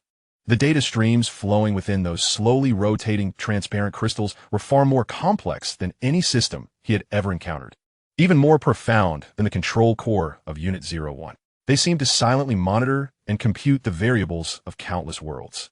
Is this the lair of that entity calling itself the Star Observer? Just as he was silently observing, a patch of moonlit void not far ahead rippled like water. A figure coalesced silently into existence. It was a woman draped in a gown that shimmered like starlight. Her tall silhouette was shrouded in an ethereal mist, as if woven from moonlight and shadows. Her features remained indistinct, yet her eyes, deep and swirling like a cosmic vortex, seemed to harbor countless stars flickering in and out of existence. Simply by standing there, she imparted a profound sense of omniscience and detachment, starkly contrasting with the cold authority of she, the absolute rationality of Carl, and the chaotic fervor of Morgana. She tilted her head slightly, her gaze resting upon the minuscule point that was Lin Feng, and an almost imperceptible flicker of interest danced within her starry eyes. "Welcome to the Stargazer's platform, little one." Her voice echoed once more, imbued with a languid, playful tone that resonated directly within Lin Feng's consciousness. "Do not feel anxious. Had I wished you harm, you would have long since been but dust in the void. It simply seems a pity to let you slip away so easily. You are, after all, the most unexpected variable in this grand performance." Lin Feng remained silent, his consciousness on high alert. He could not discern her intentions. Any response might reveal more information than he wished to disclose. Ah, high vigilance. The stargazer seemed to chuckle, unperturbed by his silence. She gently raised her hand, her fingertip beckoning a nearby, floating crystal to drift toward Lin Feng. The crystal's surface shimmered with vibrant light, rapidly replaying Lin Feng's previous exploits, from his struggles for survival amidst the refuse to his confrontation with he-she.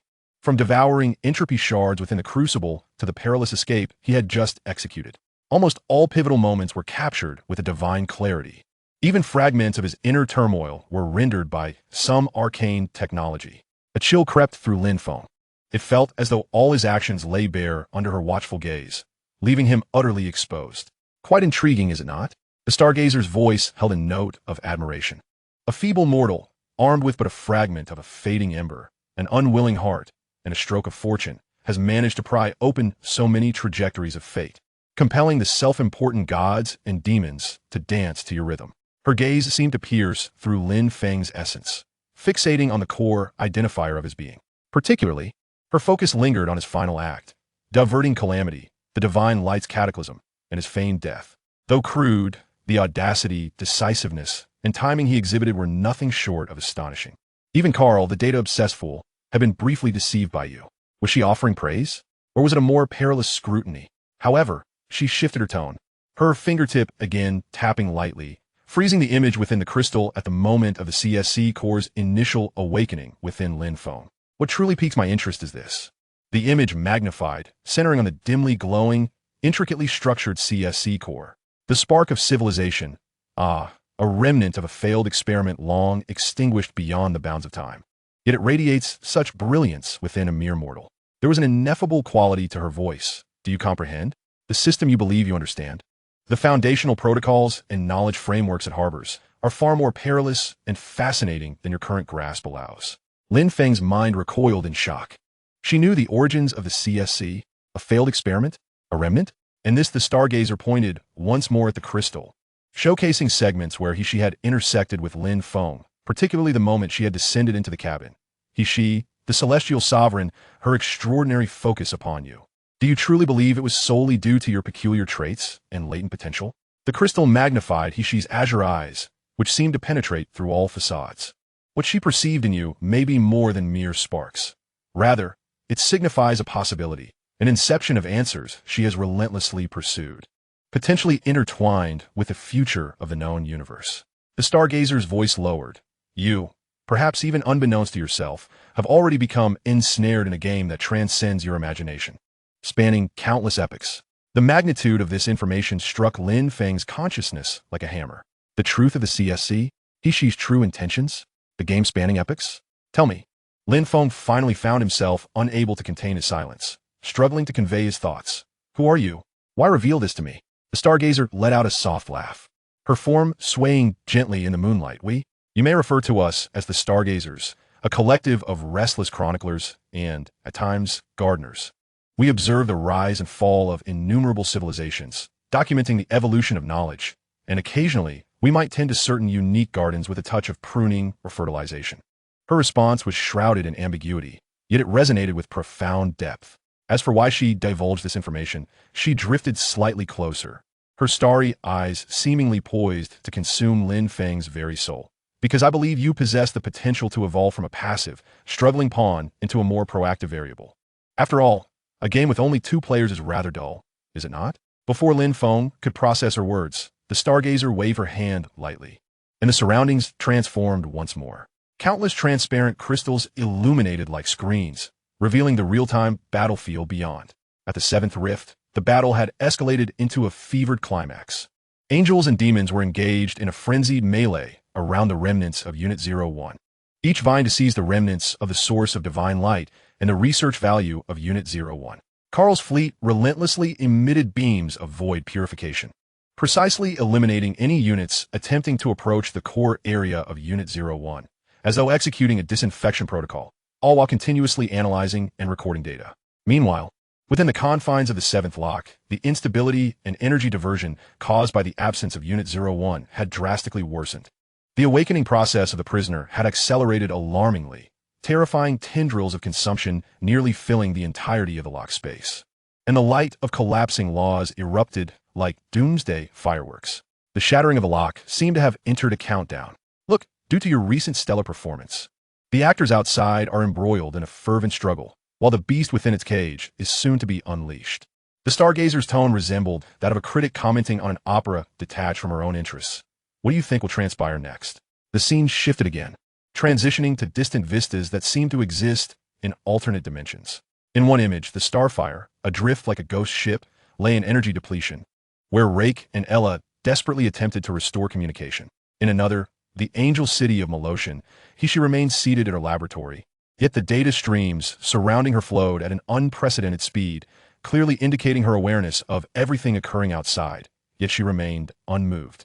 Another image revealed a distorted star domain, where several rugged spacecraft, bearing the hallmarks of early space-age design, were engaged in a skirmish with low-level Tantalus patrols, evidently the members of the Iron Legion, such as Gu Xiaoluan and Lu Chuang, battling on another front. Your friends, your homeland, all that you hold dear, the stargazer's voice bore a cruel calmness, are all contingent upon the outcome of the battle outside. And that outcome, it seems, is not promising. Whether the prisoner escapes, Carl completes the purification, or the angels and demons mutually annihilate, none of these scenarios appear to bode well for you. Lin Feng gazed silently at these images, his consciousness roiling with tumultuous waves. The despair of Rake and Ella, she's silence, the Iron Legion's arduous struggle, all of it weighed heavily upon his heart like a stone.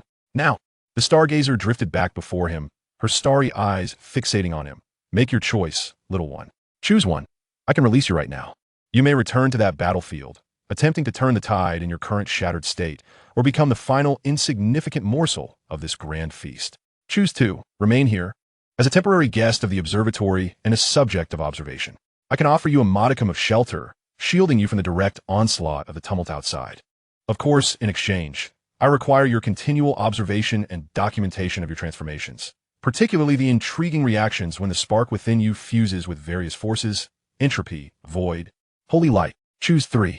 Her voice paused, imbued with a genuine allure, as she proposed a transaction. I can provide you with assistance, a means to alter the situation outside. However, the price is that you must retrieve a small object, temporarily lost on that battlefield. 3 choices. They appear to offer a way out. Yet each is fraught with unknown risks and costs. Returning is tantamount to a death sentence. Staying means becoming a specimen. The transaction, however, signifies once again becoming a pawn, albeit perhaps with a glimmer of hope. What object? Lin Feng inquired cautiously. The stargazer uttered a few words that sent shockwaves through Lin Feng's nodes. Deep within the wreckage of Unit 01, there should still remain a fragment of the core of the holy light, as well as a small sample containing the essence of the prisoner, ejected when Carl tore apart the body. She desires these 2 items? This task is far more arduous and perilous than seizing the entirety of Unit 01's wreckage. It is akin to snatching food from the jaws of angels, demons, Carl, and even the awakening prisoner. This is impossible. Lin Feng immediately recognized the absurdity of this mission. For you at this moment, it is indeed unattainable. The stargazer did not deny it. But should you accept the transaction, I shall provide you with a modicum of assistance. With a flick of her finger, a faint stream of light, composed of moonlight and data, slowly coursed into Lin Feng's nodes. Received unknown data package, containing detailed spatial structure of the 7th Rift. Real-time analysis of weaknesses in the Triad S defenses, internal structure of Unit 01, with potential locations of fragments and samples marked, short-range precise spatial jump coordinates, one-time use. Received a faint energy boon, capable of temporarily activating high-intensity entropy manipulation, duration, 3 seconds. This information, akin to a searchlight in the darkness, precisely delineated a theoretically viable path for infiltration, acquisition, and extraction. Moreover, that 3 seconds of entropy manipulation could be deemed a miraculous trump card. Yet this assistance merely transformed the utterly impossible into a scenario with a hint of possibility. Any unforeseen event during execution would lead to irrevocable doom. What say you? Interested in a challenge? The stargazer's voice was laced with temptation, offering an extreme adventure in exchange for a chance to rescue that which you hold dear, while also gratifying my modest penchant for collection. Lin Feng's mind raced, weighing the pros and cons of each choice. The stargazer's words were enigmatic, her offered aid seemingly generous yet exceedingly demanding. Nevertheless, This appeared to be the sole option that would allow him to take action rather than passively await annihilation or become a specimen. Time for hesitation was limited. The external battlefield displayed Unit 01's wreckage being tugged by the engineering units of angels and demons, while Carl's purifying beams intermittently descended, eliminating those who ventured too close. The prisoner's roars grew clearer, the shattering of chains imminent. I choose the transaction. Lin Feng's consciousness conveyed a chilling resolution. He had no better options and could only tread once more upon the edge of a blade. A wise decision. The stargazer seemed unsurprised, a deeper smile gracing her stargaze. Then, good luck, little one. I shall remain here, eagerly anticipating your performance. No sooner had she spoken than the spatial confinement field vanished instantaneously. In its stead emerged a powerful, precise force, enveloping Lin Feng's nodes and thrusting him violently toward a suddenly appearing, swirling micro-vortex in the moonlit void. The other end of that vortex connected to the most chaotic, unstable region beneath the seventh rift of the external battlefield. In the moment before he was engulfed by the vortex, Lin Feng caught a final glimpse of the stargazer's hazy figure slowly dissipating, along with her profound words. Remember, when you gaze into the abyss also gazes back at you. When you wield entropy, entropy likewise assimilates you. The sensation of being torn through space struck once more. The next instant, Lin Feng found himself back at the familiar, yet foreign edge of hell, at the seventh rift. Surrounding him were deafening explosions, the shrieks of energy, and the roars of combat. The violent energy maelstrom and the miasma of mutation instantly enveloped him. But there was no time to acclimate. The data package provided by the stargazer unfolded in his consciousness, akin to the most precise navigational chart. Path planning complete. First step, utilize the energy maelstrom as cover to avoid the main combat zone and reach coordinate point Alpha. Detected 3 demon warriors approaching from the left flank. Evasion plan, dive 15 degrees, utilizing the shadows of the wrecked battleship. Lin Feng's nodes moved like a wraith, deftly weaving through the chaotic battlefield. He skillfully employed the real-time information provided by the stargazer, dodging waves of attacks and scans, swiftly approaching the wreckage of Unit 01. The closer he drew to the wreckage, the fiercer the battle became. Elite squads of angels and demons were engaged in a brutal tug-of-war around the wreckage. Carl's purifying beams fell like the sword of Damocles. Striking intermittently, Lin Feng cautiously skirted the main battlefield, surreptitiously slipping into the interior of Unit 01 through an armor crack created by a previous explosion of holy light that had yet to fully heal. Inside, chaos reigned. Energy conduits lay broken, circuits charred, and traces of explosions and congealed energy sludge were everywhere. Yet the internal structure diagram provided by the stargazer illuminated the path with crystal clarity. Detected an angelic technician conducting an on-site analysis in the ahead passage. Diversion route, right maintenance conduit damaged. He moved like an intangible specter, swiftly navigating through the steel jungle of the wreckage.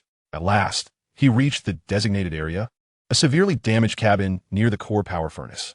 According to the stargazer's markings, the core fragment of the holy light and the prisoner's tissue sample were most likely ejected into this vicinity during the explosion. He cautiously expanded his perception, searching meticulously.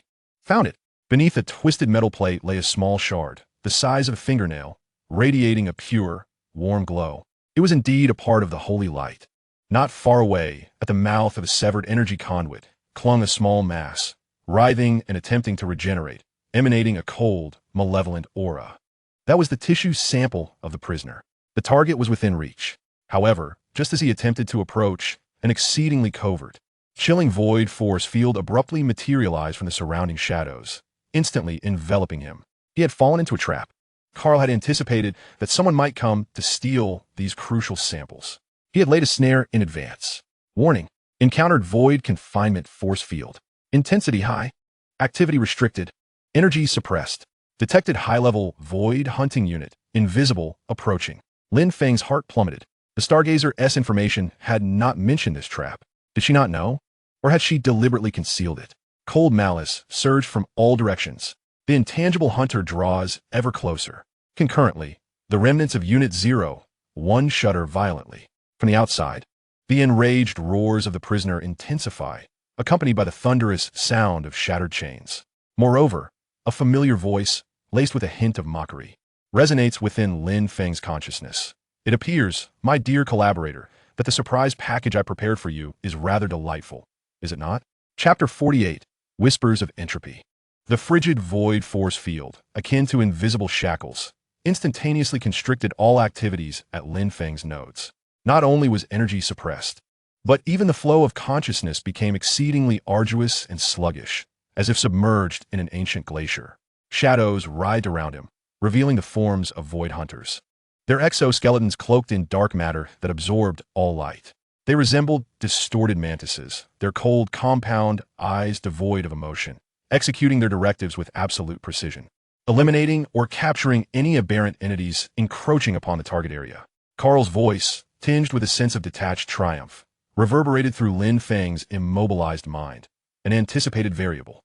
Though your actions exhibit a degree of randomness, your core driving forces, survival, exploration, protection, and the resources at your disposal, entropy increment codes, spatial cognition, dictate your optimal path. The probability of ambush here is 874. Absolute rationality, absolute calculation.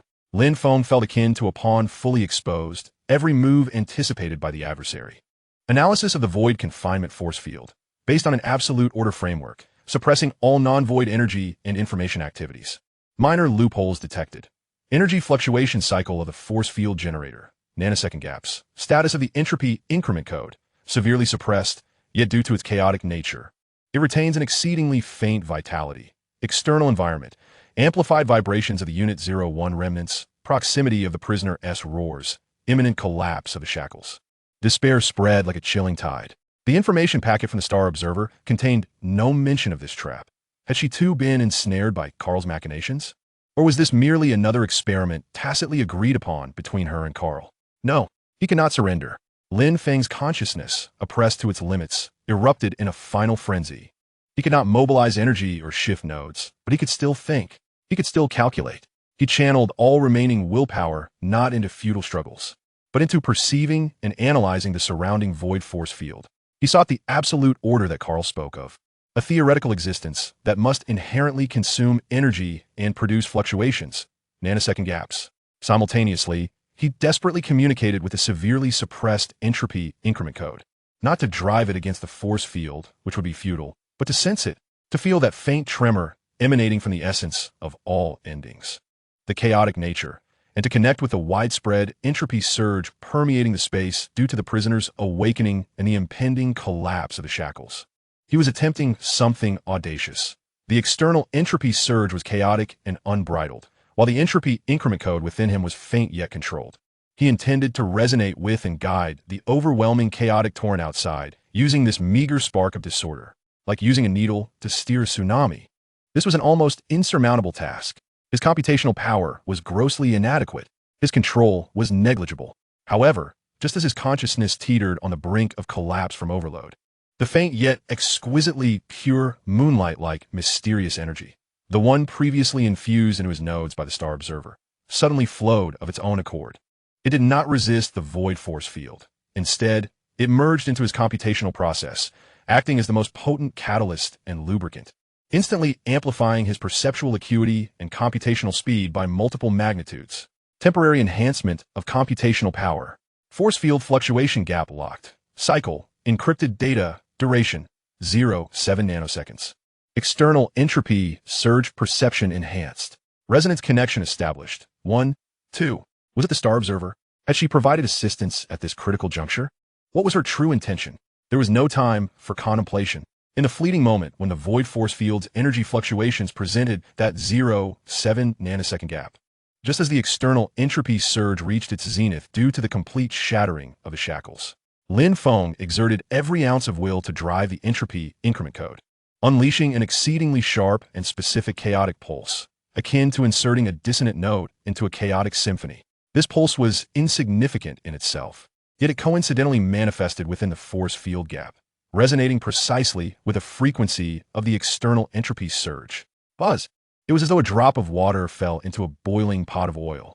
Centered around Lin Feng's node, the surrounding void force field erupted into violent, unpredictable turbulence. The structure of absolute order was forcibly infused with chaotic variables, as if sand had been poured into a finely tuned instrument. The confinement force field enveloping Lin Feng momentarily displayed an exceedingly minute, transient flaw. The nearest Void Hunters, operating on the logic of absolute order, were momentarily paralyzed and disoriented by this unexpected chaotic pulse emanating from the laws of nature.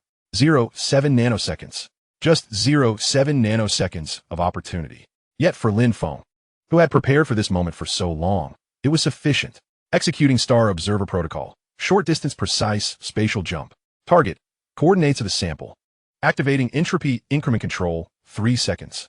Enveloped by that moonlight energy, Lin Feng's node instantaneously vanished from its original position, reappearing beside the fragment of the source of holy light and the dark red gelatinous substance. Simultaneously, the 3 seconds of high-intensity entropy increment control was activated. A wave of ominous energy, reminiscent of decay and deterioration, enveloped those two items and a small surrounding area. Outrageous! For the first time, Carl's voice bore a clear tremor, a displeasure at his calculations being thwarted by unforeseen variables. Multiple beams of void purification light, sharper than before, shot towards Lin Feng's location, faster than thought. Yet Lin Feng's movements were swifter, or rather, he was not merely taking. He was annihilating and assimilating. Under the influence of high-intensity entropy increment power, the radiance of the source of holy light fragment dimmed instantaneously, its surface cracking as if worn by eons of time. Meanwhile, the prisoner's biological sample writhed frantically, attempting to resist the entropy increment, but its vitality was forcibly suppressed. Lin Feng did not intend to extract them intact. Instead, within these 3 seconds, he aimed to forcibly read their deepest informational structures using the power of entropy increment, imprinting them into his node's core. Simultaneously, he sought to inflict irreversible damage on the physical entities, rendering them inaccessible even to Carl. This was a mutually destructive form of theft. The void purification beams were upon him. The first beam grazed Lin Feng's node, reducing a portion of the debris behind him to nothingness. The second beam targeted his core.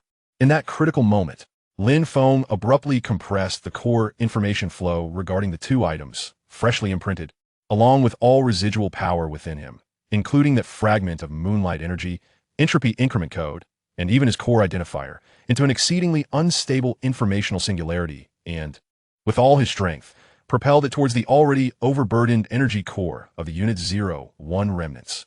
He intended to turn himself into a projectile, leveraging the final explosion of the energy core for a gamble-like, random spatial jump.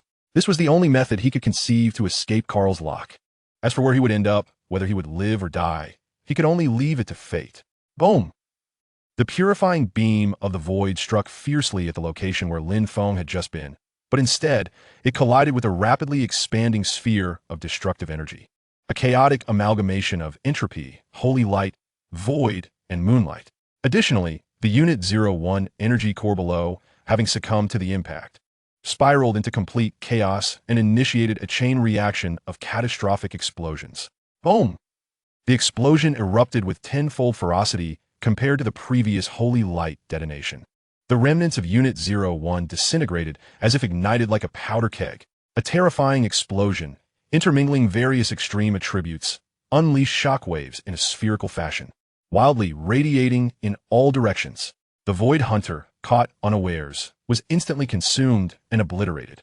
Nearby angelic and demonic engineering units were shredded as if made of paper. Even Carl's void force field was violently impacted by this sudden, chaotically natured explosion, causing it to fluctuate dramatically. The entire entrance to the Seventh Rift was blasted open several times larger. More energy and matter were ejected into the void.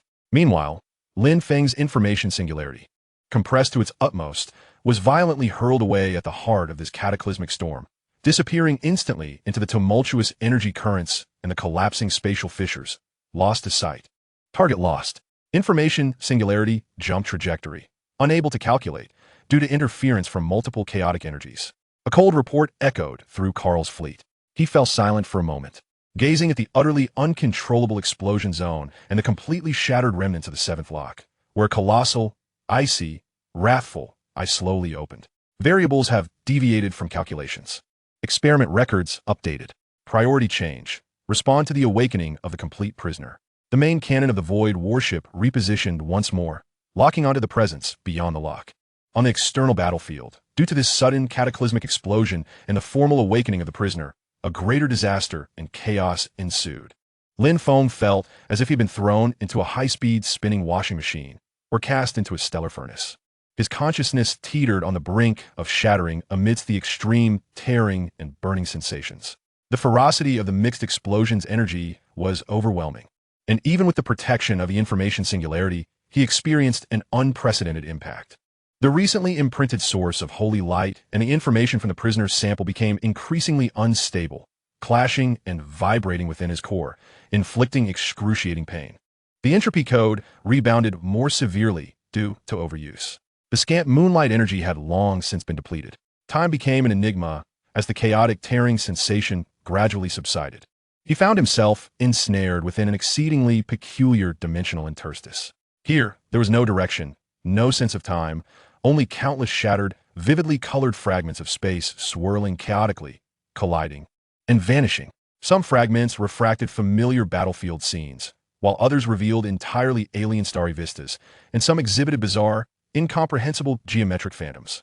He was akin to a drifting leaf, adrift in this chaotic sea of dimensionality. Energy was nearly exhausted, his nodes riddled with cracks, and consciousness dimmed. Status: dimensional disorientation. Energy level: 13. Node damage level: 65. Information stability: low, in conflict. Detected multiple fragments of spatial coordinates refracting, unable to locate.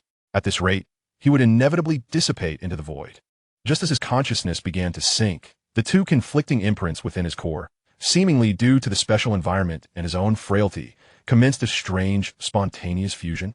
The information representing ultimate order and creation, the source of holy light, began to intertwine with that representing ultimate chaos and destruction, the prisoner information.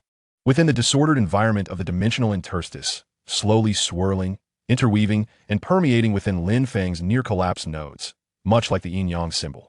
A novel and unprecedented energy. Neither order nor chaos, quietly birthed from the depths of his core, akin to the first ray of light piercing through primordial chaos. This energy, although exceedingly feeble, possessed an adaptability and assimilative quality that embraced all. It began to autonomously absorb the harmless stray energy fragments drifting in the surrounding dimensional interstice, painstakingly repairing Lin Feng's nodes, albeit at a slow pace, thus averting immediate dissolution. Unknown energy generated, temporarily named Chaos Source Energy, Node Damage Repair, 001. Information conflict alleviated, initial fusion analysis commenced. Was it a blessing in disguise? Lin Feng was uncertain. This nascent energy was filled with enigma.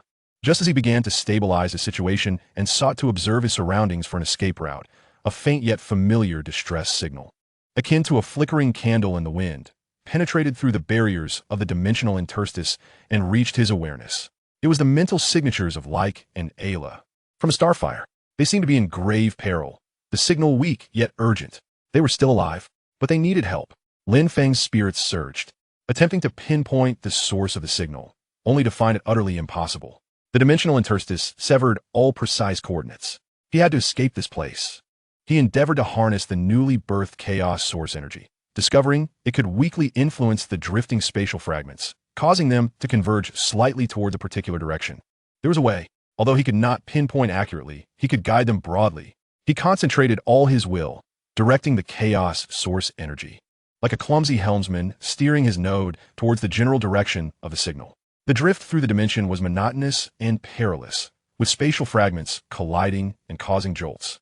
After an indeterminate duration of swimming, just as his energy was on the verge of depletion once more, a relatively stable, faintly glowing blue membrane of space appeared ahead, seemingly a weak point in the dimension, potentially leading to a region of the real universe. The signals from Like and the others seemed to emanate from the other side of the membrane. Lin Feng exerted his final strength and charged towards that membrane. The sensation of passing through the spatial membrane was akin to squeezing through a viscous wall of water. In the next moment, Lin Feng found himself amidst a cold void filled with metallic debris. It resembled a vast cosmic ship graveyard. Countless wreckages of warships, large and small, from various civilizations and epochs, floated silently as if they were tombstones. In the distance, a dim red dwarf star emitted a feeble glow, adding to the desolation. The battered hull of the starfire was wedged between the wrecks of two gigantic, unknown race battleships, its hull severely damaged, engines extinguished, with only faint emergency lights flickering. Clearly, they had endured unimaginable hardships to escape here and hide. At this moment, the threat loomed from the far side of the ship graveyard.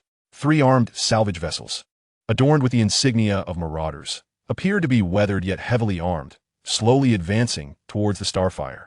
Their scanning beams moved across the hull of the starfire like greedy tendrils. The public channel echoed with the Marauder's crew transmission. "Listen up, rats inside. Hand over control of the ship, and perhaps the gentleman will be in a good mood and spare your lives." This battered vessel, though dilapidated, could yield some value in parts if dismantled. Don't resist. Like and Ayla were evidently fighting desperately, the few remaining close-in defense turrets of the starfire firing futilely, creating negligible ripples against the Marauder's shields. Lin Feng's heart tightened as he immediately attempted to rush to their aid. However, his current state was far too dire. His nodes were broken, energy depleted, and the scant chaos source energy was insufficient to sustain combat. What to do? His gaze swiftly scanned this vast ship graveyard. Countless wreckages and numerous silent behemoths of war drifted in the void. As he passed by the particularly colossal and ancient-looking battleship wreck, which resembled the skeletal remains of a monstrous creature, a faint tremor surged through the prisoner's information imprint within him. Simultaneously, within the long-dimmed and meteor-struck control tower of that ancient battleship, a fleeting glimmer of weak energy, incongruous with the surrounding silence, momentarily flickered into existence. This reaction emanated a faint essence that was, albeit exceedingly minuscule, of the same origin as the prisoner, yet imbued with an even more ancient and frigid aura. Could it be that this ancient warship, which had lain dormant for eons, bore some connection to the prisoner and the forge? A bold thought raced through Lin Feng's mind. He altered his course, and, expending his last vestiges of strength, surged towards the control tower of the ancient battleship wreck. Perhaps what lay hidden here was more than mere debris and despair. Chapter 49. The Awakening of the Cursed Feng. Lin Feng, like a ghost on the brink of exhaustion, fought his way into the dilapidated control tower of the enormous ancient battleship. Inside, it was shrouded in darkness, filled with dust and severed wires, resembling a metallic grave. The faint energy response he had sensed earlier originated from something half-buried beneath a charred console deep within the tower. This object resembled a black metallic heart, its surface etched with incomprehensible glyphs, pulsing slowly with a dim crimson light, as if on the verge of extinguishing completely. This was it. Lin Feng pressed his nearly disintegrating node against it with fervor. How to activate this relic? He was utterly ignorant of this alien technology. No matter. A dead horse is better than a live one. Gritting his teeth, he forcefully infused that chaotic source energy that had recently manifested within him, an essence neither orderly nor chaotic, directly into the black metallic heart. Sizzle, like pouring oil onto fading coals. That black heart erupted in a blinding burst of dark red light. The backup lights of the entire control tower flickered to life, though most were quickly consumed again. Several screens valiantly flickered, displaying a myriad of garbled symbols and incomprehensible characters. Unknown high-authority energy detected, protocol authentication, passed, force bypass, emergency awakening program initiated. Main power source missing, weapon systems offline, navigation systems offline, life support systems, forget it. Ship identification, Cursed Feng, status, aground severely damaged. A cold, monotonous voice, reminiscent of an electronic voice choked with millennia of phlegm, echoed through the tower, startling Lin Feng. This could be promising, though the ship was in tatters. It still exhibited rudimentary responses. Forget about system self-checks. Lin Feng mentally roared, noticing the 3 battered ships outside that had been bullying them. Blast them to pieces. Target locked. Plunder-class armed salvage vessel 3. Threat level, low. Available weapons. Point defense electromagnetic cannon array, 7 available. Heavy star-shattering torpedo launch tube, 1 unit. Remaining ammunition, 1 round. Warning, forced launch will deplete backup energy, potentially leading to permanent system shutdown. 1 shot is sufficient. Aim for the lead vessel. Fire. Lin Feng was all in. He only needed to scare them off. Authorization confirmed. Star shatter. Launch. Outside, the leader of the Marauders was reveling in his triumph. Increase power. Break that ship's pathetic shield. Before he could finish, a subordinate suddenly screamed, "Boss, look at that colossal wreck. It's moving." The ancient battleship known as Cursed Feng, on one side, which had appeared as mere decoration, suddenly split open, revealing a dark, gaping launch tube with a diameter comparable to that of a small warship. Deep within the tube, a menacing red light began to coalesce. What the hell? Wasn't that thing supposed to be dead? The Marauder leader's eyes bulged in disbelief. What caliber of weapon is that? Before they could react, an absurdly thick dark red energy beam surged forth from the launch tube, akin to the roar of a slumbering beast. It was silent, yet carried a terrifying momentum that obliterated everything in its path, slicing through the darkness and striking the lead marauder vessel with pinpoint accuracy. There was no explosion, only annihilation. That vessel, along with its shields, vanished as if erased by an eraser, leaving behind a twisted mass of molten space debris. Silence. An eerie stillness enveloped the scene. The remaining 2 marauder ships were paralyzed with fear, their communication channels filled with frantic cries. My God! Run! Quick run! They scrambled away, engines overloading, fleeing the uncanny graveyard without a backward glance. Aboard the Starfire, like and Ayla were left dumbfounded, staring at the screen, displaying the ancient behemoth that had obliterated the marauders in a single strike, then glanced at each other's faces, still reeling from their brush with death. That was just now? No. I didn't know, but it seemed like they were saved. In the control tower of Cursed Feng, Lin Feng let out a sigh of relief, though it was short-lived. That last shot had been impressive, yet it had completely drained the energy from the Black Heart. The dim red light extinguished entirely, and the cold electronic voice vanished. Backup energy depleted, system entering deep sleep, countdown, 10-9. No, not now. Please, hold on a little longer. Lin Feng was frantic. This was his only lifeline. He desperately attempted to funnel his chaotic source energy into it. But it was akin to pouring water into a bottomless pit. It yielded no results. Just as the countdown approached its conclusion, an unexpected change occurred. Deep within his core, the imprint of organizational information from the prisoner surged uncontrollably, emitting a chilling pulse that resonated once more with the now extinguished Black Heart. Buzz. The Black Heart flickered back to life. Though exceedingly dim, the countdown to system sleep astonishingly paused. Detected residual high authority command compatibility 00001. Maintain minimum power operation. Warning, energy levels below maintenance threshold. Please replenish promptly. High purity energy crystal or core fragments of the same origin. Highest authority? Core fragments of the same origin? Lin Feng was taken aback. Could it be that the Cursed Feng and the prisoner locked within the forge were connected? Or perhaps it was its vessel? There was no time to ponder. The system was on the brink of true slumber. Seizing the last opportunity, he summoned his remaining strength. Controlling the few operational external searchlights and damaged communicator of the Cursed Feng, sending a simple yet urgent light signal towards the nearby Starfire. We are allies. Come, Doc. Help. Aboard the Starfire, Like and Ayla exchanged glances at the light signal from the colossal ship. Should we go? Ayla's voice trembled. Are we to wait here and die? Like gritted his teeth, taking the gamble, slowly maneuvering closer. The 2 battered ships, like 2 disabled beggars in the cosmos, clumsily drew near one another. Like and Ayla, clad in rudimentary spacesuits, cautiously entered through a gaping hole in the Cursed Feng, following the flickering malfunctioning lights Lin Feng had set to guide them, ultimately reaching the control tower. When they beheld Lin Feng's node, floating with only a flicker of light remaining, they could hardly believe their eyes. Boss, is it you? You're still alive. That was you just now? Like stammered, overwhelmed with excitement. Lin Feng's node flickered a few times, conveying a feeble thought. Enough chatter. This ship is running out of power. Find any usable energy source, or we're all doomed. The 3, or rather, 2 people in one node, immediately began to scavenge through the vast ruins. Regrettably, the Wastelander was rendered utterly inoperative. Any energy cores that could be salvaged were either completely incinerated or had long since depleted their power. Just as despair began to settle over them, Ellis suddenly pointed towards a heavily damaged, partially ajar metal door deep within the control tower. There. It seems there is something inside. I sense it is peculiar. Rake forcefully pried open the deformed door with his tools. Behind it lay a small chamber that resembled a personal effects locker for high-ranking officers. The interior was in disarray, yet within a fortified safe, which had been torn open by some immense force, they discovered a small box. Inside the box were not energy blocks, but instead several black, irregularly shaped fragments of strange crystals. They emitted an exceedingly faint energy wave that stirred the dormant prisoner imprint within Lin Feng's core once more. Detected core fragment, extremely damaged. Energy purity, high, absorbable. The cold, mechanical voice of the Wastelander resonated once again, tinged with a hint of longing. That's it. Hurry, Lin Feng urged. Rake swiftly picked up a fragment and attempted to bring it closer to Lin Feng's core. As soon as it approached, the black crystal transformed into a pure stream of black energy, which Lin Feng's core absorbed instantly. Energy replenished, No damage repair accelerated. Chaos source energy generation efficiency enhanced. Delightful.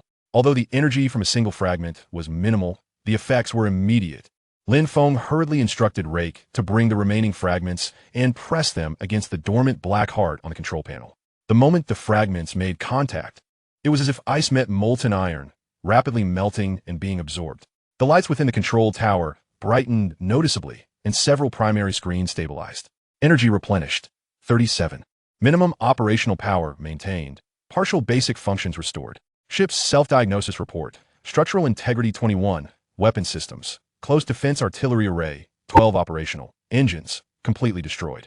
Although the situation remained dire, at least they wouldn't perish immediately. The trio finally exhaled in relief, collapsing onto the floor. Rake and Ella sat down, while Lin Feng floated. Boss, what on earth is going on? Where did this behemoth come from? How did you? Rake was brimming with questions. Lin Feng briefly recounted his previous experiences, omitting the complexities involving the Star Observer and Carl, simply stating that he had unexpectedly taken control of this ancient vessel. Upon hearing this, both Rake and Ella were left astounded. They had not anticipated that Lin Feng had endured so much and had nearly met his demise. So, we now possess a super formidable, albeit dilapidated ship? Ella summarized. That would be an accurate assessment. Lin Feng replied with a hint of resignation. Yet this ship was immobile, merely a fixed artillery platform in a graveyard. Moreover, its energy reserves were dwindling. Just then, the cold electronic voice of the Wastelander echoed once more, projecting a fragmented star map on the screen with one point highlighted. Detected recent reception of external broadcast fragments, signal source tracking, originating from marked area. Content of the broadcast repeated. Warning, furnace out of control, prisoners awakened, void descends. All units receiving this signal are requested to converge on ARC coordinates. Repeat. Converge on ARC coordinates. ARC? Converge? The three exchanged bewildered glances. Who issued this broadcast? What exactly is the ARC? A refuge? Or yet another trap? Lin Feng gazed at the marked coordinates, contemplating the meager energy within him and the immobile wreck of a ship. The road ahead was uncertain, with formidable enemies looming. Their strength felt utterly insignificant. Yet, remaining here would be tantamount to awaiting death. Is it possible to repair the engines? Even just a little? Lin Feng inquired of the electronic voice. Possibility exists. Plan. Utilize resources from the derelict ship graveyard for extreme repairs. Detailed scanning of surrounding debris required to locate usable components. Success probability. Unknown. Time. Unknown. A gamble. Rake. Ella, we must get to work. Lin Feng's core shimmered with resolute light, determined to make this vessel at least mobile. Then, we shall investigate that ARC. Chapter 50. Scavenging in the ship graveyard. After a brief surge of excitement, the harsh reality descended like the chilling fog of a graveyard, swiftly enveloping the two within the Wastelander's control tower and Lin Feng's core. Structural integrity 21. Engines. Completely destroyed. Weapon systems. Close defense artillery array. 12 operational. Energy reserves. 31 and continuously declining. The unfeeling electronic voice coldly enumerated a series of data, each one akin to a pronouncement of their impending doom. Immobile. Incapable of firing even a few shots and low on power, Rake scratched his head, surveying the environment that, though somewhat illuminated, remained in ruins. This behemoth was merely an iron coffin, worse off than their starfire. At least it's large, sturdy, and seems intimidating, which might prove useful. Ella attempted to remain optimistic. Though her tone lacked conviction, Lin Feng's core pulsated, conveying his thoughts. Mere intimidation is insufficient. We must make it operational, even if only to crawl. The ARC coordinates represent our sole lead. Remaining here could mean encountering more than just 3 small, battered vessels next time. He turned towards the control panel, the surface of the black metallic heart occasionally shimmering with a faint glow after absorbing the core fragments. Wastelander, report on the possibility of engine repair and the specific plan. Plan generation in progress. Scanning surrounding environment, based on available resources and current ship status. Plan, extreme repairs. Objective, restart the left side 3rd auxiliary thruster group. Damage level 92. This thruster group has a relatively independent energy transmission line from the main engine, and there is a 67% probability of finding debris from vessels of the same or similar model nearby. Requirements. 1 alternative component, jet nozzle regulator, energy conduit, fixed base. 2 energy, for cutting, welding, and initial testing. 3 time, estimated 72 standard hours if all goes well. Success probability, 17. 4. Calculation includes unknown variables and potential risks. With less than a 20% chance of success, they would need to venture out into this vast mountain of debris. Rake and Ella's expressions paled.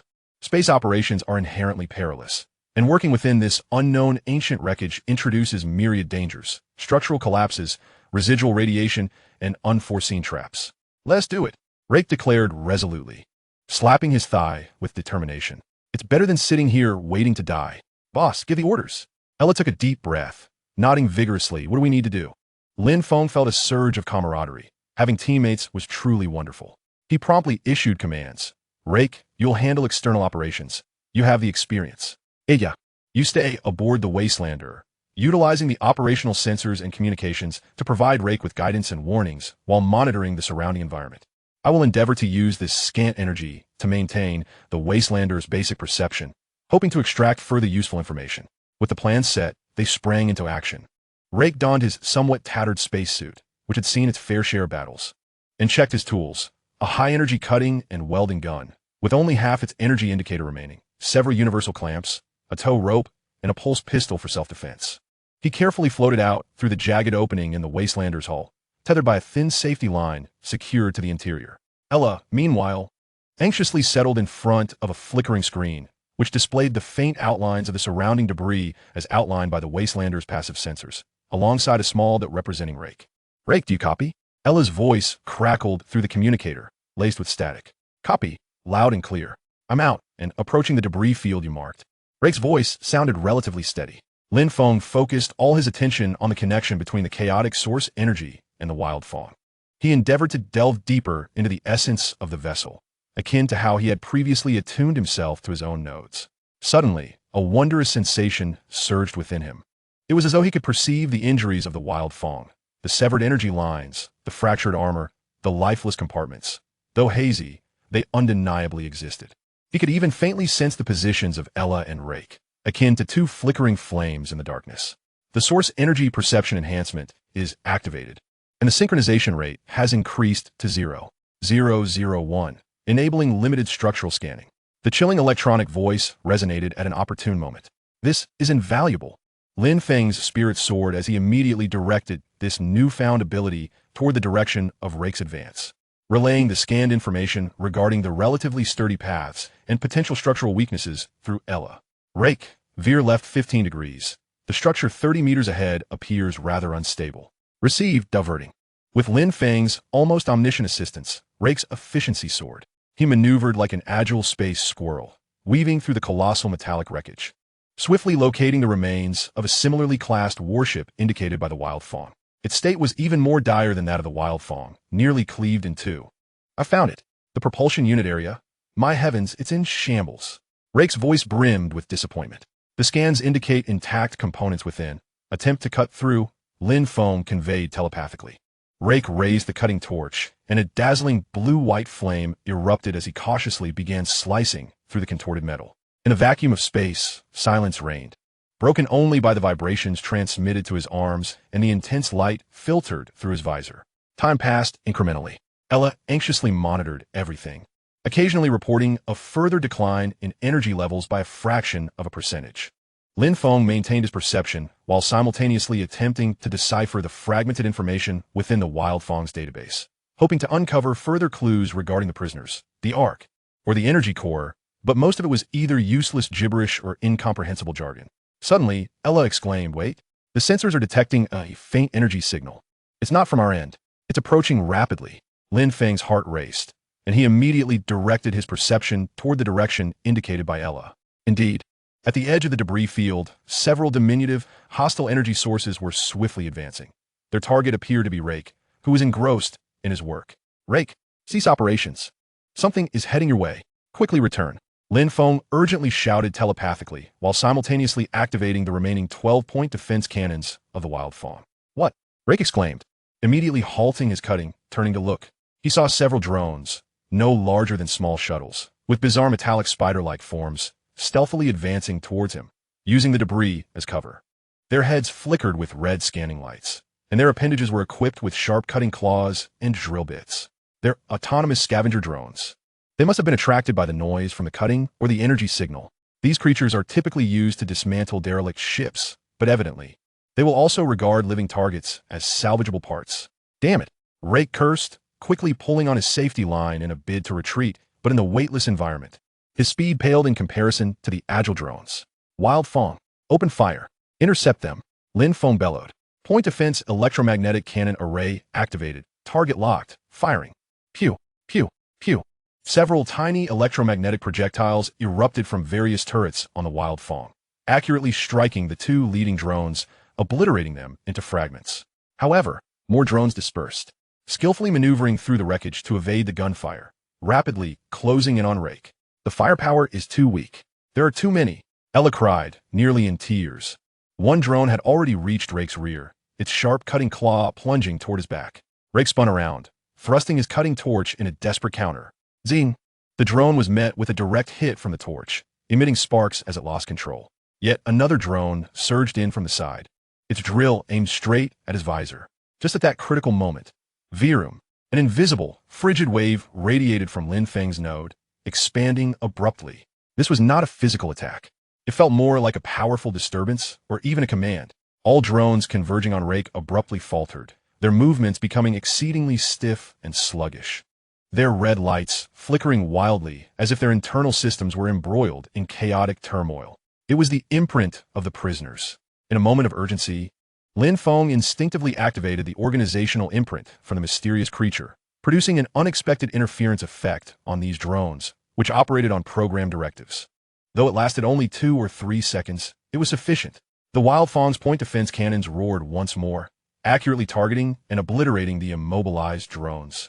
Seizing the opportunity, Rake fired several rounds, shattering the nearest drone, rolling and scrambling back toward the gaping breach of the Wild Feng, where Ella hurriedly pulled him inside. Safe withdrawal. All three were left with lingering trepidation. That was, Rake panted, glancing at Lin Feng's node. It's all right, Lin Feng conveyed, fatigue settling in. Thank goodness, that was terrifying. He refrained from elaborating on the imprint, finding it too enigmatic even for himself. After the harrowing encounter, they dared not venture out again recklessly. What Rake brought back was merely a jet nozzle regulator, forcibly pried from the wreckage, still far from restoring the propulsion system. Energy levels had dipped further. A sense of despair enveloped them once more. Was there truly no way out? Ella hugged her knees, her voice thick with emotion. Lin Feng fell into silence. He sensed the nearly depleted energy, the dilapidated vessel, and that chilling imprint of the prisoners, buried deep within the core. Suddenly a bold, nearly mad idea flashed through his mind. Wild Feng, he queried with his thoughts. What if I attempt to directly activate and simulate the energy characteristics of the core fragments using chaotic source energy? Could we temporarily deceive the energy transmission system to overload the 12-point defense cannons for a broad area clean sweep? To clear a relatively safe path for us to collect? Plan analysis, based on unknown energy characteristics, simulation calculations. Theoretically feasible. Risks extremely high. Potential consequences. 1. Node core damaged due to overload. 2. Point defense cannon system permanently destroyed due to overload. 3. Complete energy depletion. 4. Attraction of more formidable unknown enemies. Success rate, below 8. Below 8. Both Rake and Ella were dumbfounded. Boss, that's too dangerous. No way. What if you? There is no what if. Lin Feng's node radiated an unprecedented resolve. Sitting idly was death. Taking a risk offered a glimmer of hope. Prepare yourselves. This is our last chance. He hesitated no longer. His node blazed to life as the meager chaotic source energy was frantically drawn forth, simultaneously activating the imprint of the prisoners, emitting a cold and ancient resonance. Attempting to deceive and drive this equally ancient warship, Wild Feng, divert all energy to the point defense cannons. Aim at the densely packed debris ahead. Fire at will. Warning. Overload operation. Authorization confirmed. Energy transmission. Virum. The remaining point defense turrets emitted a mournful wail under the strain, unleashing a barrage of firepower several times more ferocious than before, sweeping across the wreckage like a metallic storm. Countless metal fragments exploded outward, resembling a man-made meteor shower.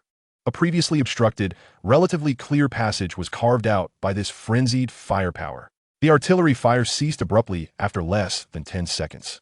Energy depleted. The closed defense cannon array overloaded and burned out, node energy levels plummeting.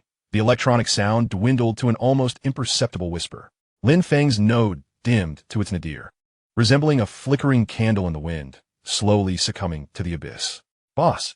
Lei Ku and Ella exclaimed in alarm as they rushed forward. At that moment, Ella's gaze inadvertently swept across the area recently ravaged by the ferocious gunfire, her pupils dilating in shock. She beheld, amid the shattered debris, a relatively intact hull structure that had been completely buried until now, adorned with an ancient yet still discernible emblem, a star surrounded by lightning. What sent a chilling shiver down her spine was the sight of several pairs of glimmering red eyes, cold and unblinking, lurking behind the shattered observation window of the exposed wreckage, silently observing the cacophony they had just unleashed. Lei Ku, Ella's voice trembled, nearly unrecognizable. There's something alive in there. Chapter 51. The Red Eyes and the Wreckage. Lin Feng's energy-starved node flickered dimly, while Lei Ku and Ella, terror-stricken, discovered the chilling gaze of numerous red eyes peering from the depths of the recently blasted wreckage. The duo hastily dragged Lin Feng's nearly extinguished node, stumbling back to the relatively safe breach of the Hunyuan. As they hurriedly retreated, the image of the wreckage emblazoned with a lightning star emblem, along with those ominous red eyes, was seared into their memories. Quick, seal the emergency hatch, Lei Ku nearly shouted, his voice trembling within his helmet. Ella frantically fumbled along the inner wall panel until she finally located a manual shutoff valve. With all her might, she turned the rusted wheel, which screeched in protest as a heavy blast door slowly descended. Just as the door was about to close, they caught sight of several small, agile shadows darting silently from the wreckage's depths, their speed astonishing. With a resounding thud, the door slammed shut, temporarily isolating them from the external peril. All that remained in the corridor were their labored breaths and the faint hum of the helmet's life support system. Lin Feng's node lingered nearby, its glow dimmer than that of a firefly. Warning, multiple unknown life signals detected outside the ship. Energy levels too low for precise scanning. The cold electronic voice of Hunyuan crackled weakly, imbued with a sense of frailty. What? What was that? Ella collapsed onto the floor, her voice quivering. I don't know. I've never heard of living beings existing in a ship graveyard. Lei Ku leaned against the frigid wall, his heart racing. They don't seem like beasts. Their movements were orderly, the cold red light, more akin to some form of intelligent life. Boss, are you all right? Lei Ku suddenly remembered Lin Feng and rushed over. Lin Feng's node flickered weakly, offering no more than a faint response, devoid of the strength to convey clear thoughts. That desperate strike had nearly drained him. Core fragment energy exhausted, node core damage exacerbated, urgent energy replenishment required. The relentless electronic voice of Hunyuan reiterated their dire predicament. Energy, once again, energy. Without it, Lin Feng will perish, the Hunyuan becomes a coffin, and outside lurks those unknown entities. Lei Ku sprang to his feet. We cannot remain idle. The ship that was just blasted open. The lightning star emblem. I recognize it. That's the logo of a renowned pre-war exploration spacecraft manufacturer, Star Shuttle Dynamics. Their vessels often came equipped with high-performance emergency energy modules.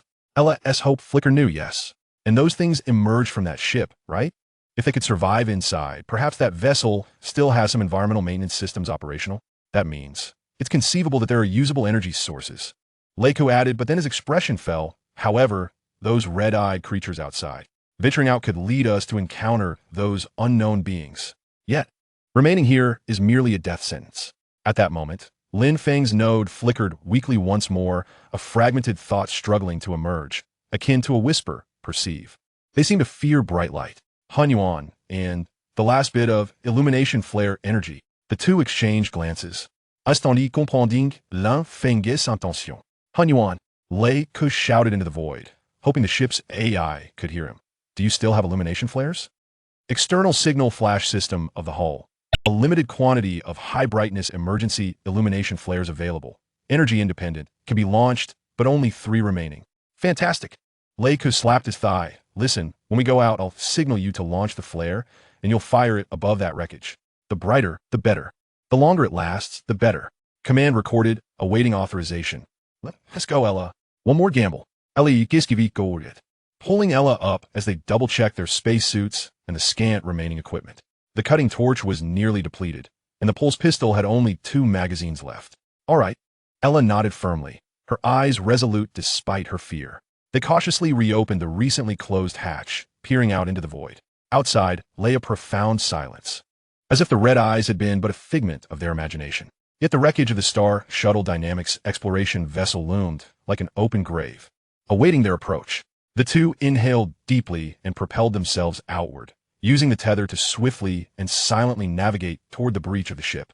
Suddenly, Ella yanked on Lei Ku's arm, pointing toward a warped section of metal. Several pairs of red eyes ignited once more, silently watching them.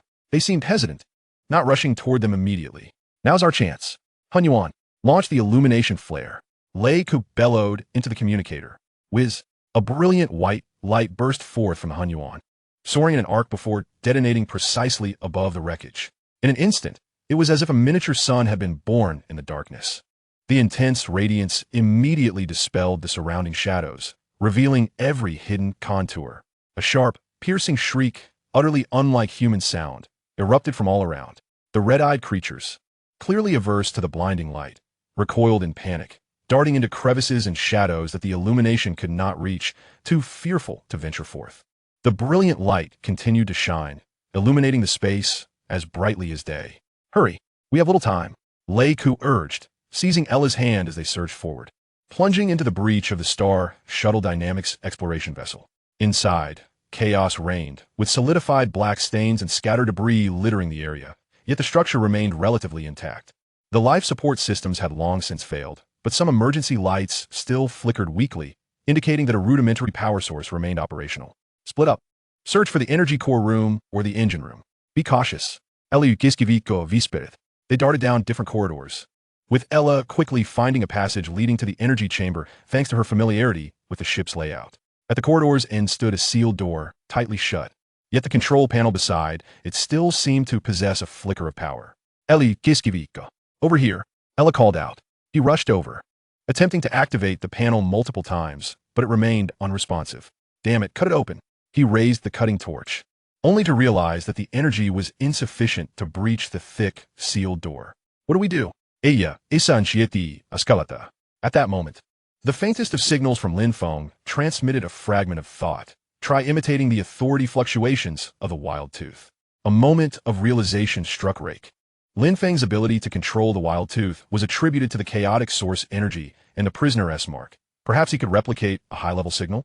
With a sense of desperation, Rake grasped Lin Feng's node and forcefully pressed it against the recognition panel of the sealed door.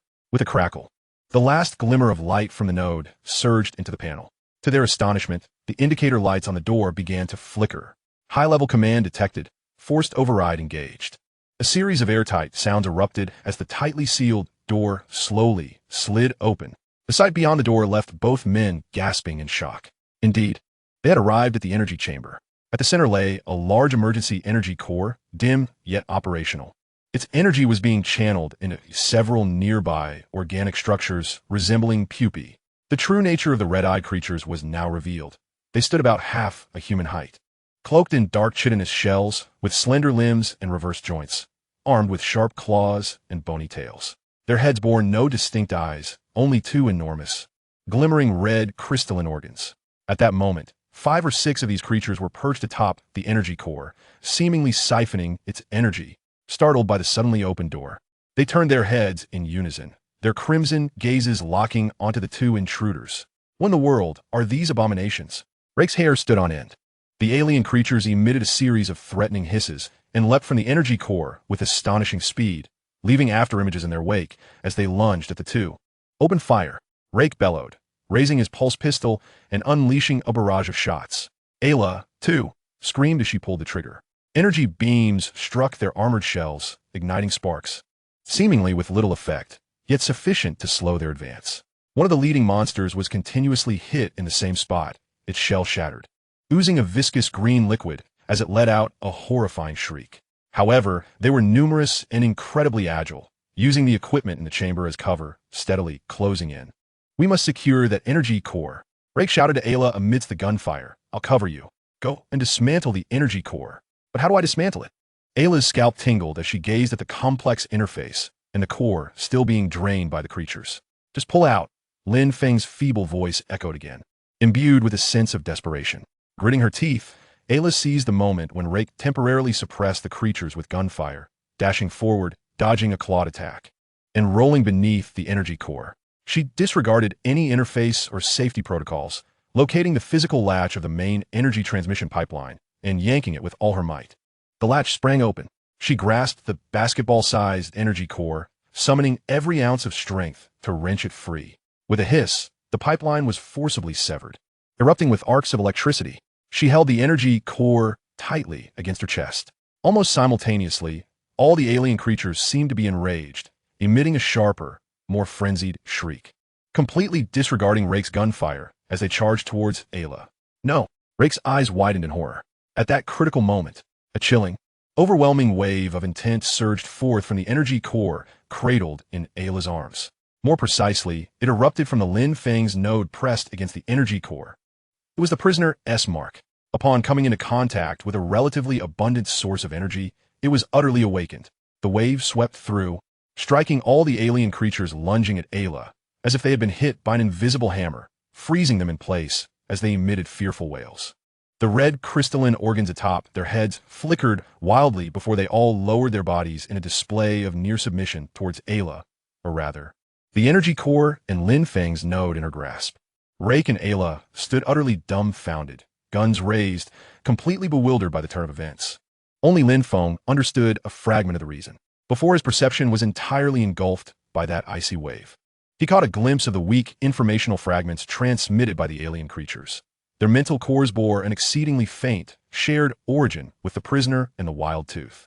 They seemed to regard him, marked by the prisoner, as a superior entity. Energy core connected, energy transmission, node repair accelerated, chaotic source energy generating. The electronic voice of the Wild Tooth sounded once more, seemingly regaining a modicum of strength. Yet at that moment, Lin Feng, Rake, and Ayla could not afford to feel elated. Although the alien creatures had lowered themselves, their heads slightly raised. The flickering red light remained fixated on the energy core in Ayla's arms, or rather, on Lin Feng's node beside it. They seemed to be waiting for something. Simultaneously, the alarm of the Wild Tooth blared once more. Warning, multiple high-energy signals detected approaching, identifying signal, Obsidian Group Rapid Strike Fleet, estimated arrival time, 15 minutes. Warning, large-scale spatial disturbance detected, suspected large ship transition exit, identifying signal match in progress. Within, the unknown alien creatures remained submissive, yet posed an ongoing threat. While outside, formidable enemies and unknown transition travelers drew near. The trio, who had just secured the energy core, found themselves plunged into an even greater vortex of crisis. Chapter 52, Graveyard Hunt. Inside the energy chamber, time seemed to freeze. 5 or 6 dark-shelled creatures lay prostrate on the ground, their demeanor humble. Yet their massive red, crystalline organs continued to flicker, fixating intensely on the energy core in Ayla's arms, as well as the Lin Feng node pressed against it. The frequency of that flickering was not one of docility, but rather a culmination of suppressed extremes, mingled with fear, reverence, and a raw, ravenous anticipation. Ayla clutched the cold energy core, too terrified to move, her cold sweat soaking her inner lining.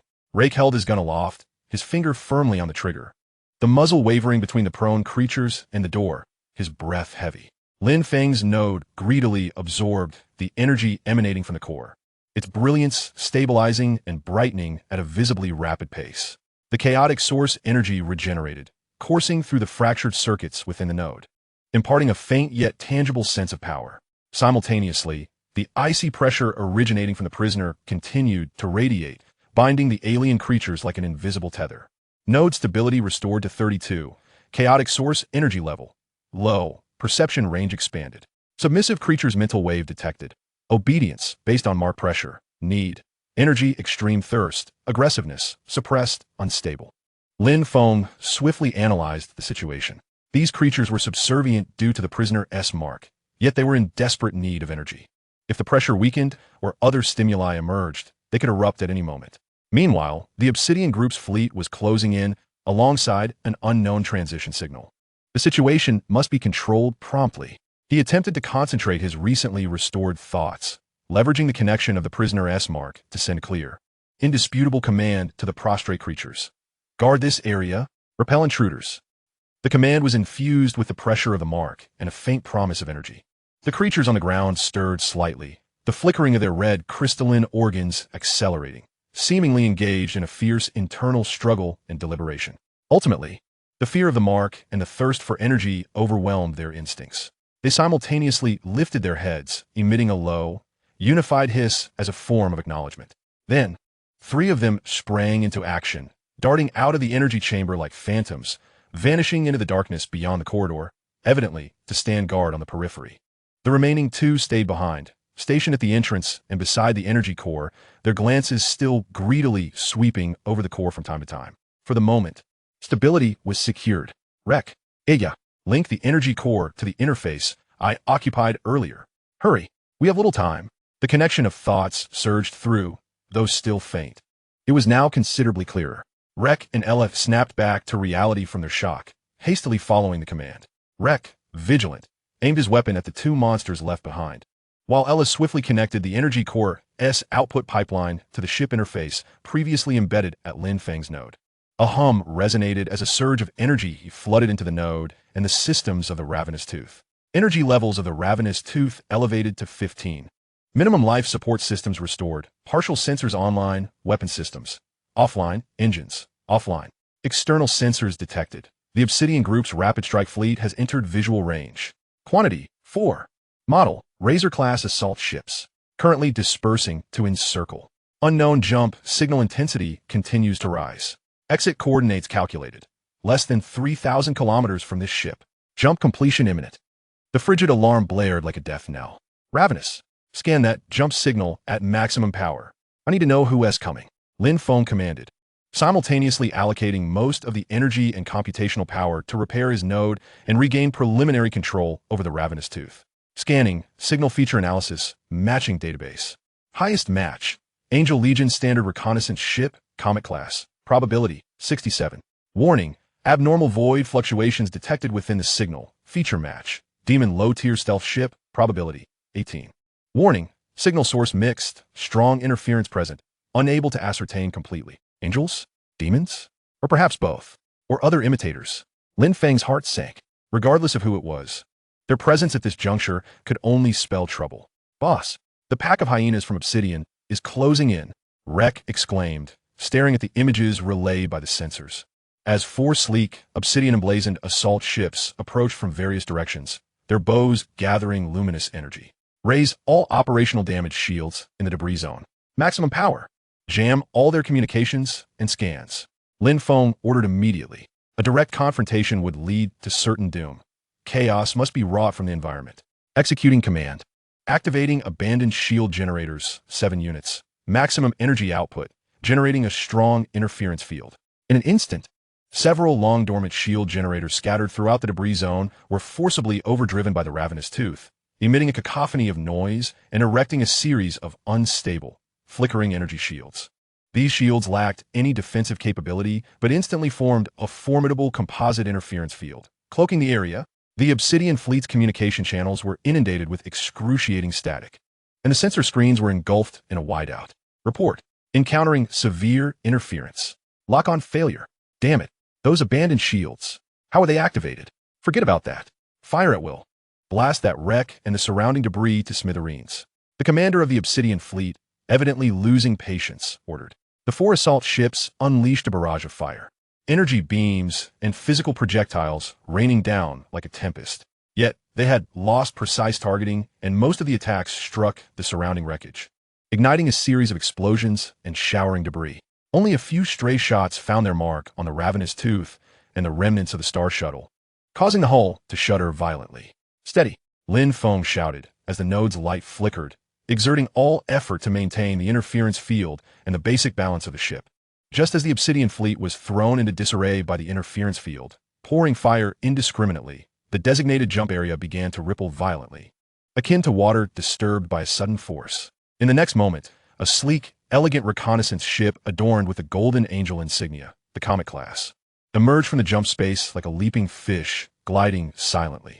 Yet, its position appeared slightly misaligned, and its hull was not stable, as if it had endured some form of disturbance. Even more astonishingly, in close proximity to its stern, another, more diminutive vessel, a demon stealth ship, twisted and shadowy, was similarly ejected from the jump space. Both ships appeared momentarily stunned, seemingly taken aback by their proximity and the chaotic battlefield they had entered. Angel reconnaissance ship, demon stealth ship, open fire, without a hint of hesitation. Both sides launched their assaults. Delicate beams of holy light and twisted shadow rays collided and obliterated in midair. Clearly, they had detected each other during the jump and had become entangled, resulting in the anomaly of their exit coordinates, crashing directly into the battlefield of the Obsidian Fleet and Lin Feng. In this instant, the situation spiraled into utter chaos. The Obsidian Fleet, faced with the sudden emergence of both Angel and Demon, hesitated, their firepower faltering. As the Angel reconnaissance ship and Demon stealth ship engaged in mutual attacks, they also had to evade the indiscriminate fire from the Obsidian Fleet and the interference field created by the debris. Meanwhile, Lin Feng seized this unexpected opportunity amidst the three-way melee to catch a much-needed breath. A splendid chance.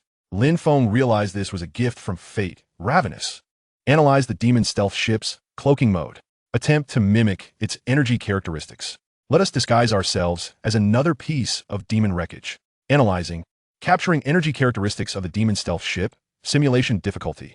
High. Requires 35 energy. Execute. Lin Feng commanded without hesitation. The surface lights and faint energy fluctuations of the Ravenous Tooth began to change rapidly, simulating the unique distortion and phasing characteristics of the Demon vessel. While Lin Feng also controlled the overloaded abandoned shield generators, gradually lowering the interference intensity to facilitate his disguise's integration into the background.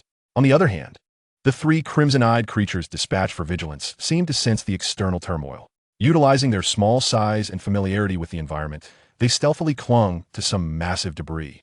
Resembling the most patient of hunters, coldly observing the chaotic battlefield below, one of the Obsidian assault ships, attempting to evade a holy light strike from the Angel, ventured too close to a dense debris field. Just as its hull grazed a massive metal plate, three shadows leapt forth like lightning from the shadows. They adeptly adhered to the vicinity of the assault ship's engine exhaust. Their sharp claws began to tear at the external protective grating. Alarm. External attack on engine compartment. Unknown biological entities. What the hell? Shoot them down. The crew aboard the assault ship panicked, turning their closed defense cannons to fire, but the three creatures were remarkably agile, tightly clinging to the blind spots, wreaking havoc. Meanwhile, that Demon stealth ship, caught between the Angel and the Obsidian's onslaught, finally succumbed to shield overload.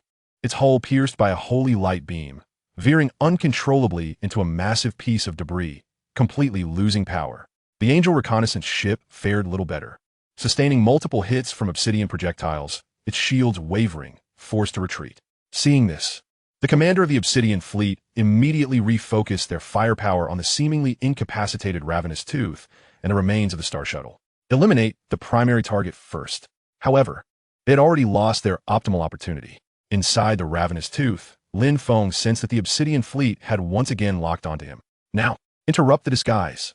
Channel all energy into the recently repaired aft thrusters. Short-range pulse jet.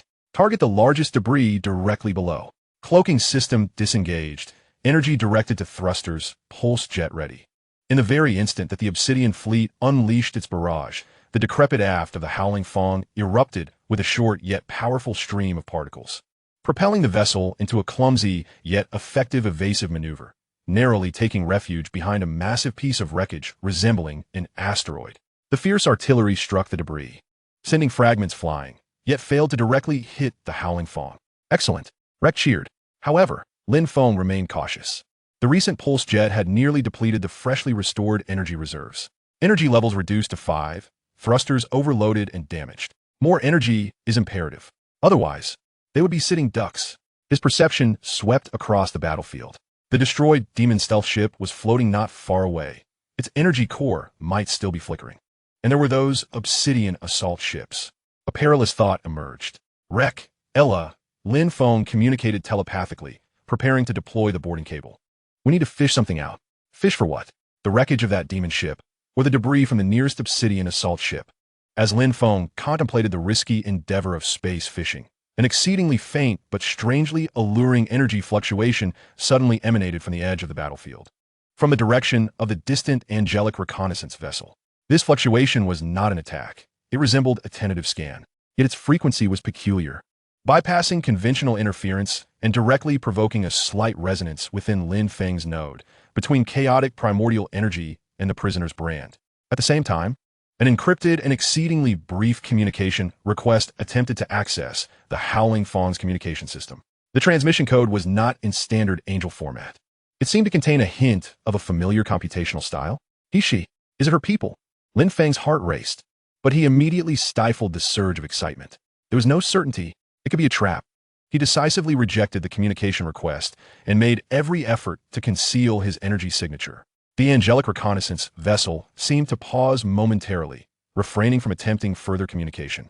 Yet it did not depart, continuing to linger at a distance, as if monitoring. Meanwhile, the obsidian assault ship under attack from the crimson-eyed creatures found itself in dire straits. Those creatures displayed astonishing destructive capability, actually tearing a breach and infiltrating the engine compartment. Intense gunfire and screams erupted from within, but soon fell silent. The assault ship's power dimmed rapidly, floating lifelessly like a dead fish. The remaining 3 obsidian warships exhibited visible hesitation and fear. Unknown creatures, bizarre angels, and that indestructible wreck. Retreat. A temporary withdrawal. Call for support from the main fleet. The commander finally issued the retreat order. The 3 assault ships cautiously increased their distance, turning to prepare for departure. The enemy is fleeing. Just as Lin Feng breathed a sigh of relief, he suddenly sensed an exceedingly unusual spatial fluctuation. It did not emanate from a jump, but arose from the depths of the silent demon stealth ship's wreckage. The shadows surrounding the debris began to contort and elongate unnaturally, as if being devoured by an invisible black hole. The material of the wreck itself rapidly dulled and decayed, as if subjected to eons of time. A cold, lifeless, eerily familiar void energy wafted forth from that place. Is it Carl's doing? Has he been observing from the shadows? Or was there something inherently wrong with that demon ship? Before Lin Feng could ponder further, at the center of the distorted shadows, a point of profound darkness quietly materialized, then suddenly expanded into a swirling void that devoured light. A powerful gravitational pull emanated from it, not only tugging at the wreckage of the demon ship, but also gradually drawing the Howling Feng and the massive debris that sheltered it toward that vortex. This is bad.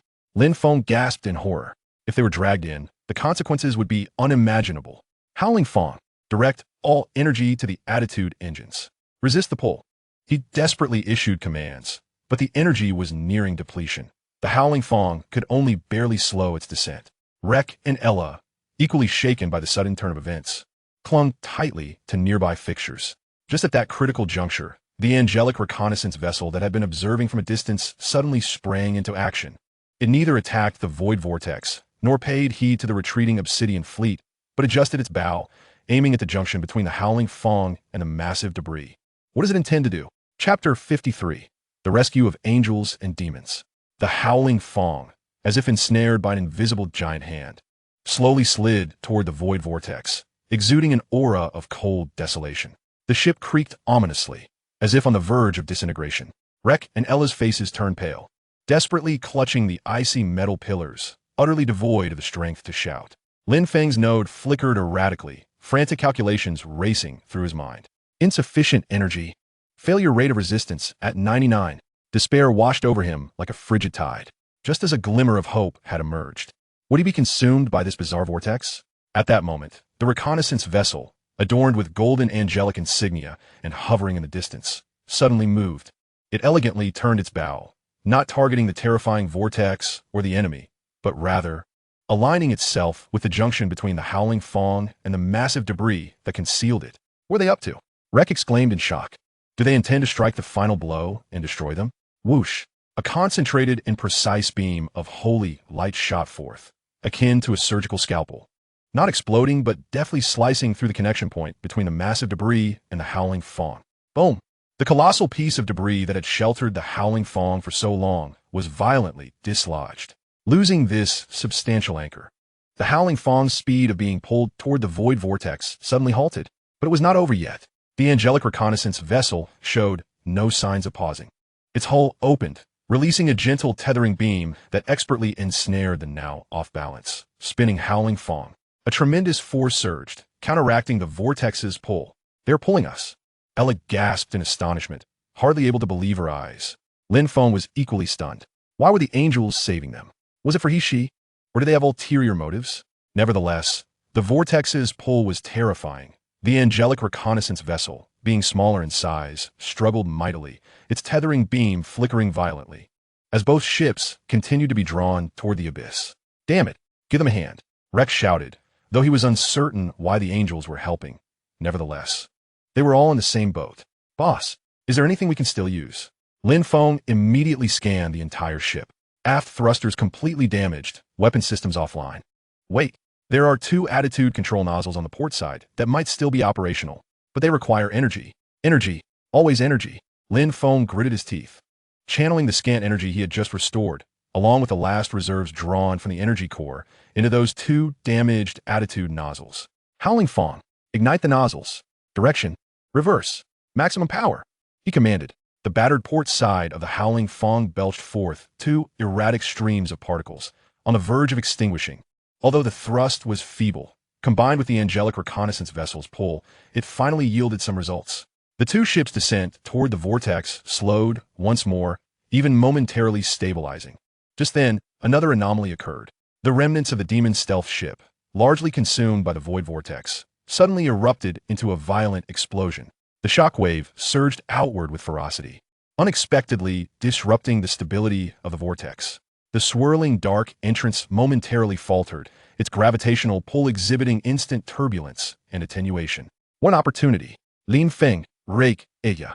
And even the pilot aboard the Angel reconnaissance ship likely harbored this thought simultaneously. "Now is the time. With all their might, escape," Lin Feng shouted. The engines of the Angel reconnaissance ship roared to their utmost, and the brightness of the tethering beam intensified dramatically. The thrusters of the grim tooth also squeezed out the last vestiges of particle flow. Under the combined force of both vessels, bolstered by the explosion shockwave, the grim tooth was finally yanked away from the perilous edge of the vortex's deadly grasp, like a fish breaking free from a fishing line. The grim tooth was pulled by the Angel reconnaissance ship's tethering beam, stumbling towards a relatively safe area dense with debris. Behind them, the void vortex fluctuated violently under the disturbance of the explosion, appearing exceedingly unstable, ultimately contracting slowly and vanishing as if it had never existed, leaving only a more desolate expanse of space consumed by its voracity. For the moment, they were safe. The grim tooth, towed by the Angel reconnaissance ship, sought refuge within a labyrinthine area comprised of countless colossal shipwrecks. Here, the signals were chaotic, making it an ideal hiding place. The tethering beam extinguished, and the 2 vessels floated quietly in the darkness, resembling 2 injured beasts, warily confronting one another. Inside the grim tooth, energy reserves had once again run dry, casting the lights into dimness.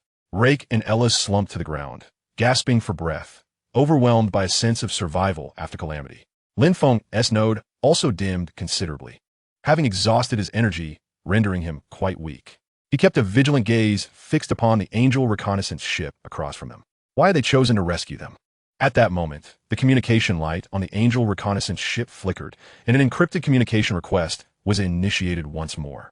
Rake and Ella turned to Lin Feng's node. "Let in." Lin Feng pondered for a moment before deciding to confront it. Whether it be a blessing or a curse, one cannot evade fate. As the communication connected, a clear, melodious voice tinged with an undeniable air of authority resonated through, speaking in impeccably articulated galactic common. "Unknown vessel, please identify yourselves. Why have you appeared at the edge of the Angel Star Domain's graveyard? Were you attacked by the Obsidian Group's fleet?" Rake and Ella exchanged apprehensive glances, hesitant to respond impulsively. Lin Feng, manipulating a damaged speaker, emitted a voice laden with electrical static. "We are grateful for your assistance. We are lost explorers, pursued by the Obsidian Group, and inadvertently found ourselves here." He concealed the true circumstances. "Explorers?"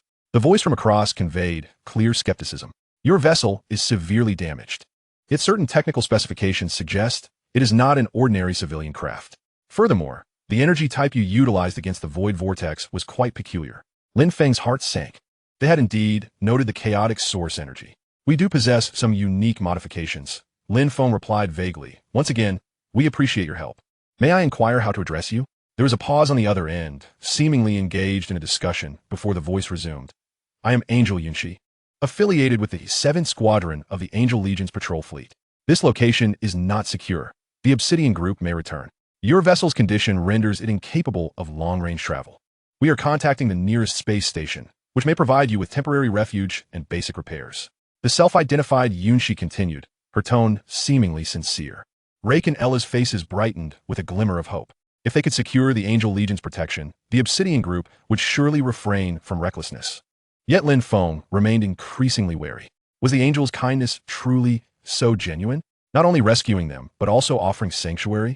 The shadow of he-she and the earlier whispers of demons echoed in his mind. We are immensely grateful. Lin Feng did not immediately decline, but instead probed. Might Angel Yunshi be acquainted with the Celestial King, he-she? Once again, silence fell on the other end, this time lingering longer. After a brief interval, Yunshi's voice emerged, imbued with a barely perceptible gravitas. The name of the Celestial King is not one that ordinary soldiers such as us may casually invoke. How do you know of the Celestial King? A door had opened. Lin Feng sensed that the other party seemed privy to something. We inadvertently acquired some ancient information related to the Celestial King. He continued his probing. Yunshi's voice grew serious. Any information pertaining to the Celestial King is classified among the angels. Unknown vessel. Your identity likely transcends that of mere lost explorers. Please immediately grant us access to your vessel's core database for scanning, to confirm your true identity and intentions. The plot thickens. It was indeed an inquiry. Rake and Ella's expressions shifted. To open the core database meant exposing everything to them. Lin Feng's secrets, the chaotic source energy, even the origins of the grim tooth will be laid bare. I'm afraid that cannot be done. Lin Feng resolutely refused. The core data pertains to our privacy and security. Then I regret to inform you. Yunshi's voice turned cold. Until your identity is clarified, for security reasons, I must temporarily detain your vessel until further orders are received. Please do not resist and submit to the towing. The tethering beam of the Angel reconnaissance ship ignited once more, aimed squarely at the grim tooth, carrying an undeniable air of finality. Just as they had narrowly escaped one peril, they found themselves ensnared in another. Rake and Ella's hearts sank. At that tense moment, the damaged sensors of the grim tooth suddenly detected an extremely faint, intermittent distress signal. The source of the signal was alarmingly close, within the depths of this debris maze. Moreover, the encoding of the signal was very archaic, yet carried an oddly familiar essence. Signal feature analysis, highest match probability. Star Shuttle Power Expedition Ship Emergency Distress Beacon. Probability 45. Signal content repeats. Survivor trapped. Energy running low. Coordinates.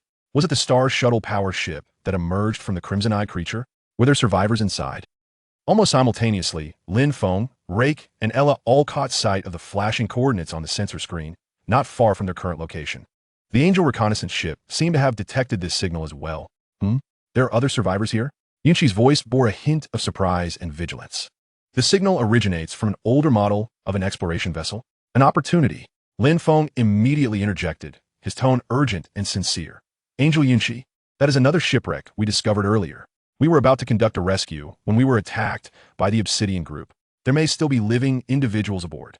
We request permission to proceed with the rescue first. Lives are at stake. He attempted to redirect the Angel's focus towards the rescue, buying time, and seeking an opportunity to escape. The communication channel fell silent, with only the sound of Yunshi seemingly conferring quietly with her teammates. After a tense 15 seconds, Yunshi's voice re-emerged, making a decision. Permission granted. Rescue takes precedence. My squad will escort you to the signal source. But please do not attempt any actions that could be misconstrued. The tethering beam remained connected as the Angel reconnaissance ship slowly adjusted its course, signaling for the grim tooth to lead the way. Rake and Ella looked toward Lin Feng. Let us follow their lead. Lin Feng conveyed through thought. Direct confrontation held no chance of success. They could only take it step by step, hoping for unforeseen developments during the rescue operation. The grim tooth, under the escort of the Angel reconnaissance ship, cautiously navigated toward the source of the distress signal. The surrounding debris grew denser, the light dimmer, and the atmosphere increasingly oppressive. At last, they halted before the remnants of a colossal exploratory vessel, even more dilapidated than the Harbinger, adorned with the emblem of lightning and stars. It appeared that half of the ship had been utterly corroded by some unknown force, leaving only the rear section tenuously intact. The distress signal emanated from within. The Angel reconnaissance ship deployed several small reconnaissance drones, which circled the remnants of the starship, scanning meticulously. A faint life signal was detected. Quantity 1. Location near the depths of the energy chamber. Environment hazardous, with multiple structural collapses and energy leaks present. Yunshi's voice resonated. The life signal is weak. Immediate rescue is imperative. My team will proceed with the operation. Unknown vessel, please remain here. The doors of the Angel reconnaissance ship swung open, and two high-ranking angels clad in exquisite silver armor with wings unfurled gracefully emerged. They moved with lithe elegance, defying the weightlessness of their surroundings. Wielding instruments that emitted a soft glow, swiftly entering the breach of the starship wreckage. Rake and Ella observed anxiously, while Lin Feng concentrated intently on sensing the internal commotion. Remaining vigilant of the Angel reconnaissance ship, time ticked by slowly. There is no sound of conflict from within, only the occasional brief communication from the Angel warriors. Survivor located. Life in peril. Transferring. Everything seemed to proceed normally.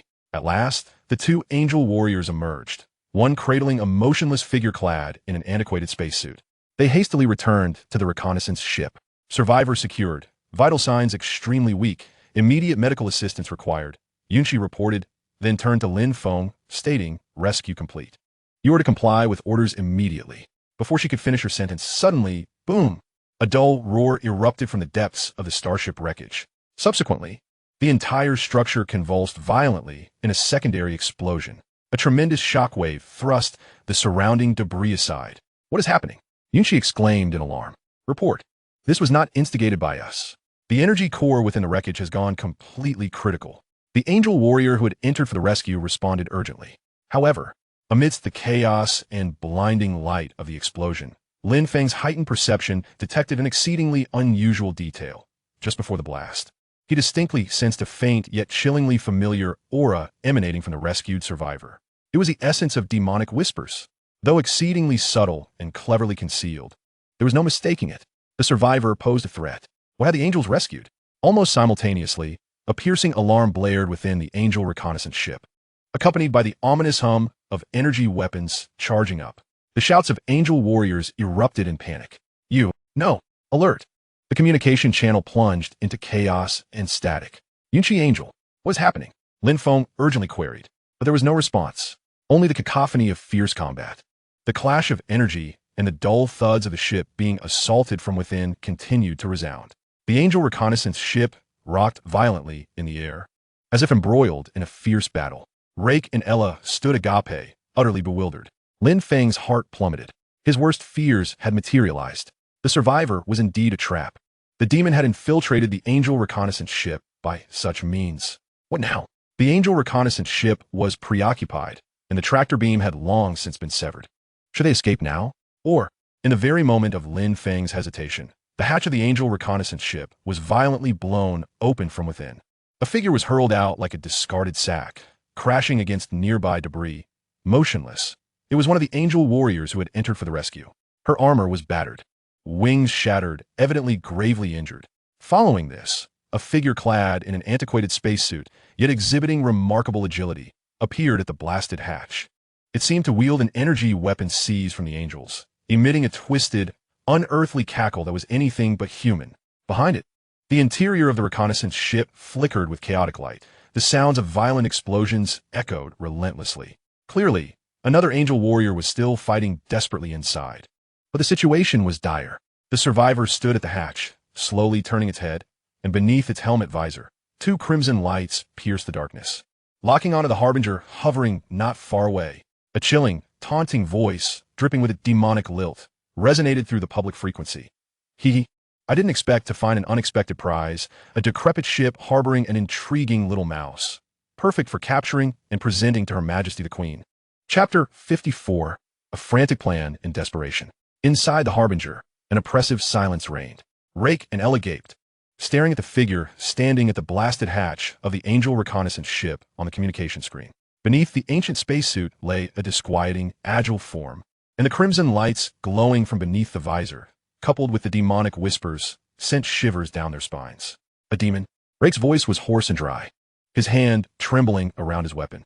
Just moments ago, they had thought they were rescued by angels, and in an instant, the angelic warship had been breached from within, with the enemy now fixated upon them. Ella, pale with fear, instinctively moved closer to Rake. Lin Feng's mind raced.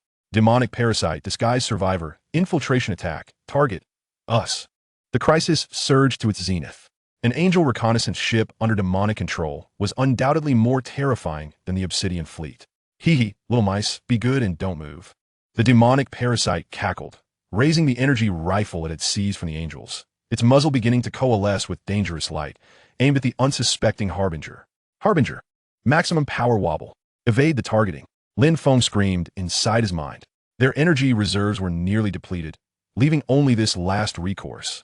The Harbinger lurched violently from side to side, resembling a drunken sailor. The energy beam shot past perilously close to the hull, striking the debris behind, igniting a fiery explosion. TSK, disobedient little mice. The demonic parasite seemed displeased, readjusting its aim, preparing to fire once more. Just then, another explosion and a muffled groan of pain echoed from within the Angel reconnaissance ship. Clearly, the final Angel warrior was still resisting, diverting some of the parasite's attention. An opportunity. Though slim, it was the only chance they had. Rake. Iya.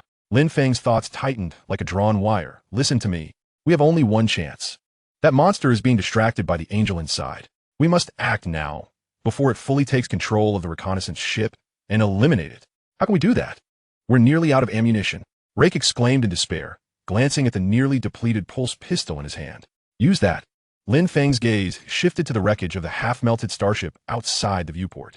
That ship, its energy core, had merely been forcibly severed moments ago. There might still be unstable remnants. Moreover, those crimson-eyed monsters seemed particularly fearful of bright light and loud noises. A mad plan took shape in his mind in an instant. Rake, you're the best shot. Wait for my signal, and shoot at the external leak of the energy chamber of that starship. There must be high-energy volatile materials there. Iya, you command the ruinous Feng, though its mobility is severely limited. Await my command, and channel the last remnants of energy into the damaged broadcasting system, directing it towards the reconnaissance ship, unleashing all conceivable noise at maximum volume. The more jarring, the better. As for me, I shall endeavor to utilize the final vestiges of chaotic energy to disrupt that monstrous entity's movements, even if it merely causes a momentary pause. Will this suffice? Ella's voice trembled. It must work, or we shall all perish. With gritted teeth, Rek raised his weapon anew, his gaze fierce as he aimed at the distant wreckage. Commander, issue the order. Lin Feng inhaled deeply, if the node possessed such functionality, concentrating all computational power, calculating firing angle, assessing instability points in the energy core, determining optimal frequencies for broadcasting interference, timing the chaotic energy disruption. Outside, the malevolent parasitic entity seemed to suppress the ship's resistance, once more lifting its weapon with a cold smirk, aiming at the swaying ruinous Feng. Now, Rek, fire. Iya, maximum noise. Chaotic energy, disrupt. Bang. Rek pulled the trigger, the final pulse of energy striking precisely at a fissure in the energy chamber of the starship's propulsion wreckage, from which ethereal blue energy seeped. Hiss boom! Like igniting a barrel of explosives, the exterior of the energy chamber erupted violently. A dazzling white-blue brilliance instantaneously engulfed the vicinity, even temporarily overshadowing the other lights on the battlefield. The tremendous explosion resonated like thunder. Almost simultaneously, the ruinous Feng's battered broadcasting system emitted an ear-piercing cacophony. A horrifying wave of sound intermingled with metallic screeches, static noise, and shrill frequencies, surging towards the Angel reconnaissance ship like a tsunami. Meanwhile, Lin Feng exhausted the last trace of chaotic energy, transforming it into an invisible mental spear, piercing fiercely into the consciousness of that malevolent parasitic entity. A triple strike descended in an instant. The malignant parasite clearly did not anticipate that this seemingly doomed vessel could mount such a frenzied counterattack. The blinding light elicited a pained shriek from it, for demons detest pure and intense light, and the crimson glow beneath its mask dimmed for a fleeting moment. The jarring noise penetrated its spacesuit, disrupting its perception and balance. Moreover, Lin Feng's minuscule yet precisely timed mental interference induced a brief rigidity in its form. This momentary stiffness was sufficient. From the shattered door of the Angel reconnaissance ship, a silver figure surged forth like a bolt of lightning. It was the last remaining Angel warrior. Her armor was damaged, blood trickled from her lips, yet her gaze remained sharp as an eagle. The flame sword in her hand ablaze with the last vestiges of holy light.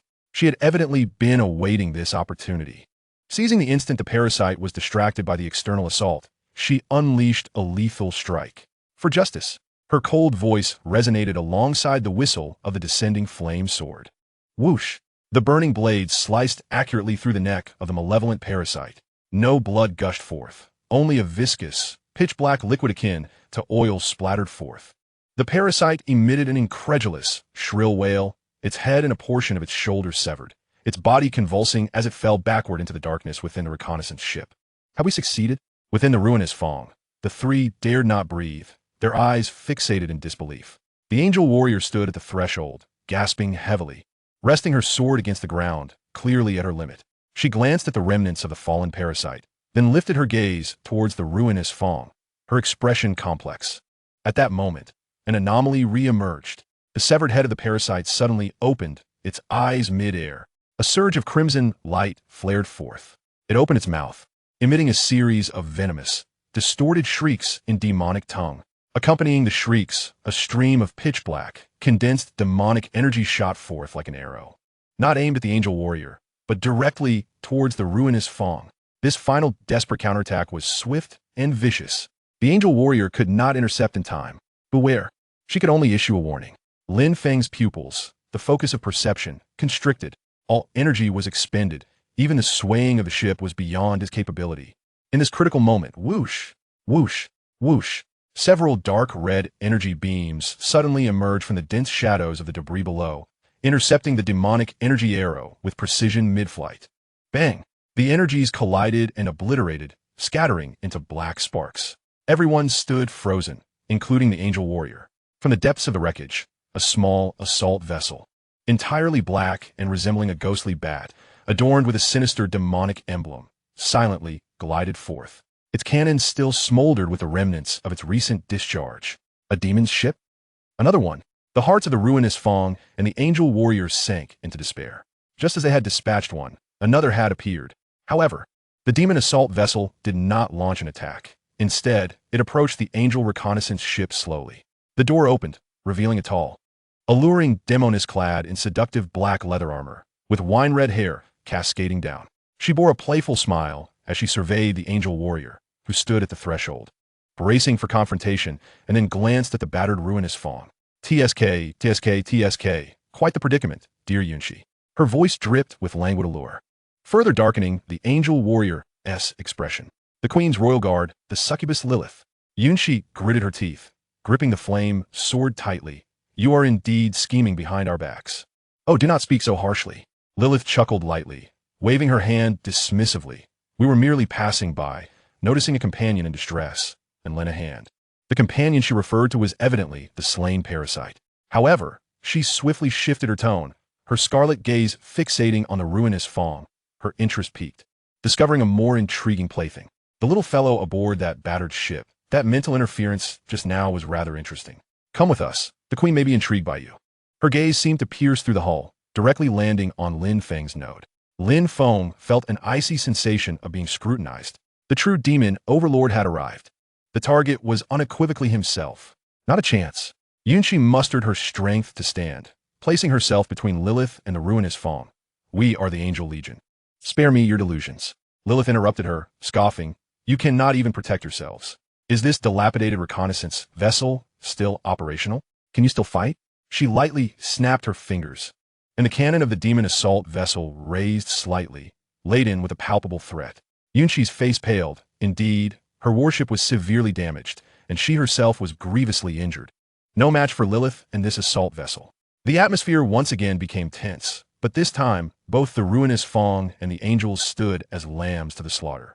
Just as Lilith prepared to issue a command to forcibly capture them, the antiquated sensors of the ruinous Fong emitted an ill-timed, intermittent alarm. Warning: detecting a massive-scale spatial jump signal. Quantity: incalculable. Identified signal: Obsidian Group's main fleet. Warning: detecting high-intensity energy reactions approaching. Identified: Angel Legion's cruiser-class combat vessels. Warning: detecting unknown high-energy biological reactions located in the deepest remnants below. Awakening. As if to corroborate the alarms, the entire debris field suddenly began to tremble violently. Countless metallic fragments cascaded down, massive wreckages collided, producing a thunderous cacophony. In the distance, space fractured like a shattered mirror, and the Obsidian Group's densely packed main battleships surged forth like locusts. In another direction, resplendent holy light tore through the darkness, revealing the Angel Legion's elite fleet array. Imposing and solemn. Beneath them, In the depths of endless wreckage, an ancient and ravenous aura of terror, akin to a slumbering behemoth, slowly opened its eyes. With three armies converging, an unknown horror was awakening beneath their feet. The playful smile on Lilith's face instantly froze, replaced by a flicker of astonishment and gravity. Yunshi also displayed an expression of disbelief. Rek and Ella were utterly bewildered. Lin Feng's nodes flickered frantically, an overload of information nearly causing him to short-circuit. Desperation, true desperation. Yet chaos is also an opportunity. He gazed at the two warships, which moments ago were poised for battle, now simultaneously cowed by an even greater crisis. And a more reckless thought ignited within him, like the last spark in the darkness. Perhaps, only by stirring the waters thoroughly could there be a glimmer of hope. Chapter 55. Fishing in Troubled Waters, Survival and Desperation.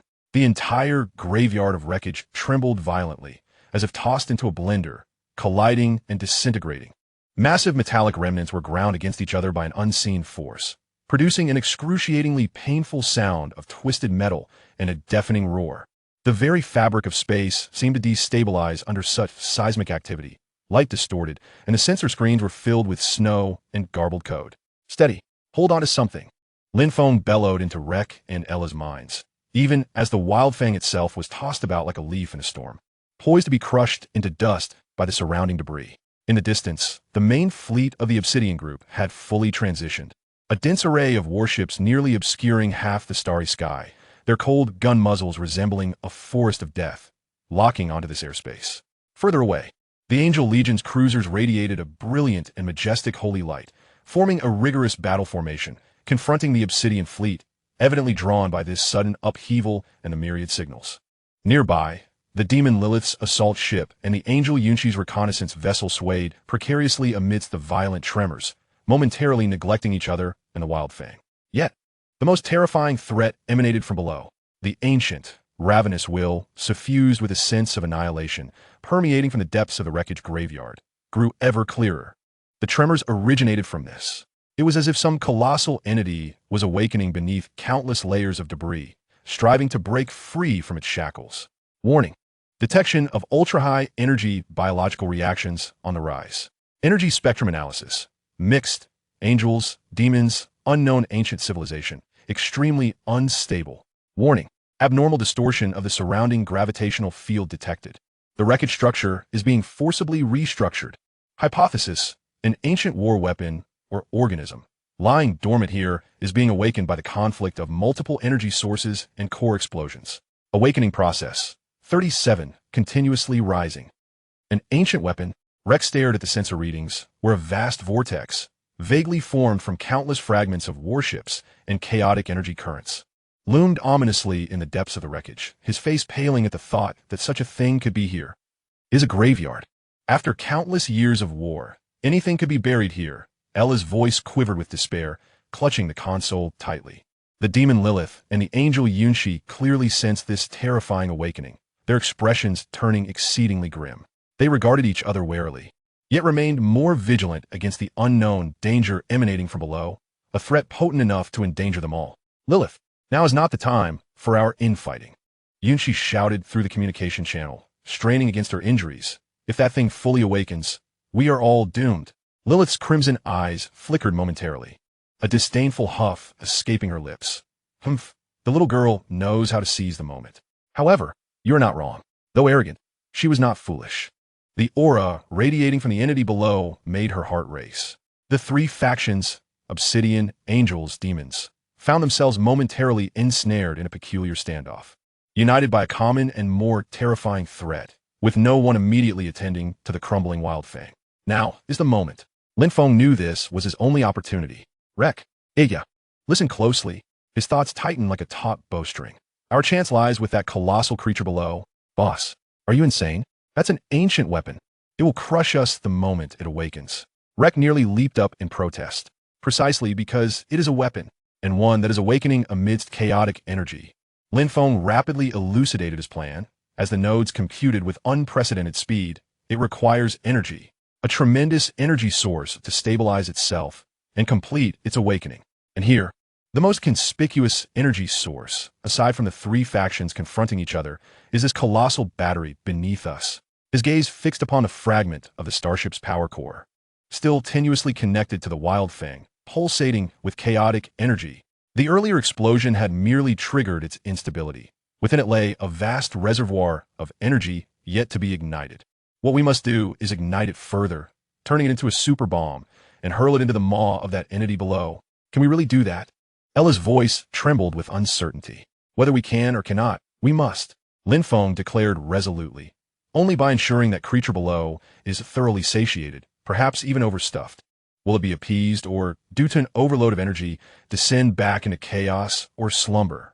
This is the sole way to simultaneously escape the pursuit of all three factions and the ancient weapon. How do we throw it? Our power reserves are nearly depleted. Rex shouted, using the shockwave from the explosion and our last reserves of propulsion. Lin Feng replied, I've already calculated the angle. Ella, on my countdown. Unleash the backup propellant with all your might, aiming downwards at a 37-degree angle. Rex, fire all your remaining bullets at the most vulnerable points connecting the energy core to the hull. Whether we can sever it depends on you. This was a plan so utterly mad that it bordered on insanity. Should it fail, they would either be obliterated by the energy core's explosion, crushed by the awakened ancient weapon, or reduced to dust by the combined firepower of the three factions. Yet, there was no time for hesitation.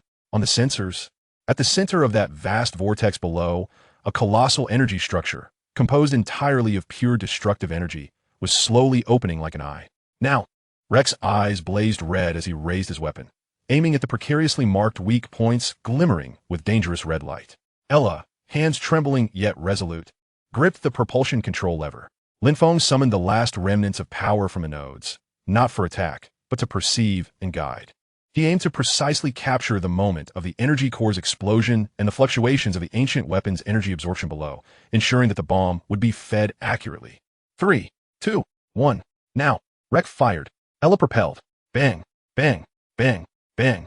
Rex discharged the last few energy bullets from his pulse pistol, all striking their targets with deadly precision. Sizzle boom.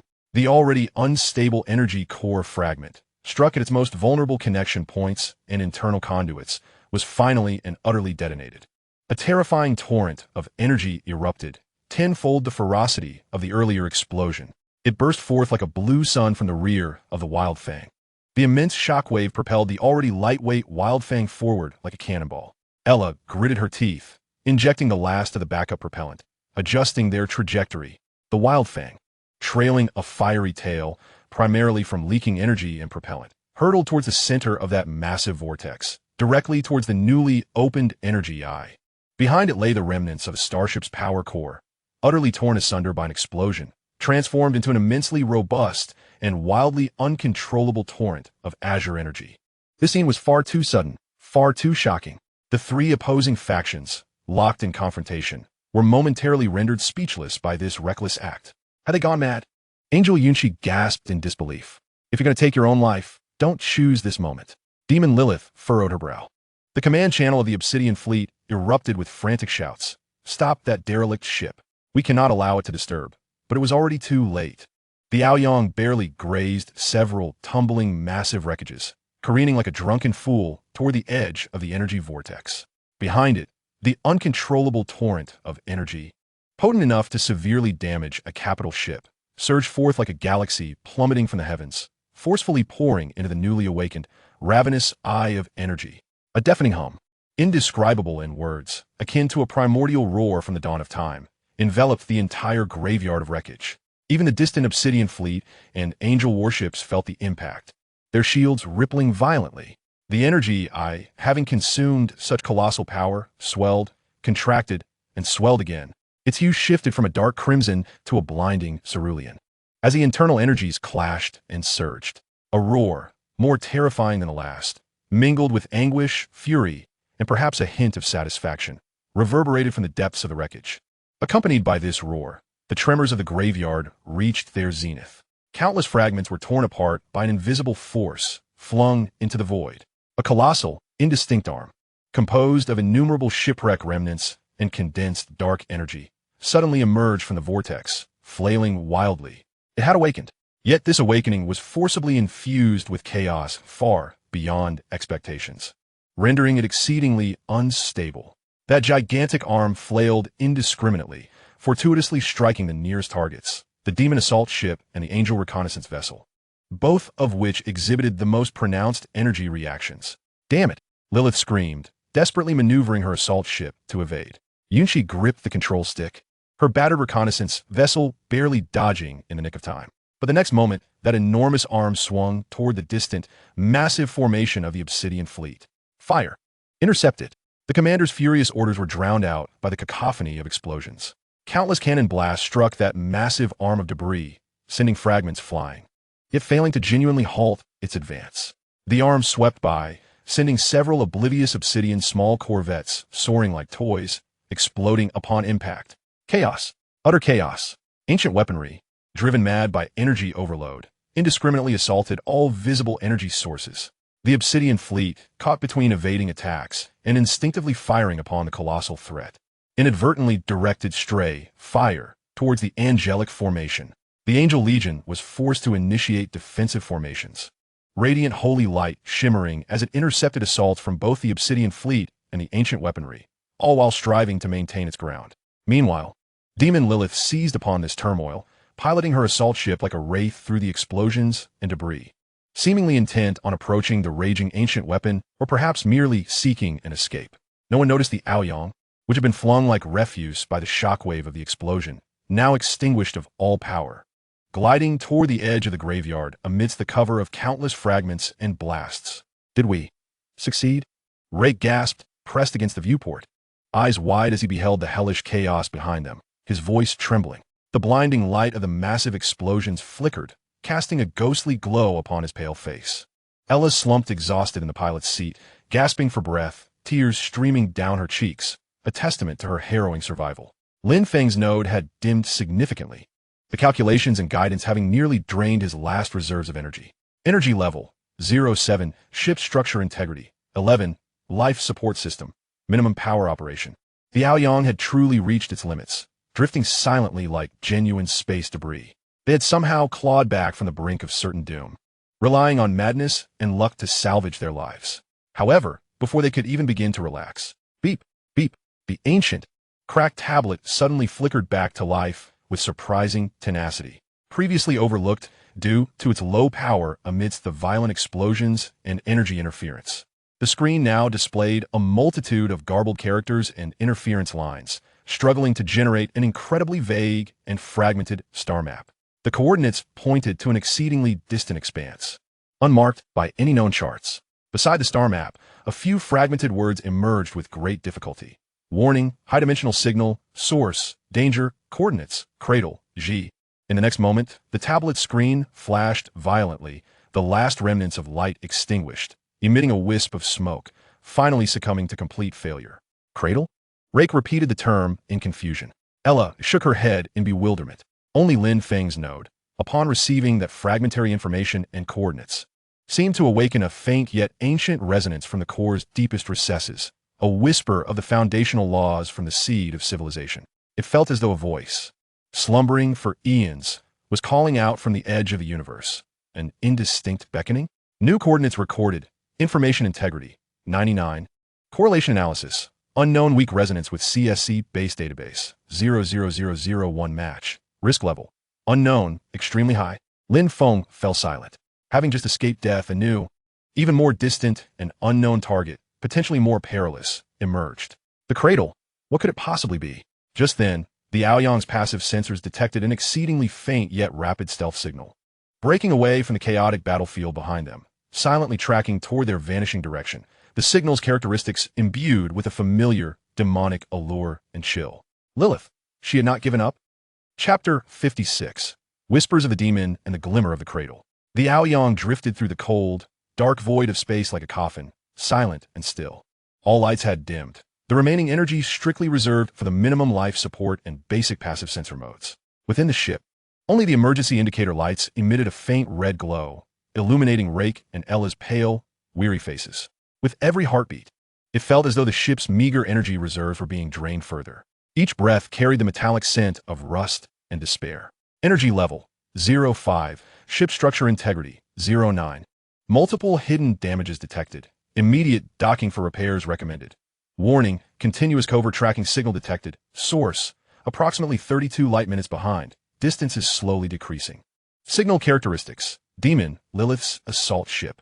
Evasion probability, extremely low. Lin Feng's node flickered like a dim firefly in the darkness, constantly refreshing the disheartening data. Lilith was like the most patient of hunters, trailing far behind them, neither rushing to close the distance nor allowing them to escape her sight. She seemed to be waiting for the Aoyang to exhaust its last ounce of energy, rendering them truly vulnerable prey. What did she intend? Rake muttered through clenched teeth, striking the cold bulkhead with a fist, producing a dull thud. If you want to kill us, do it swiftly. Was this endless game? Ella curled up in the co-pilot's seat, her voice laced with tears. She is toying with us like a cat playing with a mouse. Lin Feng remained silent.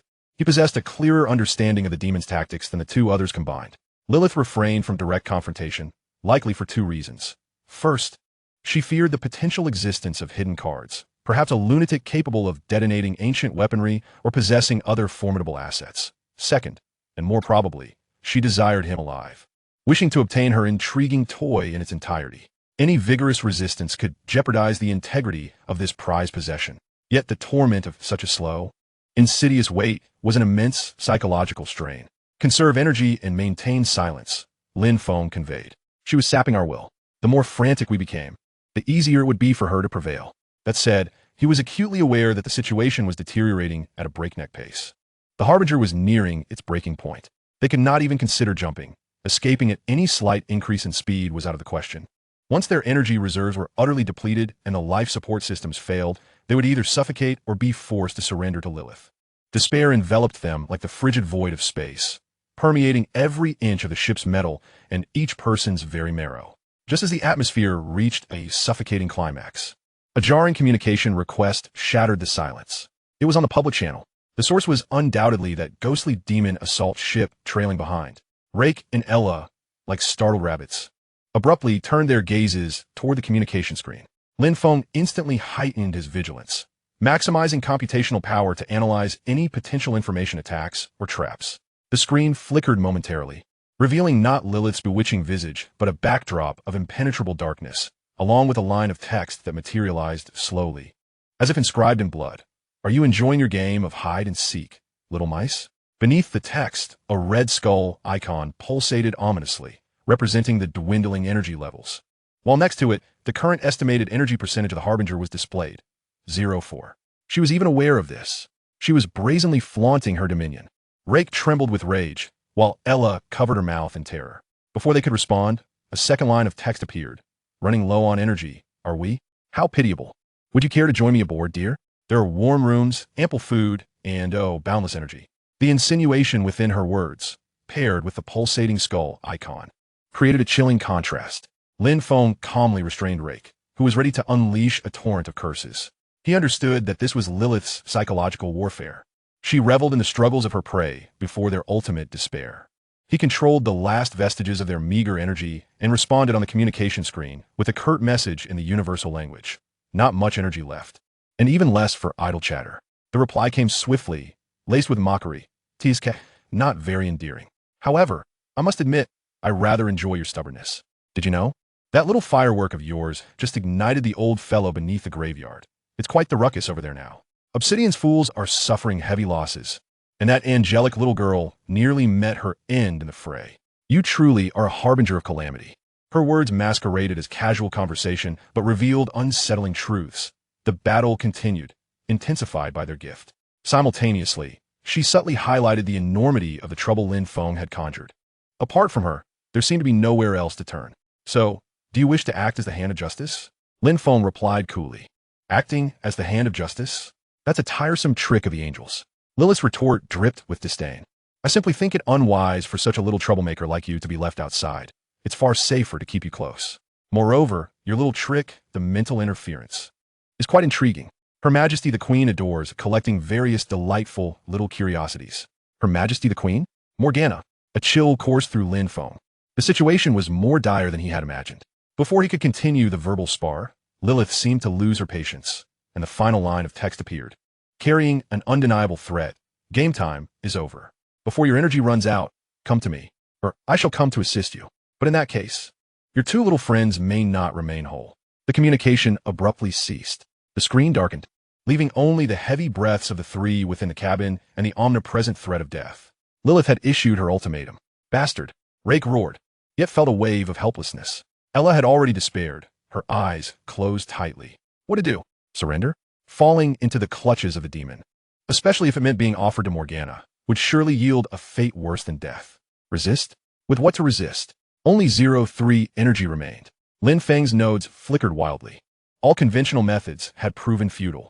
The only variable left was that mysterious, unknown cradle coordinate. It was the last fragment of information received before the tablet was completely destroyed, pointing to a distant, uncharted star domain. The faint resonance from the CSE's lower database was the only illogical straw he could grasp. Executing the final plan, directing towards the cradle coordinate. Warning, insufficient energy, unable to perform spatial jump. Conventional travel to the coordinate will take over 700 years. Plan, overload the Harbinger's remaining engines and all convertible energy, including energy quantification of non-critical structural materials. Simulate a short-range jump signal to deceive the demon tracker. And execute maximum power directed inertial drift. Objective, enter any nearby gravitational field or anomalous spatial region at the coordinate point. Success rate, below 57. Consequences of failure, total energy depletion, 87 risk of structural disintegration, 91 risk of detection by the demon. This was a suicidal plan. The success rate was pitifully low. And even if successful, drifting near that unknown coordinate would likely lead to another form of death. But there were no other choices left. Rake, Aya. And Lin Feng's thoughts resonated with an unyielding resolve. Brace yourselves, hold tight. This was our final opportunity. He succinctly informed the two of his plan. Upon hearing it, Rake and Ella's faces paled further, yet they sensed within Lin Feng's thoughts a determination born of desperation. In the face of doom, a flicker of bravery ignited. To hell with it. Better than being captured by a demon as a snack. Rake shouted with reddened eyes. Boss, I believe in you. Ella trembled, but gripped the safety handle tightly. Initiating execution. Energy overload activated. Structural material energy conversion. Inside the Harbinger, an agonizing metallic groan and the shrill whine of energy overload echoed. The remaining engine nozzles erupted with an unstable, blinding light. Small parts and non-load-bearing structures continuously disintegrated in the dim glow, transforming into pure energy injected into the engines. From the outside, the Harbinger appeared as a dying beast, emitting one final, anguished and frenzied roar, enveloped in blinding light. Meanwhile, aboard the demon assault ship, Lilith raised an eyebrow. Oh, still attempting a desperate struggle? A short jump? How foolish. She did not act immediately, merely watching with amusement as the sensor readings indicated the battered ship's energy surged dramatically, and spatial fluctuations began to grow chaotic, as if enjoying an intriguing performance. She was certain they could not escape her grasp. However, seconds later, her expression shifted slightly. No, this spatial fluctuation is a ruse. It's simulated. What does he intend to do? She realized in a rush, attempting to intercept him, but it was too late. The Harbinger did not execute a spatial jump. Instead, it converted all the energy produced from the overload, along with its final mass, into a pure, frenzied thrust. Like a stone forcefully hurled into the abyss, it surged forth in a direction utterly skewed and entirely at odds with conventional trajectories. The velocity skyrocketed to a perilous degree, and the vessel's structure emitted a terrifying cacophony, as if on the brink of disintegration. Fleeing? A flicker of ire crossed Lilith's exquisite visage as she immediately urged the assault ship onward. The formidable demon engine roared to life, poised to pursue. However, at that very moment, whoosh, whoosh, whoosh, several beams of sanctified and piercing energy suddenly erupted from the void to her front side, precisely sealing off the path of Lilith's assault vessel. Concurrently, a cold yet furious voice resonated through the public channel. Demon, your adversary is me. A ripple of spatial distortion heralded the emergence of an angelic reconnaissance ship, scarred yet still radiating divine light, materializing before Lilith. It was the Angel Yunshi. She had somehow extricated herself from the chaotic battlefield and traced her way here. That persistent little brat. Lilith was compelled to maneuver the warship to evade, gritting her teeth in frustration, helplessly watching as the Harbinger vanished into a streak of light, disappearing into the enigmatic darkness of space. Inside the Harbinger, following the frenetic acceleration, an eerie silence enveloped the vessel. All energy had been utterly depleted. The life support systems had ceased operation, and the temperature commenced a rapid decline. The lights extinguished. leaving only the faint glimmer of distant stars piercing through the viewport, illuminating the drifting ice crystals and dust within the cabin, suspended in the weightlessness. Rek and Ella succumbed to the overwhelming forces and sudden depressurization, slipping into unconsciousness, secured in their seats by the automatic emergency systems, their vital signs faint. Lin Feng's node dimmed considerably, akin to a candle flickering in the wind, as he struggled to maintain the barest semblance of awareness. Energy level 0. Hull structural integrity 4. Life support offline external environment vacuum approaching absolute 0. Course confirmation currently drifting along the designated trajectory velocity 0. 17 times the speed of light. Estimated 117 hours until entering the cradle coordinates ambiguous range. Success. They had temporarily shaken off Lilith. Yet, the cost was utter energy exhaustion and a hull on the verge of collapse. They had transformed into a true, frigid coffin adrift in the lifeless expanse of the cosmos. Where lies hope? Near the cradle coordinates, will there truly be something? Or is it merely a frigid grave marker? Time slipped away as cold and silence consumed all.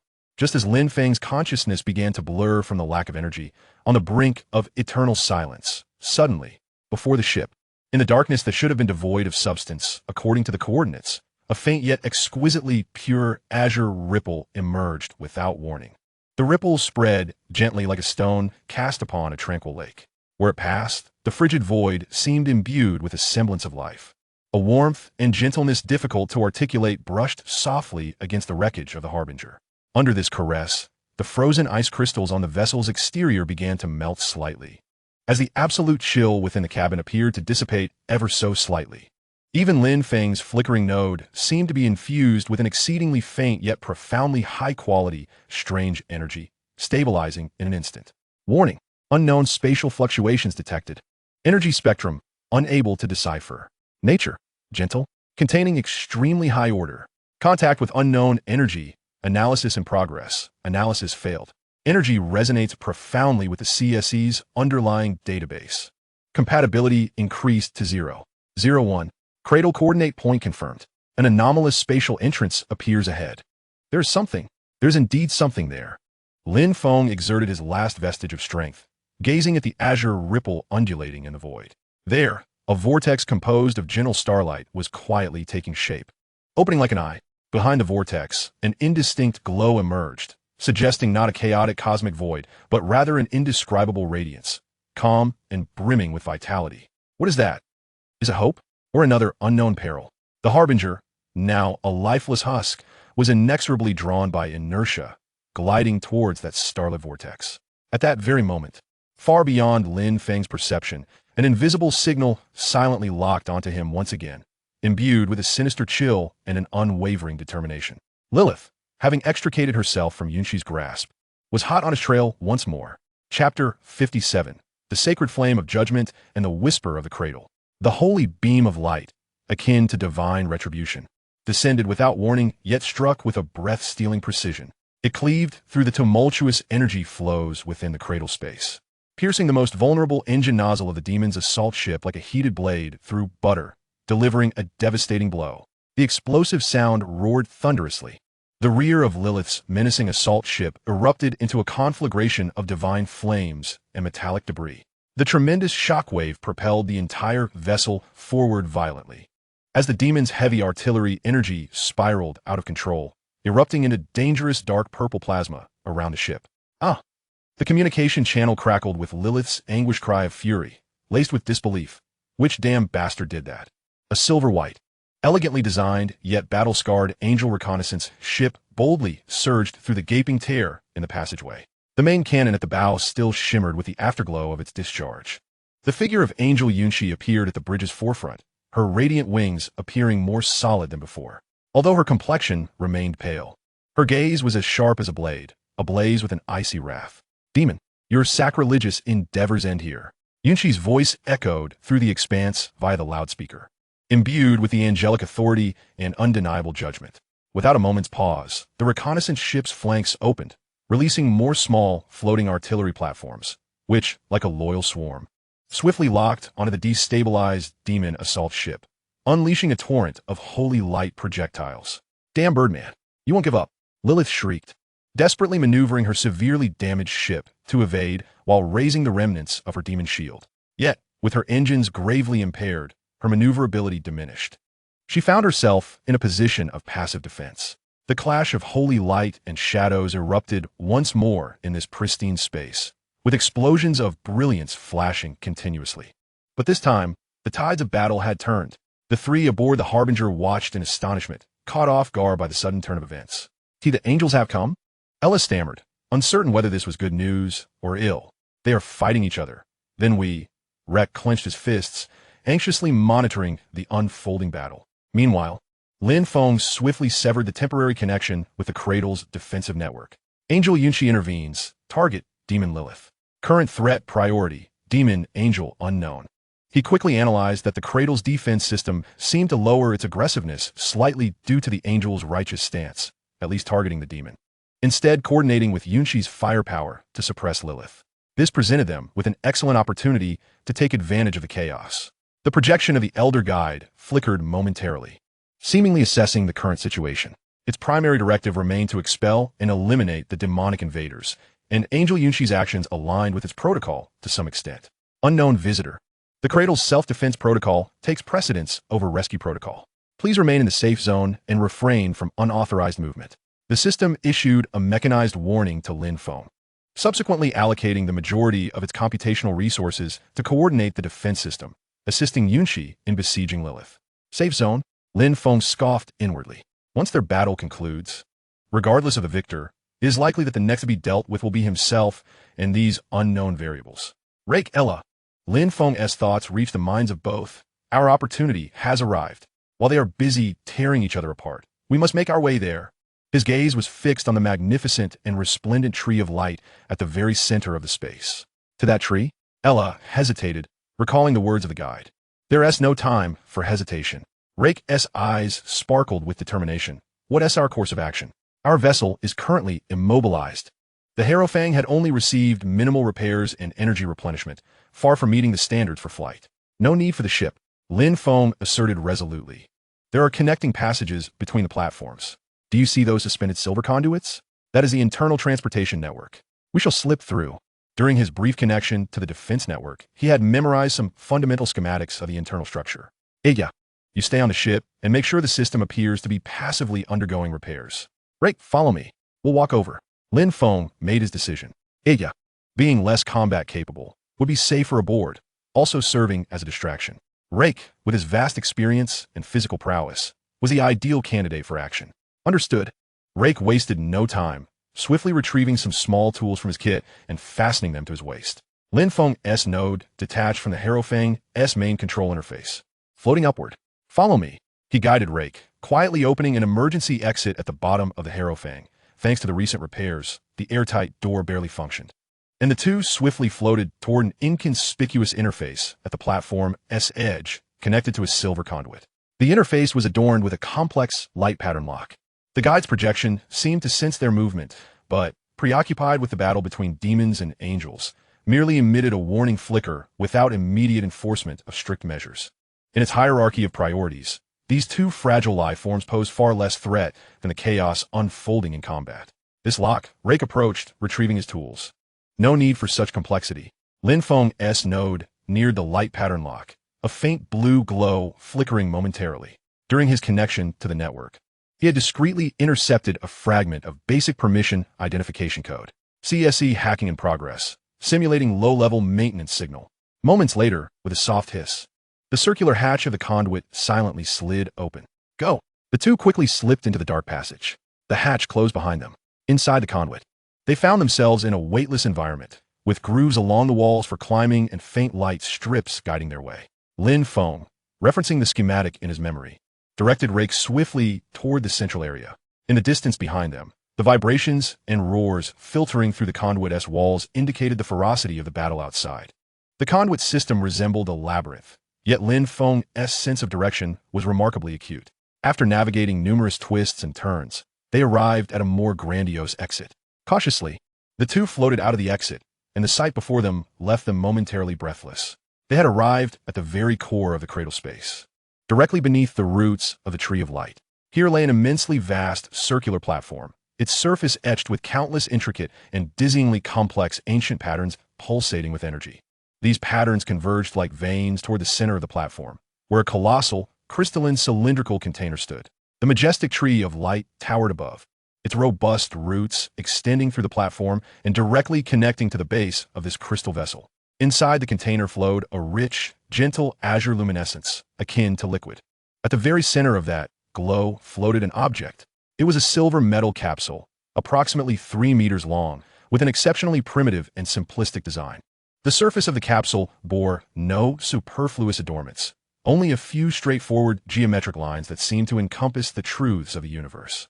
It hovered there, exuding an indescribable aura of ancient vastness, yet tinged with a whisper of tranquil slumber.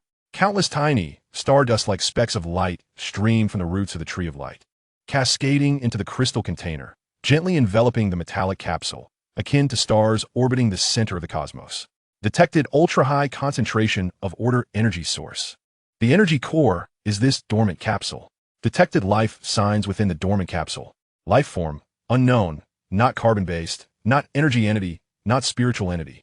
Status, deep slumber, 97 functionality, suspended. CSC core generating intense resonance. Compatibility continuously rising, 10, 15, 20.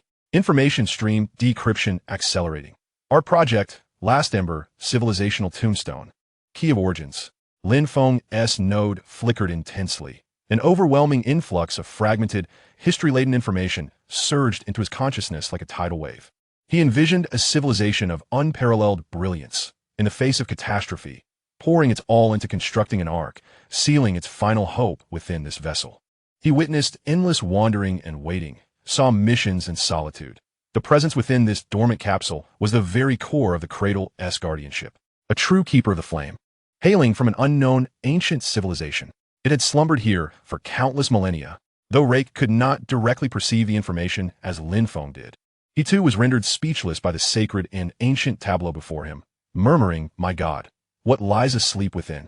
At that moment, seemingly due to the deep resonance between Lin Feng's CSC and the dormant capsule, the surface of the long silent metallic vessel began to emit a faint white light from its simple geometric lines. A voice, older and more ethereal than that of the guide, echoing as if transcending endless time and space, resonated deep within the souls of Lin Feng and Rake, imbued with profound weariness and a barely perceptible expectation. Resonance, detection. Shared origin, whisper, at last, have we awaited this? The voice was exceedingly faint, intermittent, as if it were on the verge of dissipating. Just as Lin Feng attempted to forge a clearer connection with this ancient echo, boom! The entire central platform shook violently, far more violently than the previous battle impacts. Outside, the conflict seemed to have escalated to a fever pitch. The sounds filtering through the conduit became clearer. Lilith's maniacal laughter, Yunxi's furious rebukes, and the explosive sounds of clashing energies. "Ha ha, Birdman, you wish to protect this place? You wish to stop me? Then taste this." Lilith screeched. Immediately, an exceedingly malevolent, chaotic surge of corrosive dark energy erupted, penetrating through layers of barriers, infiltrating this core area. Warning: high-intensity, void energy reaction detected. The demon is unleashing some forbidden weapon. Target: the main body of the Tree of Light. Cradle defense system overloaded. Core energy transmission obstructed. Fluctuations in dormant capsule energy supply. This is bad. Lin Feng instantly comprehended that Lilith, finding victory elusive, had resorted to incomprehensible and perilous powers, attempting to directly contaminate or even obliterate the Tree of Light. The energy patterns etched around the core platform began to flicker erratically, as if the circuitry was malfunctioning. The energy streams cascading from the Tree of Light above also became tumultuous. Most alarmingly, the azure glow within the crystalline vessel began to dim at an observable rate. The stardust encasing the dormant pod also became increasingly sparse. The ancient voice that had just resonated in their minds emitted a faint yet profoundly pained groan before falling utterly silent. The luminescence upon the surface of the dormant pod flickered rapidly, as if it were on the verge of extinguishing. It seemed to be failing. Rex exclaimed in horror. Lin Feng sensed that the resonance transmitted from the CSC was waning swiftly, an inexplicable anxiety and fury surging within him. This primordial entity had awaited countless eons, and it appeared to have awakened with a glimmer of hope upon his arrival. Was it truly destined to be obliterated by demons? Something must be done. Analysis. The void energy from the demons is eroding the energy pathways of the Tree of Light. The core dormant pod's energy supply is on the brink of interruption. Consequences of interruption. Permanent shutdown of the dormant pod, 70 probability. Internal life forms demise, 99 probability. Plan. Attempt to utilize CSE's homology to temporarily construct a backup energy bridge, directly channeling spatial energy infusion into the dormant pod. Risk. CSE may sustain damage from overload or energy contamination, potentially triggering the Cradle's unknown defense mechanisms. There was no time for hesitation. Lin Feng's node surged towards the crystalline container, pressing firmly against its surface. Rex, cover me. There may be trouble. He summoned the full power of the CSE, no longer concealing or holding back.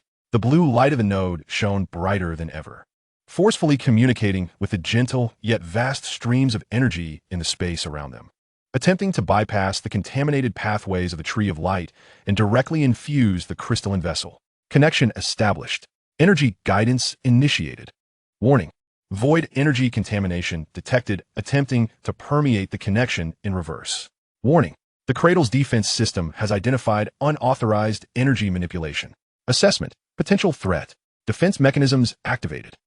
Almost simultaneously, several concealed ports on the core platform opened, activating numerous defense robots, radiating a chilling aura of menace. Their crimson scanning eyes locking onto Lin Feng's node pressed against the crystalline container and the tense, vigilant Rex nearby. Outside, due to Lin Feng's forceful extraction of spatial energy, the energy field of the entire Cradle experienced subtle turbulence, and both Yunshi and Lilith, engaged in fierce combat, keenly sensed this alteration. What has happened in the core area? Yunshi furrowed her brow. Oh, that little rat has indeed scurried inside to cause chaos. Has it? How delightful. Lilith exclaimed with a triumphant laugh. With troubles both internal and external, Lin Feng and his companions were thrust towards an even more perilous edge. And that silent dormant pod, under Lin Feng's reckless infusion of energy, only managed to faintly and desperately rekindle a flicker of its luminescence. Chapter 58. A stalemate among three in the awakening of the Ember. A frigid, bone-chilling malice burst forth from the activated defense robot scarlet scanning eyes, locking firmly onto Lin Feng's node and Rex. Around the platform, more weapon ports were opening, the ominous hum of energy filling the air with an unsettling tension. Meanwhile outside, the mad cackle of the demon Lilith, intermingled with the incredulous reprimands of the angel Yunshi, blended with the increasingly intense sounds of explosions resonating through the platform structure, indicating that the internal turmoil had thoroughly alarmed the two formidable adversaries outside. Internal strife and external threats, a deadly impasse. Boss! Rex roared, instinctively drawing his utility knife, a pitiful weapon against the advanced defense robots. Yet he stood resolutely before Lin Feng's node, facing those cold, killing machines. Lin Feng's node pressed against the crystalline vessel, its blue light flickering wildly, enduring unimaginable pressure. Energy guidance obstructed. Defense system attack imminent. Reverse penetration rate of void contamination at 0.3. Cracks appearing in the CSE's logical firewall. He was simultaneously executing a three-pronged operation. First, maintaining the fragile energy supply to the dormant pod to prevent its total extinguishment. Second, desperately resisting the void energy released by Lilith from contaminating the energy bridge in reverse. And third, calculating how to counter the impending lethal assault from the Cradle's own defense system. A single misstep could lead to irretrievable doom. Just as the first defense robot lifted its energy cannon, poised to fire, Lin Feng made an exceedingly risky decision. He forcefully amalgamated a portion of the faint yet fundamentally potent order energy, released from the CSE's lower levels and akin to that of the dormant pod. With the spatial energy he was painstakingly channeling, diverting a small fraction of it not entirely into the dormant pod, but instead slamming it onto the intricate energy patterns on the platform surface. He could not decipher the Cradle's advanced permissions, but he could attempt to momentarily confuse the defense system's identification of friend or foe using this homogeneous energy. Buzz. The energy pattern struck by this homogeneous energy erupted with an extraordinary radiance. The defense robots, poised to fire, suddenly halted, the red glow of their scanning eyes flickering wildly as they seemed to descend into profound logical disarray. They had received orders to eliminate unauthorized energy manipulators. Yet the energy manipulation emanating from their target bore strong characteristics of allyship. even of a higher echelon. Defense system logic conflict. Priority assessment in disarray. Attack command delayed by 32 seconds. 32 seconds. A fleeting moment of life and death. Rex. The energy interface of the third robot on the left. Strike its backup heat vent. Lin Feng's voice was taut as steel wire, urgently imploring in Rex's mind. In the chaos, leveraging the CSC's extraordinary computational power, he had instantly identified an exceedingly subtle, non-lethal vulnerability in the design of these defense robots. A physical interface meant for emergency cooling. Forcing an energy overload might cause a brief shutdown. Without hesitation, Rex pounced towards the third robot on the left, his utility knife thrusting with all his might into the nearly imperceptible heat vent. Then he unleashed the hidden high-pressure electric pulse within the knife's handle, intended for welding. Crackle. A shower of sparks erupted from the robot. Its scanning eye dimmed instantly, its movements stiffening, and smoke began to rise. This action was akin to poking a hornet's nest. The logical conflict of the other robots seemed to dissolve instantly, due to their comrades' physical assault. Hostility recalibrated. Yet it was during this fleeting moment of utmost urgency that Lin Feng achieved another objective.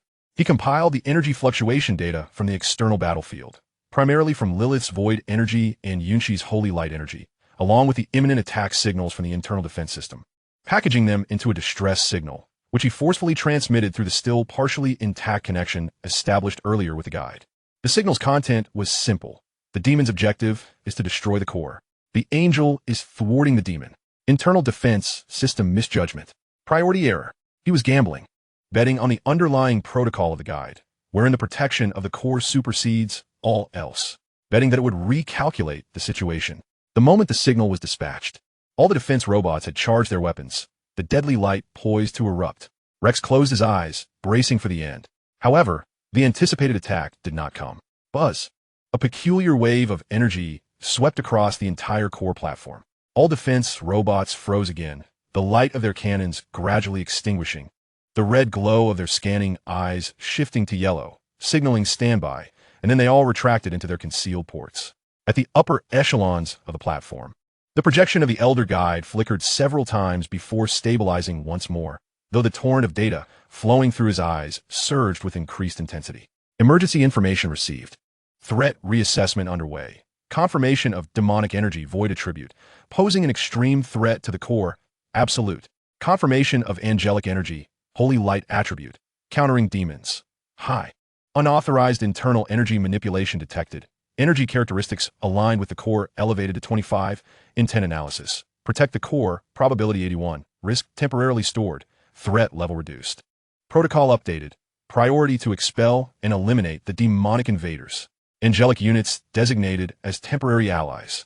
Postponement of eradication orders for unknown internal visitors. Transitioning to closed surveillance. The guide's programmatic voice resonated once more, yet this time laced with a newfound decisiveness. Highest priority. Eliminate the source of void pollution. All defense units, in conjunction with holy light units, unleash full-scale assaults on the demon warships. On the external battlefield, the Cradle defense system, initially hesitant and distracted by the internal disturbances, sprang into action as if invigorated by a potent stimulant. Its artillery now striking with unparalleled precision and ferocity, perfectly coordinating with Angel Yunqi's offensive to bombard Lilith's assault vessel. What? How has the defense system of this wretched place suddenly become so astute?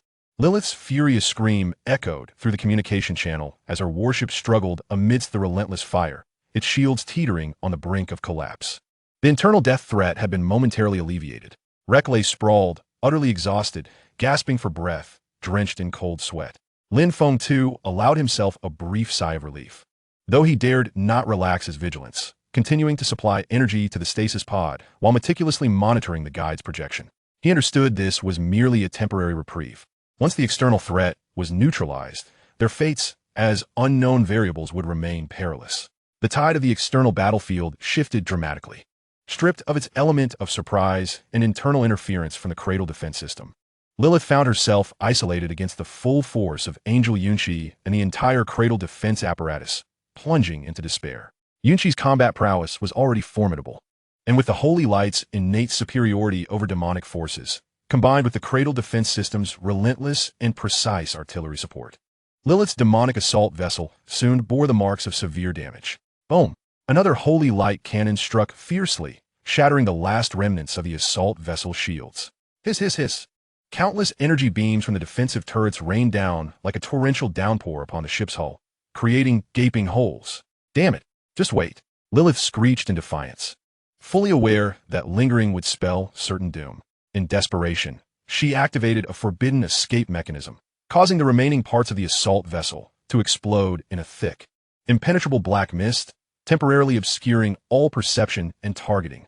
When the black fog was dissipated by Yunqi's holy light, only burning debris remained. The core of Lilith's assault vessel having vanished, evidently utilizing some cost-prohibitive spatial maneuver to escape. The formidable demonic threat had been temporarily averted. A sudden silence enveloped the battlefield. Only the battered reconnaissance vessel of Angel Yunqi hung, suspended amidst the wreckage of the cradle space, facing the surrounding, ever-watchful defense platforms. Yunqi's gaze pierced through the viewport, first coldly surveying the retracted defensive weapons before settling on the core platform, focusing on the Arc of Desolation, ultimately seeming to penetrate layers of obstruction to land upon Lin Feng's node, which was pressed tightly against the crystalline container. Her expression was complex, filled with scrutiny, confusion, and a subtle hint of wariness. The recent internal energy fluctuations and the defense system's abrupt shift led her to suspect a connection with the energy consciousness aboard that decrepit ship. Could he influence the defense system here? What exactly had he done? The guide's projection flickered, directing its attention towards Yunqi, emitting a programmatic communication. The demonic invader has been expelled. Thank you for the assistance of the Holy Light units. According to protocol, please state your identity and purpose. Yunqi's voice was icy as she responded. I am Angel Civilization, High-Tier Guardian Angel Yunqi. I have tracked the demons to this location. What is this place? What is your relationship with that energy consciousness, referring to Lin Feng? This is the Arc Project Shelter number 73, known as the Cradle, the guide replied. The internal energy consciousness is classified as an unknown visitor posing a risk and is currently under surveillance. Angel Civilization, records exist in the database, marked as the Orderly Faction. Do you possess the Arc certification code? Yunqi's brow furrowed slightly. Arc Project? I have not heard of it. I am on a divine mission from the Holy Kaisha to hunt down evil and uphold justice. Information verification, no Arc certification code. Angel Civilization access level. Visitor, temporary cooperation, status revoked. The guide's tone chilled. Thank you for expelling the demon. However, this is a forbidden zone for civilizations. Unauthorized individuals are requested to leave promptly. This is a dismissal order. Concurrently, Lin Feng sensed the ports of the surrounding defensive weapons subtly opening.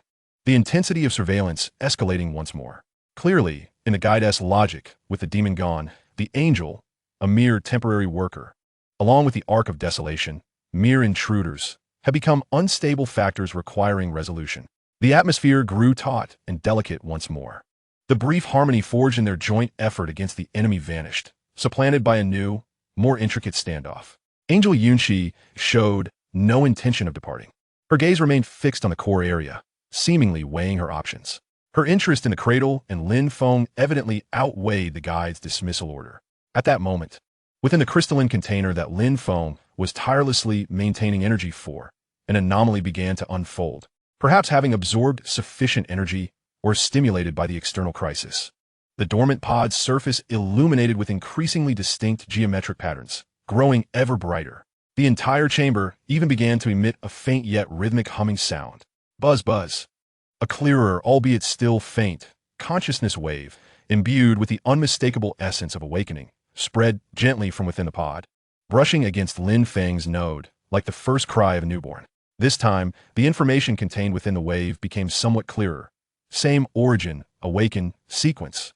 Acknowledgement, legacy, crisis, unresolved. Accompanying this wave, Lin Feng's CSC core appeared to be fully activated, resonating with the stasis pod on a deeper level.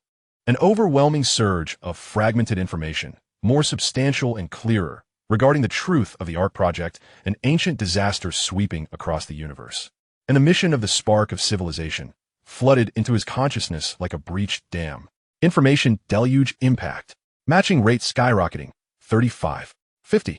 Parsing fragments. Great Oblivion, Reaper. Tomb of Civilizations. Responsibility of flame transmission. Warning. Information overload. Unknown encrypted data package. Extremely high authority. Detected attempting transmission. Lin Feng's node radiated with an intensity that seemed poised to ignite. He felt as though he were on the verge of touching an incredibly ancient and weighty secret. And all of this, of course, could not escape the notice of the guide hovering nearby or the watchful eyes of Angel Yunshi. The guide's projection abruptly turned towards a stasis pod, the data stream nearly collapsing from the frenzy, core stasis unit exhibiting abnormal activity. Awakening process initiated. Unknown energy consciousness identified as the primary stimulus. Determination. Major event. Protocol upgraded. Angel Yunshi, too, keenly sensed the sudden surge of ancient and profound energy waves emanating from the core area. Her expression shifted abruptly.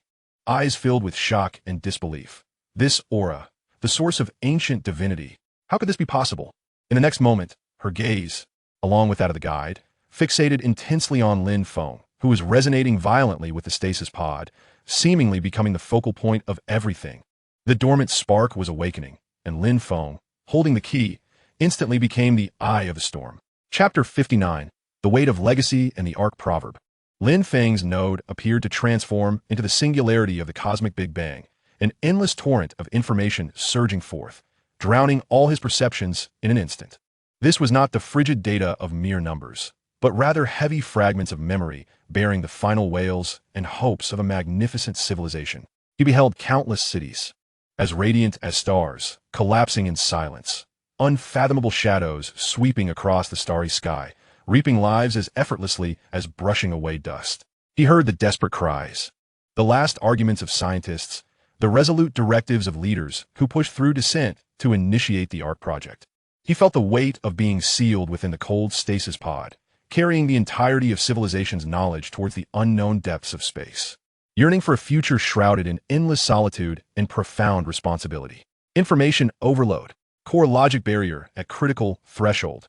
Match degree, 65. 70. Analysis. Great extinction. Periodic cosmic civilization culling. Eradication event. Executor. Harvester. Identity unknown. Analysis. Art project. Civilization refuge point. Spark preservation vault. Knowledge transmission sequence. Mission. To continue civilization. Evade. Great extinction. Seek hope beyond the wall of origin. Warning. Unauthorized high-priority encrypted information package. Proverb protocol. Forcibly transmitting. Content. Unknown. Risk extremely high. Ugh. Lin Feng emitted a painful mental cry.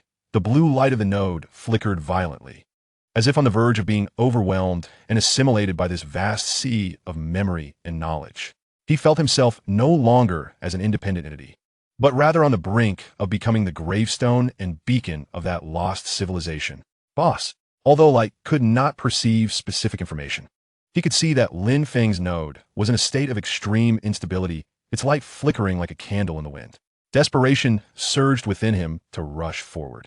Yet he was repelled by an invisible energy field.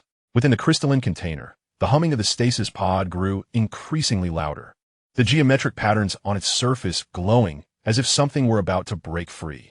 The awakening became ever clearer, resonating more strongly with Lin Feng. It was both a nurturing force and a burden.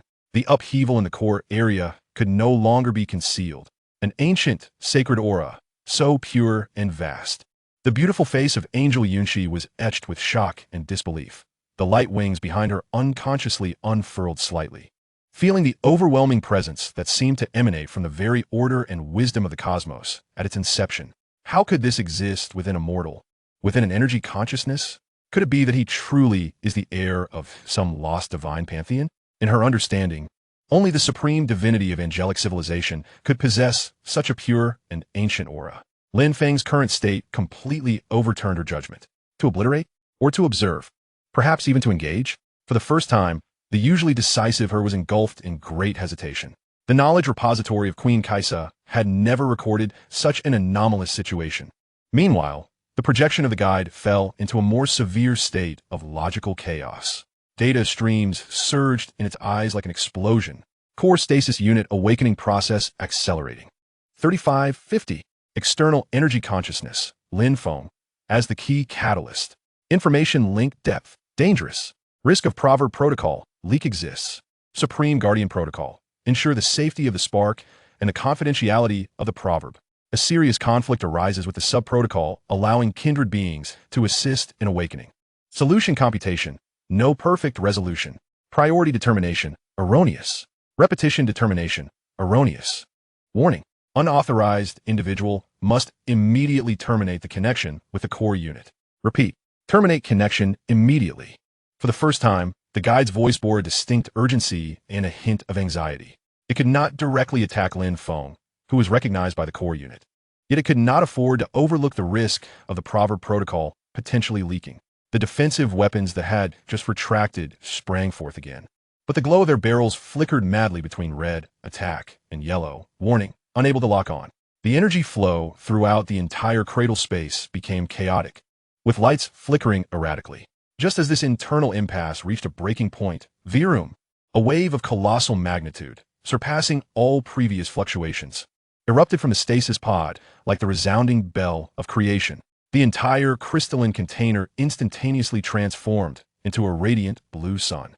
Lin Feng felt his consciousness enveloped by a gentle yet irresistible force, elevated, and in an instant, he broke through a critical threshold.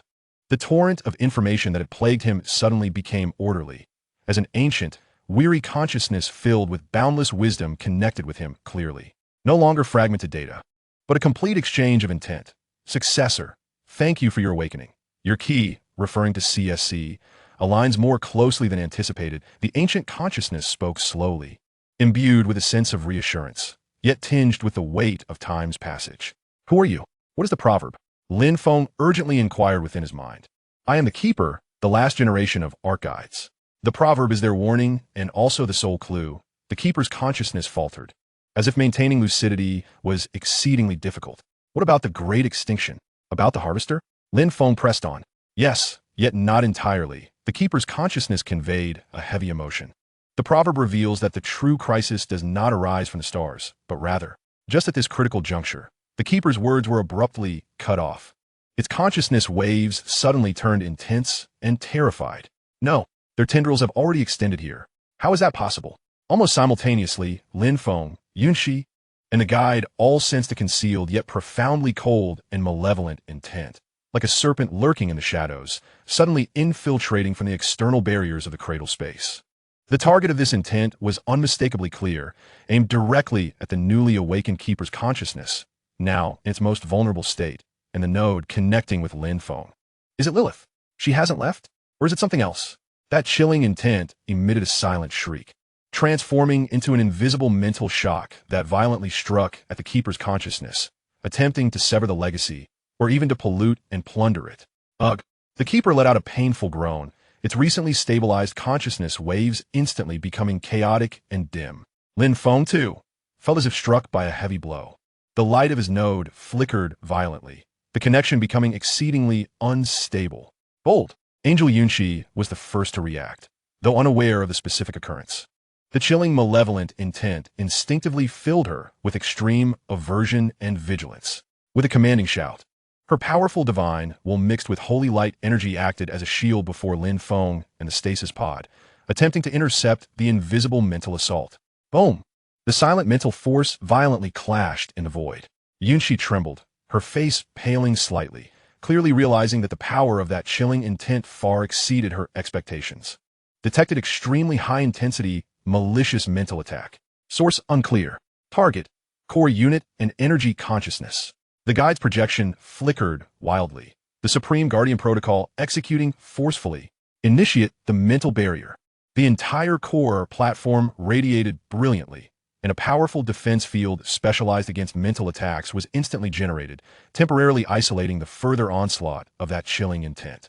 However, it was this brief interruption and shock that severely disrupted the already fragile awakening process of the Keeper of Secrets. Its connection with Lin Feng became intermittent, and the transmission of the most crucial information regarding the proverbs was forcibly interrupted. Time was of the essence. They had already sensed that the consciousness of the Keeper had grown exceedingly faint, filled with urgency and reluctance. The newcomer was implored to remember that the origin of the proverbs, the primal light, was not salvation. To find a reverse spiral arm and the star tomb, the key would guide you. Its voice dwindled, and ultimately, the radiance of the sleep chamber abruptly contracted. Fading once more into obscurity, the humming ceased, and the surface patterns dimmed swiftly, as if it had exhausted its final reserves of strength, sinking back into a deeper slumber. leaving behind a final fragment of incomplete, ambiguous information imprinted deep within Lin Feng's consciousness. The transmission was severed. Within the core area, the sudden chilling presence retreated swiftly, as if realizing the futility of its endeavor, ebbing away like a receding tide, vanishing without a trace, as though it had never existed. Yet what remained was an even greater enigma and a tense standoff. Lin Feng's node gradually detached from the surface of the crystalline vessel, its glow dimming, evidently drained. He was immersed in the Keeper's last fragment of prophecy and warning. The primal light was not salvation, the reverse spiral arm and the star tomb? What could it possibly signify? What was that chilling presence? Was it a cohort of Lilith? Or something even more dreadful? The angel, Yunxi, retracted her holy light, her expression grave as she gazed at the now silent sleep chamber and then turned her complex gaze toward Lin Feng. She had heard the last fragment, though incomplete. The term primal light resonated deeply within her. The essence of angelic faith was derived from the primal light brought by the King of Gods. Could this be mere coincidence? Or perhaps a revolutionary revelation? What burdens did this energy consciousness carry? The projection of the guide stabilized, yet the atmosphere grew even colder. The core unit returned to slumber. The transmission of the proverbs was interrupted. The extent of the leak remains unknown, partially. It regarded Lin Feng with a frigid stare, the unknown energy consciousness. You have accessed the highest secrets. According to the protocol, you have two choices. First, to accept permanent information confinement and remain here. Second, to have your related memories erased and be expelled. It then turned to Yunxi. Angel Unit, you have heard the fragments of forbidden information. Likewise, accept confinement or have your memories erased. An ultimatum devoid of any room for negotiation. Yunxi furrowed her brow tightly. To accept confinement or memory erasure was utterly unacceptable. She gripped the flame sword tightly. Lin Feng felt a weight in his heart as well. Confinement equated to the loss of freedom and memory erasure. CSC might instinctively resist, with unpredictable consequences. Furthermore, he could never forget the Keeper's admonitions and warnings. Just as the atmosphere grew increasingly tense, a faint, familiar demonic communication request abruptly intruded into the channels of communication. Lilith's voice, tinged with a hint of weakness yet still brimming with mockery, rang out. Oh dear, everyone inside seems to be in trouble. Do you need assistance? Regarding the primal light and the star tomb, I happen to have a few rather different clues, you know? Of course, their essay price. Her voice slithered through the communication channel like a serpent's whisper, stirring the waters once more. Everyone gasped in shock. Lilith had indeed not strayed far. She might have even caught wind of part of the content. The guide's projection instantly erupted with the highest level of alarm. Demonic information entity reappearing. Maximum threat. Clearance priority elevated to the utmost. Yet this time, neither Yunxi nor Lin Feng acted immediately. Lilith's words fell like a pebble cast into a deep pond. Different clues? A price? Was it to be confined or have memories erased? Or to take a risk and trade with a demon to uncover those ancient secrets that could potentially upend everything? Lin Feng's node flickered slightly, the Keeper's final warning and that incomplete proverb reverberating within his core. A new choice, fraught with greater danger and temptation, lay before all. Chapter 60. The Demonic Deal and the Fractured Proverb. Lilith's voice, bearing a hint of weakness yet still alluring, slithered through the communication channel, tugging at the heartstrings of every presence in attendance. Different clues? A price? The angel Yunxi's exquisite visage instantly became frosted. The flame soared humming ominously as holy light began to coalesce once more. Demon, your lies and schemes are utterly meaningless. Show yourself and face your demise. The guide's projection erupted with a piercing alarm. Demonic information entity confirmed. Highest threat clearance protocol enforced. The entire Cradle space's defensive weapons locked onto the void again, attempting to locate Lilith's hiding place. However, that chilling presence had vanished without a trace, leaving only its voice echoing in the channel. Lin Feng's node remained silent, its glow slightly flickering. Reason told him that Lilith's words were 99% likely a trap. Making a deal with a demon was akin to courting disaster. Yet the Keeper's last fragmented proverb and warning pricked at the core of his logic. The primal light was not salvation. This pertained to the very essence of CSC, and could even unravel the truth of this universe. The reverse spiral arm and the star tomb were the only clues. Being confined or having his memories erased was an absolute impossibility for him to accept. Lilith's words were a dangerous glimmer of hope cast into the abyss. Oh dear, how fierce! Lilith's voice dripped with exaggerated grievance, yet concealed a hint of triumph. Little sister Yunshi, and that cold, unyielding guide. Even if you scatter this little fragment of my consciousness, what use would that be? The clues I possess will not vanish. Moreover, she abruptly shifted her focus to Lin Feng.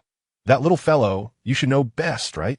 That icy presence just now, trying to seize the prize, was not something a warm-hearted demon like me could admit. Oh no. You must have sensed its terror, yes? Don't you want to know what it was? Don't you want to know why it's fixated on you and that slumbering ancient relic?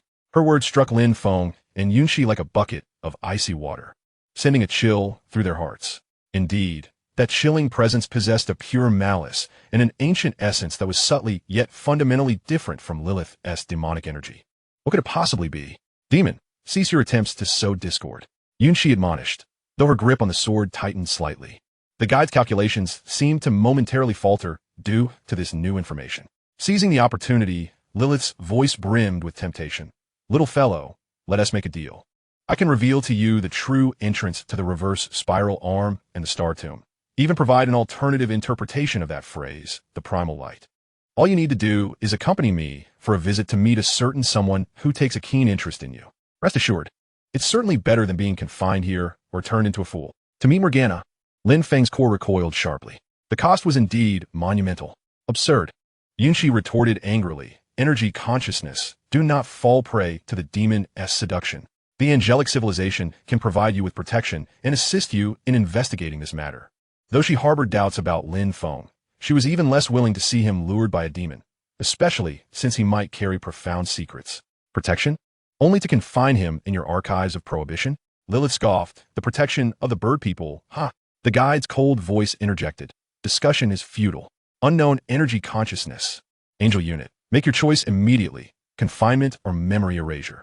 The word from the three parties unfurled before Lin Feng like three distinctly divergent paths, each laden with unknown risks and costs. Time was of the essence. In an instant, Lin Feng made his decision. Whether it be the sanctuary provided by angels or the confinement of a cradle, both fundamentally constitute a loss of freedom and the right to inquire. A notion he found utterly intolerable. While the clues offered by demons were perilous, they might represent the sole opportunity to actively unravel the enigma. However, he could not genuinely follow Lilith. He must leverage the chaos surrounding him to forge a path of escape. His focus sharpened instantly on the unstable energy transfer interface connected to the platform of the harrowing fawn, which had become erratic due to repeated energy shocks and the confusion of the guide's logic. Wreck. Lin Feng's thoughts surged like lightning into Rek's mind, who was bewildered by the high-level discourse he could not comprehend. At 3 o'clock on the platform, that energy node glowing red. Throw me over there, with all your might. Although Rek was clueless, his unwavering trust in Lin Feng overshadowed all doubt. He bellowed, his muscles tensing as he grasped the softly glowing node emanating from Lin Feng. Summoning every ounce of strength, he hurled it towards the direction indicated by Lin Feng, akin to a hammer throw. This unexpected action astonished everyone. What are you doing? The guide's projection exclaimed in alarm. Yunshi also stood momentarily stunned. Just as Lin Feng's node was about to collide with the energy node, he unleashed the last remnants of power from the CSC, along with a trace of exquisitely pure order energy absorbed from the Keeper, which had yet to be fully digested, injecting it forcefully into the already overloaded and highly unstable energy interface. Energy overload impact. Simulated low-level demon energy fluctuations. Objective. Trigger energy backflow, creating localized spatial tremors. No. Stop. The guide sensed his intent, but it was too late to intervene. Boom! The energy interface erupted violently. The chaotic flow of energy surged forth like a wild stallion, scattering in all directions. The explosion not only obliterated the localized energy supply of the platform, but also generated shockwaves and deliberately simulated remnants of demon energy, causing the guide's system to misinterpret and become severely disoriented. Under attack from demon energy. Internal defense system priority error. Recalculating threat error. Core area energy supply interrupted. Backup energy activation delayed. Spatial stability field fluctuations. The entire core platform trembled violently, lights flashing erratically. The locking mechanism of the defensive weapons instantaneously failed. Almost simultaneously with the explosion, Lin Feng, with the last vestige of his strength, transmitted a brief, encrypted thought message towards the direction Lilith had vanished. Star map coordinates. A random coordinate outside the cradle. Wait for my signal. This was merely a bait and a delaying tactic. He held no belief in Lilith, but instead sought to exploit her to create chaos and buy time. On the harrowing Feng, the ever-vigilant Ella received the prearranged directive from Lin Feng, seizing the moment of confusion triggered by the explosion and the defense system's failure. She surged all the energy just replenished, enough for a single short-range jump, into the engines. The harrowing Feng unleashed its final power, breaking free from the platform's gravitational confines and darting outward like a startled fish. Trying to escape, the guide and Yunshi both reacted simultaneously. But just as Yunshi prepared to pursue the harrowing Feng, and the guide attempted to stabilize the system, a peculiar voice echoed, "Oh my, how lively it is!" A dark purple energy beam, not particularly powerful, yet exceedingly cunning, shot from an unknown origin, striking precisely between a defensive node of Yunshi's reconnaissance ship and the guide, once again inciting chaos and obstruction. Indeed, she was lurking nearby. Moreover, she seemed to have misunderstood Lin Feng's intentions, believing he genuinely intended to rendezvous, and thus intervened to obstruct the pursuit. All of this transpired in the blink of an eye. Seizing this fleeting moment of chaos, born from Lin Feng's explosive node and Lilith's clandestine machinations, the harrowing Feng successfully burst forth from the core platform's confines, racing towards the fringes of the cradle space. Pursue! Yunshi seethed with fury, maneuvering the reconnaissance ship through the tumultuous energy currents in hot pursuit. She could not allow this energy consciousness, burdened with significant secrets, to fall into demonic hands, nor let it escape unscathed. The guide, preoccupied with stabilizing internal energy and systems, was unable to effectively pursue and could only emit furious alarms. Meanwhile, Lin Feng's node, dimmed from energy depletion and now marred with cracks, was swept away by the chaotic energy currents, flung into a shadowy corner of the cradle space's abandoned zone, starkly contrasting the harrowing Feng's trajectory. Time passed, though it felt interminable, before Lin Feng's consciousness slowly emerged from the depths of unending darkness and weakness. He found himself lying amidst a heap of cold, discarded metallic scraps.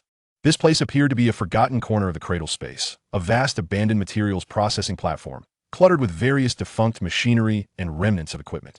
Silence enveloped him, save for the distant alarms emanating from the core area, a haunting reminder of the recent turmoil. His node's condition was dire. Its glow was faint, nearly extinguished, its surface riddled with fine cracks, and the core energy level plummeted to an unprecedented 0.01. The CSE's computational capacity had diminished by over 90, and many functional modules lay offline. The cost was immense, teetering on the brink of complete dissolution. Yet he had succeeded. He had evaded the immediate fate of confinement or eradication, temporarily freeing himself from the direct control of both angels and demons, thus securing a precious, albeit fleeting, window of autonomy. Initiating self-diagnosis, severe damage detected, energy absorption efficiency at minimum. Commencing absorption of the ambient weak energy for repairs. Estimated time for complete restoration. Unknown, extremely prolonged. Warning, unable to actively contact the harrowing Feng. Uncertain if it has successfully escaped. Now, he must hasten to restore his strength and seek a means of departure from the cradle, to reunite with Rek and Ella, if they still survived. Struggling to muster the remnants of his power, he began to scan the surrounding heap of discarded parts, hoping to find residual energy or useful materials to absorb. At that moment, as a scanning wave swept over a seemingly ordinary pile of metallic debris, the CSE core's exceedingly faint resonance, derived from the cradle itself, was unexpectedly reactivated. Detecting co-frequency energy response source deep within the abandoned heap to the left front. Analysis, suspected damaged energy core fragment of a cradle maintenance robot. Energy has become inert, but structure remains intact. A spark of hope ignited within Lin Feng as he guided the node towards that direction with great effort.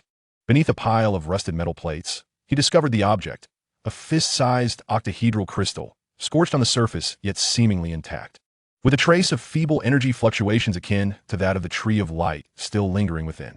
Hope. He immediately pressed the node against it, attempting to guide the absorption. However, as his energy tendrils made contact with the crystal fragment, an astonishing transformation occurred. The weak energy within the crystal fragment, as if stimulated by the resonance signal, surged to life with vigor. Yet, it did not yield to Lin Feng's absorption. Instead, it magnetically grasped the node with an unyielding grip. What followed was even more astonishing. Countless discarded metal parts and remnants surrounding him began to hum, seemingly responding to an invisible summons, and surged towards Lin Feng's node and the crystal fragment like a tidal wave. Clang, clang, clang. The parts collided, combined, and interlocked. At the heart of it all lay a shard of crystal, with Lin Feng's node serving as the command center, rapidly constructing a new, albeit rudimentary, yet exceptionally sturdy, temporary body. Minutes later, a robot, assembled from discarded metals and standing about half a human height, with rudimentary limbs and sensors salvaged from obsolete parts, unsteadily rose from the heap of debris. Its eyes were two broken optical sensors, flickering with a faint blue light, emanating from the brilliance of Lin Feng's node. Emergency response protocol initiated, utilizing the homogeneous energy core shard, integrating discarded materials to construct a temporary action vessel. Temporary vessel construction complete. Designation, remnant shell, 01. Vessel strength, low. Mobility, poor. Energy levels, 15, provided by the shard. Weapons, none. Perception range, significantly reduced.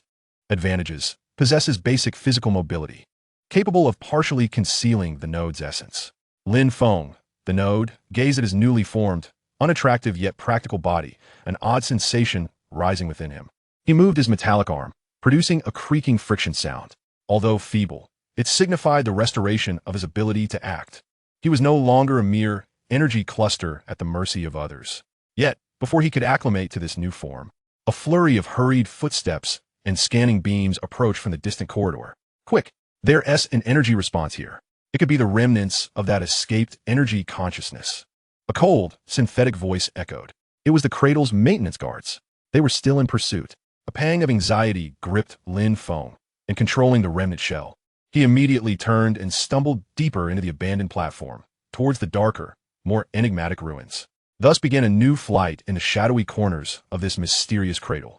Behind him, in the far reaches of the void, the reconnaissance vessel of Angel Yunshi relentlessly pursued the desolate Feng, while Lilith's demonic assault ship stealthily advanced towards the false coordinates Lin Feng had cast away. The storm had not abated. It had merely shifted to a different battlefield. Chapter 61. Struggling for survival amidst the demonic web. Creak, creak. The rough metallic grinding resonated through the dark, desolate depths of the abandoned platform. Lin Feng maneuvered his makeshift remnant shell, 01, trudging laboriously through the towering heaps of scrap parts and metal debris. The vision provided by the optical sensors was narrow and blurred, filled with snowflakes and distortions, barely able to discern the path a few meters ahead. Each movement of the shell was exceptionally clumsy, as though it might disintegrate at any moment, with the energy readings perpetually hovering near the perilous threshold of 15. In the distance behind, cold scanning beams sliced through the darkness like the tongues of venomous serpents, accompanied by increasingly closer, rhythmic mechanical footsteps. The target energy signal continued to be tracked, confirmed as remnants of an unknown energy consciousness, executing recovery directives. The emotionless, synthetic voice of the Cradle's maintenance guards echoed like a relentless pest, pursuing without respite. They seemed to possess more advanced tracking methods. For even though Lin Feng had concealed the node using discarded materials, the feeble fluctuations of the homogeneous energy still guided them like a lighthouse in the night. Analysis. Guards equipped with high-precision energy sensing arrays. Current vessel cannot fully shield node signals. Evasion strategy calculations. Utilize large metal debris for physical obstruction, limited effectiveness. Or seek areas with stronger energy interference. Lin Feng's heart, node core, sank. Although this abandoned district was vast, it appeared devoid of any location capable of completely masking the signal. Continuing on this path, being caught was merely a matter of time.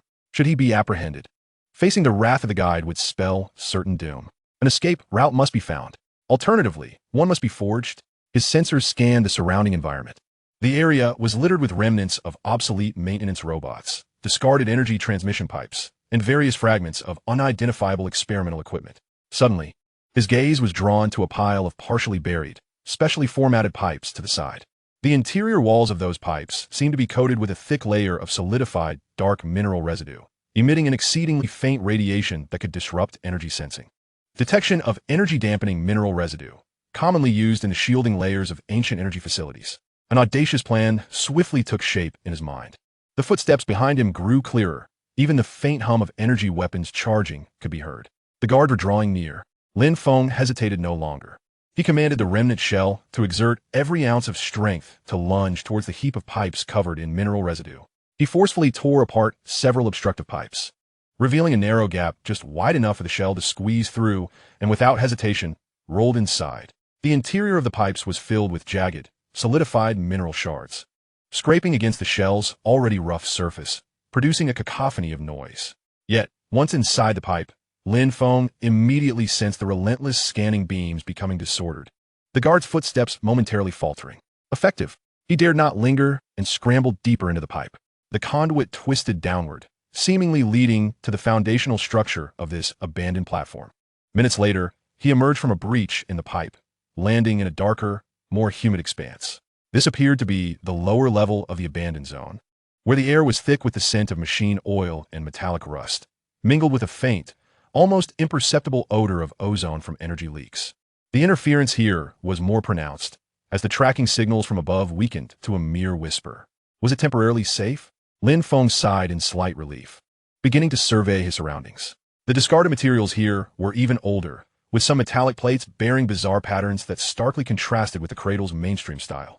In the distance, a massive, seemingly forcibly torn exit loomed, and beyond it lay not the pure white light of the cradle's interior, but a cold, lightless void scattered with small, floating debris, likely a breach in the cradle's shell, a pathway leading outside. However, just as he attempted to move towards the gap, the shell abruptly stumbled, nearly toppling over. The energy readings emitted a sharp alarm. Warning: energy levels below 1. Vessel functions are about to cease. The recent escape and crawling had drained too much energy. The power from the crystal shard was on the brink of depletion. Once it was exhausted, this shell would revert to a mere heap of scrap metal, exposing his node. And without the ability to act, he would become nothing more than fish on a chopping block. Immediate energy replenishment was imperative. His sensors frantically scanned the vicinity for any potential energy sources. Finally, his gaze landed on a large, heavily damaged piece of equipment partially buried in the debris, from which several energy conduits appeared to be slowly leaking faint droplets of bright blue energy liquid, the standard high-energy fluid used by the cradle system. Hope! Lin Feng maneuvered the shell, stumbling toward the device.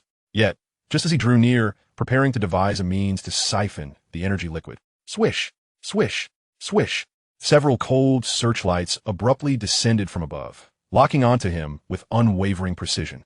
For more streamlined, elite guards of the cradle, their weapon platforms fully exposed, silently descended around him using some form of suspension device, sealing off all avenues of retreat.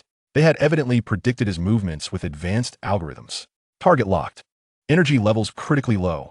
Executing forced recovery. The leading guard coldly proclaimed, raising a mechanical arm that shimmered with the glow of a capturing force field. It was over. Lin Feng's heart plummeted to the depths of despair. His final struggle had ended in failure. Just as the elite guard was about to unleash its capturing force field, a series of dark crimson, highly condensed energy beams, akin to venomous stingers from the underworld, shot down from the shadowy abyss above without warning. The precision of these beams was utterly astounding. They did not target Lin Feng. Rather, they deftly struck the joints, energy transmission nodes, and sensor arrays of the 4 elite guards. Bang, bang, bang, bang. The 4 elite guards had no time to react as their limbs disintegrated in an instant. Their weapon platforms exploded, and their scanning eyes extinguished, leaving behind 4 heaps of smoldering scrap metal, collapsing to the ground. This unexpected turn of events left Lin Feng utterly stunned. Who was it? From the darkness, a lazy yet mocking applause echoed.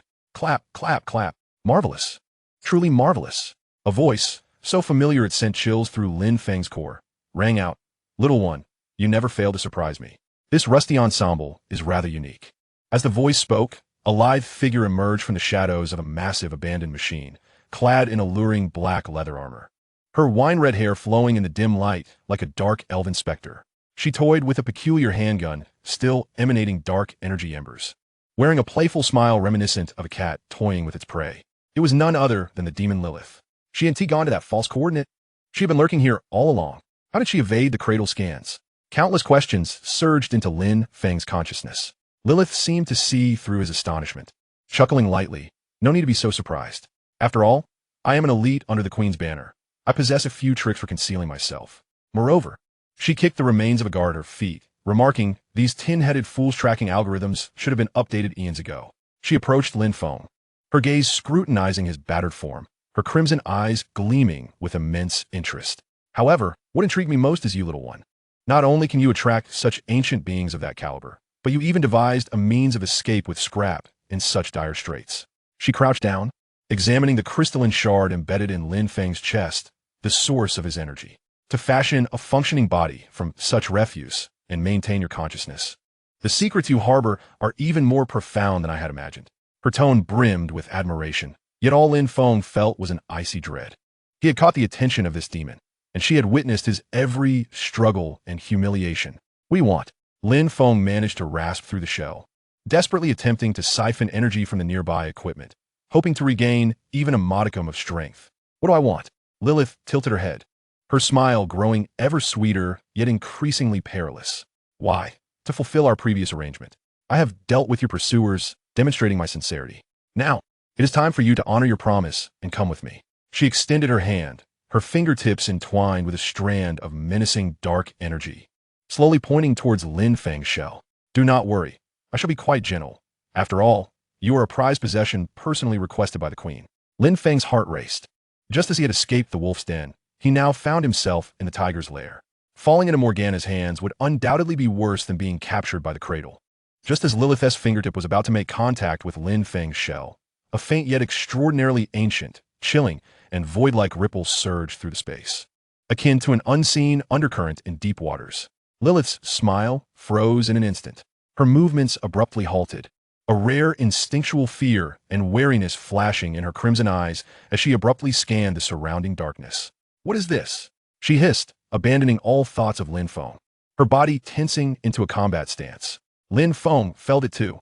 That ripple emanated from the same chilling presence that had attempted to attack the Keeper's consciousness in the core area, but it was even more elusive, more difficult to grasp, as if it were omnipresent yet entirely non-existent.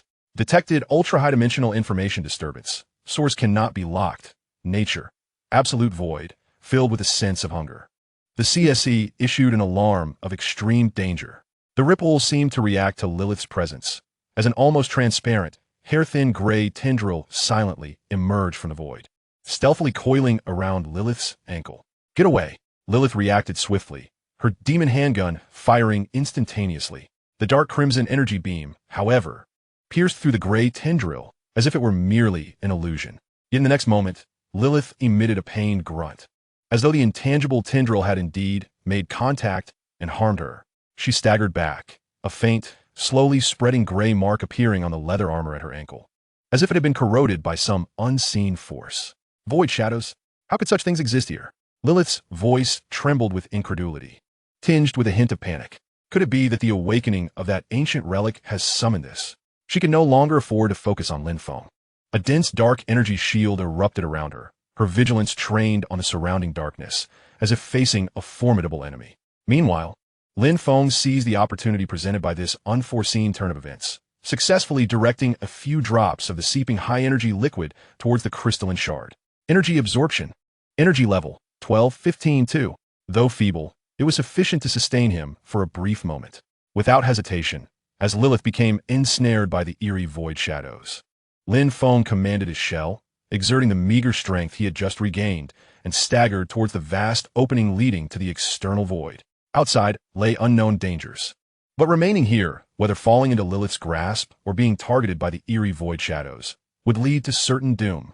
He burst through the opening, instantly engulfed by the frigid vacuum of space and the omnipresent darkness. Behind him, he could faintly hear Lilith's shocked and furious reprimands alongside an indescribable, soul-consuming hissing sound. It seemed Lilith was thoroughly ensnared. Yet Lin Feng had no time to revel in his narrow escape, for his heart sank once more. He found himself adrift in an endless expanse of cosmic ruins, devoid of any point of reference. The Ark of the Abyss was nowhere in sight. The cradle loomed ominously behind him, and an unknown darkness lay ahead. His energy was on the verge of depletion once again. In the deeper shadows, it felt as though countless cold, hungry eyes were slowly opening, gazing at him. A meager prey that had just escaped one snare only to tumble into an even greater abyss. He was utterly lost. Chapter 62. Drifting in the void and echoes of the star tomb. Absolute silence. Absolute darkness. Absolute cold. Lin Feng, trapped within the rough remnants of a shell, floated like a speck of dust cast adrift in an infinite sea of ink. The energy readings within the shell displayed a cruel countdown. 18, 17, 16. Each percentage drop felt like a ticking clock marking the end of his life. Once the energy was entirely expended, this patchwork body would transform into a genuine coffin, and his node would be laid bare to the merciless void, ultimately dissipating into nothingness. The sensors could only capture the indistinct contours of the colossal structure of the cradle in the distance, along with the boundless darkness further afield, speckled with the remnants of shattered stars. There was no direction, no coordinates, no trace of the abandoned tooth, nor any news of Rake and Ella. He was utterly lost. Despair seeped in like the frigid void of the universe, attempting to freeze his very core. He must not give up. The weighty exhortations of the Keeper, the enigmas borne by the CSC, the possibility that Rake and Ella still awaited him somewhere, all sustained him. Scan the surrounding environment for any usable resources. Calculate the optimal survival path. Even in the face of such bleak hope, the instincts of the CSC propelled him to perform one last computation. Yet the feedback yielded only a void. The debris here was mostly absolute waste, discarded by the cradle eons ago, devoid of even a trace of stray energy. Just as his energy was about to plummet below 15 and his consciousness began to blur from the lack of power, a faint, yet eerily familiar resonance hummed, akin to the last flicker of a candle in the wind, gently stirring his CSC core. This sensation was reminiscent of the coherent wave emanating from the Keeper's stasis pod, but it was even fainter, more dispersed, as if it emanated from all directions. Lin Feng jolted awake, concentrating all remaining computational power on the sensors, amplifying that feeble signal. Detected trace amounts of coherent energy particles scattered among the surrounding void, dust, and wreckage. Trajectory analysis. Source pointing towards the depths of the counter-rotating star belt. Yes, the counter-rotating arm, the star grave mentioned by the Keeper. These energy particles, though weak enough to be nearly negligible, resembled an interstellar trail diluted by time, pointing towards a distant source. This might be his sole beacon. Based on the particle density decay model, source direction confirmed. Distance, unknown, extremely far. Current carrier energy insufficient to reach destination. Midway energy replenishment required. Hope reignited, albeit still faint. At least he had a direction. But how to traverse it? How to resolve the energy issue? He maneuvered his shell, painstakingly adjusting its trajectory, aligning the most energy-efficient drifting mode with the direction indicated by the particle flow. Every bit of energy saved offered a glimmer of hope. As Lin Feng drifted like a devout ascetic along the ethereal particle trail, the energy slowly dipped to 12 when whoosh. A slender, uniquely shaped silver metal canister silently shot out from the shadow of a massive debris field behind him, gently colliding with his shell, producing a soft click. Lin Feng was startled. He immediately scanned the area with heightened vigilance. The canister was roughly the thickness of an arm, devoid of any markings, except for a simple interface at the top, which seemed to perfectly match the energy crystal shard embedded in his shell's chest. Who was there? He promptly directed the sensors to scan the shadowy area, but found nothing. Only cold, lifeless metallic wreckage. The other party was exceedingly well concealed. Was it a trap? A new trick of the Cradle's guardians? Or perhaps the lingering specter of Lilith? The metal canister floated there quietly, exuding temptation, yet brimming with unknown peril.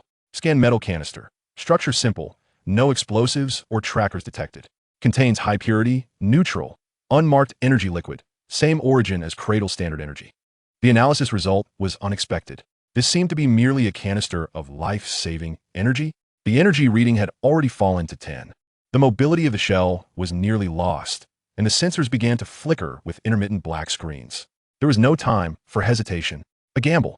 Lin Feng controlled the shell, extending his trembling metallic arm to grasp the canister, carefully aligning it with the interface on his chest, slowly tightening it. Hiss! A rush of cool, pure, immense energy surged into the crystal shard, then rapidly coursed throughout his body. Energy infusion. Energy level 10, 25, 50. Carrier functionality restored. Sensor efficiency boosted. Mobility partially restored. The sensation of strength returned. While this shell remained dilapidated, it was at least free from the imminent crisis of energy depletion. Who was it? Who was aiding him? What was their intention? Lin Feng scanned his surroundings warily, but the mysterious benefactor remained concealed, as if they had never existed. Only the endless void and silent wreckage remained. With energy replenished, Lin Feng found himself with greater operational latitude. He continued to advance deeper into the counter-rotating arm, following the guidance of the particle flow. Along the way, he scanned his surroundings with increased scrutiny. He discovered that the deeper he ventured, the more ancient and peculiar the debris in the void became. Some metallic structures defied all known principles of physics, while others bore indelible, incomprehensible scars, as if obliterated by some unimaginable force. Simultaneously, the coherent energy particles grew denser. They no longer drifted chaotically, but seemed to be drawn together, forming faint, glowing streams of energy reminiscent of the Milky Way, converging in a singular direction. Particle flow density increasing, directionality clear, a massive gravitational source and energy source ahead. Detecting spatial curvature anomalies, consistent with characteristics of large artificial celestial bodies or necropolis spaces. At last, after an indeterminate duration of drifting, his sensors captured a sight ahead. It was a staggering expanse comprised of countless colossal star wrecks and fragments of warships, slowly rotating in a vast star belt.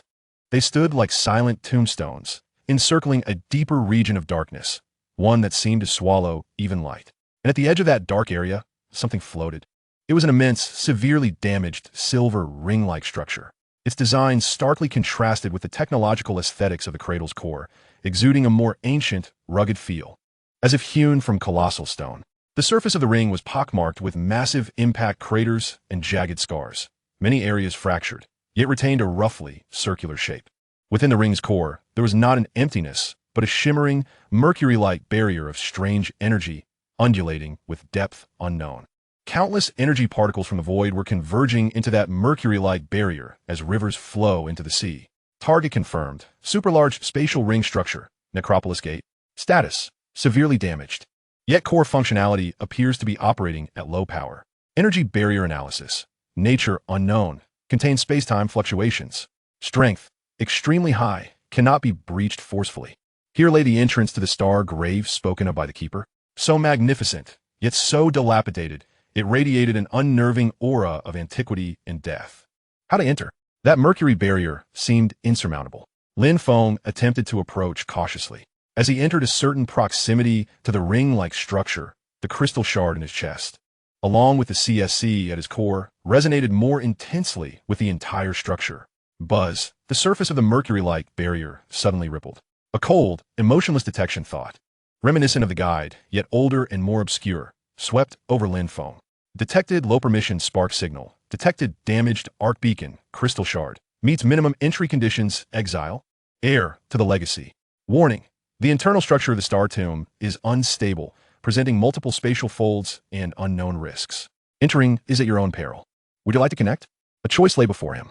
To venture inside could yield answers, but it could also result in instantaneous death. To refrain from entering would mean an eternity adrift in this void. Without the slightest hesitation, Lin Feng resolved. Connect. As he confirmed his decision, the mercury-like barrier suddenly illuminated. An irresistible and immense force swiftly ensnared Lin Feng's corporeal form, yanking him violently toward the core. At the moment of contact with the barrier, there was no sensation of impact. Instead, it felt as though he had merged with a frigid, flowing ocean of light. The surrounding scenery became distorted, elongated, and devoid of meaning. His perception of time and space was utterly disordered. Initiating temporal jump, coordinates locked, inside the star tomb. Warning: severe interference detected in the jump channel. Spatial coordinates are chaotic. An unknown force is attempting to hijack the jump path. What? Lin Feng was taken aback. Could it be that the cradle had pursued him? Or Lilith? Perhaps it was that eerie shadow from the void? Before he could fully comprehend the situation, the entire jump channel violently convulsed. It felt as if an invisible hand were forcibly tearing apart this spatial pathway. The vibrant flow of light before him abruptly transformed into a chaotic maelstrom, fraught with perilous, black, lightning-like rifts in space. Jump path deviation. Unknown coordinates forcibly inserted. Final destination altered. New coordinates unidentifiable.